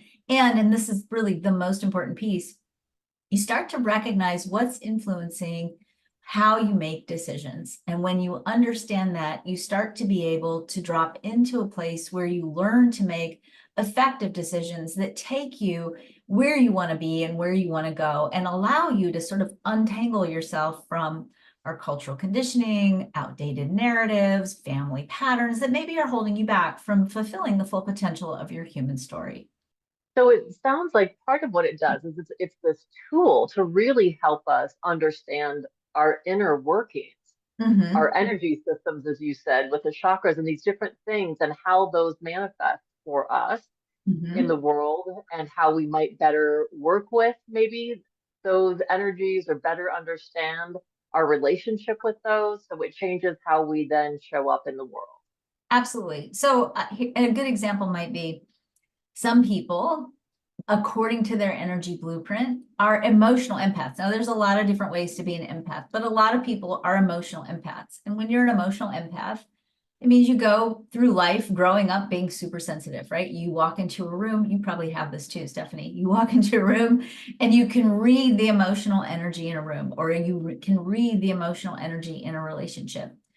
And for many of us, especially when we're kids, we know, we learn that, oh, okay, I feel everything in the room, and we adopt strategies around decision making that cause us to make decisions that sort of enforce the idea that we can maintain the emotional environment in a room by being good or keeping everybody happy. And when we learn these behavioral patterns because of our sensitivity, we oftentimes grow up struggling to confront difficult conversations and sometimes taking on responsibility for other people's emotions and not our own, and giving up what we want and need because we're trying to make decisions based on keeping the room happy versus keeping ourselves happy. So when we start to understand that about ourselves, then we can start to recognize, oh, okay, when I'm walking into this room, I'm feeling the emotional energy, but I'm not responsible for it. And just because I'm feeling it doesn't mean that's my energy. And I can learn to navigate this kind of emotional environment and still stay connected to what I need and want, or still have those difficult conversations that might be emotionally charged, but I don't have to jump into the emotional swimming pool, so to speak. I can still get what I need and want, or at least communicate what I need and want. And that is so powerful. I love what a beautiful example, because we're not taking on, I think that's so much of the work I do with people as a psychotherapist, is how do we not take on other people's emotions or their experiences as our own? So what a beautiful tool to really go in and say, okay, yes, I'm an empath, or yes, as you said, I walk into the room and I get these emotional hits, I can feel the energy, and yet I don't have to claim it as mine. And that helps me once again to more consciously and with more awareness walk through the world and interact with the world. Absolutely. Yeah, and so I'm curious, I can see it and I understand it to an extent, but in your words, Karen, what makes this such a powerful tool for raising consciousness individually and as a collective for humanity? I love this. So part of what human design does, as I keep telling people, it's a healing prescription. And that healing prescription that it gives you is it really actually gets you back into the visceral somatic connection that we have with the body. I believe, and this is what I teach with human design, is that each and every one of us has a unique and vital and irreplaceable part of the cosmic plan. And that when each and every one of us is playing that unique role, living out that part of the human story that only each and every one of us can live out, we drop into this place of fulfillment where we start to innately understand that we're inherently valuable, that each and every one of us is inherently valuable because we exist. There's nothing you have to do. There's nothing you have to improve. There's nothing about anything that, you just are valuable because you exist. And when we live in that space, when we create from that space of standing in our right place, right space, holding our value, all of a sudden, we're not in competition with anyone anymore, right? There's no competition. Who are you going to compete with? You're a once in a lifetime cosmic event. And when you start to recognize that who you are is an integral part of the human tapestry, then you start to realize, oh, so is everybody else. And I'm not competing with them anymore. And in fact, now we're in this different conversation where I'm holding my value because it's important, not only for myself and my own well-being, but actually for the cosmic structure of the world, right? And you also have to be in your right place. What can I do to get you there? And what can I do to get you over here? How can I help you get to that space? That's part one. And in part one of that equation, what we do in human design is we get back into the body. We reconnect ourselves with the wisdom of the body, and most importantly, the wisdom of the heart, so that we can start making those healing decisions oftentimes that bring us back into remembering our unique and vital and irreplaceable role, that place that only we can, that only we can fulfill, so that we can really move into that new awareness of I'm valuable, you're valuable, we're all valuable. How do we work together to live that value? The second part that is, I think, also the more subtle, but also the juicy part, is that when we drop into the body and we drop back into the heart and the gut, and we learn to trust ourselves and trust our own inner compass and trust our own inner wisdom, what also happens is we begin to create in alignment with the story we were born to fulfill. And the more we fulfill that story, the more not only our consciousness, but our vibrational frequency elevates, right? When you're in alignment with who you are, when you're living true to your path, when you're doing your right work, and when I say work, I'm not necessarily saying work, but the right work of you being the story you were born to fulfill, then your vibration is elevated. And we know, this isn't even quantum physics, we know from basic physics that higher frequencies entrain lower frequencies. It puts you in a position of being influential on an energetic level. And when you're influential on that level, as you move through the world, even when you're going to the grocery store to buy toilet paper, right? As you move through the world, you're creating this flow of elevated energy. And as you do that, it creates openings in others for them to begin to sense and feel, oh, there's an opening here for me to upregulate my own frequency, my own opening to consciousness. And as we do that, we become initiating forces, if you will, just through moving in our everyday life. Absolutely beautiful and so powerful, Karen. I love this because also what it makes me think of is how each one of us are cells in this human body. If we just say humanity is a human body, and we're each one of those trillions of cells that need one another to function. And so as one cell becomes the healthiest it can be, then it starts lifting up and helping the other cells to vibrate with their own healthy energy and frequency. And so the whole body of humanity then is uplifted. I love that you use that metaphor. I wrote a book called Inside the Body of God, and I talked about we're all just cells in the God body. I love that. That is awesome. Well, and are you willing to share, Karen, for yourself personally, how has human design informed or, changed your lives, your life? Oh, absolutely. I mean, first of all, I'll say that I've had a very magical experience with human design my whole life. It found me, and there's a whole series. I could write a whole book on all the serendipity and magic that has happened in my life just to bring me to the place where I am teaching and learning. I feel like I'm learning human design always. But I would say that for me, I grew up in a very traditional family. I grew up in a very traditional family that was very organized around gender roles. I have a brother. My brother was the golden son. I was the daughter. I was very much conditioned to grow up and be a wife and be a housewife and have children. And I certainly started off going through my life making those kinds of decisions, but it never fit me. I mean, let me just say, being a mother and even being in a great partnership fit me. I'm not saying that wasn't part of it, but I had learned to turn off my own power, to turn off my own voice, to turn off all the, and sort of defer my voice, my power to my husband at the time. And when I learned human design, and I discovered through understanding my design, my power and my voice, and I learned, and I used the example that I used at the beginning of this call, because that was really my story. I learned to keep everybody happy, right? That was my job in life, was to be the one that brought the peace and the happiness and the cookies. When I started to really get back into that visceral response and to really dial in, especially for me personally, why was I so frustrated, even though I seemingly had everything that I was told I should have? Why was I so angry? Why did I feel so muffled? I felt so muffled the first probably 10 years of my adulthood. And when I learned to follow my unique decision-making strategy and to really get reconnected, I learned to speak my truth. And it was not easy. I'm not going to lie. It wasn't easy because it pushed a lot of people away from me, people who were dear to me, because I had to break the rules of our family. I had to break rules in my marriage.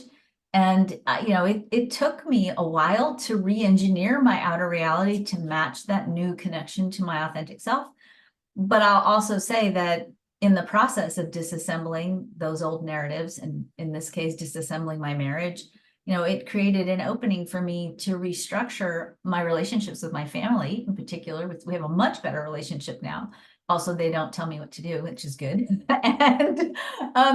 And it allowed me to grow relationships in my life, not just in my marriage with my second husband, but with my friends, with everyone. It allowed me to really have relationships that were mutually nurturing and healthy and stable, and to really trust myself in recognizing these are the people that I need in my world, and this is how I relate in a way that honors my own value.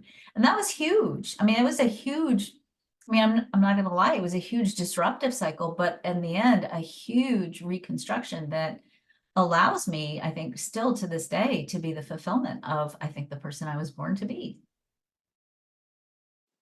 So being able to have your own voice and to really allow who you are to authentically show up as its fullest expression in the world, it just sounds like it's been an incredible blessing, not only for you, but your family, your friends, your husband, your kids. I mean, so beautiful.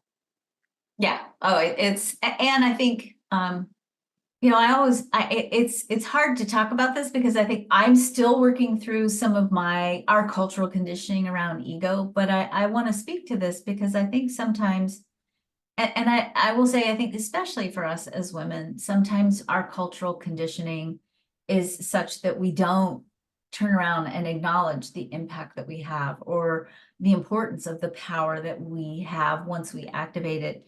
And I will say that for me, part of the blessing is also that in this space that feels so aligned with who I was born to be, I am able now to bring that same experience to others. And when you talked about in the beginning, well, how does this impact global consciousness and how does this impact the world?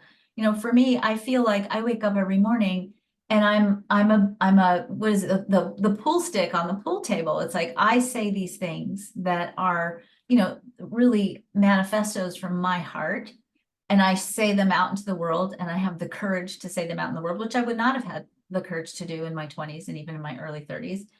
And I watch now at this point in my life as a 60-year-old woman, I watch how I can say this and it'll hit this person and then this person and this person. And it feels like me being in the space that I'm at creates openings for people around me to be in the space that they're intended to be at. And at the risk of sounding like this is probably dating myself, a shampoo commercial, it's like I hit two people, they hit two people, they hit two people. And all of a sudden, every day becomes this great domino game of, hey, we're all waking up and doing these things differently. And it's really beautiful and humbling. Yes, and I can attest to this because it's been now several years ago that I interviewed you for the first time and learned about human design for the first time. And to find out that I was a projector was such a game changer for me. And I'm still, of course, studying human design, but just that one piece alone of when I would, projectors, one of the things about them is they need to wait for the invitation, that life really will show up for them and it will come to them and ask them, okay, show up, in your authentic self or with your gifts. And so it was such a powerful thing because when I would just try to push my will or my way or make something happen, it was always met with resistance. And so learning how to be in that place, I cannot even begin to tell you, that's one of the reasons you and I are sitting here, as I was open to the invitation. And the invitation arrived to be a host for Humanity's team. And how beautiful. So I feel like that was one of the dominoes. That was one of the, you tell two friends and they tell two friends, because now that also emanates from me. So I just deeply want to thank you for that. And I do think that that is part of what you're speaking of, is that as we realize this within us, that it is something to be shared, and it is something that then has that effect.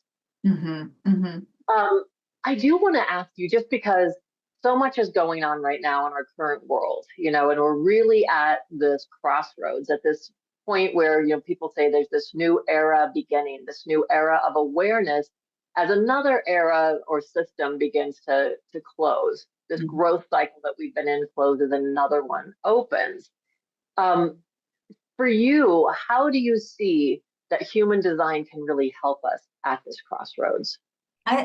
So human design is what is called a revealed body of knowledge. So it's actually a channeled system that was received by a man named Roel, who has since passed. And in the reception of the information that he was given the blueprint for this cycle, this shift that we're in. And he was told, we're on the cusp of changing. Literally, our hardwiring as humans is changing. And part of what's shifting for us, according to this prophecy, is the way in which we create is changing. We're at the end of a 400-year-long cycle. It's a cycle that actually started at the end of the scientific revolution, where we implemented all these new understandings of how the material world works. We implemented things with logic and reasoning. We implemented systems. And then, of course, towards the end of this 400-year-long cycle that we're in, we quantum physics burst onto the scene in the late 1800s, kind of heralding, I think, a shift in consciousness. I always look at science and art because I think they oftentimes reveal to us the trajectory of shifts in consciousness. And if you look at quantum physics and you start to think about quantum physics and quantum thinking, if you will, versus materialism and some of the ways in which we learned to think as an outcropping of the scientific revolution, what quantum physics really gave us is, scientists would say a dilemma. I think it's a cool thing. Quantum physics said your perception, or if we ground it even more, your story, the story you tell the world and yourself about who you are and how you are, influences your perception of reality. And it certainly influences what opportunities you see, and it influences what you create. So, we know from all the things we've learned about manifesting, if you believe in your own value and you understand your value and you're telling yourself and the world a story about how valuable and precious you are, then you experience a world that reflects that sense of self-worth back to you. As we move into the end of this cycle that we're in this new cycle, what's really happening is we're learning that frequencies, energies, vibrations, and our personal stories are really what creates our world. We are unlearning the idea that we have to use brute force and hard effort and moving the mud of the material world. So when we look at, we're standing on the cusp basically of a creative revolution. And in that creative revolution, this new way that we're emerging into the world, we're going to be creating by virtue of our own alignment with our emotional energy, our frequency, our vibrational quality. And as we continue to learn to modulate and regulate our own faith, which is a frequency of energy, our own faith, our own capacity to envision, to be creative by virtue of holding joint collective visions for the world, we'll be able to shift and create anything we want. That's really the promise, I think, of the quantum era and this promise of this new shift, that we'll be able to enter into a new cycle where through intentionality, through faith, through consciously harnessing frequencies of energy, through collaboration, not competition, I really believe we're going to find all the solutions to the challenges facing humanity right now. And I really do believe we're standing on the cusp of an era of peace. But the tensions and the stress that we see right now, I think, are just dying gasps of an old way of thinking. And it's pretty normal when we look at evolution, especially when we look at evolution through the lens of human design. It's pretty normal to evolve in a 2 steps forward, 1 step back kind of a process. Evolution, progress needs conservatism. It needs resistance. And I think we fight that, and I think sometimes we get frustrated with it, but you absolutely need a group of people who want to go back to how things used to be, and you also need a group of people who want to go forward. And I think the magic actually happens in the middle of that conflict, where we start to look at very seriously and honestly, okay, what is working from the past? We don't want to throw it all away. What is working? What do we bring forward? And that's an important part of the evolutionary process, because that's the key to innovation. And what do we want to grow and evolve? And how do we do it in a way that's intentional and not just, reactive and rebellious? Because rebellion doesn't create anything, but revolution is intentional. Thank you. I love this so much. And on the micro level, what it was reminding me of is when an oyster has a grain of sand within it, it becomes very agitated. And it's actually that agitation. It's not that it's a calm system. It goes into a sense of chaos. And through that agitation, as it works and works and works on that grain of sand, it forms the pearl. It forms something beautiful. And that's what I'm hearing you say here, Karen. Yeah, oh, absolutely. And I, as I said, I think things are going to be amazing. I mean, you have grandchildren. I have grandchildren. I look at those kids and I think, if these are the future leaders of the world, we're fine. We're not going to have a problem at all. So I am so with you.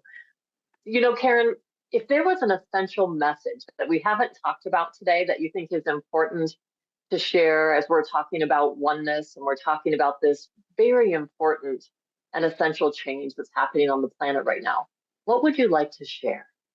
Well, I have hit on it a little bit, but I want to go back and reemphasize it, because I do think that as we untangle ourselves from our old ways of thinking, those of us who are here with our hearts wide open, I think many of you, many of our listeners are born with a sense of urgency, that they know they're here for a reason and they don't always know what it is.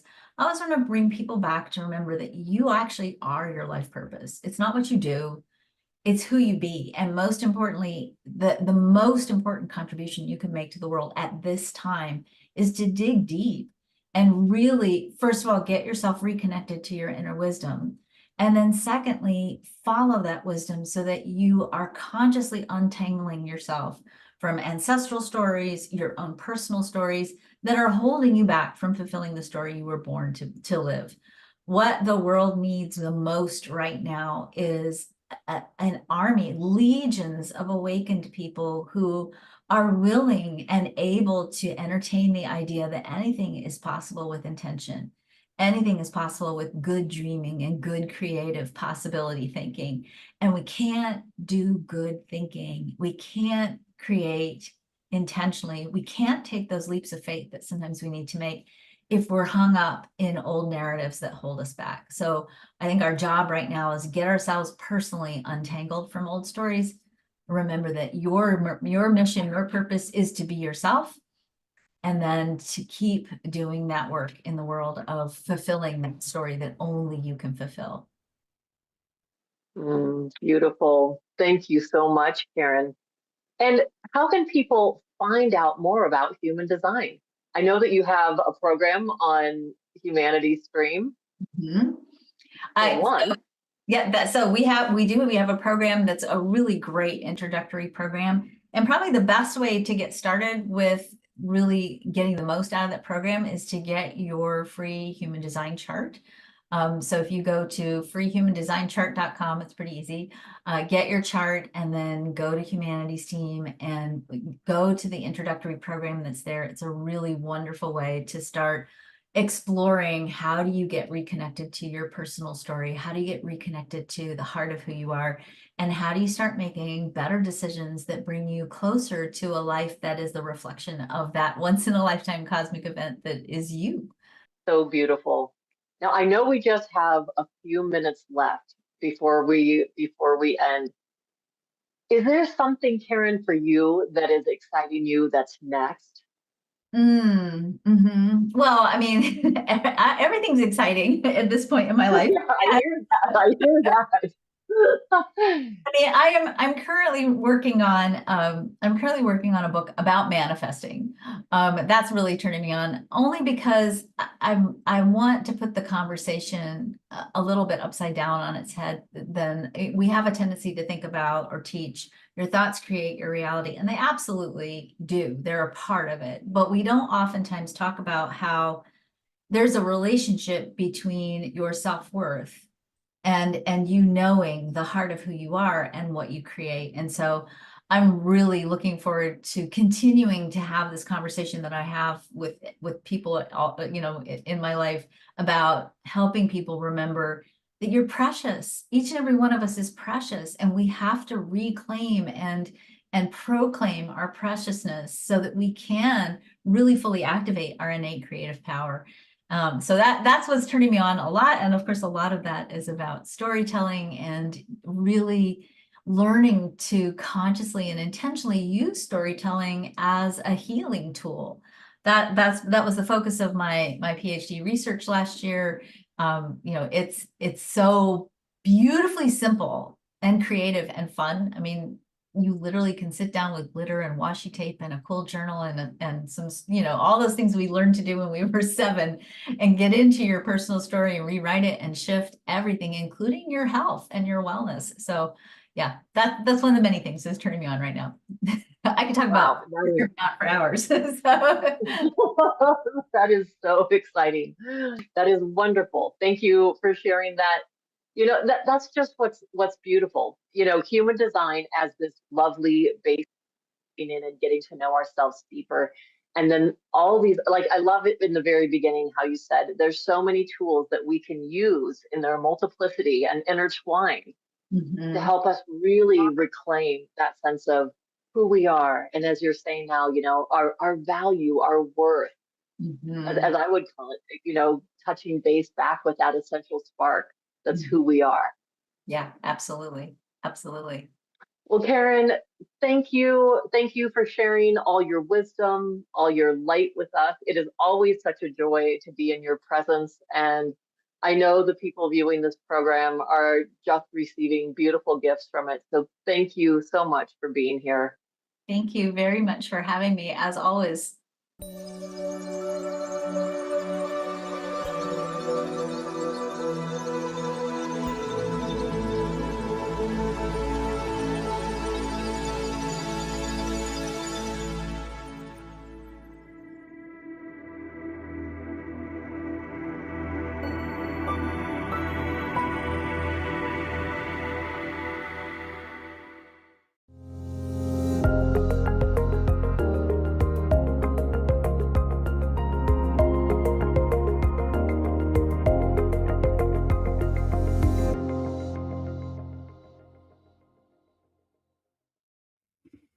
Welcome to this portion of the Global Oneness Summit. I am so excited.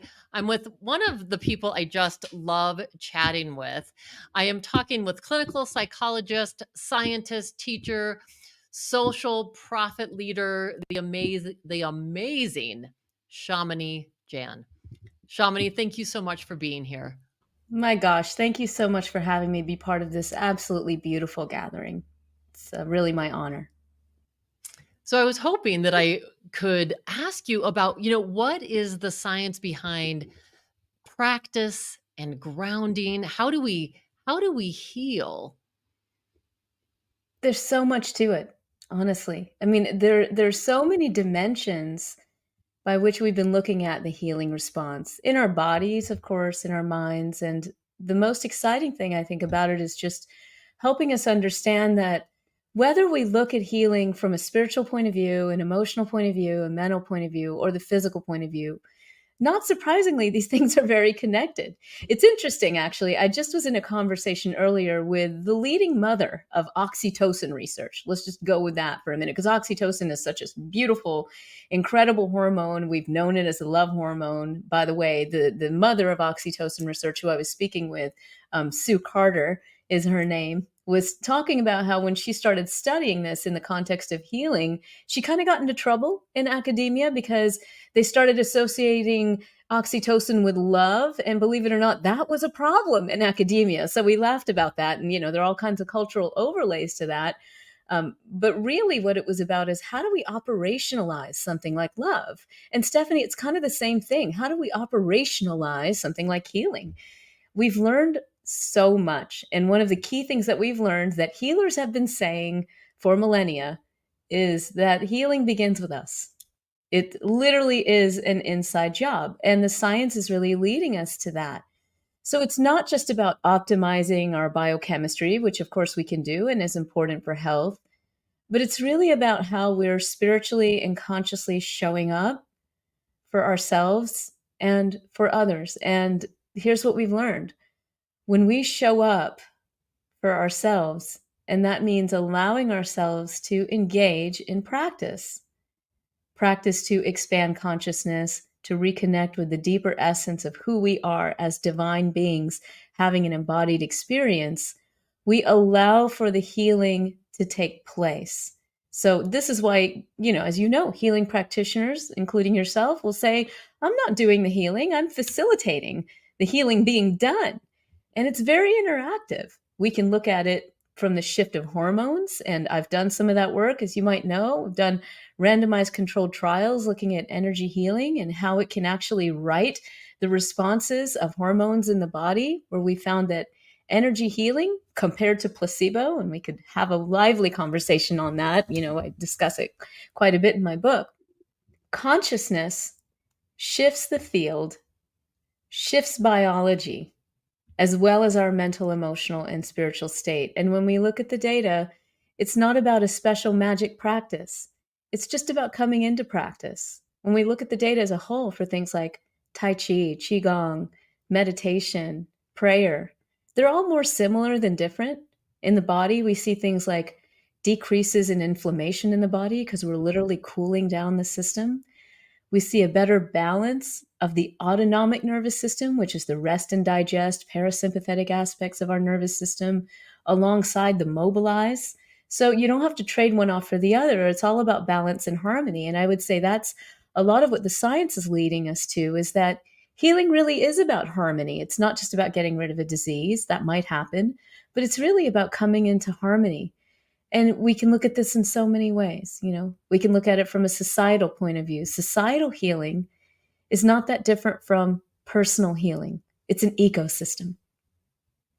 Well, and that was exactly where I was going to go with this next question, because it's really, as we start doing our own work and we really start allowing ourselves to do this deeper healing work, then we become those conduits for bringing more of that love and healing that you spoke about to those around us. And can you speak to that a little bit? How can our own healing help contribute to the healing of humanity?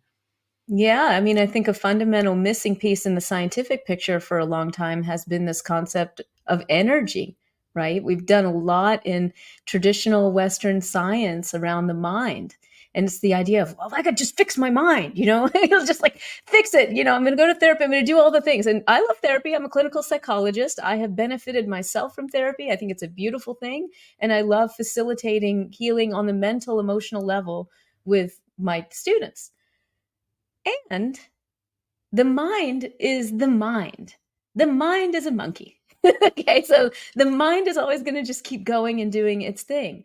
There's a reason why we call practices like meditation, Tai Chi, yoga, pranayama, mind, body, spirit practices, because it really is about facilitating cohesion.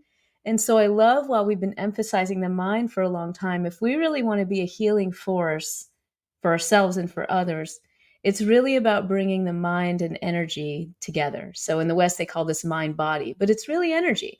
It's what I've spent decades of my life focusing on, this area that scientists are calling the biofield. It's a field effect. What I've learned personally and in my teachings, what I like to share with others, is the more we can really cohere the mind with our field, and this happens as we practice presence and flow, then we can naturally allow for that field of energy to flow through us and facilitate the healing of another person. And who doesn't want to be in flow? Everyone likes the idea of being in presence and flow, right?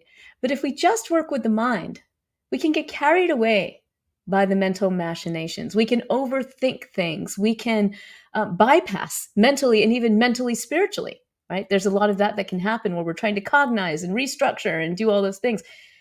And those are useful to a point. But if we're not noticing the emotions in the body, if we're not noticing the flow of the feelings in the body, boy, talk about the Jedi tricks. Once we really develop that beautiful, subtle awareness of the energetic currents that flow through the body along with our thought, each thought is creating a ripple in the field. And the more we're aware of that, the more we don't necessarily have to control it, but we can be present to it. And then it doesn't stick to us as much. Every single thought doesn't stick to us as much. The result then is more energy, right? Because if things aren't sticking to us, more can flow through us. So the way to be able to be a healing force for others is honestly to let go. And the more we let go, the more we're in flow. Oh, love that. I love that. And that's what it feels like as you were speaking about this, with that concept of being in flow and being the conduit and noticing when there's cobwebs, so to speak, that get in the way. And so also a piece of this, my sense is that really befriending whatever is there as well. So whether it's, the negative emotion or whether it's what we might say, a dark thought, so to speak, but not to get attached to it. We can notice that's there, where that energy might be in the body, and then let it go. Yes. And sometimes that's difficult because we identify, right? We identify with our thoughts and they're not random.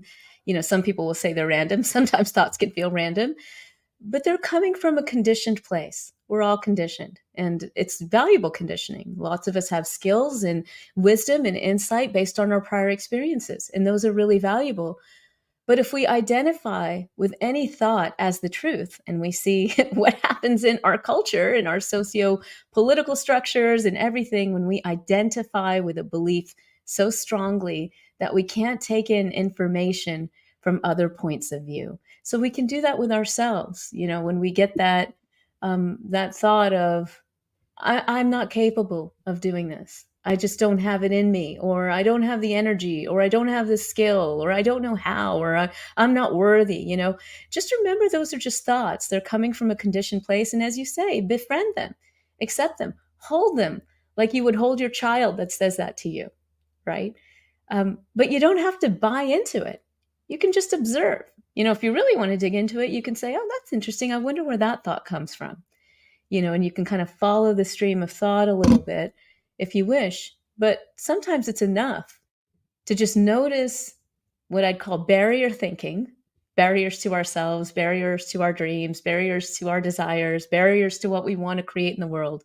Notice the barrier thought, and then notice what it feels like in the body, and notice what it's like to embrace that, and then release it. How does the flow of energy guide you as you begin to embrace a thought and then release it? It's amazing how much we can learn from just, again, developing the subtle awareness around thinking. So beautiful. It's like being able to erase the equal sign that we put to our thoughts, that this somehow equals something about us. So we're disidentifying that habitual, or as you said, conditioned thought is somehow definitive of who we are.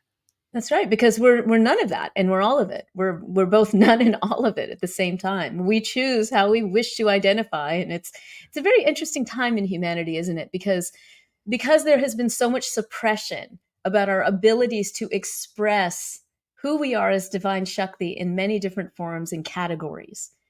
The categories themselves, in one way, from a non-dual perspective, are meaningless, right? They don't really exist. Okay. But we want to honor the expression of who we are in all of these beautiful ways. And this is humanity's blessing and challenge at the moment. Can I honor you and the fact that you think and behave and act and believe differently than me? And can I respect you as a full embodiment of beautiful Shakti, who I may not always agree with, right? But who I can embrace, as long as you're not harming me or others. And this is, this is where ahimsa really comes in, as we talk about our human evolution and healing process. And, it's a principle that's near and dear to me, coming from my spiritual home of Janism. You might notice that my last name is Jan, so I draw a lot of inspiration and learning and resource from Jan teachings. And one of them is definitely ahimsa. And sometimes people ask, well, embracing the diversity is a beautiful thing, embracing the different expressions. But what about when people are spewing hate and division and separation? Are we supposed to embrace that? And, that's a lively topic of conversation. I don't know if you want to go there, but happy to go there. Well, no, I think it's really important, especially in these times. And if we're talking about oneness, when we come up against some of these personalities, that does become the barrier. We all of a sudden become us and them. And I'm reminded as you're talking about this I'm really curious for your answer around this, because I remember this is probably 25 years ago, my father talking to me, and he was definitely a spiritual seeker, about we all have a Mother Teresa and an Adolf Hitler inside of us. Mm-hmm. And so to really embrace that your neighbor might be expressing a certain aspect of that, but it's all one. So I'm curious, how do we start allowing others to be who they are, especially when they're being negative? Well, if we tap back into subtle awareness and we explore this from an energetic perspective, I think it helps gives us tools so that we don't continue the over-identification and the separation, and then the resulting kind of emotions that can continue to perpetuate. Again, nothing wrong with emotions. They're beautiful. They're information.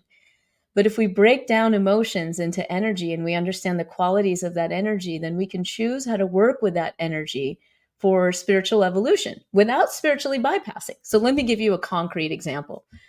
I may see a politician who is denigrating women. Okay. So I may see this and I may get very upset about it. What happens when I get upset about it?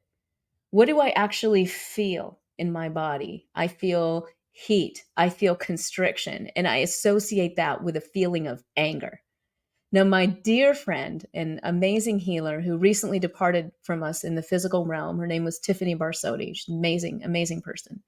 She used to say mad is me accessing determination. So anger is this beautiful, mobilizing emotion that's real connected with fiery energy and sometimes, a very pointed direction energy. But it's energy. We decide what we want to do with it. We can embrace it.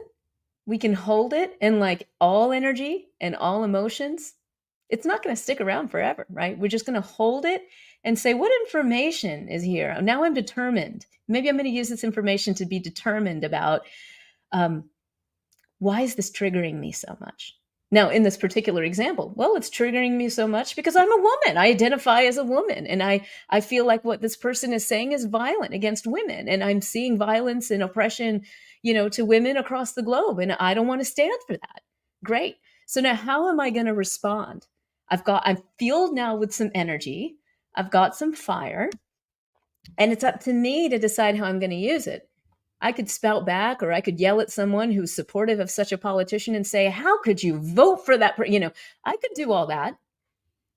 Or I could decide I could take that energy and I could actually use it in a creative way where I could actually help facilitate the outcome that I'm looking for, which is respect for women. Right? So when we take a minute to just pause and feel into the energy of it, then we have more conscious choice of how we're going to work with that energy. We can let it dissolve. We can actually mobilize it. But if we just blanket react with the mind, the conditioned mind, and we don't give that moment of pause to just acknowledge and embrace and validate the feeling, and then say, how am I going to make the next conscious choice with this energy? What is it that I'm going to do? This is how evolution happens, right? And we've made hopefully, we make a non-violent choice to take something that is oppressive and turn it into something that could be beautiful. And if we look at all of the leaders that have led through nonviolent action, like Nelson Mandela, like Martin Luther King, like Gandhi, and many others, you mentioned Mother Teresa, right? Imagine being filled with poverty, despondency, sickness, day after day. Look what she created by embracing all of that. And instead of falling into the depths of despair, she became a healing force. That's available to all of us. But of course, she was very, very tuned in to the nature of herself beyond her conditioned mind. And that sounds like the powerful key. I mean, I hear you say the power is in the pause. I think that is so beautiful, Shamini, because it's that power to reconnect with that divine within us, that is us, instead of the, like, as you said, the conditioned mind. Yes, and then we have more energy, right? This isn't about being passive. This isn't about saying, I'm going to accept all the violent things that you say and do. I'm going to accept the divisions. I'm going to accept things as they are. No, we all know that we're put on this planet right now, and we're all gathered here at this beautiful summit looking for solutions, looking to see how we can come together to create positive change for a global world. And, part of that is the magic of the pause. You're absolutely right, Stephanie. That's really crucial. And to recognize the power in it. Well, and then as you're saying, how do we move into being mobilized, and one of the things I know you speak about a lot is being able to be grounded. And what are the ways that we can ground and mobilize, which I imagine is even more powerful? Yes, groundedness and openness. And my favorite way is really to be in nature. It's really to be in nature. Now, most of us all know about grounding, of course, and we have heard go barefoot on the earth. Stick your feet in the sand, stick your feet in the earth, stick your feet in the water. No matter where you want to stick your bare feet, stick them on something. Right? Take off those rubber-soled shoes and bioenergetically connect, but also take in not just from your feet, but with your spirit.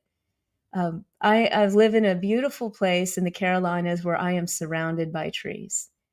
And I do practice going out barefoot, even among the bugs and the potential snakes. And, I do pray that the snakes kind of stay away. And so far they have been. Thank you. It's beautiful to just sit out there and take in the wisdom of the other beings around me. So that leads us to not only feel really grounded with the great Mother Earth that supports us, but also open our fields so that we can take in wisdom. Nature helps us quiet the mind. So we kind of come out of our human-centric focus and come to a moment of peace and connection where we can literally be filled with the energy that we need for our next steps. And so again, that power of the pause with other beings, whether it's in a meditation group, and personally, I feel like with other non-humans, sometimes can be really helpful. There's no talking, there's just being and just to taking in and allowing ourselves to receive so that we can give. So beautiful. I had this image as you were talking about going out and putting your feet on the earth of this meditation technique where as we go into it, we're breathing in through our feet, through the soles of our feet. And I love that. I just had that vision as you were saying that. I mean, that's one of the beautiful things. It's like we're being nourished by the earth. We're taking it up into us. And again, realizing or actualizing that oneness. It's not just oneness with just human beings. It's with all of it. Yeah, that's right. So coming into our bodies and energetically allowing for those flows of energy from the earth, from the feet up through the head and back again is so incredibly nourishing. I actually have a grounding with sound practice that I offer as a free gift. Maybe we could share it in the chat because I do find that adding sound can be really helpful. let's face it, most of us, because of all the inputs, feel heavy. Feeling heavy is not the same thing as feeling grounded. So what I find often when I lead people into a grounding practice is part of grounding is allowing our connection so that we can release, and a really fun way to do that is with sound. We can really release that down the body, down the field, into the earth where it can be composted so that we can renew our cells. Sound is such a powerful way to promote regeneration all the way to the cellular level. And it's really palpable, right? We can feel it in our field. So I always remind people that one of your biggest healers that you have is your own voice. It's a lot of what I like to teach in my in-person gatherings and even online, where we remember that each of our voices is a healing tool. It's important for us to express ourselves through our voice and words, but even to reconnect with our own feelings and unburden ourselves as well as be inspired. The voice is such a powerful tool for that. And I don't know how much time we have, but I'm happy to lead through a practice if that feels good. I think that would be awesome. And I just have to say, in our interview before, when I had you on my podcast, I have this image of you that I just love, which is you shared you dancing when you're cooking in the kitchen and singing. And I mean, I just love that. That is something that just flows through you, and that you practice this. This is, this is a part of who you are. It's just so beautiful. Love it. Yeah, So yes, I feel like all of us are really natural born singers. It's just some of us get it drummed out of us. And for some of us, the love of singing just persists regardless of what people tell us to do and not do. Like, stop singing, Mom. Well, sorry, guys. If you want dinner, I'm going to have to sing my way through it. So, that's how sing and dance your way through the kitchen, is sort of one of my mottos. and it works. It really works for me. The voice is really, really powerful, but a lot of us get shut off from it for many, many reasons. And I would love to take us through an initial practice of just reopening to the tool of the voice. And while we will practice grounding, as I mentioned, I've got that, that beautiful free gift of grounding with sound, which is really deep, and it takes a little bit longer. So I want to honor that. And I want to invite anyone who wants it, it's totally available to you. But we can start with something so simple that you probably do, and it's humming. So we're going to work with this, but in a really conscious way. Now, as the card-carrying scientist, I have to remind people that humming is really powerful for your autonomic nervous system. It activates the vagus nerve, which is the captain of your rest and digest nervous system.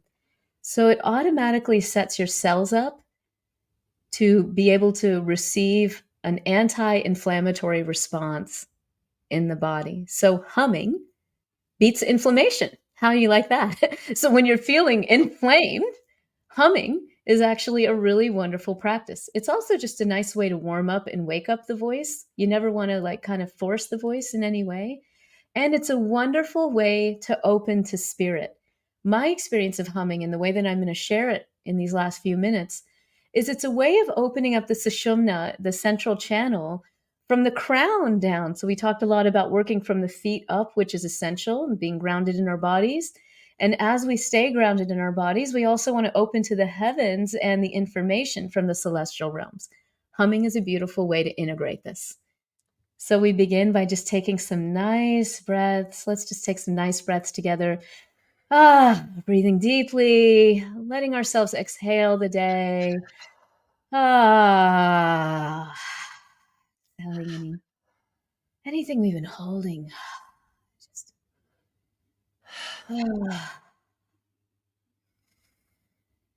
And then breathing in here and just allowing, you'll notice I move my hands a lot. I like to do that as I'm breathing and making sound, to just sort of feel into my field a little bit, touching into myself a little bit. So touch into yourself here, just breathing and feeling, breathing and feeling. And you'll notice a balancing happening in your field just as you do this, right? Just a beautiful feeling into and moving. And then an opening, think about how you breathe a sigh of relief. You go, All right. And what happens? Your chest sort of expands, your rib cage expands, your arms might even open a little bit like this. And you, hey, now from here, we open the eyes, we open the head, we open the crown while staying grounded in the body. And we simply make a sound.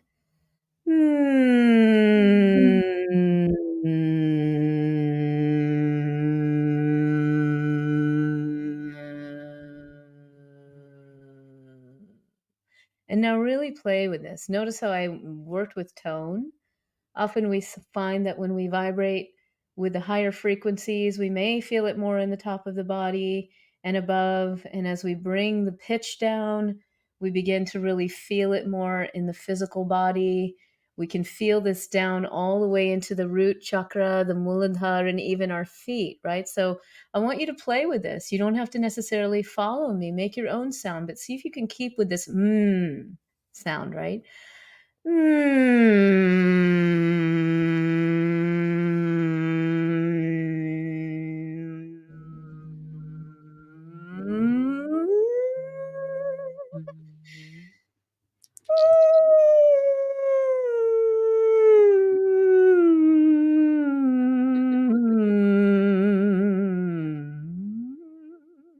It's tickly, right? What are you feeling, Stephanie, as we do this? What are you noticing?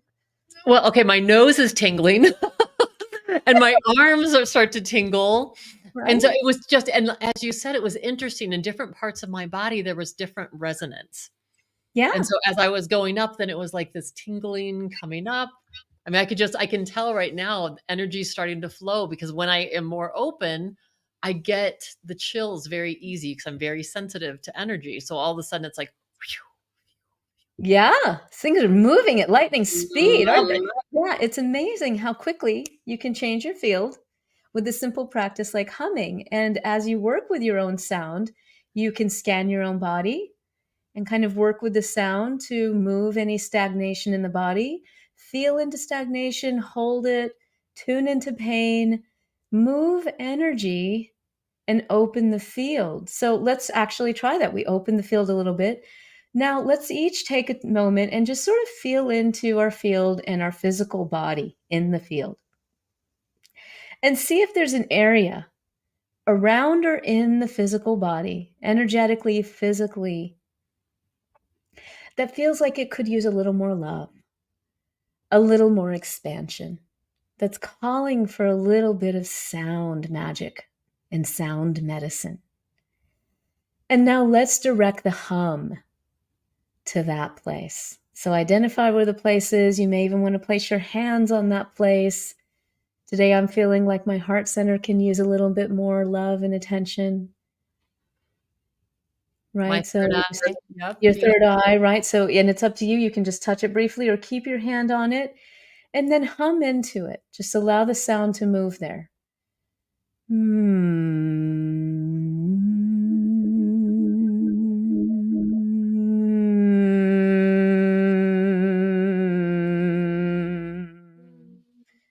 And you may notice it wants to change into a vowel, kind of opening the sound.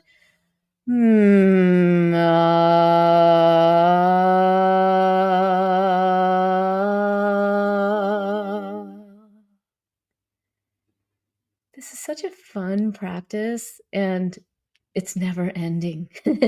And there's so much you can do with the sound of your own voice to gather, connect, and cohere your energy and expand it.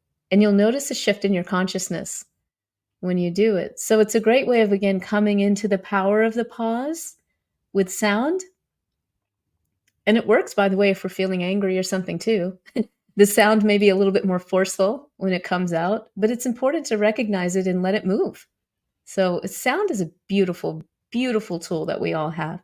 And I encourage all of us to work with our voices in this way. It's not always just about speaking our truth out there, but working with sound to feel the truth in here. Such a gorgeous practice. I love this. I know that the people that are watching this are getting so much out of being able to just practice with you and with us today. And this is exactly it, Shamini. This is what we were talking about. It's some of these simple practices that then become they become like the clearing energy, so that all that love and joy and healing energy can flow more freely through us and from us to others. And I do think that is one of the essential elements in really actualizing our oneness. Yes, it is. Yeah, thank you. Thank you, Stephanie. And thank you for all that you do and that Global Oneness does to help promote peace and unity on the planet. And I'm so grateful that all of us come together to share perspectives and practices at such a crucial time. Thank you, Shamini. Thank you so much for being here. Thank you for sharing your light and your joy and wisdom with all of us. Thank you.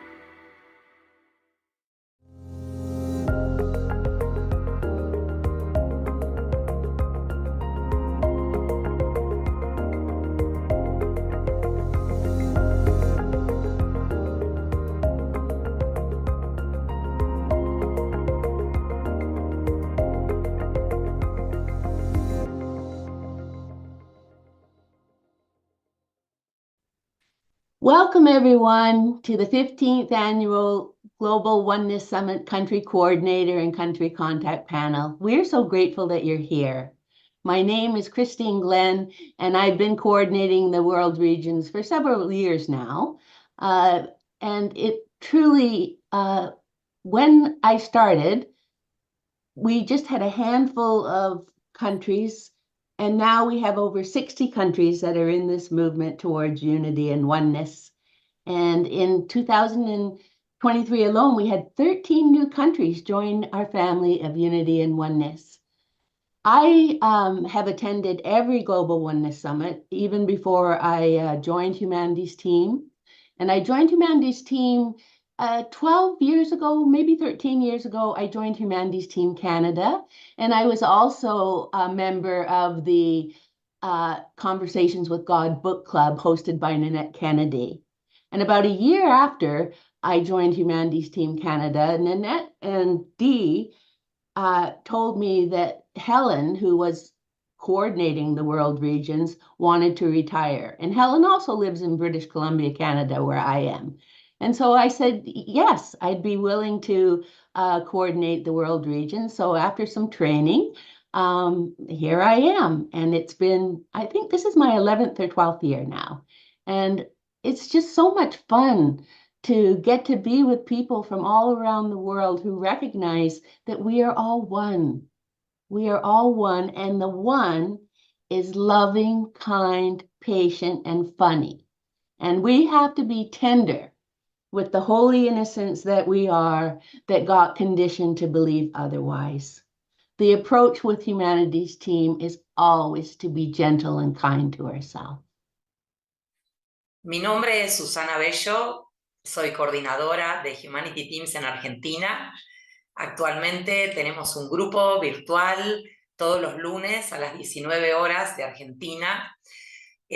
Bueno, yo conocí Humanity Teams a través de Gabriel Abruj, que fue mi gran amigo, con el cual concurría a los grupos de lectura durante 10 años para poder leer los libros de Neil Donald Walsh, que es mucho más sencillo leyéndolos en grupo.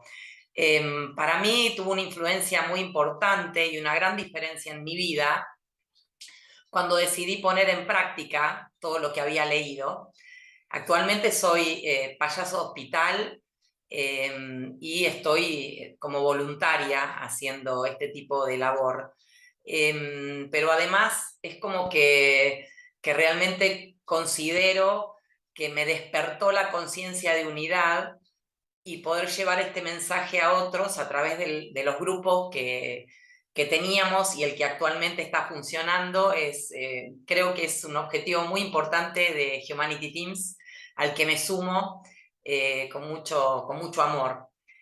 Nos pueden encontrar por Facebook, el que quiera participar de este grupo, en donde estamos comenzando con el primer libro, que es como volver a empezar a leerlo de nuevo y recordar lo que soy. Así que bueno, muchas gracias. Hello everyone, my name is Nanda Lopez. I am the country coordinator of the beautiful country of Colombia. I began my spiritual path about 10 years ago, like studying the angelical realm. And back in those days, I met Christina, who was the actual country coordinator. And she told me about the Conversations with God books. I started reading them, and well, now I'm in Humanities team. So country coordinator about 4 years ago, and I've been studying this book in groups over all these years. I have 3 weekly groups, and remembering all together that we are all one has changed my life and a lot of people's life. So I'm very happy to be here with you. I'm honored. I'm going to say words in Spanish. Buenas tardes todos, ¿cómo están? Soy Nanda, la coordinadora de país de Colombia. Estoy muy feliz de estar aquí con nosotros. Tenemos 3 grupos de estudio de los libros de Conversaciones con Dios. Nos pueden encontrar en nuestra página de Facebook si nos quieren contactar. Y me encanta estar aquí con ustedes. Muchas gracias. Thank you. Hi, I'm Natalia Rodriguez. I am the country coordinator for Costa Rica. I read Conversations with God, book 1, like in 1996 or so. It came in a moment where it was going to become like the foundation of my life ever since. After that, I went to the US to study transpersonal psychology, somatic psychology.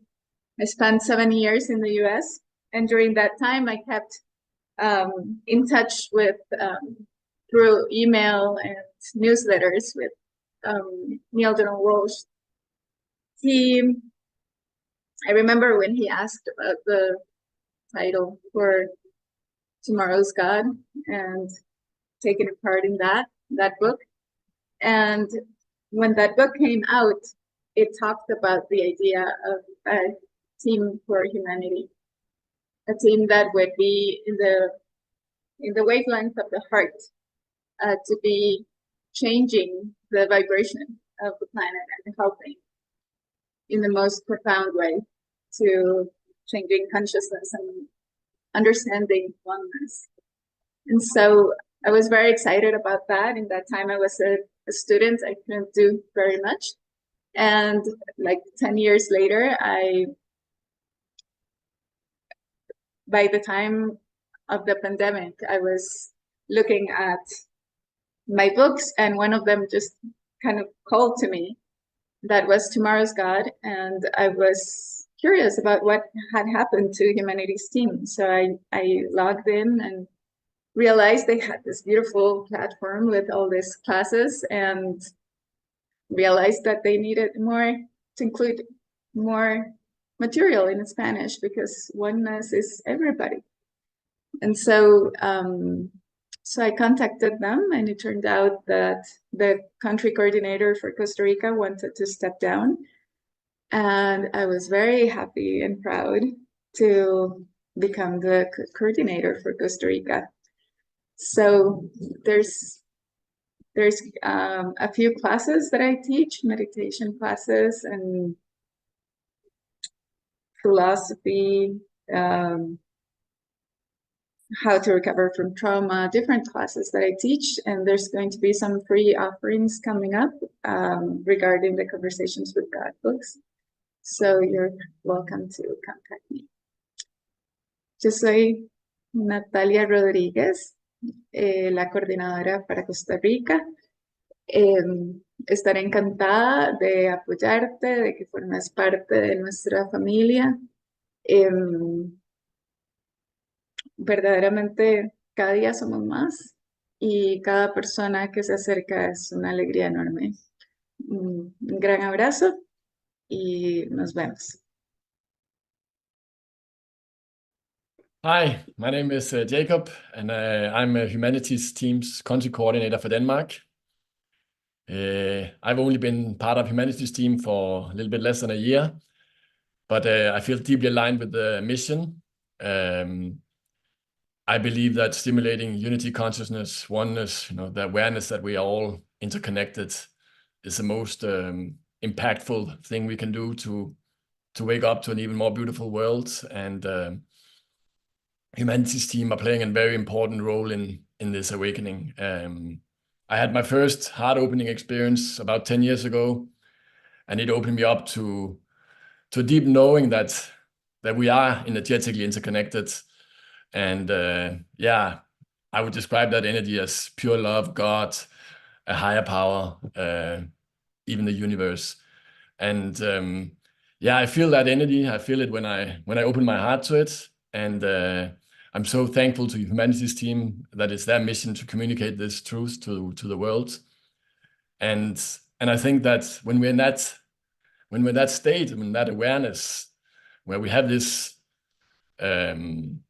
consciousness, we cannot start conflict. We cannot blame people. It's always an investigation. We can only dive deep into our hearts and feel like, where's the consciousness in this? So we cannot start wars. And it's like, we can look for unity. We can look for that divine spark in the other and in ourselves, and come to some kind of,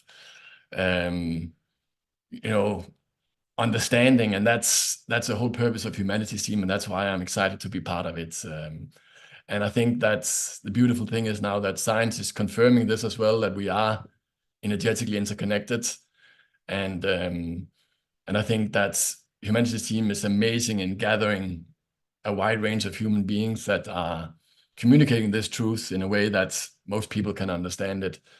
That brings humanity together in unity and as a whole. And I think it's very important work. And I think that it's much easier when we understand that and feel that. It's much easier to connect to that feeling in ourselves, to live into it, to embody it, and to share it with everybody in the world and our surroundings, on a daily basis. And yeah, once we have that experience, then we'll operate different in the world. And I think humanities team are instrumental in opening us up to an even more beautiful world. And I'm very honored and grateful to be part of this team and this mission. Thank you. Hello, I'm Véronique Navette. I'm humanities team country coordinator in France.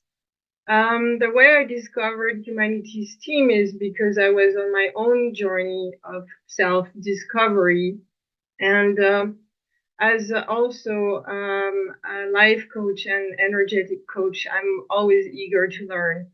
And so I came across some of their webinar and online, and I was immediately drawn to all the content and the speakers and all the well-known teachers. And so then after a while, I realized that I was really resonating with the message of oneness here at Humanities Team and the mission of changing the future of humanity. So I just want to spread the word and be part of this mission and of what they call the remedy. And what that means is raising awareness on a global scale to around the idea that we all live in a very deeply connected world, that we're all connected to each other and to all things in the universe. And so we need to act accordingly. We need to create a we world, and that's what I want to be a part of. And I believe that to change humanity's future, we need to learn to embody this message of oneness. So this is what's possible here with all of us at Humanities Team. And to quote what Gandhi said, you need to be the world, you need to be the change you want to see in the world.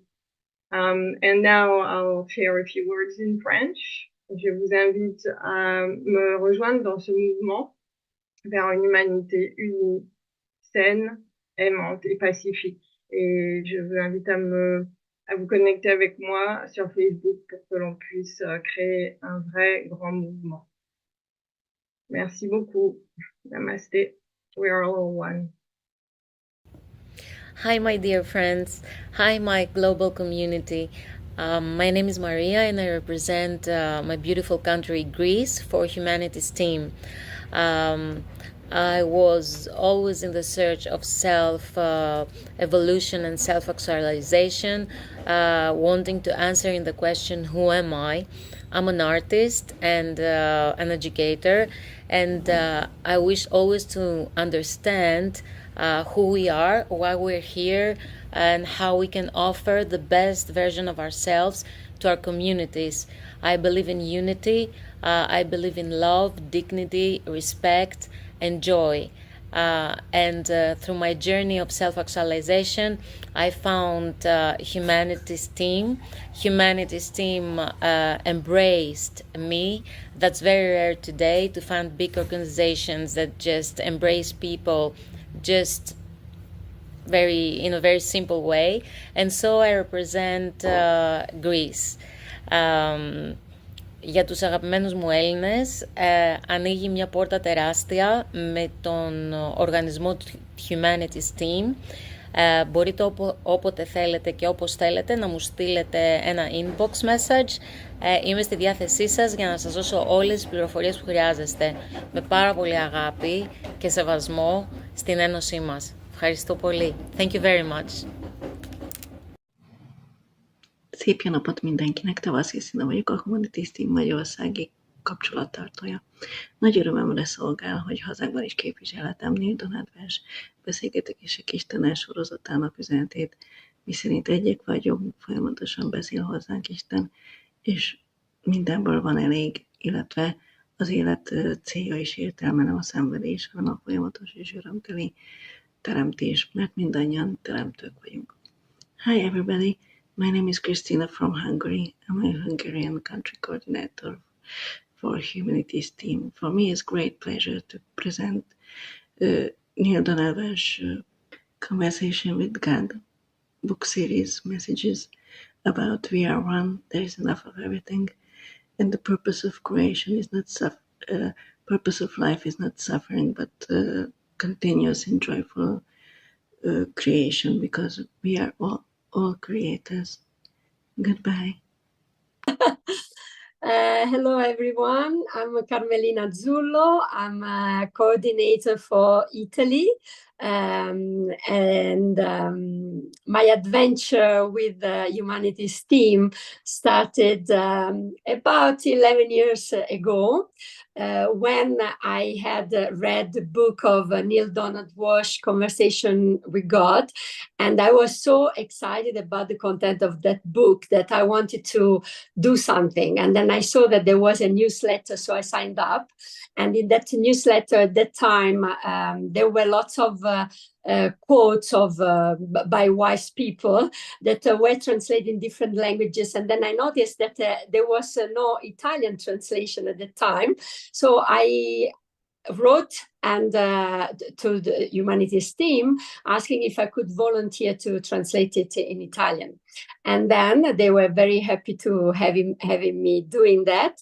And I started my beautiful adventure with the Humanities team, because after a while they asked me if I wanted to be representative of Humanities team in Italy, and then I was very honored to do that. So it's a long time that I have been in this team, very unique team, where what inspires me is the concept of oneness. We are all one, and each of us can have an impact on the whole humanity with our own actions, decisions, energy. And I believe in that very much. So I try to live my life the best I can in order to keep the energy, the frequencies high. And I do that with trying to be always positive. Of course, I mean, we all have our challenges, but I try to recharge myself in times of need with taking care of myself. So with good nutrition and meditation. Another tool that I use is Qigong. So doing some physical exercises that are going to impact on energy. So that is what I like to do with inspiring people with my own life. And I'm a wellness coach, so I work with lots of people.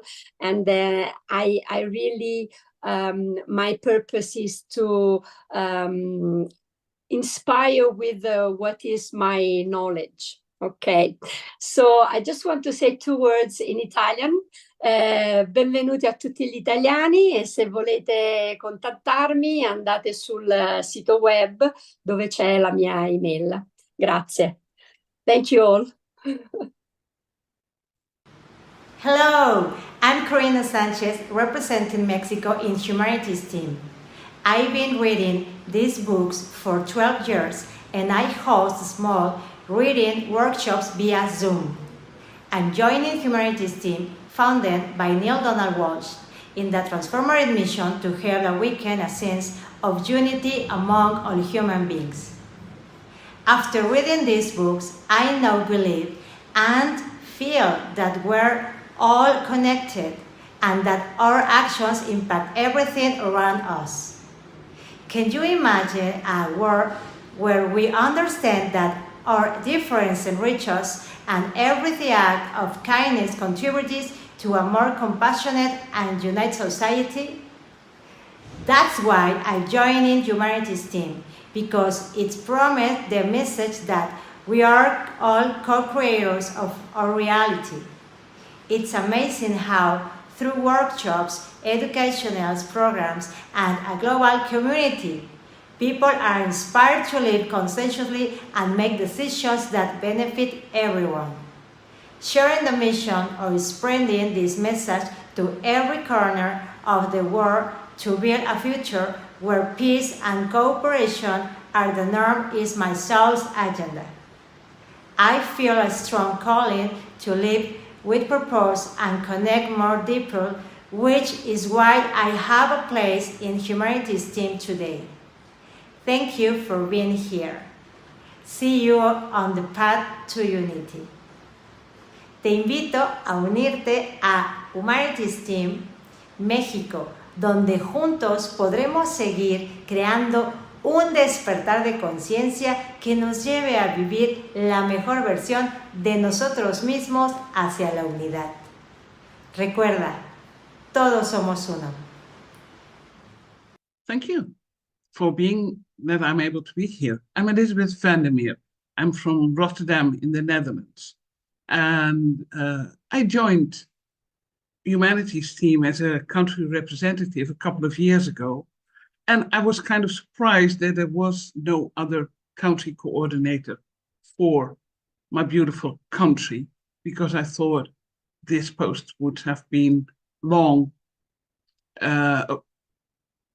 possessed by somebody else. But the position was open and I gladly joined. And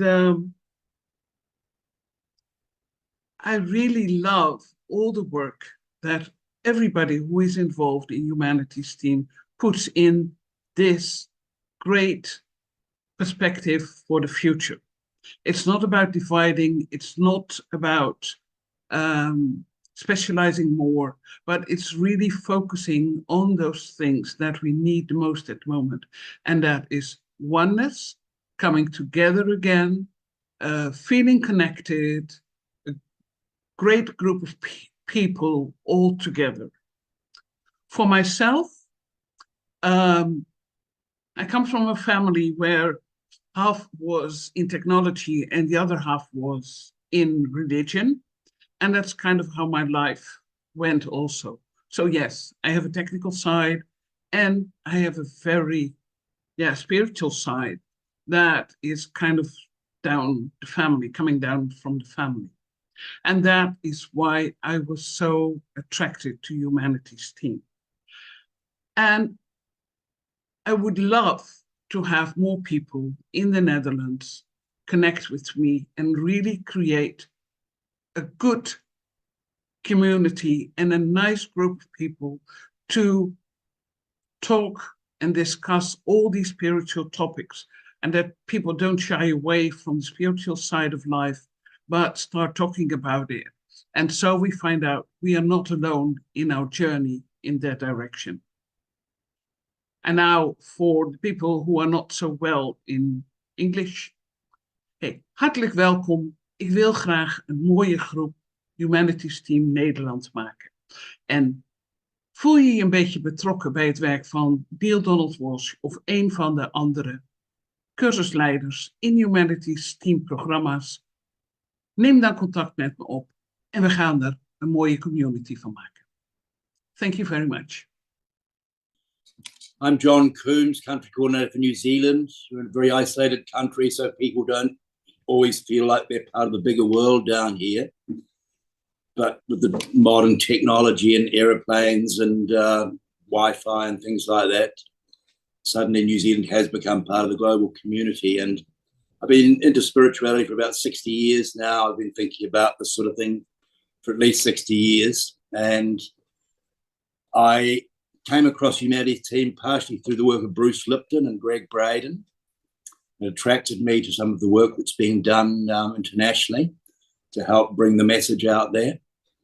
Obviously, anybody who's studied metaphysics understands we are part of a big whole system, whether it's the universe or the planet. And so whether we approach from scientific or faith methods, and Humanities Team promotes both, it's much easier for us to become the person we would like to be when we adopt this type of approach that we're part of a whole system and we're contributing to a whole system. I work in fields of well-being, ecology and regeneration, so Humanities Team aligns completely with my career. New Zealand is a place with a lot of spiritual development and seekers, people hungry to find the truth. And I participate in a lot of festivals where we can promote this type of work, wellness festivals and yoga type festivals. So Humanities Team basically embodies all the things that I believe in and what I would encourage other people to believe in. What I know in my career will bring about greater well-being, both as individuals and collectively. And especially when it comes to looking at this beautiful, precious planet of ours, which is so isolated from any other known species, sentient living life. And so we really do have to look after each other and operate as one. Thank you. Hello, everyone. I'm not very good in doing this, but I'll start and I'll try to keep short. My name is Kari. I was born and bred in Bulgaria, but I have been living here in Scotland for the last 15, 16 years. I first came across Humanities Team work with the help of social media, and I was truly inspired by the organization, the movement, and their cause. I have been enjoying the talks with Neil Donald Walsh, and I've been inspired by his wisdom and light. I came to realization that we as humanity are not been living utilizing our full potential. And I also realized with time that our true selves have been manipulated somewhat, to some extent, by the modern daily life we lead and by the progress or so-called progress of modern technology we have. So I want to inspire and help my fellow brothers and sisters to start living with love and in love, because we are all one. Всички ние сме едно, да заживеем заедно. We are all one. Hello, everyone. My name is Maya, and I'm country coordinator for Serbia. 2 years ago, I was fascinated by the book Conversation with Gods, and I wanted to spread the word about it. I was searching the way to do it, and then I watched Greg Braden's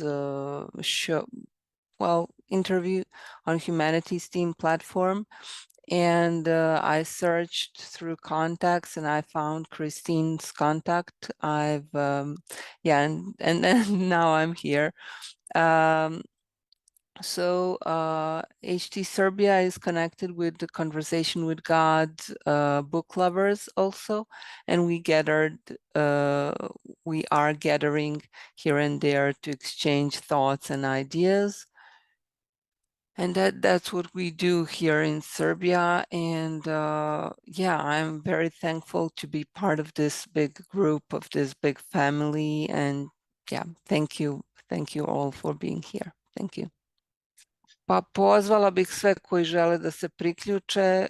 Kažem, ja sam bila fascinirana knjigom Razgovori s Bogom. Volela bih da i drugi koji su čitali da se priključe i da zajedno širimo znanja i ideje iz te knjige. Hvala svima. Hi, I'm Ian Wex, Humanities Team representative in South Africa. My journey into conscious evolution started in 1986, and during that journey I have read many books and studied many people and followed many people, leading to Conversations with God, which was Neil Donald Walsh's books. And the last book, Awaken the Species, drew me to search out Humanities Team. And synchronistically and excitingly, there was a space available for me to represent South Africa in this and represent the organization. I'm looking forward to the Global Oneness Summit with great excitement as we draw ever closer to that oneness of consciousness. Thank you. Hi everyone, my name is Romy Berchler. I'm since a couple of years the country coordinator for Humanities Team in Switzerland. I came to Humanities Team a couple of years ago while I joined after a discussion with Christine, and also about the knowledge from Nal Douglas Walsh, because I think it's something, his wisdom and his knowledge is something the world needs to listen to, and Humanities Team embodies and brings it over in so many different forms. And we as a community of Humanities Team show up that we stand for oneness, because oneness, I think it's that what we need, what our world needs now, to see that we can do so much together and then we can give whatever forward. Beside I'm Humanities Team, I try to inspire with different kinds of arts. I joined Humanities Team in the Cosius Business Change Agent a couple of years ago, and I think it's a good way to see business in future as a bridge for peace and a bridge of togetherness and not in competition, in service. And for all, I think bring together science and spirituality, and that was Humanities Team also stands for. It's a huge topic, and I also like to have the people on this place here in Switzerland to connect. And now I will say a few words in German. Es ist wunderbar, Humanities Team in der Schweiz zu haben und ich freue mich, von euch zu hören, euch im Team von Humanities Team Schweiz zu begrüßen. Hello, my name is Lynn Sutton, and I'm a country contact for the beautiful country of Thailand.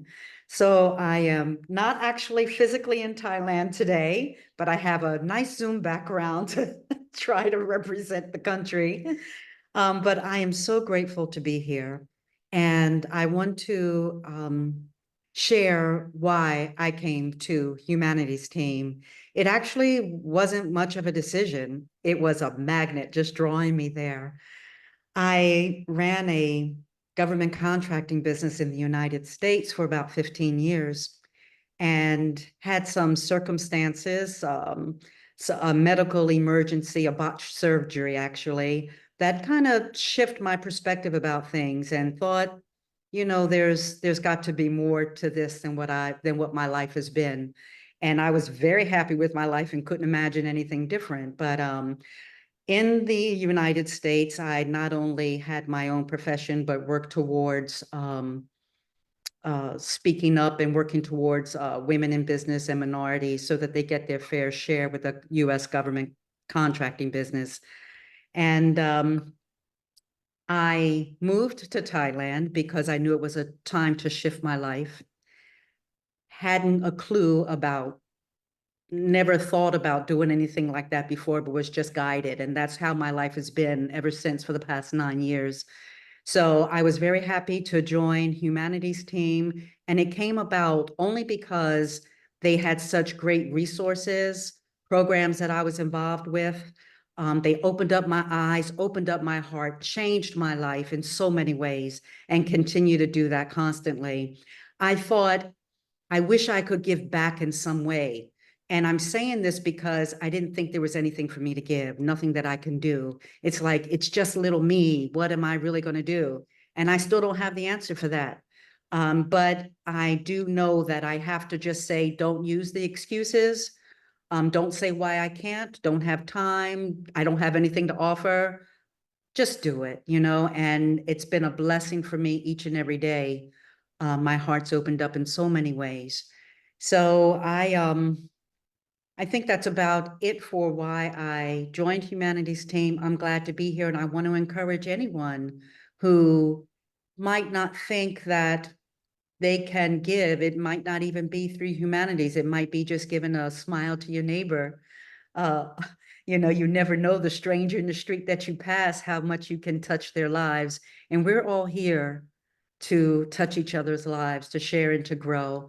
And I'm so happy that I have Humanities Team in this community to support me and to grow together. So I'm very thankful to be here, to be a country contact, and hope that I can continue to give and open up and expand and do all that I can to help create this world that we are building together.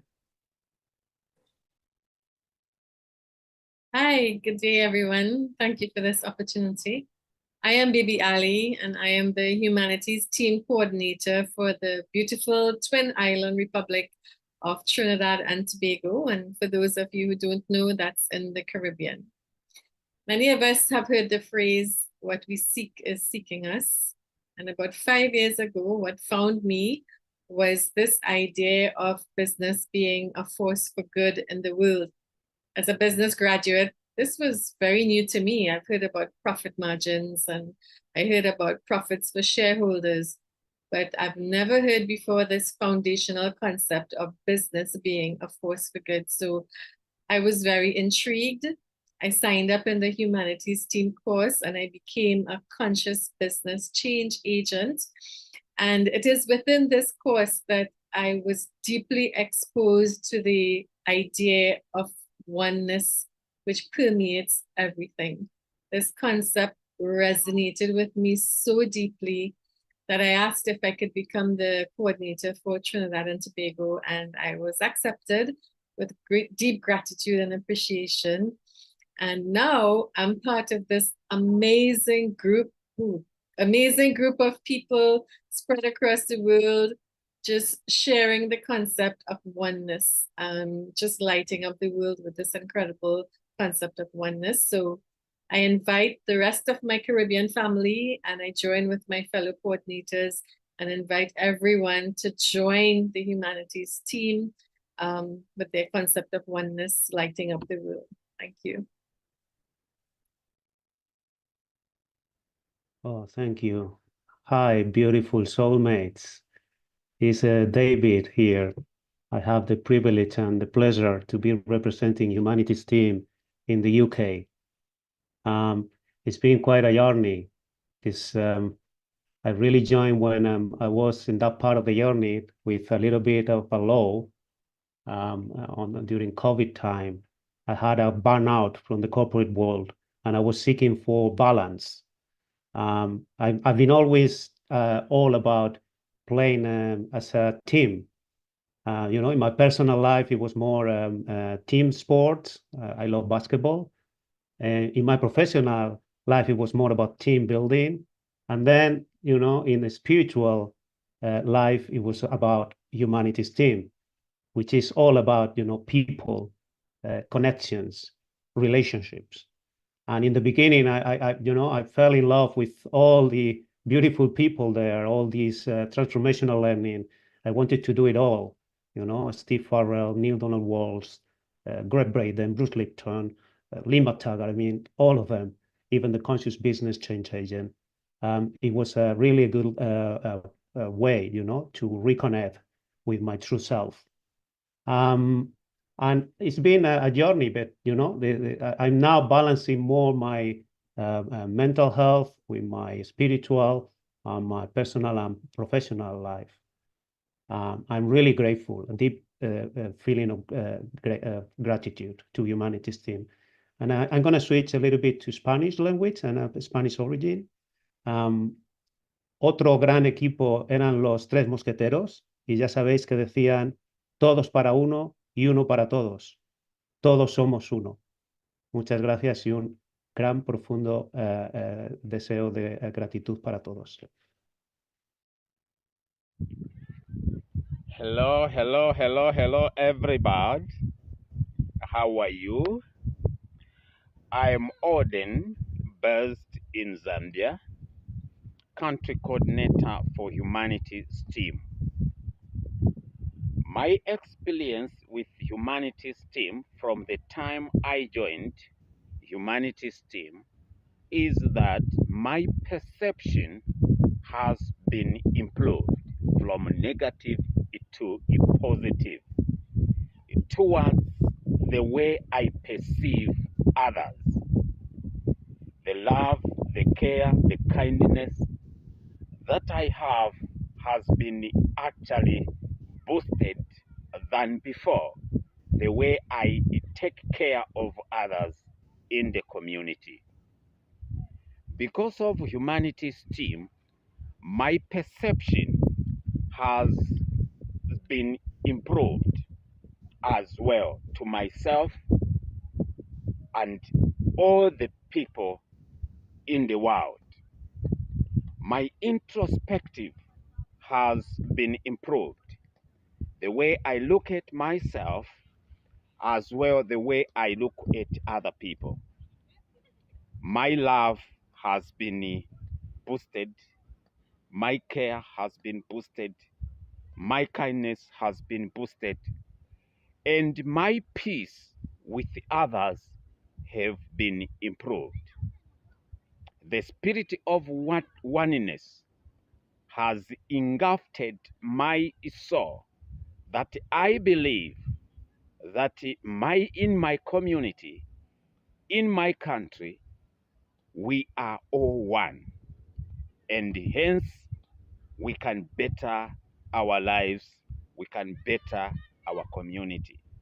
Because of Humanities team, I am a better person in my understanding on why things are like that and how we can collect things. May God bless you. Thank you very much for the opportunity to express myself. Before we do our closing ceremony, which is going to be fun, I want to read to you something that came into my email yesterday from the Agape International Spiritual Center. And starting last Saturday or last Sunday, 100 days before the election in the US anyway, I get a voice message. The first one was from Michael Beckwith, and then it's a new person every day, talking about qualities that we want to bring into our day. Today, we want to bring courage. We want to know that we are divine beings and that our innocence is eternal. It's guaranteed. You know, the third gene key, the shadow is chaos, the gift is invention, and the highest frequency of chaos is innocence. And the human being is an innocent being. And the 36th gene key, the shadow is turbulence, the gift is humanity, and the highest frequency is compassion. So as we learn to be compassionate and gentle to ourselves, this is really what's required. And we can live in a world that's filled with awe and wonder, because this really is a miracle living planet, and she's so beautiful. Anyway, here's the message. We are living in a remarkable time of spiritual transformation on our planet. A mighty uprising in consciousness is underway as ageless and ancient metaphysical truths that for so long were dismissed as fluff are now being validated by remarkable advances and teachings of modern quantum physics. What was once relegated to the realm of woo-woo is now embraced as profound insights into the true nature of reality. Concepts like interconnectedness of all things, the power of our consciousness to change our experience of reality, and the existence of unseen energetic realms are no longer the exclusive domain of mystics and visionaries. They are fundamental principles supported by peer-reviewed scientific research. Our thoughts and perceptions determine our experience, and almost everyone has an inkling that this is so. So let us embrace this spiritual awakening with open hearts and minds. Let us reclaim our birthright and as sovereign beings capable of manifesting miracles and ushering in a new era of peace, harmony, and conscious evolution. The time is now, the power is ours, and we are the people, and we are doing it. And I thank you, I thank you, I thank you. Okay, so I prepared a fun closing ceremony for us. On my left here, we have a cauldron of transformation. And we're going to release into that cauldron so many things that no longer serve our true divine nature. And I'm going to activate the cauldron with my miracle stick of unity consciousness. Some of you may know this wand because I used to use it a lot when I hosted the Tap, Breathe, Laugh Together and Dance as one being named human. But here we go. We're going to tap, tap, tap, and it's all activated now. And the first thing that we're going to release into the cauldron of transformation is all of our conditioning. You know, we're little miracles. We're little miracles. And we've been conditioned to believe otherwise. And, you know, all the other effects of our conditioning are things that we're going to release into this cauldron as well. And the next thing we're going to release is our crown of thorns. We've been wearing a crown of thorns for so long that it became comfortable. But now we're going to replace that crown with our halo of light. That's our true self. Yes, just breathe in the light that you are. Every breath you get to begin again. Every day you get to begin again. We are the breath of God. That's who we are. You can't take a breath in the past and you can't take a breath in the future. The only time you can breathe is now. So be here now, not lost in distraction. The next thing we're going to place into the cauldron is our collective addiction to judgment. All other addictions in the human psyche will fall away with grace and ease once we release our addiction to judgment.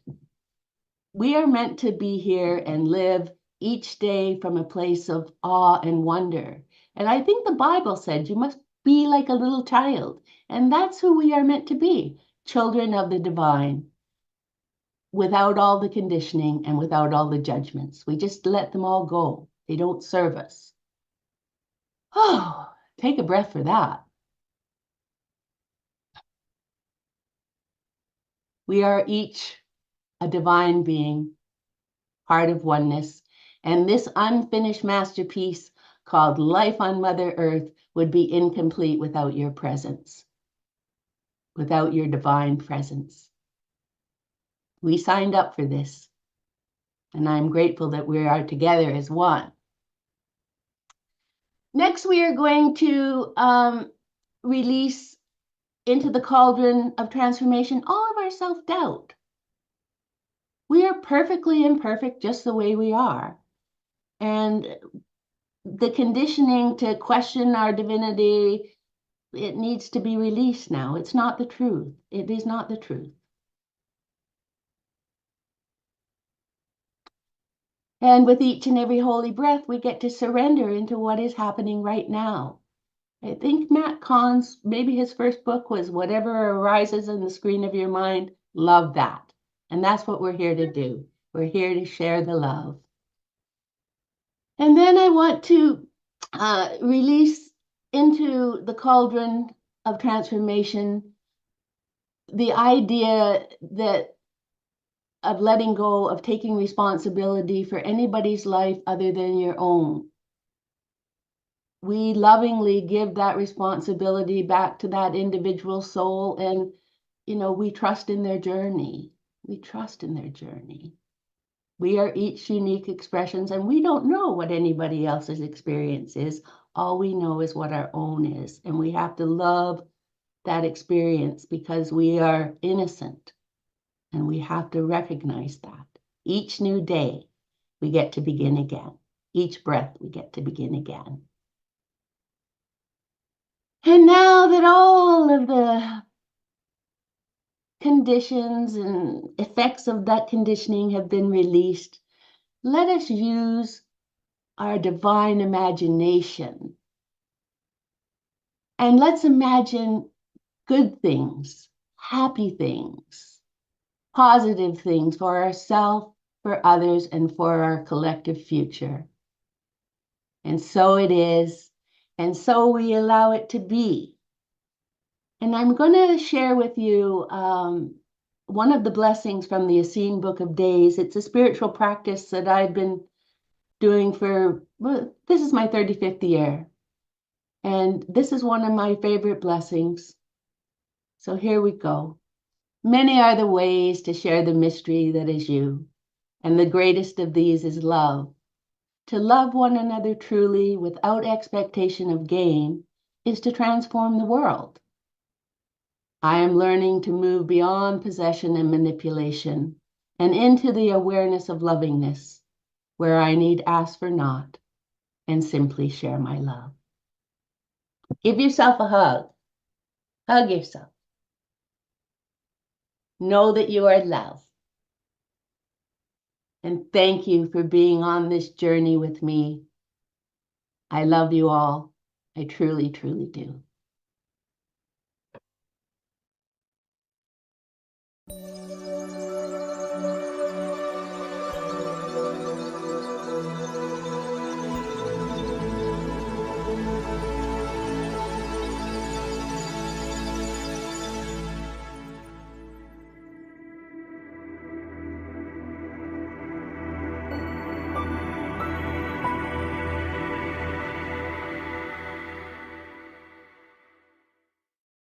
Hello, Humanities Team family. Are you ready to be part of something truly transformative? This is your personal invitation to join us in making conscious living pervasive across the globe. We are calling for dedicated, passionate volunteers to step up and help us expand our movement. And this could be you. Right now, we're looking for country coordinators, country contacts, and volunteers of all kinds. This is a unique opportunity to align your heart, purpose, and talents with the global mission that's creating real positive change right here, right now. So what's the role of a country coordinator? As a coordinator, you'll be the key point of connection in your country. You'll help organize events, build community, and nurture partnerships that promote conscious living in your region. Think of yourself as a wayshower, helping others step into the fullness of their purpose. Not ready to coordinate yet? No problem. You can step in as a country contact, where you'll assist with local outreach, serve as a friendly bridge between Humanities team and your community, and keep the flame of oneness burning bright. You'll be vital in bringing people together and creating the spark of inspiration. And beyond these roles, we're also calling in volunteers to help with everything from administrative support to social media outreach. Wherever your gifts lie, whether it's graphic design, event planning, content creation, or simply spreading the word, we welcome your contribution with open arms. There's room for everyone to make a difference here. Why volunteer with Humanities team? Because this is more than just a project. It's a movement fueled by love and unity. When you volunteer with us, you become part of a global family committed to living consciously and building a flourishing world for all beings. Your work will ripple outward, touching lives and hearts in ways you can't even imagine. Together, we're not just dreaming of a better world, we're creating it.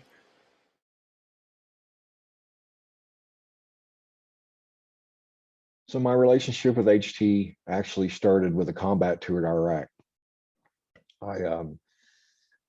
I was sitting in Iraq, and I was sitting in a day room in a secured forward operating base and outside of Baghdad. And that's when I ran across Conversations with God, Neil Donald Walsh's first book, book 1. And I asked everybody whose it was, and nobody claimed it. And I started reading it. And I'll be honest with you, sitting in a war-torn country being shot at, I just could not wrap my head around what it was telling me, but I knew there was something in there I needed to know. And I kind of put that to the wayside for a while. And then I came home and things got really dark. And I relapsed from alcoholism. I'd been sober for 11 years. And I just wanted to die. So I attempted that. And after my suicide attempt, all these veterans wrapped themselves around me. I got healthy real quick. And that's when I remembered this message of oneness. I felt like I was a warmonger. I'm one of these that suffer from moral injury, things I've done and seen in combat that I cannot wrap my head around. And that's when I found HT. I found a lecture from Dr. Wayne Dyer, who mentioned Neil Donald Walsh, and that sparked that remembrance. And that's when I really got into Neil's first couple of books. And then the next thing you know, that led me to a website, which led me to a job posting by Humanities team. And the next thing you know, I'm sitting in Oklahoma on a video call with Danette Kennedy and Dee Meyer, and that started so many things in my life. I mean, I think I said it before. I felt like a warmonger at first, and these people in HT nursed me back to health, and I can't be more grateful for that. I've been thinking of ways for years to integrate HT into the veteran community, and sure enough, Tim No reached out to me not too long ago and said we'd like to offer gift subscriptions to any veteran for Humanities Stream that would take it. And at first I didn't think I'd get any takers on that, but it really warmed my heart when I had several veterans take these gift subscriptions. So I can't speak enough about Humanities team. I'll always be a member. We all talk often, and yeah, thank you, Humanities team. Thank you, Steve, Dee, Nanette, Garth, Carrie Beach, all these people that just kind of rocked me back to health and made me realize what this is all about, the gift of oneness. So thank you.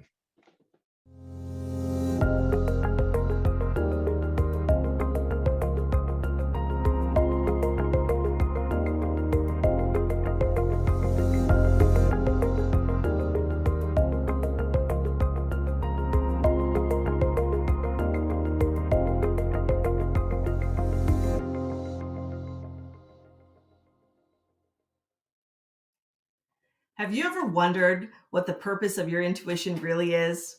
What's going on in those profound moments of inner revelation, spiritual callings, or metaphysical experience? And most importantly, what does the potential of this extraordinary faculty hold for your life and our future as human beings?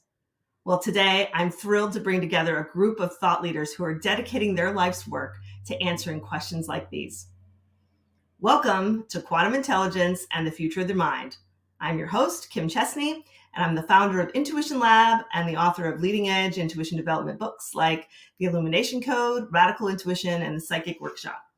I've been exploring, researching, and teaching intuition as a kind of quantum thinking for over 20 years. Yes, contemporary science is now revealing that your intuition is, in fact, a quantum phenomenon that empowers you to do impossible things. In the hour ahead, we're going to be talking about what that means personally for you and your life, and why developing our intuitive mind is so important for our future. Now, let's get started and meet the wisdom keepers that are fueling this conversation today. First up, I'm thrilled to introduce a longtime friend and the author of Quantum Consciousness, Peter Smith. Peter is the founder of the Institute for Quantum Consciousness and the past president of the Michael Newton Institute for Life Between Lives. Peter's here with us live from Australia and is a true inspiration and guide for our journey into other realms. Welcome, Pete. Hi, Kim, and I'm so excited about this conversation. You know, this is something that is dear to all of our hearts. And I guess my journey has been all about, first of all, the first half of my life was spent in corporate. In the second half, I was drawn intuitively into this field of work. I just believe consciousness is the future of humanity. So I'm so excited for this conversation and to hear from the others as well. Yeah, me too. And that segues us into our next guest. She wrote one of my favorite books about intuition. Her book, First Intelligence, broke new ground for intuition, revealing the scientific reality of our intuitive connection to the quantum field, explaining that science calls it the unified field, but mystics throughout the ages have called it the mind of God, divine intelligence, universal mind, the great spirit, or creator. But more contemporary names for the field are superconsciousness, source, the divine matrix, the universal grid, and the force. I can't wait to unpack all of this with her. Please join me in welcoming Simone Wright. Hi, everybody. Hi, Kim. Thank you so much for inviting me. I'm so delighted to be having this conversation. It's been a long time coming, don't you think? We've been holding our breath for a conversation like this. So I'm really glad to be here and to be able to take my life's experiences as a kid, not understanding intuition, and then being able to reverse engineer it and quantify it in a way that people can really understand. So I'm really delighted to be here. So thank you for having me. Yeah, I love that. Reverse engineering. I think that's a really interesting concept. And it's what we do a lot of the times because we're trying to make sense of these extraordinary things in our reality. So yeah, great. Well, thank you for joining us. And a big warm welcome to our third presenter, someone I've just recently had the pleasure of meeting, TikTok influencer, the citizen scientist, Dylan Brooks. I am just so moved by Dylan's passion for sharing wisdom and empowering emerging generations with the timeless truths for ongoing global evolution. Dylan really has his finger on the pulse of the spirituality of today's youth and is here to talk about what we all can do to continue awakening the next generation. Welcome, Dylan. Hey, Kim. Hey, everybody. Thanks for having me on board. I have read many of the books that were mentioned by these incredible authors, and I'm going to try and be a little representation for those that are the ages of 20 and under. I feel like I have my ear to the stone of these young folks and try to represent them the best I can and give that perspective from the younger generation. Absolutely. And I think that it's such an important part of this conversation we're having today, because if we want to elevate all these ideas, it's so important to carry that torch and to really instill them for the generations ahead. So I'm really looking forward to what you have to say about these topics and unpacking all of these other really profound things with this wonderful group of people today. So yes, thank you all for being here. This event that we're part of is called The Art and Science of Elevating Consciousness. So one of the themes, that we're working with is really this rebalancing of heart and mind, this union of mysticism and science. And that's sort of what we're all participating here tonight a little bit. And intuition really plays into that because it is a quantum phenomenon. We understand that now, that it engages with our microcosmic sort of dimension within us. So as we're talking about the quantum revolution and the way the world is shifting from the macro to the micro, we have to start bringing intuition into the conversation. It's not just a quantum revolution, it's an intuition revolution, because we have to rebalance our minds. We've been taught to think with sort of one part of our brains, but we've forgotten about this really powerful innate force.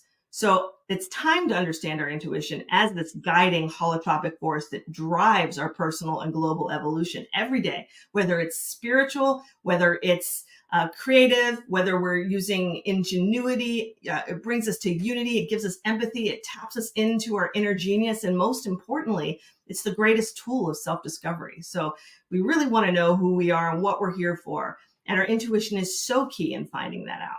And it's funny that, I wrote my first blog, I called Intuit or Die. Intuit or die. So, and right, that's kind of heavy, but I really feel like it comes down to that to a certain point. And we're going to talk about that a little bit ahead here, folks, how intuition is this key, not to just surviving, but also thriving and expanding and evolving in this universe. So let's get started. Let's talk about what life looks like as more and more people start to discover their inner dimensions. So I'm going to start with Pete. So based on your work, as we move from, beyond this information age into sort of more of an intuition age, an imagination age, an age of this sort of receptive part of our mind, what role do you think our intuitive intelligence plays in the expansion of human consciousness? Well, I see humanity as a mix of waves and particles, Kim. And I think we're all particles of this incredible wave of consciousness. And for me, it's about how do we want to be part of that wave? We need to accept that everything in our education systems is just plain wrong.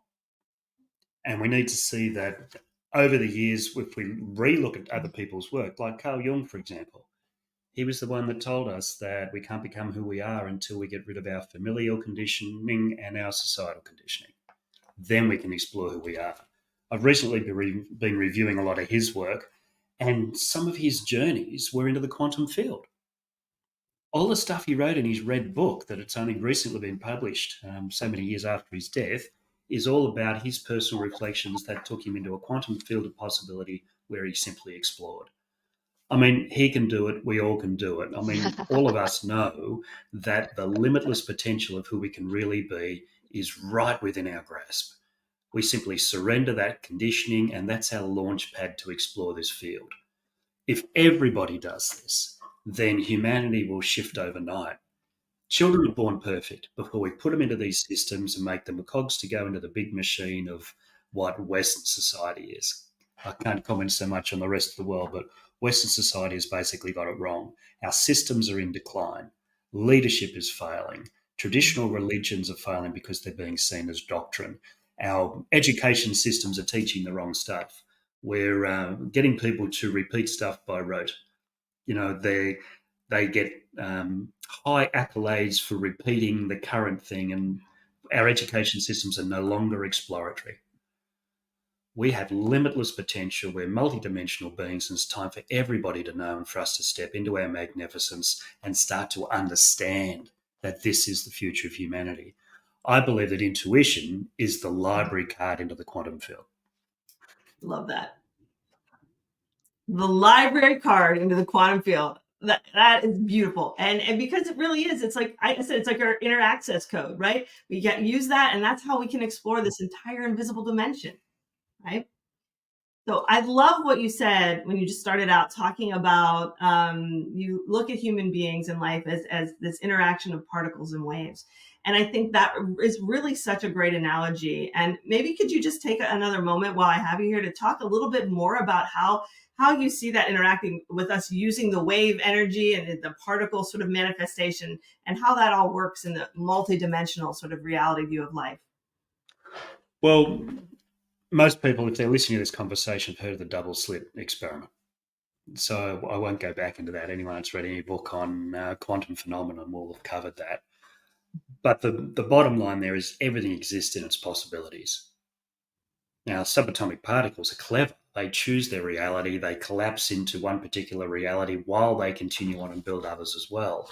So our human perceptions just cover one reality when there are so many more available. Now, for us to know that, and for years we've been traveling people to meet doppelgangers and alternate visions of themselves and swapping wisdom with other timelines. Well, I like what Peter says that, it is about remembering who we are. And I like to call this our skin suit. It's just the skin suit that is the vehicle for the consciousness. And each of us has unique skills and proficiencies within this skin suit. And what I'm so excited about the time that we're in now is that it's this information age is activating our intuition globally as a consciousness like never before. And as little as maybe 15 years ago, when Oprah Winfrey and Richard Branson and Steve Jobs were talking about intuition, so many people were like, "Oh no, I don't know what that is." And now they're all like, "Yes, please give me more, please. What is that? I know I have it." And so I think it's a fantastic and exciting time for us as intuitionists to be alive, and then to be able to gather what's being offered for us in this field. So I'm thrilled by what's happening right now. Yeah, I couldn't agree more. I mean, I feel like there's so much potential, right? We're just it's the tip of the iceberg here. We're just sort of starting to figure out these little drips and drops of things that are happening with our intuition. And there's this huge, deeper reality, as sort of harking back to what Peter said, is once we start to discover, who we really are, remember, ourselves and our full potential, what's out there. So much more is out there for us to explore. And what do you think, Dylan, about all this as the younger generation? Yeah, so I'm going to come at it from, a little bit different standpoint of the younger generation here. I think a lot of people resonate with me that are, 29 and under, we'll call it, that, we were born into a society that was already functioning with buildings and cars and roads, and we were told this is the education system, and we figured all of this out, so you're just going to memorize and do exactly what we tell you, and you're going to raise your hand to go to the bathroom, and you're going to follow authority, and then you're going to turn on the news, and they're never going to steer you wrong, and your politicians have your best interest at heart, and then you're going to get a job, and you're going to work 5 days and only get 2 days off, and you're going to be happy, and you're going to buy a house, and you're going to get a car loan, and you're going to be in debt, and it's all going to be great. And you're going to outsource your health to experts, and everything's going to be wonderful. And what has actually happened is, because we've been the information generation and we've been so connected on the internet, and we've had about 20 years of this, we're able to check the pulse around the world in real time. So in my work, I'm seeing people in Hong Kong go, yeah, this isn't really working out for me. And people in Australia going, yeah, this really isn't working out for me either. And people in New York raising and going, yeah, over here kind of struggling. And people in California, I'm kind of struggling. And so you kind of get this macro view of, wait a minute, it seems like the majority of people are kind of suffering under this system, and the minority are thriving and kind of using their power and influence through, whether it's through commercials and buying politicians or whatever it is, to kind of maybe gaslight people and saying, no, keep going. It's going to be good. You'll get to that point. And I think people are now kind of releasing the reins and following what we call intuition. Other people call heart energy. Some people don't even know what the word is, but they can just feel something inside of them. And they're going, I don't know what the next solution is. I can't articulate it, but I do know that what we're doing right now is 100% not it.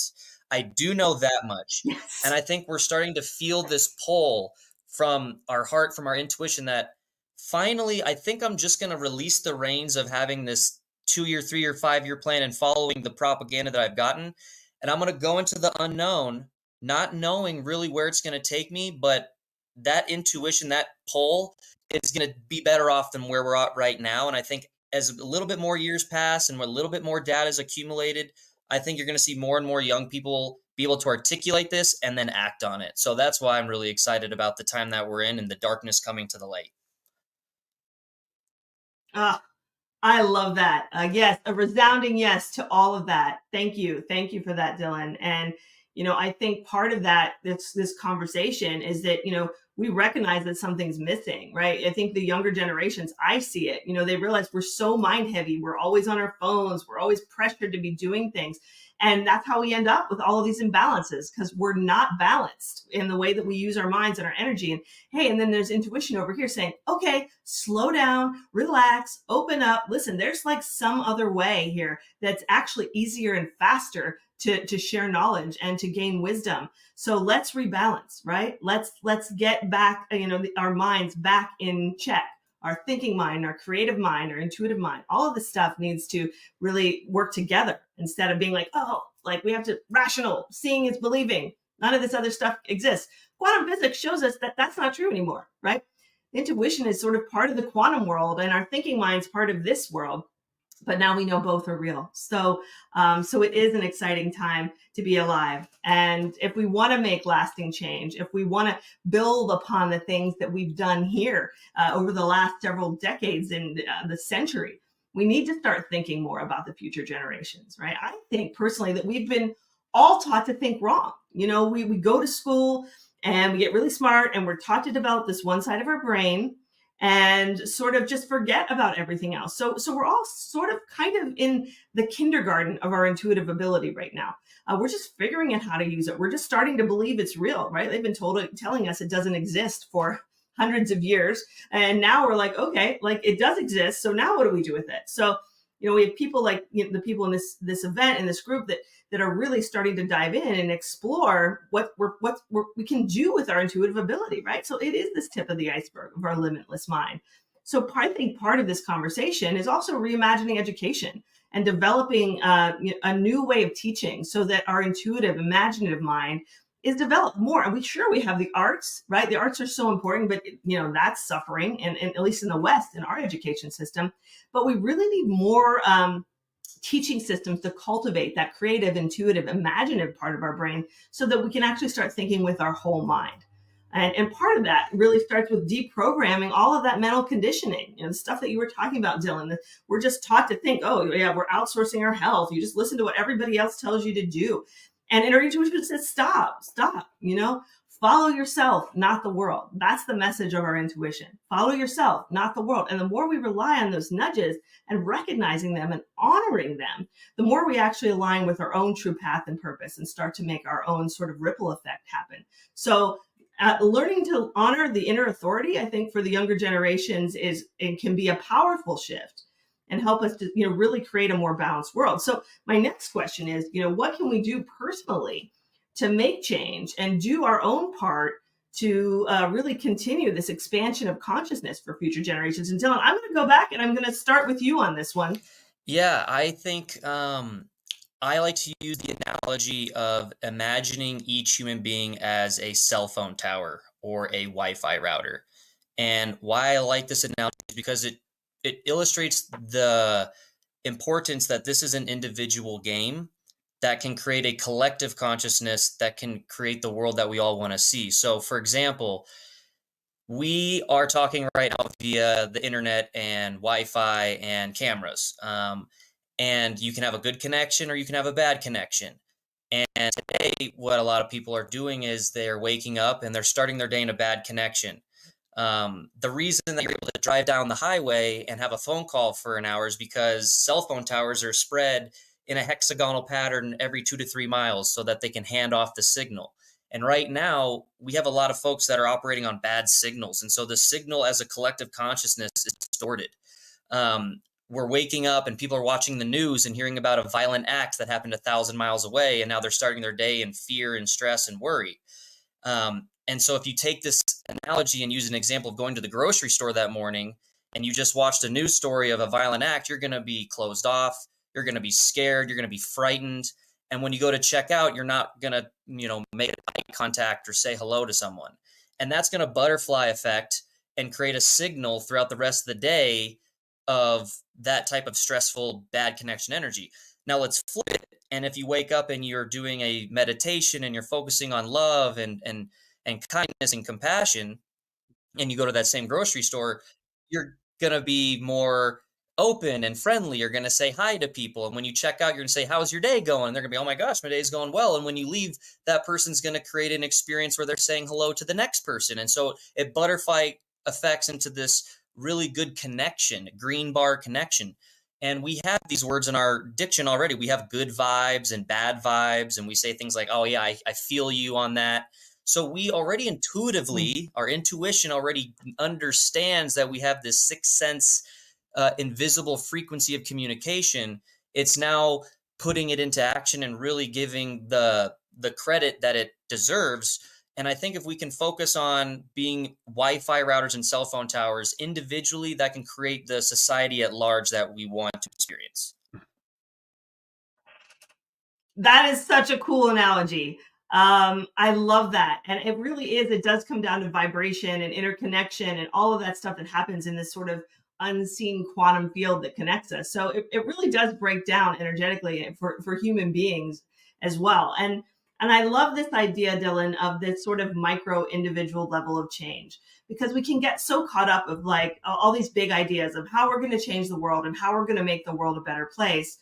But we really have to think about where the rubber meets the road and how important those very small intuitive decisions that we make in our own life and those vibrations that we put out to the world in our vicinity, how important that actually is, because the ripple effect is real and energy is contagious. And when we start doing this, we create an effect that actually expands upon itself and creates a movement. So I really think it's really important that we don't look too far ahead and too far out, but we start really at home and looking within. So I think that's a great way to transition into Peter. Peter, what do you think about all this? Yeah, it's about listening for me, Kim. I mean, the quantum field speaks to us because we are part of it, and for us to listen to that intuition, to surrender to it, and to follow that path. And look, a really small example. My partner had a birthday last week, and I was called to a jewelry shop like 30 miles away, and I could hear this beautiful locket calling me. So I got in the car and I snuck up there when she was out one day, and I went into the jewelry shop, and it just had a beautiful energy, and I was drawn to a particular cabinet. And then I tried to walk away, and I got this impression in my mind, no, I'm here, come back. So I went to look at something else. But I went back there, and it's dolphin stone. It's a beautiful stone that was part of this pendant, and it just happens to be her favorite stone. But this thing called me from 30 miles away. So I bought it. Everything fell into place. I got a car spot out the front. I got every green light on the way up there. I got back 5 minutes before she got home, so it remained a surprise.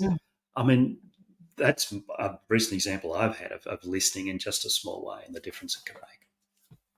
All right. So Simone, what do you think of that? Oh, I'll just let the guys talk because I agree with all of it, and I'll just nod my head and say, yes, that's so good. It's so good. I love what Dylan said about how children, youngsters, young people today are recognizing the flaws in the system.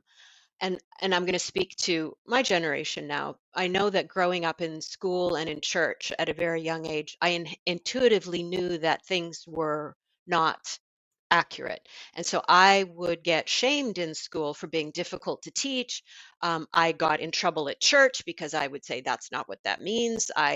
Oh my God, how many times I got kicked out of Sunday school because I would debate the teachers. Intuitively, for many of us of the older generation, we intuitively understood that something was not correct, but we didn't have a collective around us who were speaking of these kind of things at these on these macro levels that Dylan is lovely to be such a steward for. So thank you, Dylan, for giving voice to that maybe some of us of the older generation were feeling very in an isolated way that you guys are feeling in a collective way. So thank you for that. Because for the longest time as an intuitive child, I thought there was something profoundly wrong with me.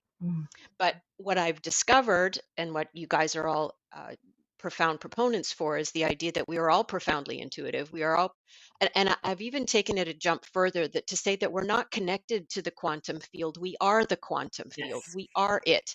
That if all we are is particles and waves, and the quantum field is a wave function as well, that we are the field itself. So there's nowhere we need to go to gather the information. We are the information.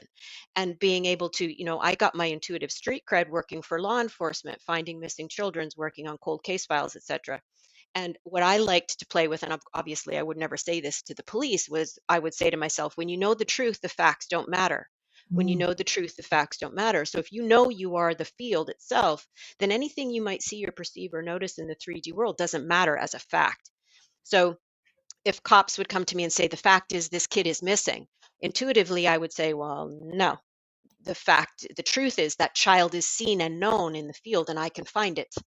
And so when we recognize that we are the field, and that when you know the truth, the facts don't matter, then you can go into life being able to use your intuition to, like Dylan was saying, triangulate the information that you require to support you. And then things do truly become limitless. And that's when the game of intuition and life, frankly, becomes quite fun, because all of the boxes that we were once jammed into as little kids have now dissolved. And we're like, all right, now what? It's like Neo in the Matrix when he's dealing with the agent and he's like, and he says, bring it. Come on, show me what you've got, reality, and let's see how this all turns out. So that's why I think how the older generation, us old fogies, and Dylan in the younger generation now, there's this wonderful merging together where what we know as the elders is now being cognified in the younger generation. So it's so delicious. Yum. Yes. So good. Yummy. Yeah, so I love that, Simone, and I love that you look at intuition really as part of sort of our evolutionary force within us, right? So the greater our intuition, the greater our evolution. Do you have anything else you want to say about that? Because I really think that's a really powerful part of your book, First Intelligence. Well, absolutely. Intuition at its most fundamental, from my understanding of it and experience of it, is a survival skill at its most basic. Yes, no, right, wrong, good, bad, don't go down that alley, don't date that guy, don't make that financial investment. This is fundamental survival. Yep. It's binary in code, right? If we're looking at code, this is a computer simulation, it's binary. So it's survival, but at its most evolved, it evolves with us. So when we're children, that intuition is pretty basic, but as we become more conscious, as we become more aware, as we start to recognize, oh, I'm not the identity that I see when I'm looking in the mirror. I am, in fact, the quantum field itself. That opens up massive amounts of intuitive access because of how we're positioning ourselves in that equation. And so that's why I'm so delighted by what's happening with the information right now, because it's stimulating to the organism. It almost is a perceived threat. So much data and information in the field. The body can't and the mind can't process it. And so it's either evolve or perish, right? And so the evolutionary impulse of intuition says, okay, if you're going to survive and thrive in this mechanistic world, you're going to need to access this higher evolutionary intelligence. So people say, oh my gosh, the information age is terrible. I'm like, oh, no, darlings. Do you have any idea what it's activating? Holy cow. So I'm like, bring on the data, bring it on. Okay, how do we surf that wave? And the surfboard is our intuition. And then you can surf that board in Australia. You guys have lots of surfers there. How do you ride that board to where you want the wave to take you? And that's what's so delightful. But it does require a degree of focus and practice and attention and mastery.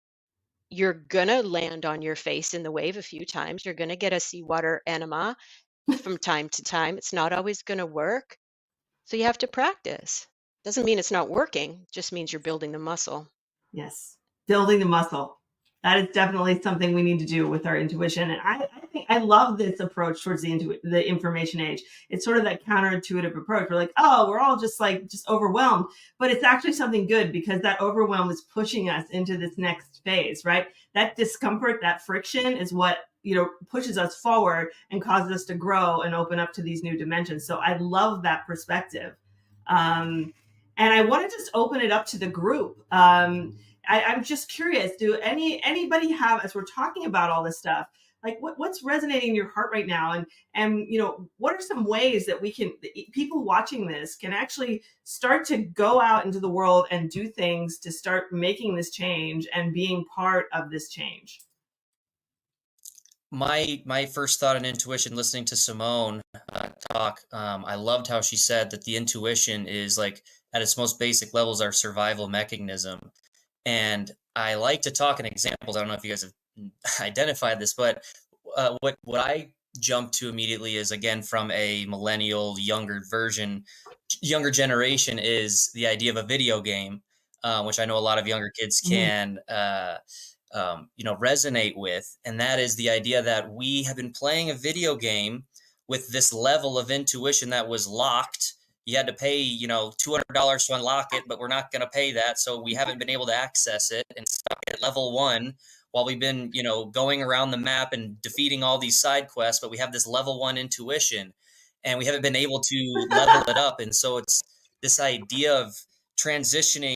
I've actually done this in my real life, where I've taken my real life and I've tried to video gamify it, if you will, from one of my favorite computer games. And I kind of changed the different levels that I could get in my game. And I made reading a level, and I made working out a level, and I made meditating a level. And I have different metrics. So the amount of time I spend meditating, if I do an hour cumulatively, that's 1 level. If I go to the gym for every day for a week, that's 1 level. And so it's taking that video game perspective that my generation is addicted to. That's what everybody's doing right now. And realizing that what Peter and Simone have said is that this is the video game.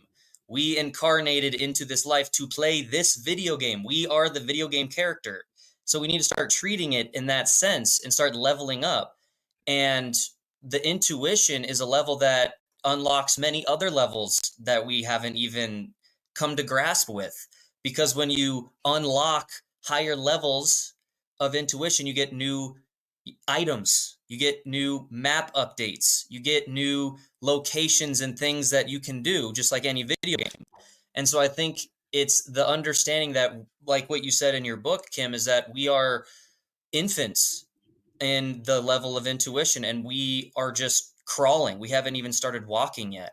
And so the more folks like Peter and Simone and yourself write books and have these conversations and can be that shield for us younger generation to hide behind and be like, no, this is real reality. This is actually happening. Like, you're not crazy. You're not, an outsider. This is the reality of the situation. We can start building that level, building that muscle, and start actually enjoying the video game that is our body, that is this reality, instead of hiding in this shell of another video game, playing a game within a game because we're so nervous to play the one that we signed up to play in the first place.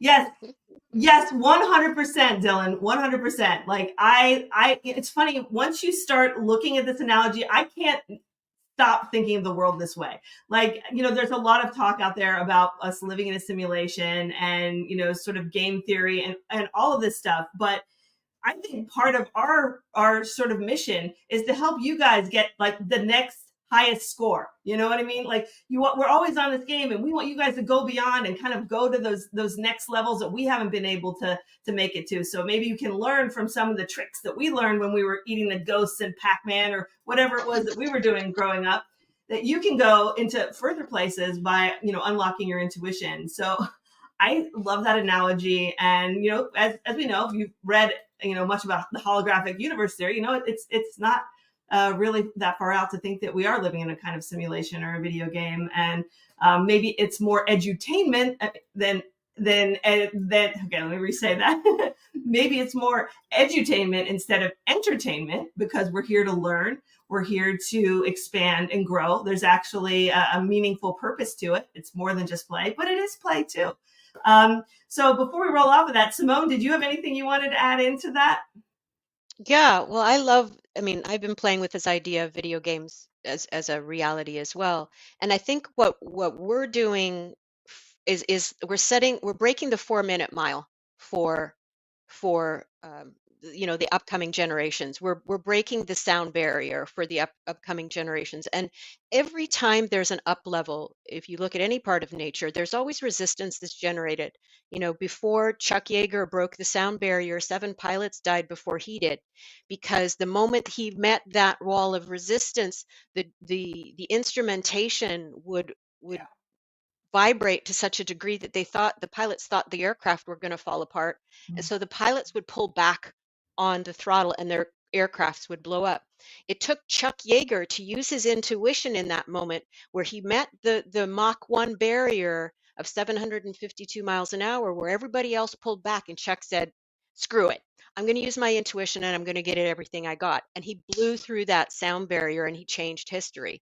And then shortly after, he broke Mach 2 and then Mach 3 and then Mach 4. And so the trajectory of that moment went like this. And so we, as the sort of the groundbreakers here, to pat ourselves on the back, we've been taking it to here, and the upcoming generations are going to take it vertical, where time travel, where telepathy, where all of these things that we're doing, that I'm doing with the police and finding missing children or whatever, is just what we do. Yes. It's no big whoop. So if we're using that as the video game analogy, every time you up a level, you're given a challenge in that video game. So you get tokens. So your avatar is given extra power, extra responsibility, extra sovereignty, more is added, and stuff is let go too of as you navigate each of those levels. So I think the idea of this virtual reality game and understanding that when you meet the resistance point of an up level, your intuition is going to say to you, psst, kid, don't lose your mind right now. Stay focused. Remember who you are. Put your big kid pants on and bump it up. And that's what our intuition is guiding us, especially right now where everything is so freaking bananas. It's like, don't lose your marbles. It's all a part of the game. You remember who you are and keep going. So I love it. I love it too. Absolutely. And that's actually a perfect segue into our next and final question. Talking about the future, what does all of this mean? We know that, there's this whole new world out there when we open up to our intuitive mind and places to explore. But, the final frontier is really the inner frontier. It's not out there in space. It's what's in here and where that's going to lead us and how that's going to evolve us. But what changes, to the world do you see from these inner expeditions? It's our intuitive intelligence is going to change the way that we understand reality. That's a fact. Already new discoveries in quantum physics are forcing us to totally, look at the world a different way. Like the saying goes, if quantum physics hasn't completely blown your mind, you don't understand it yet, because it is a whole new way of looking at reality. We know there's this part of us that knows everything, that's connected or is part of this quantum field or is this quantum field, right? We know that it's possible to do things that they've told us for years are impossible. We know it. We've experienced it. It's happening to more and more people as time goes on. We know that time is an illusion. So yeah, okay, if everything's happening all at once, why can't we see the future? Minds entangle. We're together through our thoughts and feelings, and particles entangle. So of course we can communicate despite vast distances. And energy can't be created or destroyed. We have a life beyond this body. Consciousness, most importantly, a function of the field. We are the field. It's not a part of our brain. It's not our brain that's doing this. It's something bigger. So the final real question is, what is the world going to look like when our reality starts to shift? What kind of things do we have to prepare ourselves for as we have to embrace this new understanding of reality? And I'm going to start with you on this, Simone. What do you think? I like to, right now I'm in the position of I'm not visualizing anymore. When I was in my younger intuitive days, it was all about manifestation and materialization and what can I create and how can I put this money in my bank account and how can I build this business and how can I do this and how can I do that? My intuition helped me, and how can I write books and how can I, right? And my intuition helped me. And now it's, okay, field, show me. You show me what your highest good is for me. You show me what the evolutionary best next is. You show me, kind of like what Peter said earlier about this idea of surrendering. There's only so far our limited 3D mind can take us. And again, it's like that momentum. Once it's built and once it's going and once you trust it, that's when you're like, okay, I'm taking all of the guardrails off and let's just see what the higher intelligence that we can't even comprehend. I can't even imagine, and nor do I want to, because I don't want to limit it. I can't even comprehend what's coming next. But I choose to believe that what is emerging is of the highest good. That's the only thing I'm holding. Yes, and I love that. And on the note of higher intelligence, we talked a little bit about artificial intelligence and how that relates to intuition. Could you maybe mention your thoughts on, should we be afraid that artificial intelligence is going to take over the world, or, you know, how do you see that whole thing working out? I'm personally not at all bothered by artificial intelligence. If I need information, I just ask the field for it and it gives it to me. So I don't need to go into ChatGPT to construct something. That's just me. But for others, AI is fundamentally built on existing data. It doesn't, it's, now it shapes new parameters as it puts those things together, but it's programmed with what we already know. As I was just saying in the moment before, is our intuition is leading us to things that we haven't even comprehended yet. So how could we possibly program AI to have that kind of information? So I'm not worried about AI. It's a nice tool, cool beans, use it. But I don't think, for those who are willing to advance their inner technology as opposed to an outer one, then it's sort of just like having, you know, a screwdriver, and you can do stuff with that, but not, you know, not much. I love it. Our inner technology. We're going to stick with that. Yeah. Yeah. Perfect. All right. Thanks, Simone. What about you, Dylan? What do you think how do you think our reality is going to change as we venture deeper into the inner frontier? Yeah, I'm going to take a different approach in what most people are trying to talk about, because that's intuitively what I truly believe should be the route. Is we need, I know there's a lot of talk about artificial intelligence, and Simone hit on that. Yeah.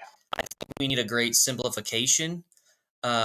I used that video game analogy in the past because I was a professional video game player in high school. So I know what that route kind of can lead to, being lost in a Ready Player One world where we're all on VR headsets and we're focused so much on technology. I mean, there's new data that came out that we are now, as a species, a domesticated species. We spend more time indoors than outdoors. And I just think that's a darker place that would be headed. And so for me, I'm advocating more towards like a great simplification. And for me, in my passion, and I think the greatest pieces of evidence is listening to people and trusting people. And what I'm alluding to is near-death experiences specifically. We have these three major questions of how did we get here? What's the meaning and purpose of life? And what happens when we die? And we have throughout human history, across locations, gender, ethnicity, people that have died and have come back to life. Why are they not the overseers of this topic? Why are we not giving them credence? And it's because we have this paradigm of, if I can't measure it, if I can't peer review it, if I can't put it in a lab and see it with my own eyes, then it's not real. And I think, and the people that are coming out with near-death experiences or having past life regressions or doing child reincarnations and hypnotherapy and stuff like that are seen as, they're lying or they're crazy or they're wrong. And I want to go back to trusting people. I want to go back to learning from anecdotal stories of when people talk and they share this emotional experience that's more real than ever, letting us know that we are spiritual beings having a physical experience, that this is just a short-term experience. And so I think bringing, for me personally, the near-death experience conversation to the limelight, to the mainstream, can help a lot of people change their entire habits, getting rid of the fear of death, getting rid of the stress of thinking that this is the end-all be-all. And I think it will change the way that we act, how we interact, how we talk, how we love. And I think that comes with a simplification of this and that, not this or that, not me versus you, not Western medicine versus holistic medicine. I think they all serve a purpose, and I think it's time that intuition and telepathy, past life regression, all these things come to the limelight as an equal, not as a versus, not as a challenger. And I think that for me is really what I would like to see and what I'm personally going to be pushing, because I think it's the most profound pieces of information I've ever heard of in my entire life. Yeah, I couldn't agree with you more. I think that that is 100% the direction we need to go in. And pointing out, I love that you brought up the NDEs, because these near-death experiences and all of really the things we're doing with our intuition are really going to cause us to reevaluate what life is and not look at death the same way. So I think that is really a key point, is reimagining what death is as more of a transition and not an end. And I'm going to turn this one over to our resident expert on that, Peter. I know that you've worked in this space for decades. So let's close this out. This is our final a little bit of our talk here. And Peter, what do you have to say about that? Well, Dylan's right on the money. I mean, at the end of the day, what's really going to change humanity is the release of the fear of death. When we finally understand that death is an illusion, and anyone who's ever had an NDE has a personal experience of this. I don't really see them as near-death experiences. I see them as real-life experiences, because the other side is the real life. This is the simulation. And when a time is right, we go home. You know, my association with the Michael Newton Institute over the last 20 years, I mean, Michael took people into that in-between life. At the end of a past life, you go into spirit and you keep going. He did that 7,000 times. What I wanted to say as it relates to the idea of the near-death experiences, you know, people have them, they go away, they come back, and they have this massively expanded perception that the near-death experience is like taking the virtual headset off. And for a time, they are out of the matrix reality. They are seeing things as truth. They are no longer in the gear. They're no longer in the game. But then they have an opportunity to come back, put the headset on, and play the game at a higher level. And most of them don't no longer have that fear of death, and so they're playing at a much advanced level. And so that's how I like to look at those near-death experiences, is they get this wonderful, profound gift to take the headset off for a time. And then, you know, I don't know how it works over there, but then they're given a choice. You want to go back in, knowing what you know? Put the headset back on, but play at a higher level. Remember who you are as the avatar, and see if you notice a difference. And so I think what Dylan is saying about these ideas of near-death experiences, if we can understand that that's what they're doing, then we go, okay, how can I do that and not have to have the near-death experience, but just remember that this is a headset and I can take it off. That is so cool. I'm going to think about that forever now, Simone. I think that is a perfect analogy. I love that.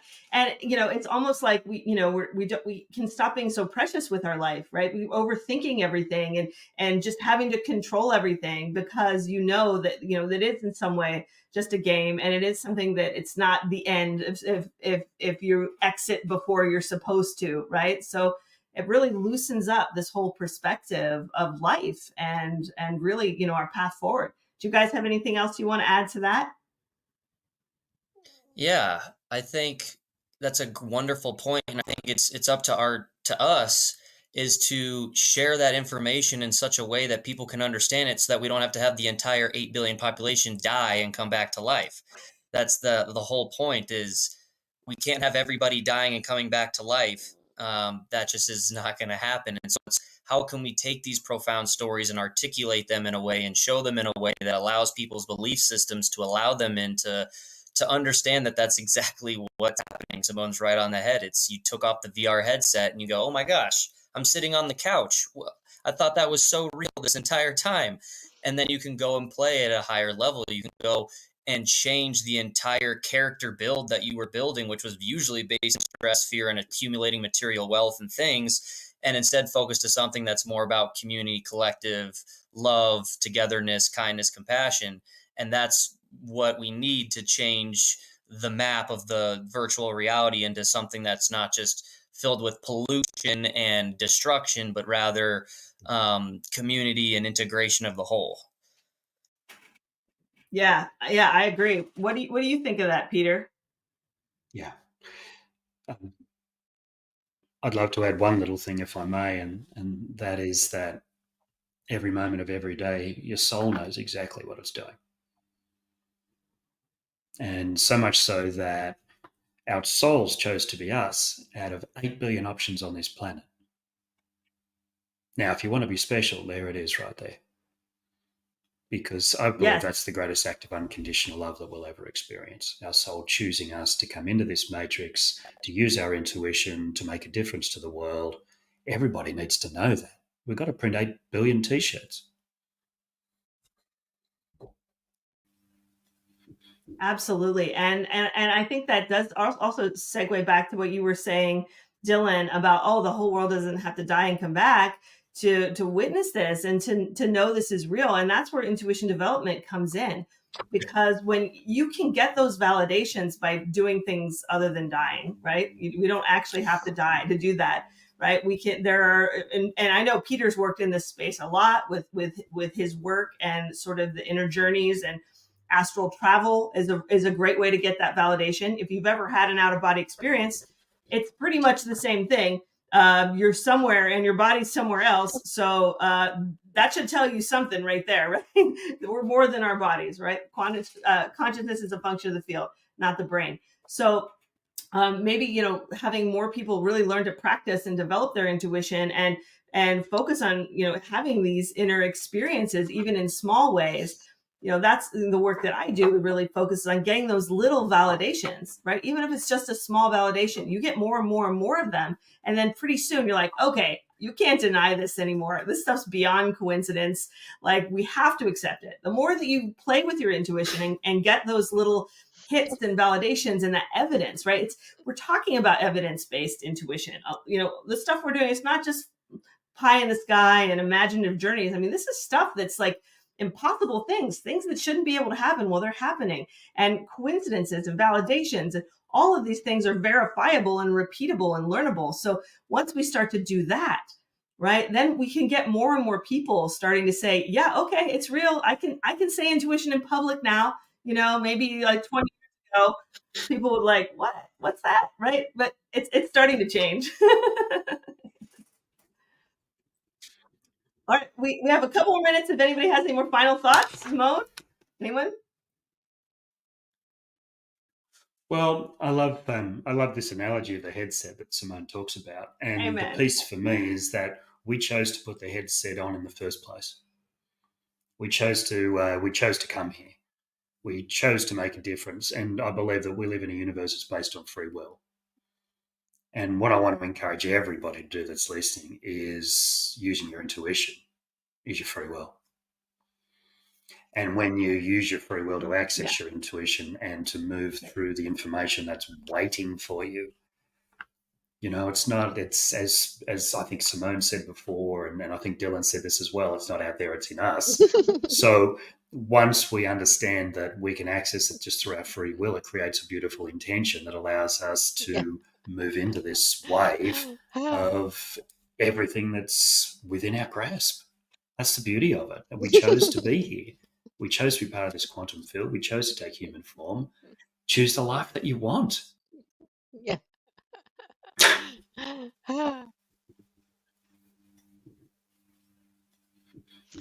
Well, I mean, I don't know that we burned the barn down as much as it never existed in the first place. Amen. But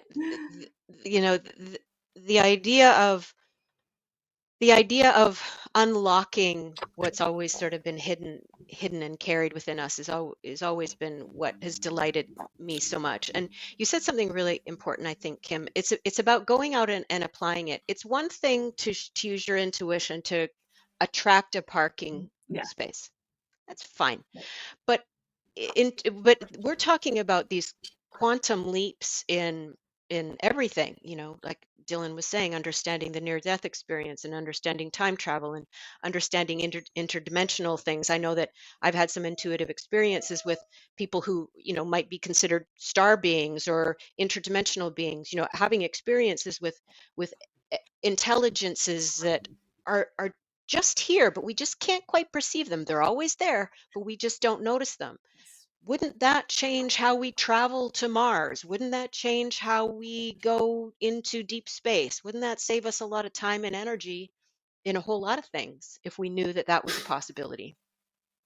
I don't know. I think intuition is a very powerful efficiency tool. It is.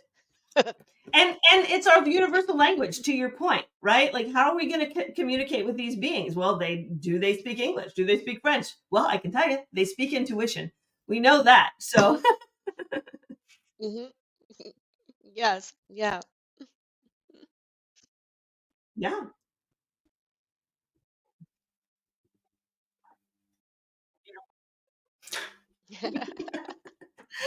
Yes. So true. So true. That was beautiful and perfect. And as always, Peter, I think that's a great way to wrap this up on a high note. Thanks, everybody. This is fantastic. I love talking with you about this. You are all lights in my life. Thanks for sharing this conversation today. Amen to that. Well, that is the perfect note to end this wonderful discussion on. Thank you, Peter. Thank you, Simone. Thank you, Dylan. You all have brought such beautiful insights to this conversation. So thank you so much for sharing and being present here and bringing your ideas into the world. We've learned that the emergence of a radical, evolutionary, intuitive faculty is calling us all to reimagine our realities. So our intuition is going to show us that we're capable of so much more that we know, and we live in a universe of magic and wonder. So a new frontier is calling us all, calling you to go within and take the next step forward, guiding by your innate, intuitive quantum intelligence. Your intuition is the personal and universal force that guides you back to the wholeness of being. And this collective shift ultimately leads to the wholeness of our planetary species.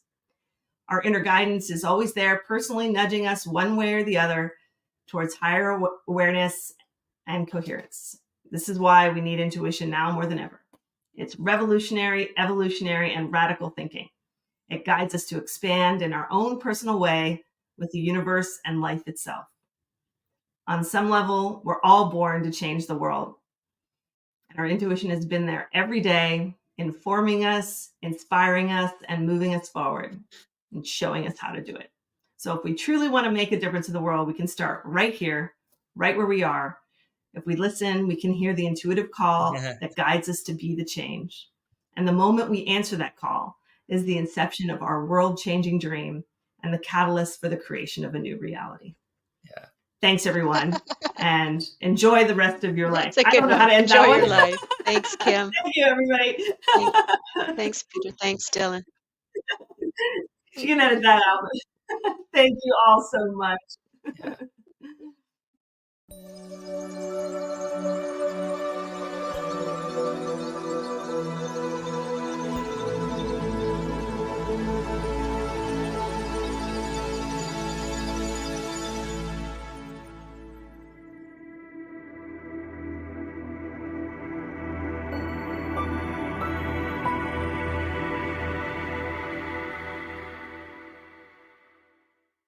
Thank you for the opportunity that we now have to create a world based upon what we know in our hearts is true for what is possible. Awareness is indivisible. The field from which all of your experiences arise in a human body is unified, completely whole, and all of us share this field. The gift of this time on our planet is that we're seeing the fragility of life, and we're asking ourselves, what's really important? Our universe meaningfully and purposefully exists to evolve, from simplicity to complexity and diversity. I have come to find that the universe is always guiding quietly, but with a strong force. And if we tune in, the signs are there for that too. The world needs you, not to just marvel over your message, but to take action. We're not victims. We are masters. Trust me on this. You already know what you need to know. Just allow yourself to be reminded.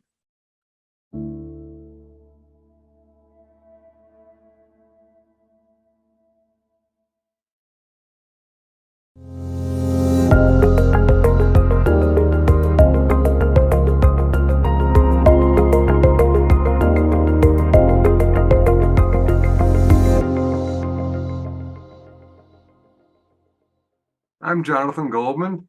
And I'm Andy Goldman. And we are here to share and to celebrate the Global Oneness Summit. And our topic today is going to be elevating consciousness through sound.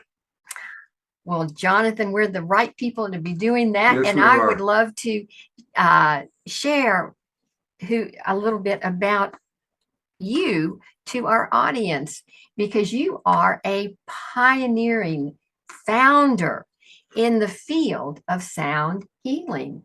And Jonathan, you were one of the people that really got the whole field of sound started. And that was a long time ago, I think maybe 40 some years ago.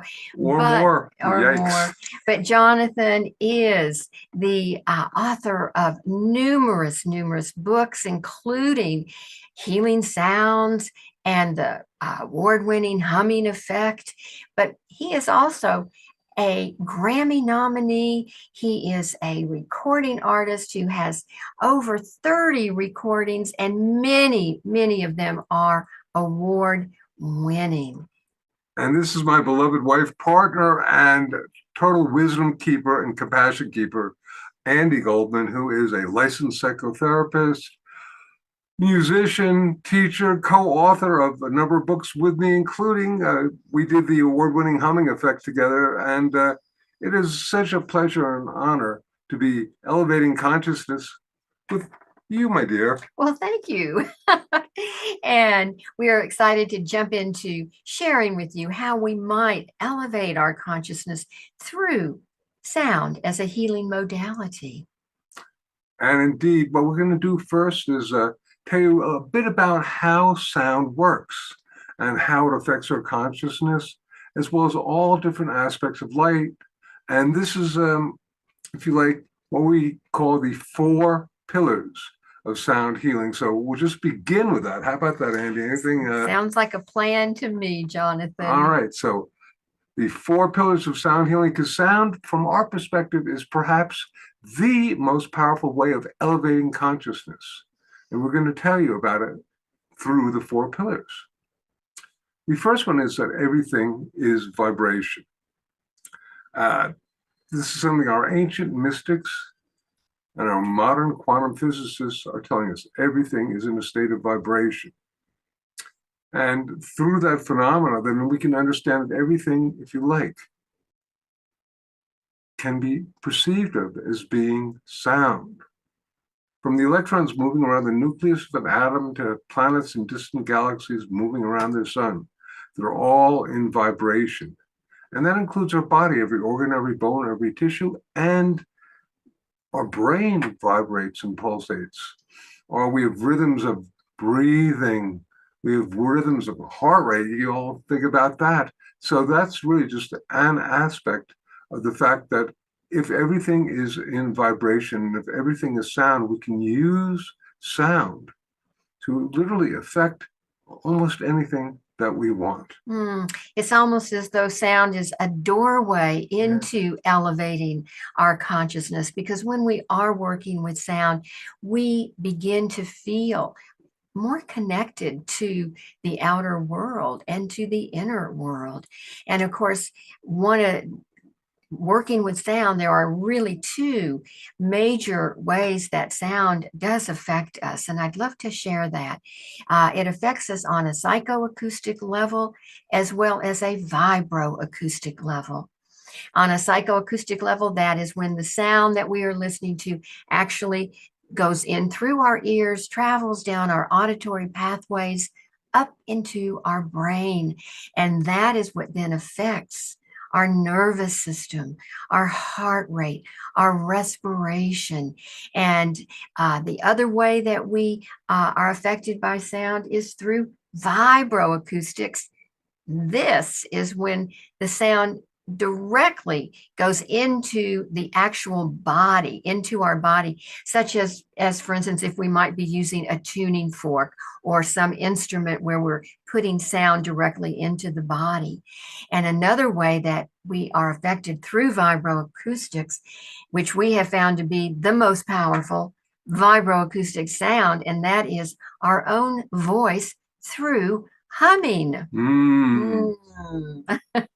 So humming is phenomena that we've spent a lot of time dealing with. And today we're more going to be focusing on the psychoacoustic aspect, because it's just one that people, on a lot of levels, we don't really realize that when we're listening to sound, it's actually affecting our brain waves, it's affecting our nervous system. It's literally affecting on a level the way that we perceive reality. So we want to, if you like, put specific attention into the power of listening and also, of course, creating sound. But we're going to be doing an exercise, if you like, a little bit later on, where we're going to be listening to some music that I recently created, and I think you'll find it a lovely experience. Well, and Jonathan, I think the important thing too is that when we are working with sound on any level, what that does, it helps us to go into a state of relaxation, working with our sound. And of course, when we are making sound with our own voice, there's so many physiological things, benefits that happen, such as lowering our heart rate and our respiration, but different hormones are released, such as oxytocin, melatonin. But I will say that when oxytocin is released, that is the trust hormone, and we then begin to feel more a sense of connection with those around us, with ourselves, because there's a level of trust. And I will tell you that when you feel that way and that relaxed, you will open up those channels to elevate your consciousness. Not much more to add to that one, because it's so very, very real. And just bringing our attention to this. And then, so everything is vibration. That's the, if you like, first of the four pillars. And I think we can go to the second pillar now, Jonathan, which happens to be intent is powerful. What we are holding as our intention while we are listening to sound, while we are creating sound, the intention is so important. And we have a formula that we always like to share. It's a formula that Jonathan came up with over 40 years ago, and that is frequency plus intent equals healing. So the intention that we are holding is, I would have to say, as important as the sound, because the ultimate result of that is healing. And really, that means that the sound we make and the consciousness that we make that is encoded on the sound is made by the person making it and received by the person listening to it. So they work, if you like, in a synergistic level. And talking about intention and whatnot, because we could go out, there are books written on the subject, but we'd probably like to suggest that perhaps the most important intention that we really like to work with is that of compassion. Compassion. And Jonathan and I have recently adopted a beautiful phrase that we really practice every day, and that is compassionate understanding. And when we hold that intention of allowing non-judgment to, be a focus, and beginning to listen compassionately, understanding compassionately, what a beautiful avenue directly to elevating consciousness. Totally. And here is one for you all who are just thinking, that's great, but I'm really not much of a sound maker. Yeah, we make sound all the time when we're speaking. And if we can encode our sound on whatever sounds we make with our consciousness, we can have compassionate conversation, speaking with our voice with the energy of kindness. Oh, Jonathan, that just touches my heart, because I think, being in compassionate understanding and holding loving kindness is such a wonderful way to be and to experience life, basically. And, interesting, since we're talking about elevating consciousness through sound, we think perhaps compassion may be really the key, if you like, whether it's a feeling or an emotion, whatever you want to call it, but the key aspect of being is as you begin to feel consciousness that is compassionate, it really shifts and changes the way that you perceive reality, the way that you interface with reality, and the way that you literally help other beings. I love that.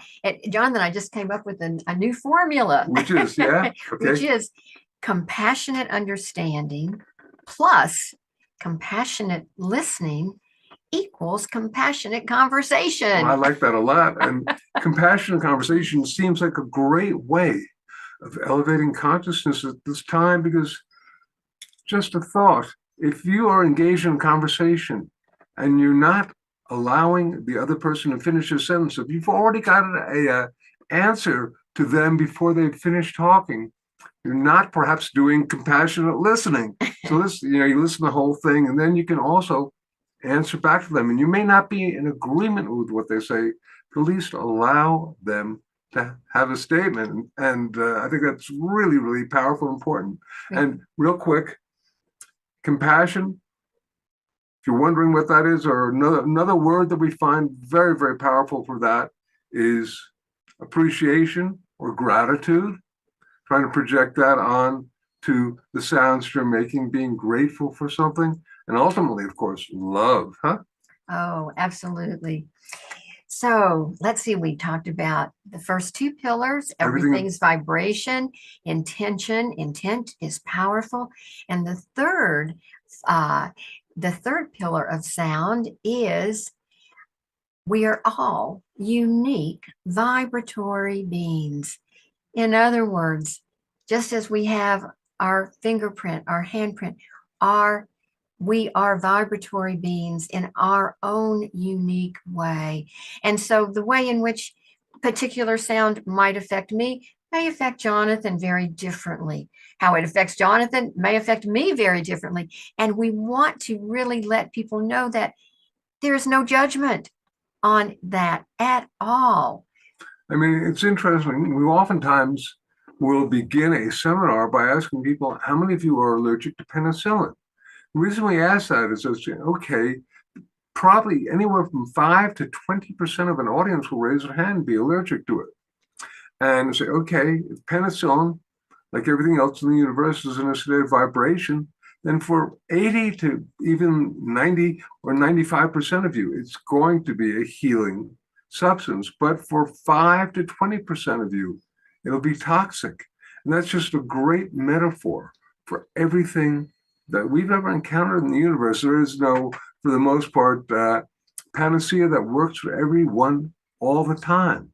And that's important because therefore, not only do we realize that we're constantly shifting and changing ourselves, but that, as Andy said, what works for one person may not work for another. And that's okay. That really is a sense of self-empowerment. And you can elevate your consciousness by realizing that sounds may work for you to elevate your consciousness that may not work for someone else, and vice versa. And I think that the real key with that is to honor yourself and to honor the sounds that you are in resonance with, and honor what guides you to feel that sense of inner peace and inner balance and inner harmony. So honoring yourself is a very important part of elevating consciousness, really. Truly, I was just thinking that I've spoken to a lot of people who say, well, I don't know how to meditate. And I suggest to them that there's not one way of meditation. There's not one way of reducing your stress and going within. Oftentimes it has to do with certainly slowing down your breathing and oftentimes your heartbeat, your respiration, et cetera, like that. But other than that, there are a million different ways of doing it, and find something that works for you. It can be doing an om or a hum, or as we'll be trying a bit later, listening certain types of music, or a lot of other things. We try not to be, if you like, constricted in our viewpoint of how things work and what things work for us, because if it works for you, then honor it. And lastly, our fourth pillar of sound is silence. is golden. And we really want to talk about this because when we were putting together our program and came up with 4 pillars of sound, there's such an interest in sound and sound healing. And we really wanted to give a good solid foundation. And our 4th pillar, silence is golden, is something that many people don't know too much about, and the importance of how valuable silence is. It is so very, very important in the field of sound healing. And I've probably been in it now, yikes, 50 years. For the first 20 years or more, I didn't really get the power of silence. I was so into making sound, listening to sound. Sound is so fabulous, it's intoxicating.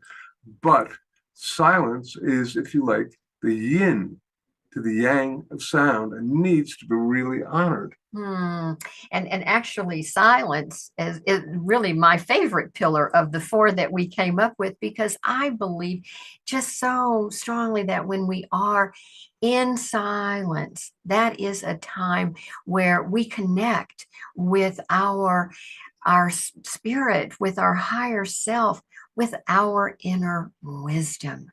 And when we are in silence, that's the time where we really get to go within.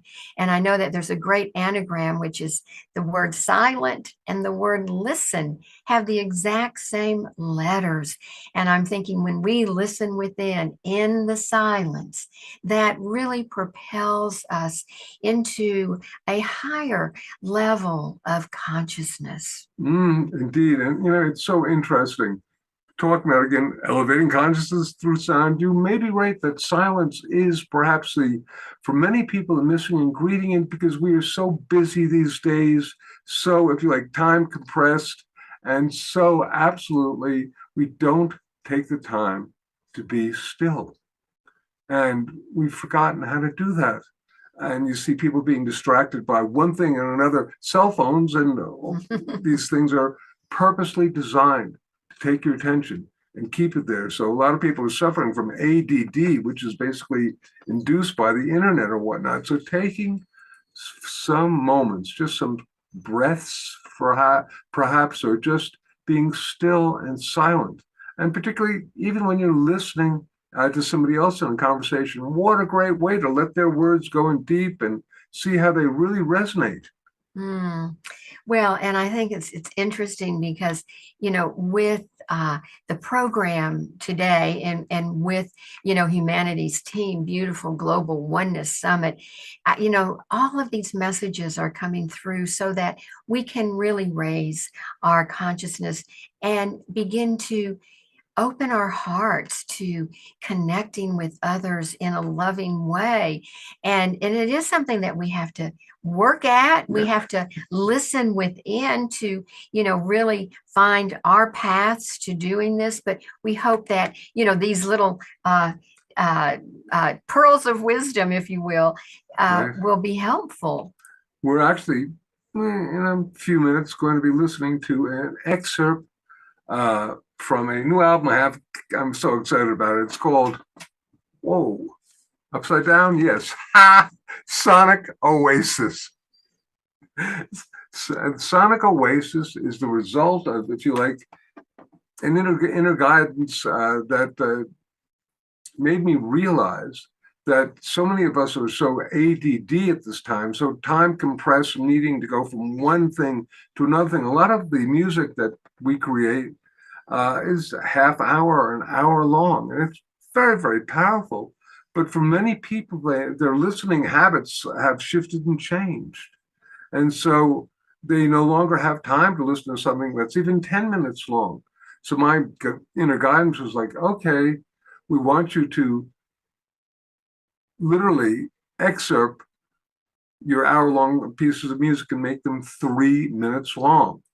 And I began to do that, and it was workable. It worked, and also it was just really, if you like, very, very needed at this particular time. Well, and I just want to say too that normally Jonathan's recordings, like he just mentioned, are, an hour long, and, people really go used to, and then some people, still do, of course, but nowadays people will be able to have a sound bath, because then they have that, they'll go directly to, a therapist or a group or whatever, because they will have that hour, and they will then be in that sound bath.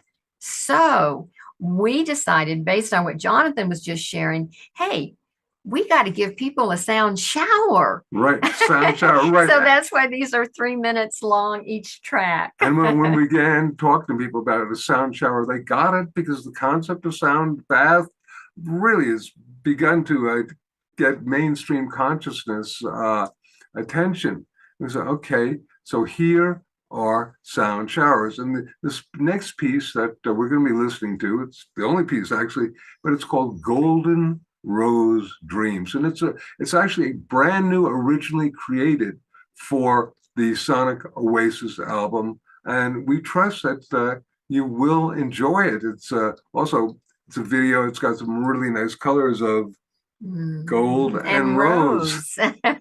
Which are two of our favorite colors, and ones that were specifically picked because they are very, very high vibration. If you want to meditate on a couple of colors, those are not bad ones to try. And Jonathan, I love the title, Golden Rose Dreams. Yeah. Even just thinking about that really brings me into a place of inner balance.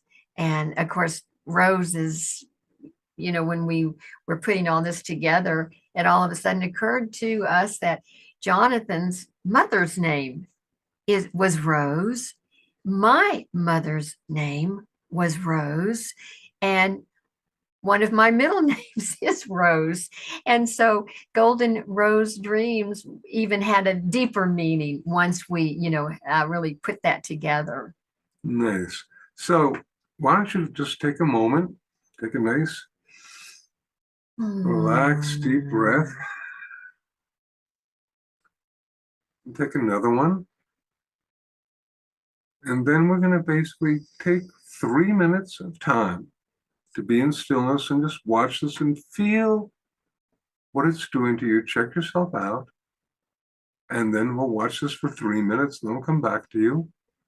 And then we'll bring this little piece of elevating consciousness through sound to closure. Thank you. See you soon.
welcome back. Yeah. And even though that was 3 very short minutes, I hope everyone enjoyed their sound shower.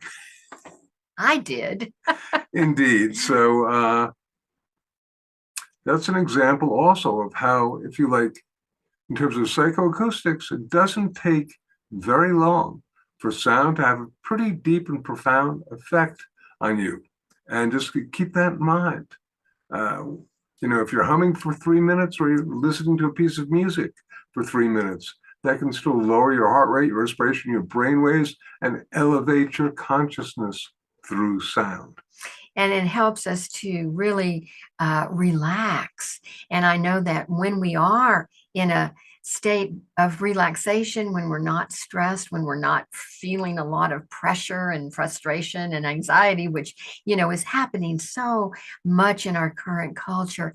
And when we can move out of those negative vibrations and into the positivity of beautiful sounds that can really just help us to slow down, even if it's for 3 minutes. Of course, on the recording, there's, several tracks, so you're not limited to just one 3-minute track. There are 26 different tracks, and that one particularly had a lot of different psychoacoustic experiences, as you could hear, that are designed to, if you like, affect your nervous system and bring in spiritual energy. We are needing to, if you like, take off relatively soon, but we want to invite you. Number one, what an honor it is to be working with Humanities Team and Global Oneness. And we do something called Sound Satsang every month through Humanities Team. It's great teaching. And go check our work out if you can at our website, which is healingsounds.com. Lots of great information, free downloads, all sorts of stuff, because we are here, if you like, to help bring the power of sound to heal and transform to the planet. And that's that. And so we hope that once again that this has been helpful on some level for everyone who may have the opportunity to listen to our program this morning and or afternoon or after evening. Wherever you might be. And once again, we do really want to send a very special thank you to Humanities Team, and they are producing some of the most beautiful, just high consciousness, high quality content. And so we do want to extend our gratitude to having this opportunity to be part of that. To elevate consciousness, we heal the planet. We heal ourselves. We heal ourselves. And we heal the planet. We have a choice. We can make a difference. Bye-bye now. Many blessings of love and light through sound.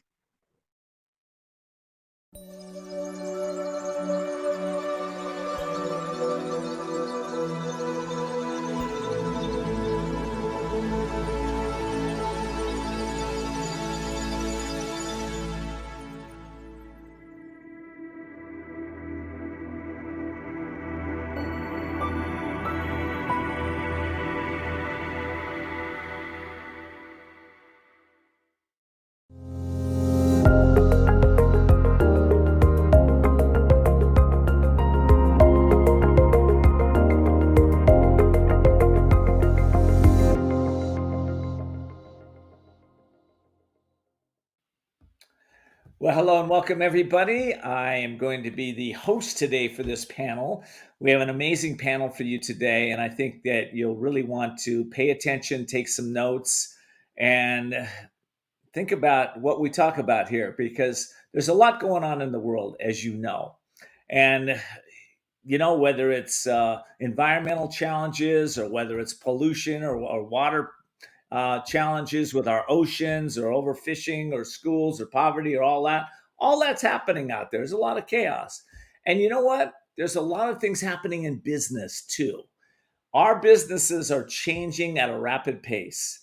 AI is coming into our businesses, and quite frankly, for those of you that are in business and business leaders, or those of you that are going to be in business and you're listening to this is a panel that we're going to discuss how oneness works in business, how trust, how neuroscience is involved in business, and quite frankly, how what I want to say, how quantum physics, quantum mechanics, entanglement theory, chaos theory, everything's kind of tied together in the micro and the macro. I know I'm covering a lot of subjects here, but quite frankly, we're going to tie it all together with my two amazing guests, which I'd like to introduce to you right now. So first of all, I want to let you know that for those of you that don't know me, I'm a best-selling author, transformational speaker, and a host of several shows, one of which is very popular called the Voices of Courage Show, syndicated in about 185 countries.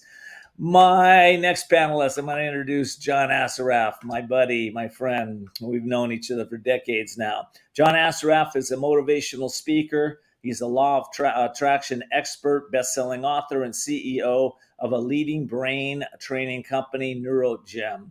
He's appeared on Larry King Live, Anderson Cooper, The Ellen DeGeneres Show. John has built 5 different multi-million-dollar companies, penned 2 New York Times best-selling books, and worked on 8 movies, including the self-development mega hit movie, The Secret, and also Quest for Success. John, welcome to the panel. It's great to have you, my friend. Great to be on with you as well, and with our other amazing panelists.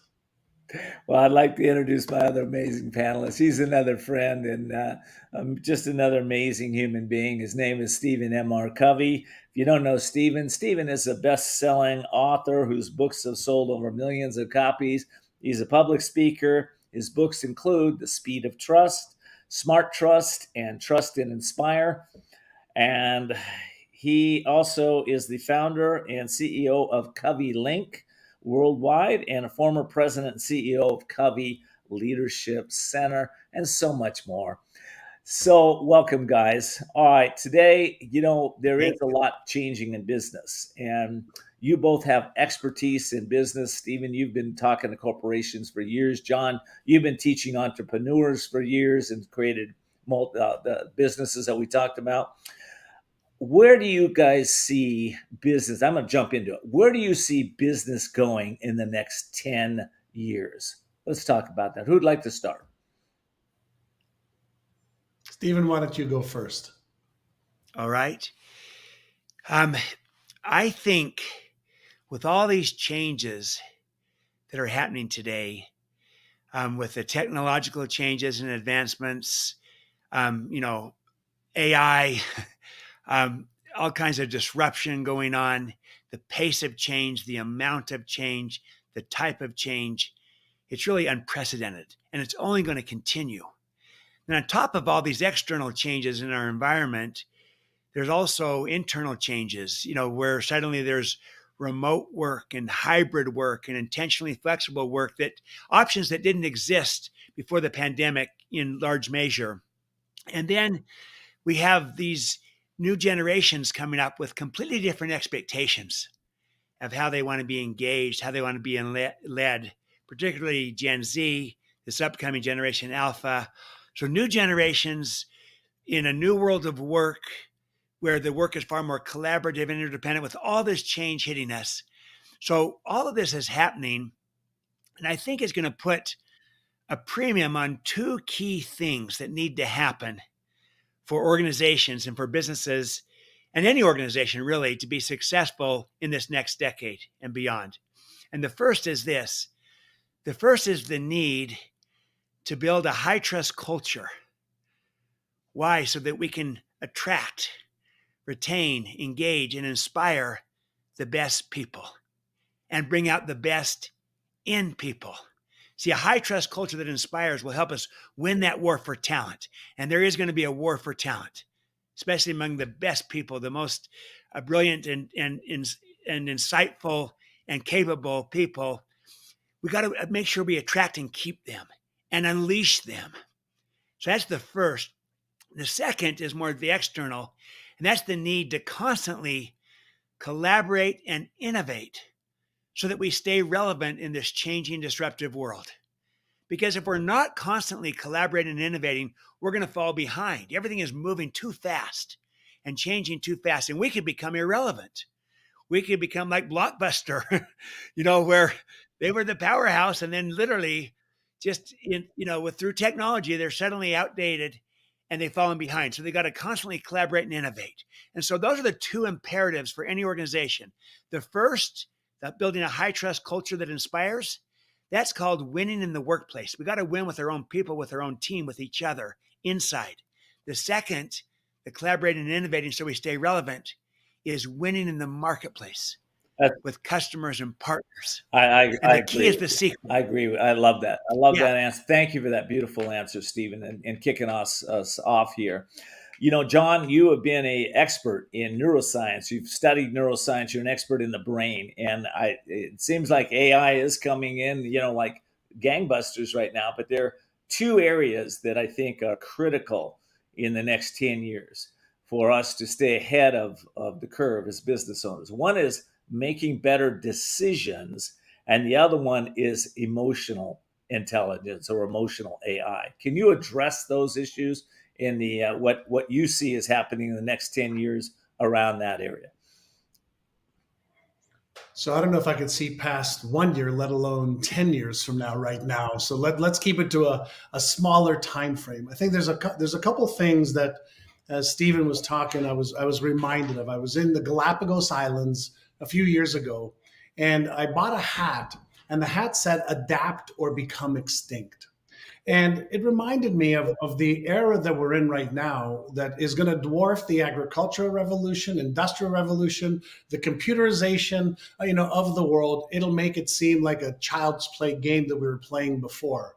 Now, the good news is, as Stephen recommended and suggested, is we have to innovate. Well, AI will help us innovate at speeds faster than anything that any of us can imagine, or at the speed of imagination. Because it'll do a ton of the work for us. Now, the good news is the advancements that we're going to make in the next year, 3 years, 5 years, 10 years will be of such magnitude that it'll blow everybody's mind. The challenging news is we have an ancient brain dealing in an ultra-modern world. And the ancient brain does not like change. The ancient brain is all about self-preservation. The ancient brain is all about fight, flight, freeze when we're in a state of change and confusion and a disarray, which is where we're at right now. So unless you understand the nature of how change affects you, are you a fighter? Are you a freezer? Are you a fleer? Because that's the natural reaction whenever we feel under pressure and that stress circuit is activated. And the good news for the young generation is this is their world. The challenging news for us, in my case, 60-year-olds plus, 50-year-olds plus, 40-year-olds plus, we have to change to adapt. The younger generation, this is what they're learning, and this is what their reality already is. And so the challenges that we're going to have is this. You talked about emotional regulation, and most people have no understanding of their emotions. And we have 6 core emotions, and most people think that because they feel something, they can't change it. Most people don't understand that all emotions are triggered, in our subconscious mind, which everybody knows about, but that they produce feelings that either cause us to take action or it causes us to retreat into safety. So right now, we don't just have to re-educate us on this new technological advance, but we have to educate ourselves in a time where change is so rapid, it's almost impossible to get ahead of the curve. So that's a bit about emotional control and regulation, which is what we teach our Navy SEALs and our astronauts. And now it's time we teach, every human being that, you can do this too. With the books, Speed of Trust and all the other ones that you've written out there, Stephen, you talk a lot about trust. How does emotional intelligence tie into trust? Because I really think that is the big issue that we're going to face. We've got technology that's outpacing in some people, they're kind of like psychological antiques because they're not keeping pace, or they don't want to keep pace. But like John said, they don't want to go through change. How do we step into that? What's your thoughts on that? Yeah, well, really, trust is the new currency of our time. It's trust that makes our world go around. It's trust that makes our markets work. It's trust that makes any organization work, any relationship work. You take away trust, everything slows down or grinds to a halt. But in the midst of all this change, it's hard to know who you can trust and how. And so where emotional intelligence fits into this is that all trust begins with self-trust. And this is, to John's point, that if part of, do you freeze? Do you flee? Do you fight? The more that we can become self-aware and focus on who we are as a person, our character, our competence, our credibility, our self-trust in ourselves, then the more you can then adapt and respond to all these changes, because we have a changeless core. The key to navigating change is to have something that's changeless inside of us. And the more that we are, who we are and our character, if that is the foundation of it, and that's very much the emotional intelligence of, I know who I am and I trust myself. And yes, there's all these changes around me, but I have a sense of changelessness that helps me navigate this world that we're in. And self-trust is the foundation for all other trust. It's hard to build trust with another if you don't trust yourself. But it's more natural to build trust with another when you trust yourself. Same on a team, same in an organization. So it's really an inside-out process. Yep. But it always starts with looking in the mirror. Do I trust myself? And do I give to my teammates and to my team a leader who they can trust? And if you can answer that question, then we can begin to then ripple out into relationships, teams, and cultures, and also help us navigate the change that's all around us if we have a sense of changelessness, self-trust that's inside of us first. Well, AI is going to be interesting in the workplace. One of the things that they'll be able to do, of course, is listen to conversations in the workplace and be able to see the emotional impact those conversations are having in the workplace. John, how are we going to be able to, deal with that piece? How are we going to retrain our brain? That's what I'm asking, so that we can deal with the challenges. Like somebody's listening to my conversation, I get a little upset, a little emotion, and now I'm called into the office because AI was just listening to me, and now I've got to report to the CEO. Some people will succumb to the pressure. They will not be able to handle it. And as Steve said, they're going to have to look inward. What is it about this pressure that I can't handle? I've been teaching a couple of things lately that I think might help.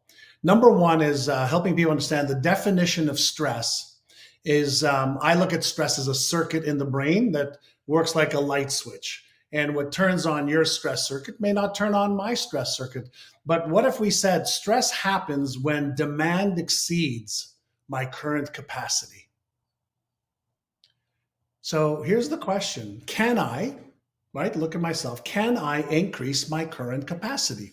Or can I increase the capacity that I think I may need in the future that I'm worried about in the present moment, causing me, to not feel as good? Part one. Part two, for about 1.5 years now, I've been teaching my team and several thousand of my students how to become an adaptationist.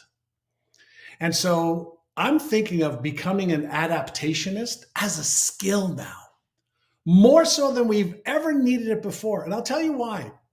Yesterday, my team was producing, let's say, content with AI, doing research with AI, writing with AI, editing with AI.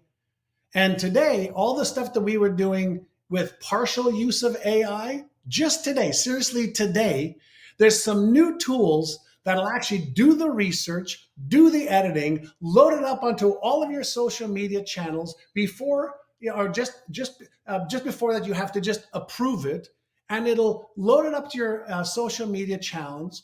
It'll edit it. It'll do all the stats on it and modify it for the next version. So you have to say, what I did today may not work tomorrow, and I'm going to be okay with that.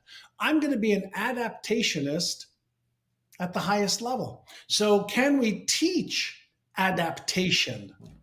And the answer is, of course we can. First, we make a decision that I'm just going to choose to be an adaptationist. And just like anything else that we get better at, we practice to create the pattern. Then we reinforce the pattern, and then the pattern then reinforces us. But the first part is awareness. Awareness gives us choice. And in the choice, we begin the process of reinventing ourselves, as Stephen says, from the inside out. And then we behave, and the outside then influences us. Well, from my point of view, and my book, my latest book was called "The Courage to Change Everything," which is now coming true. Yeah. There's a piece of courage in here that we need to step into the courage. We need to, realize that courage, when we take 2 steps forward into becoming the adaptationist, that courage follows us. It is a power, it's an energy, it's a force that we step into when we're moving into new ways, into the unknown, really. So I just want to throw that out there. The other thing is, I want to come back to Stephen with this. John, one of the things I like about, we're reeling it back into like what you need to do right now. Okay. And Steve, you talked a little bit about creativity and innovation, which I think just fits right into what this conversation is. How do people like become an adaptationist? I love that. And step into their courage, step into the creativity, start to innovate in ways that they've never done before. Yeah. Well, it's vital, or else we will fall behind. It's just moving so fast. I love John's idea of this adaptationist. We need to adapt and respond and be agile. And again, you need the foundation of self-trust, which gives you the courage to do that. Also, I'm going to say, let me tell you what beautifully goes along with the courage. It's the simultaneous attribute of also being humble. The combination of humility and courage. Humility that there are principles that govern, and all this change is going around us, and yet, we're humbled that we need to adapt and respond. And then we have the courage to do just that. And you need both today, because if someone is humble but not courageous, they won't get it done. It'll be too daunting. If someone is courageous but not humble, they may not recognize what's happening and the shifts that are taking place and how they need to change, not just in their in their knowledge, but maybe in their style, that they become outdated and they're not adapting to the new world of work and to the new generations. And my whole Trust and Inspire book was on saying, look, the old command and control style of leadership doesn't work today in this new world. We got to adapt, respond, shift our style to what I call trust and inspire instead of command and control, to try to unleash the greatness, the talent inside of people. And ultimately, that also is how we innovate, because people will innovate when they're willing to take a risk and even make a mistake and even fail. But if there's low trust, people are afraid to take that risk. Agreed. It could be, career ending or career limiting if they fail. They're afraid to make a mistake, and they don't learn as a result. They don't innovate. And so, Amy Edmondson is calling this fail well. So you learn to fail well. You fail fast. You fail forward. You fail often, but you learn faster. And trust is what's needed as a foundation for that to happen. And when people are in a position where there's enough trust that they take that risk, and they even make the mistake, but they learn from it and they get better, that's when they innovate. And there's piggyback on that. So, Steve, you're talking about trust, and one of our 5 core values at my company is fear-less. And when people are in a state of fear, they're in a state of protection and self-preservation. But if you give them the opportunity to fear less, take action more, take more risk, I trust you, you're going to make mistakes. That's okay. You learn, we learn, and that's how we get better together. And so that is, I loved what you just said, because it ties exactly into, take risks. The one thing that's really important that I think is for individuals, departments, companies, is to develop a culture of being comfortable being a clumsy beginner again. Mm-hmm. Because we're all learning this. Like, we're all learning this. It's like I'm investing about an hour a day, like reading guides and reading this and watching videos. And half the time I'm scratching my head. I'm going, what in the world is this? But that's kind of like how I felt, in math when I was a kid, and in learning a new language, and in all the stuff. I was a clumsy beginner. And as long as we create a safe, trustworthy space for ourselves and in our environments, then we will be clumsy beginners at first, and then we will become novices, and then we will, accelerate and feel safer. So absolutely. It reminds me when the internet first hit, right? And there were websites out there. See, John would call me, I'd call John, or somebody call me, hey, you got to go see this website. You got to see that website. It's so exciting. It's the same thing now with AI. I'm getting like 2 or 3 new apps. You got to see this app and this app every day. And I'm like you, John. I'm researching those things, and just in my business last week, right? I mean, I found an app that creates a 1-minute commercial, does the editing, does the video, the voiceover, does the graphics, goes to my site, picks up everything I'm doing. I mean, it's like, and it does it better than the ads I've written in the past. I can tell you that. It's amazing what's happening. But, that brings me to the point of one of the soft skills that I know you both talk about, and John, you just mentioned it, and Stephen, I know this about you, but it's that collaboration piece. I think it seems like collaboration with, especially with AI coming on. AI is very smart, but is as smart as all the collaborators that we can put together. Collaboration and teamwork, is that the future also with the with what's going on here? Are we going to accelerate collaboration in ways we're not even thinking about now? What's your thoughts on that, guys? Yes, absolutely. This is the name of the game. This is how we will innovate, through collaboration. Innovation is a team sport. Collaboration is too, with each other. And I would just say, let me just distinguish between coordination and collaboration. You can coordinate, and that's a good thing, a positive thing to coordinate, but you don't have to have trust to do that. You can keep people informed and so forth, but your performance will be nowhere near your potential. But if you increase the level of trust in relationships on teams, you can move from coordination to cooperation. You increase the trust even more, move to a higher level of collaboration, of creative collaboration, of innovative collaboration, of high trust collaboration. But it's trust that turns mere coordination into true collaboration. And that takes that humility and courage, humility that others have enormous value to offer, not just me, and the courage to step into that and to lead out with what I can offer, as well as the humility to understand what others can offer. And that together, working together, to John's point earlier, working together, we can create something better. And another element of the collaboration is even going to be, going forward, almost seeing AI as a partner, as it's artificial intelligence working in conjunction with human intelligence, genuine intelligence, in a hybrid intelligence mode, where we also see them as part of this collaboration, that our AI can do certain things really well that enables us to focus on what is distinctively unique and human. Yeah. And so we need the collaboration both as colleagues and teammates, but also of how we collaborate with artificial and human intelligence, working hand in glove together to bring about all kinds of new and different solutions. So I think it is a new age of collaboration. And again, you can't collaborate without trust. I like to say this, that it's interesting. Today we have all the technology tools needed to collaborate. We have the technology. The question is whether or not we have the trust needed to collaborate. Because in a very real sense, trust is the ultimate collaboration tool.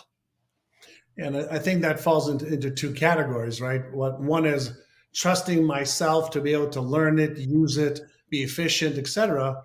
Then trusting the AI, because it's not perfect, and it is making mistakes.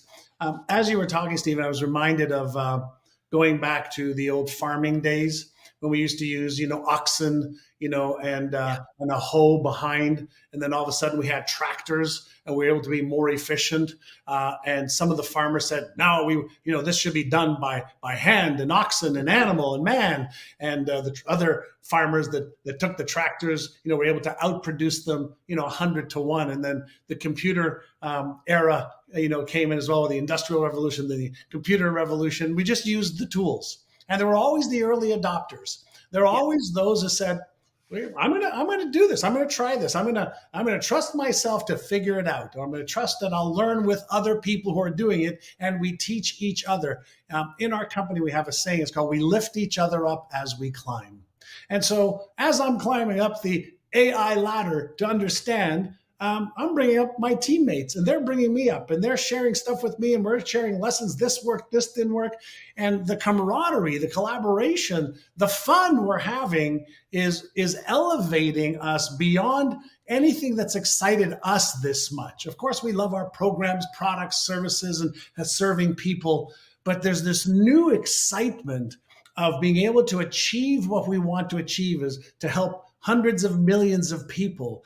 And now we're seeing these tools are becoming available and usable by everybody, which is really what's pretty fascinating. Is anybody who says, "I want to use it on my mobile phone, iPad, computer," can talk to it now and say, "Here's what I want to do." And it says, "Oh, okay, watch this." And it'll do it for you. So totally agree with you. I sure like where we're going with this. I think that Hollywood's done a really good job of scaring us a little bit with AI, what's going on. But, I just want to remind everybody has an iPhone out there. We've been using computers for a long time. We haven't had computers that learn, with computer language learning themselves. But, it's already been there. So I just want to take that little piece out there. It is interesting. It's a good subject. And I think it's a subject for our audience right now. The question is, how are you going to collaborate with AI, right? That's what we're talking about here. How are you personally going to do that, right? And how is it going to enhance your life? And I really think this is a time to, like we're all are right now. We're the new learners. We're learners, just like our audience are. We're learning about this.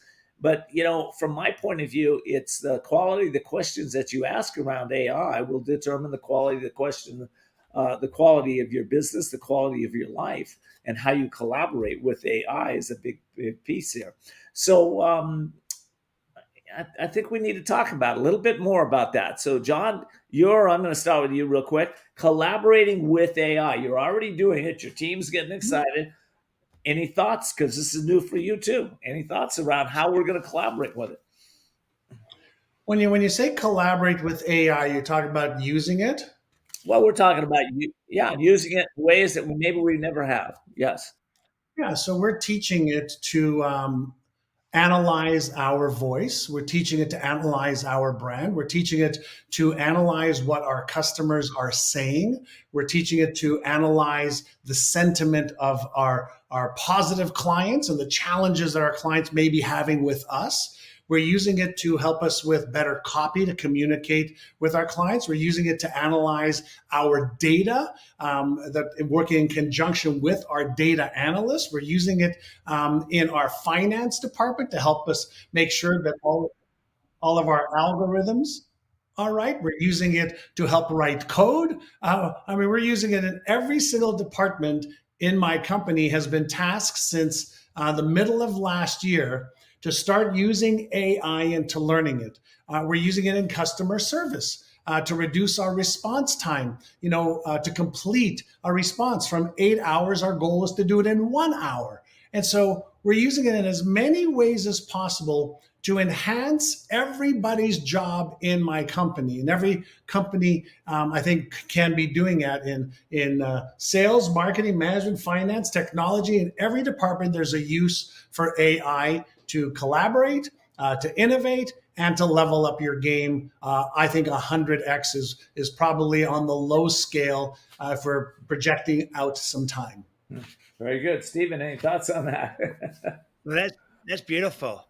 I mean, it's part of the work process, is part of everything that John's doing. And we're trying to do a similar thing. and where it's impacting every aspect of our work. Let me add this, and my guess is John is doing something similar too, but we're actually also using AI as a coach to help us. And so I'll give you one example. Again, this idea of trust and inspire, this style of leadership. And a person might say, yeah, I'm a trust and inspire leader. But how are they showing up in their meetings and on their teams? Are they showing up as a trust and inspire leader, or is it really more showing up in the more traditional command and control? So we have this AI coach for trust and inspire that actually will get on a Zoom or a Teams call, and the leader will lead the call and everything, and have all the interactions with people. But then when it's all said and done, they'll get a little output that is produced by this AI coach around trust and inspire that kind of assesses how they're doing, how they're showing up. And again, this is not for the whole group to see, it's for them. It's a personal coach to say, you know what? You're kind of showing up more command and control than you might have thought. and here's areas that maybe you could show more empathy and more listening and more understanding of another, and maybe less top-down direction of just telling people what to do, and more listening and trying to bring out what's inside of them. And so it kind of it helps people see how they actually are coming across, because most people might think that, I'm trust and inspire, I'm coming across this way, but they might be showing up differently. And this suddenly is helping them see blind spots, recognize things, and it gives coaching advice on steps to make. And so it can be a useful tool that is almost like, that could be present in meetings. Yeah. It's like having a personal coach there and giving you advice on what you could do better to come across the way you want to come across. Because that's all of our intent is to be trust and inspire. But sometimes our style can get in the way of our intent. Well, it's very close to having that holograph of Stephen or John or Ken show up in the office, and your employee comes and says, John, I'm having a little trouble with XYZ. Can you tell me how to approach that? And it'll have an avatar of John, and it'll speak his voice, and it'll give John's information that's been collected from the internet and every talk he's ever given and all the books he's written. It'll give it right out to him. So we're coming on it. Ken, I think I launched my Inner Size app in October of last year. I remember, yeah. And I just finished training it about 30 days ago with over 1,000 hours of my content from my New York Times bestselling books, from my coaching calls with clients over the last 3 years, in every potential capacity and question. We loaded that into the Inner Size app as the John AI coach, and people can interact and ask it any question they want. And not only will it give them a written answer, it'll ask them questions and keep the dialogue going. And as of 2 weeks from now, the voice that they could talk to back and forth, my voice is already cloned. Yeah. And when the video is cloned well enough, I'll do that next.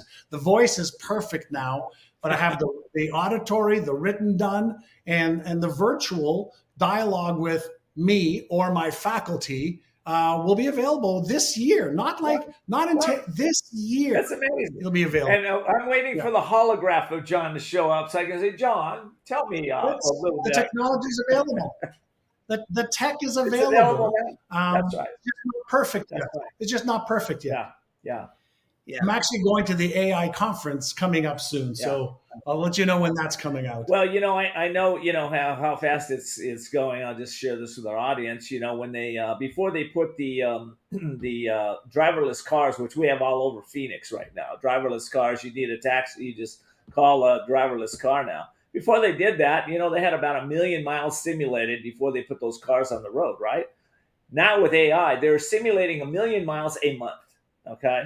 So, they're doing that with the cars, with the trucks. If you're a driver, you probably want to be thinking about what your next step is here. Yeah. And you might want to get over to Stephen Covey, read some of his books on trust, and John, Inner Size, and my books, The Courage to Change Everything. You may want to check some of that out so you are ahead of the curve of the rest of the world out there. All right, guys, let's see how we're doing on time here. Oh, we got a few more minutes. Oh, that's awesome. So where do we go from here? Where do we go from here? Where do we bring it back in? And you got audience members listening to us right now, and they're wondering, well, where do I start? Where do I start changing? Where do I start growing?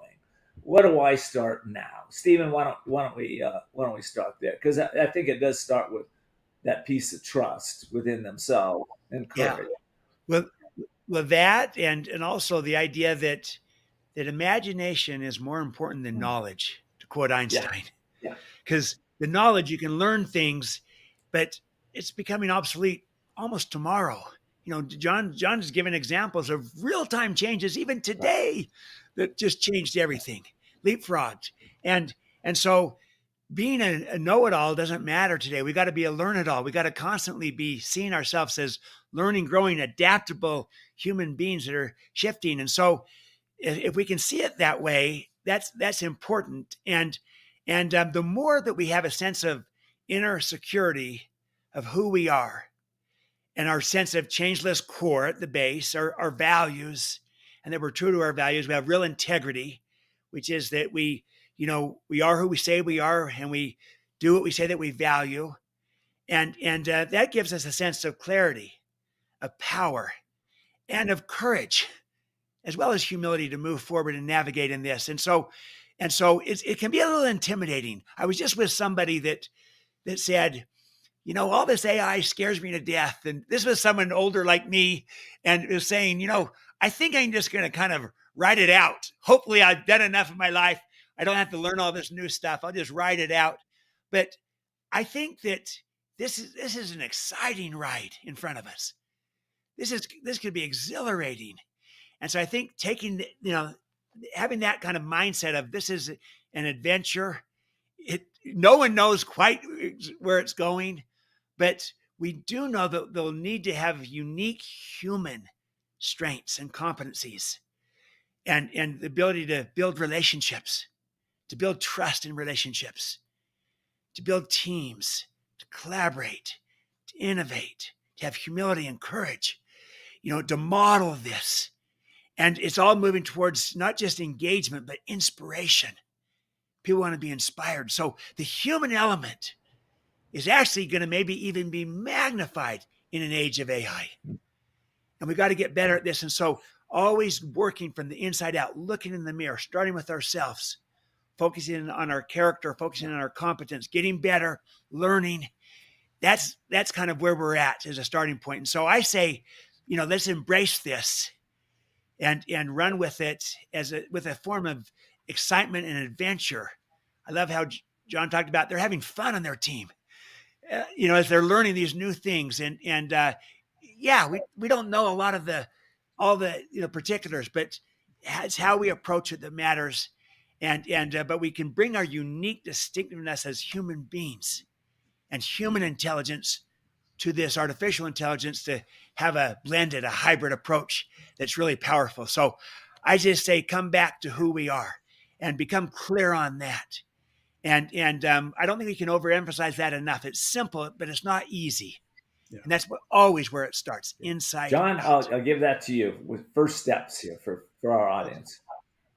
As Stephen was talking, I couldn't help but think I was watching some National Geographic and BBC, on the planet, the beautiful series with David Attenborough. And in one of the series, he beautifully reminded us that the history of our species has had to overcome and adapt to challenges beyond anything any of us even can fathom we'd have to do. And we have done it. And because of that intelligence that's within us, it is within you, in me. And so we have everything it takes to become the next best version of ourselves. Part one. Part two, you also reminded me earlier when you started talking about Blockbuster and Netflix. Mark Randolph is an acquaintance, not even a friend. I interviewed him a few years ago, and I remember him saying that when they went to the Blockbuster office to say, hey, we've got this new thing, and we need money, you guys could help us, Blockbuster said to him, are you guys crazy? Get the hell out of here. We don't need you. And we know the rest of the story. Blockbuster went under. And Mark said something that stood out for a long time. He said, that moment we learned to fall in love with the problem. But I want to twist that a little bit. Why not fall in love with this new opportunity? And why not reframe it, from, oh my God, what will I do? How will AI make me obsolete? To, wow, what can I do? And how will AI make me 10 times more productive, more powerful, and more capable so that I can enjoy this incredible shift that's happening in my life, in society's life, my kids, my grandkids, and their I love it. Well, I love So I that, think John. So, our audience, I just want to remind you, you're not too old. You're not too young. You're not the psychological antique. You've got brilliance within your own soul. That's what John's talking about. That's what we're all talking about here, and tap into that brilliance and, meet that head on. Meet it head on because it's there for all of us. We're talking right now, we're in the Oneness Summit, the Global Oneness Summit. It's been going on for 14 years, right? Some of you know that it was started by Neil Donald Walsh, the great author and speaker and spiritual teacher who wrote the Conversations with God. And, his vision, along with Steve Farrell, were to create oneness so we can come together in oneness. Understand that what I do to myself, I'm doing to you. What you do to yourself, you're doing to me. We're all connected at some level. What I do to the environment is impacting somebody else. What you do to the environment is impacting somebody else. We're all connected. John and Stephen, let's tie it back into oneness. Stephen, how does it, we've got AI, we've got, a lot of new excitement in the world right now. Let's tie it back into us being one and how this might accelerate, like you said, Stephen, magnify us to coming together as one, as opposed to all these individuals doing my own individual thing, not caring about anybody else. Go ahead. Yeah, it is because ultimately we are truly interdependent. And that's my father's work, Dr. Stephen R. Covey, on the 7 Habits of Highly Effective People. The ultimate purpose of that was to help a person move from dependence to independence to interdependence. And interdependence is a choice that only independent people can make. And so, yes, we got to become independent, strong in and of ourselves, but then the ultimate higher value is interdependence. That's the oneness you're talking about. That's the collaboration we've been talking about, the teaming, the working together. And that's how we will achieve extraordinary things, bringing my strength with your strength and our strength and creating something new and different that hasn't been seen. And the possibilities that are out there. And that's a higher value. Interdependence is a higher value than independence. And it requires independence to achieve interdependence, but it's a higher value and we can do more together. And so I think the whole mindset is working together. It's a with mindset. See, command and control is what I can do to you. And then an enlightened version of that command and control is what I can do for you and you for me, but it's still transactional. But this trust and inspire, it's what I can do with you and what you can do with me, what we can do together, working together, being one. And we can achieve things that are different in kind than we could on our own independently. So I would just say this as a leader for each of us in trying to create this synergy, try to create this oneness and this ultimate, bigger pie and greater opportunity and greater energy and joy for all of us, that someone needs to go first. And leaders go first. If they want more respect, they're the first to show that respect. They want more empathy and understanding, they're the first to show empathy and understanding, which is part of how we'll achieve greater oneness. And they want more trust, they're the first to give that trust, to be both trustworthy and trusting. They go first. Leaders go first in helping to bring about the kind of synergy and the collaboration, the working together to truly become increasingly one. Love that, Stephen. Thank you. And by the way, I'm sure you've picked up on this by now, my audience out here, our audience, I should say, is that, he's not just talking about business. We're talking about personal relationships, friendships, family. We're talking all about that. It's the shift into the interdependence, the inner size piece of all of us coming together. John, how about you? Oneness. So, oneness, African proverb, if you want to go fast, or if you want to go fast, go alone. If you want to go far, go together. Part one of that. Part two is this oneness. We can take a look at this, obviously, from a metaphysical perspective or a quantum physics perspective. We know that, everything is connected. From the beginning of time, if you were to take a balloon and blow air into the balloon, everything that's in the balloon is connected to everything that's in the balloon. And we have our wonderful universe. Maybe there's more universes, that I don't know. We have our universe. I believe that if you go backwards in time, there's a point. What created that point, that singularity? I'm not sure. But if we think about what everything is made up of, almost everything's made up of energy. We know that we're all vibrating packets of energy called quanta. I know that whatever I say impacts somebody who's listening or watching right now, maybe positively, maybe negatively, maybe it's neutral. Maybe they think I'm full of, whatever, or they think I'm, really good at what I do. But we're impacting each other through how we behave, through what we say, how we feel, how we show up, how we respect each other, how we lift each other up or put each other down and tear each other down. So we do have an impact on each other. And so here's the question. Don't you want to be lifted up? Don't you want to have people give you and support you and validate you and love you and care for you? And if the answer is yes, then be that. Give and love and share and just watch what happens, because you're going to see that the reflection that you see is you. And so you're going to see what you are. And our brain is beautiful at deleting and distorting anything that isn't in resonance with what we believe. So if you believe that you're not that smart, or you're too old, or you can't understand stuff, your brain will make that belief a reality. And so look for others, or look at others for evidence of how spectacular you really are as well. And then one of the things I wanted to circle back on, Ken, especially in this changing time, is the best way to get better at anything is first ask yourself this one question. Am I interested in learning this and getting better at this, or am I committed to it?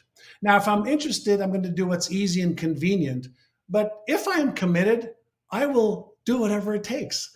And what I always suggest is commit to 5 minutes a day to upgrade your knowledge or skill. And after you do a week or 10 days or 2 weeks, add 3 or 4 or 5 minutes. So reduce the ask to the ridiculously small, so you could build that neuro muscle of learning, of self-confidence, of self-trust, and watch what happens. It might take you a couple of weeks to get started, but then you will pick up momentum, and then you'll build that neuro muscle of self-trust, as Stephen's been so eloquently talking about, self-respect, self-reliance. And then if you're doing it with other people, you'll feel that oneness, because they will lift you up as you lift them up. I love that, John. Go ahead, Stephen. That's beautiful. Could I add this to John's point? Go. It's so vital.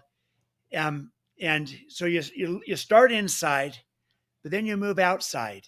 And as you move outside, so this is where you'll bring the oneness in. I think what's vital is the idea that we see leadership in all its forms, and everyone is a leader. We see leadership as stewardship.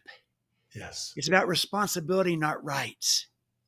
It's influence, not position. And so the key thing here, I believe, to bring about what John's talking about, is that we seek to put service above self-interest. And the irony is, in the process, self-interest is usually served. But when we go about, our mindset is not just get personal gain, self-gain. Nothing wrong with that inherently, but a higher expectation of each of us, the humanity in all of us, the Ubuntu, African philosophy of humanity in all and to all, is to put service above self-interest. And as we do that, we tend to lift and elevate those around us. It's doing it with each other. And it's a higher expectation and standard, and it tends to lift others. So I have my own personal kind of maxim to remind me to put service above self-interest. And I try to repeat it to myself before any presentation, including before this webcast with the two of you. I repeated it earlier today. And it's this is my way of reminding me to put service above self-interest. I say, seek to bless, not to impress.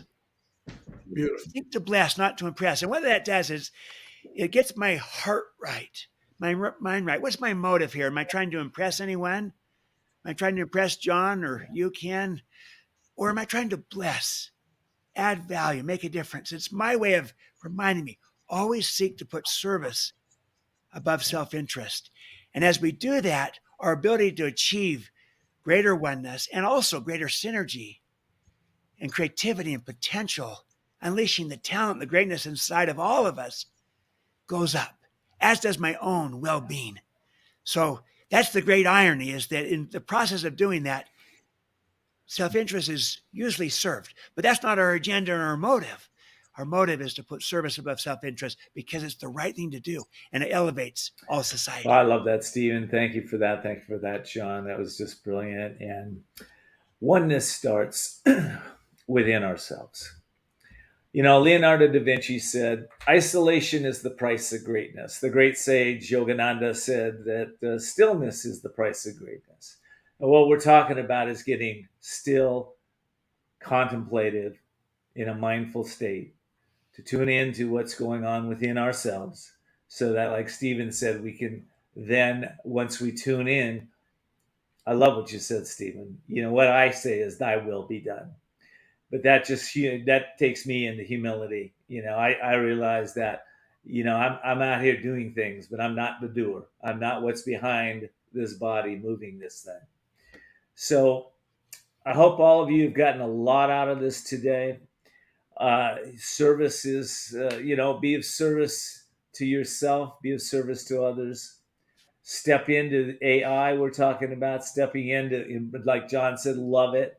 Love the new adventure that we're all going through in this life.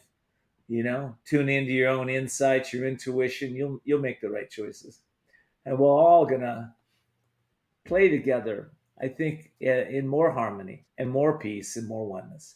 That's my hope for all of us. And I just want to thank both of you for being here. But I've got about 1 minute each. Final thoughts, Stephen, 1 minute. Final thoughts, John, 1 minute. 1 minute. Well, thank you, Ken. Thank you, John, for this chance to interact with the two of you and with our audience. I really think it's a unique, extraordinary time.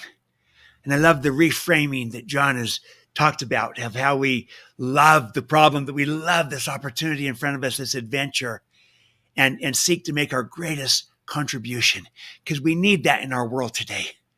And rather than being overwhelmed with all that's going wrong in our world and the distrust everywhere and the lack of inspiration, let each of us, working within our own circle of influence, become the catalyst to help bring about a renaissance of both trust and inspiration, by first being a model who then can become a mentor to help ultimately lift all society. So what an honor to be with the two of you and with our audience. Thank you, Stephen. John, you get the final thought, John. Well, first, Stephen, thank you. What a joy connecting with you again. And Ken, always great to connect with you. So thanks for the opportunity to share. I think we're all standing, on the edge of something so spectacular that to be quiet for just a moment, as you suggested, Ken, and go within to really understand that you have this blessing available to you right now. I remember, many years ago, back in the mid '90s, or late '90s, the internet era began, and that revolutionized our world.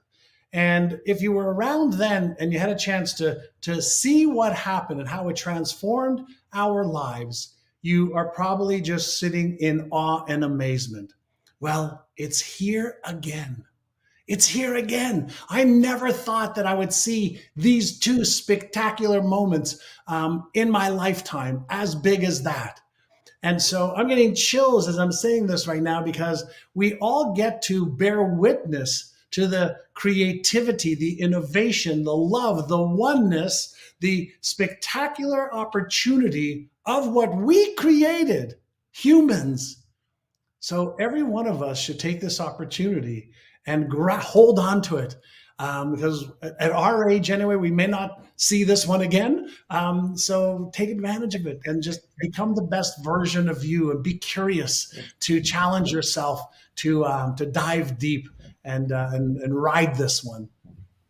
Well, John and Stephen, I've been smiling the whole time. I got a feeling our audience is too. And thank you both for mentoring me, mentoring our audience, being here, showing up, being who you are, and taking everybody's life to the next level. You guys are amazing. Appreciate to be with you. And all of you, until next time, take care. Thanks so much, friends. Great to be with you all.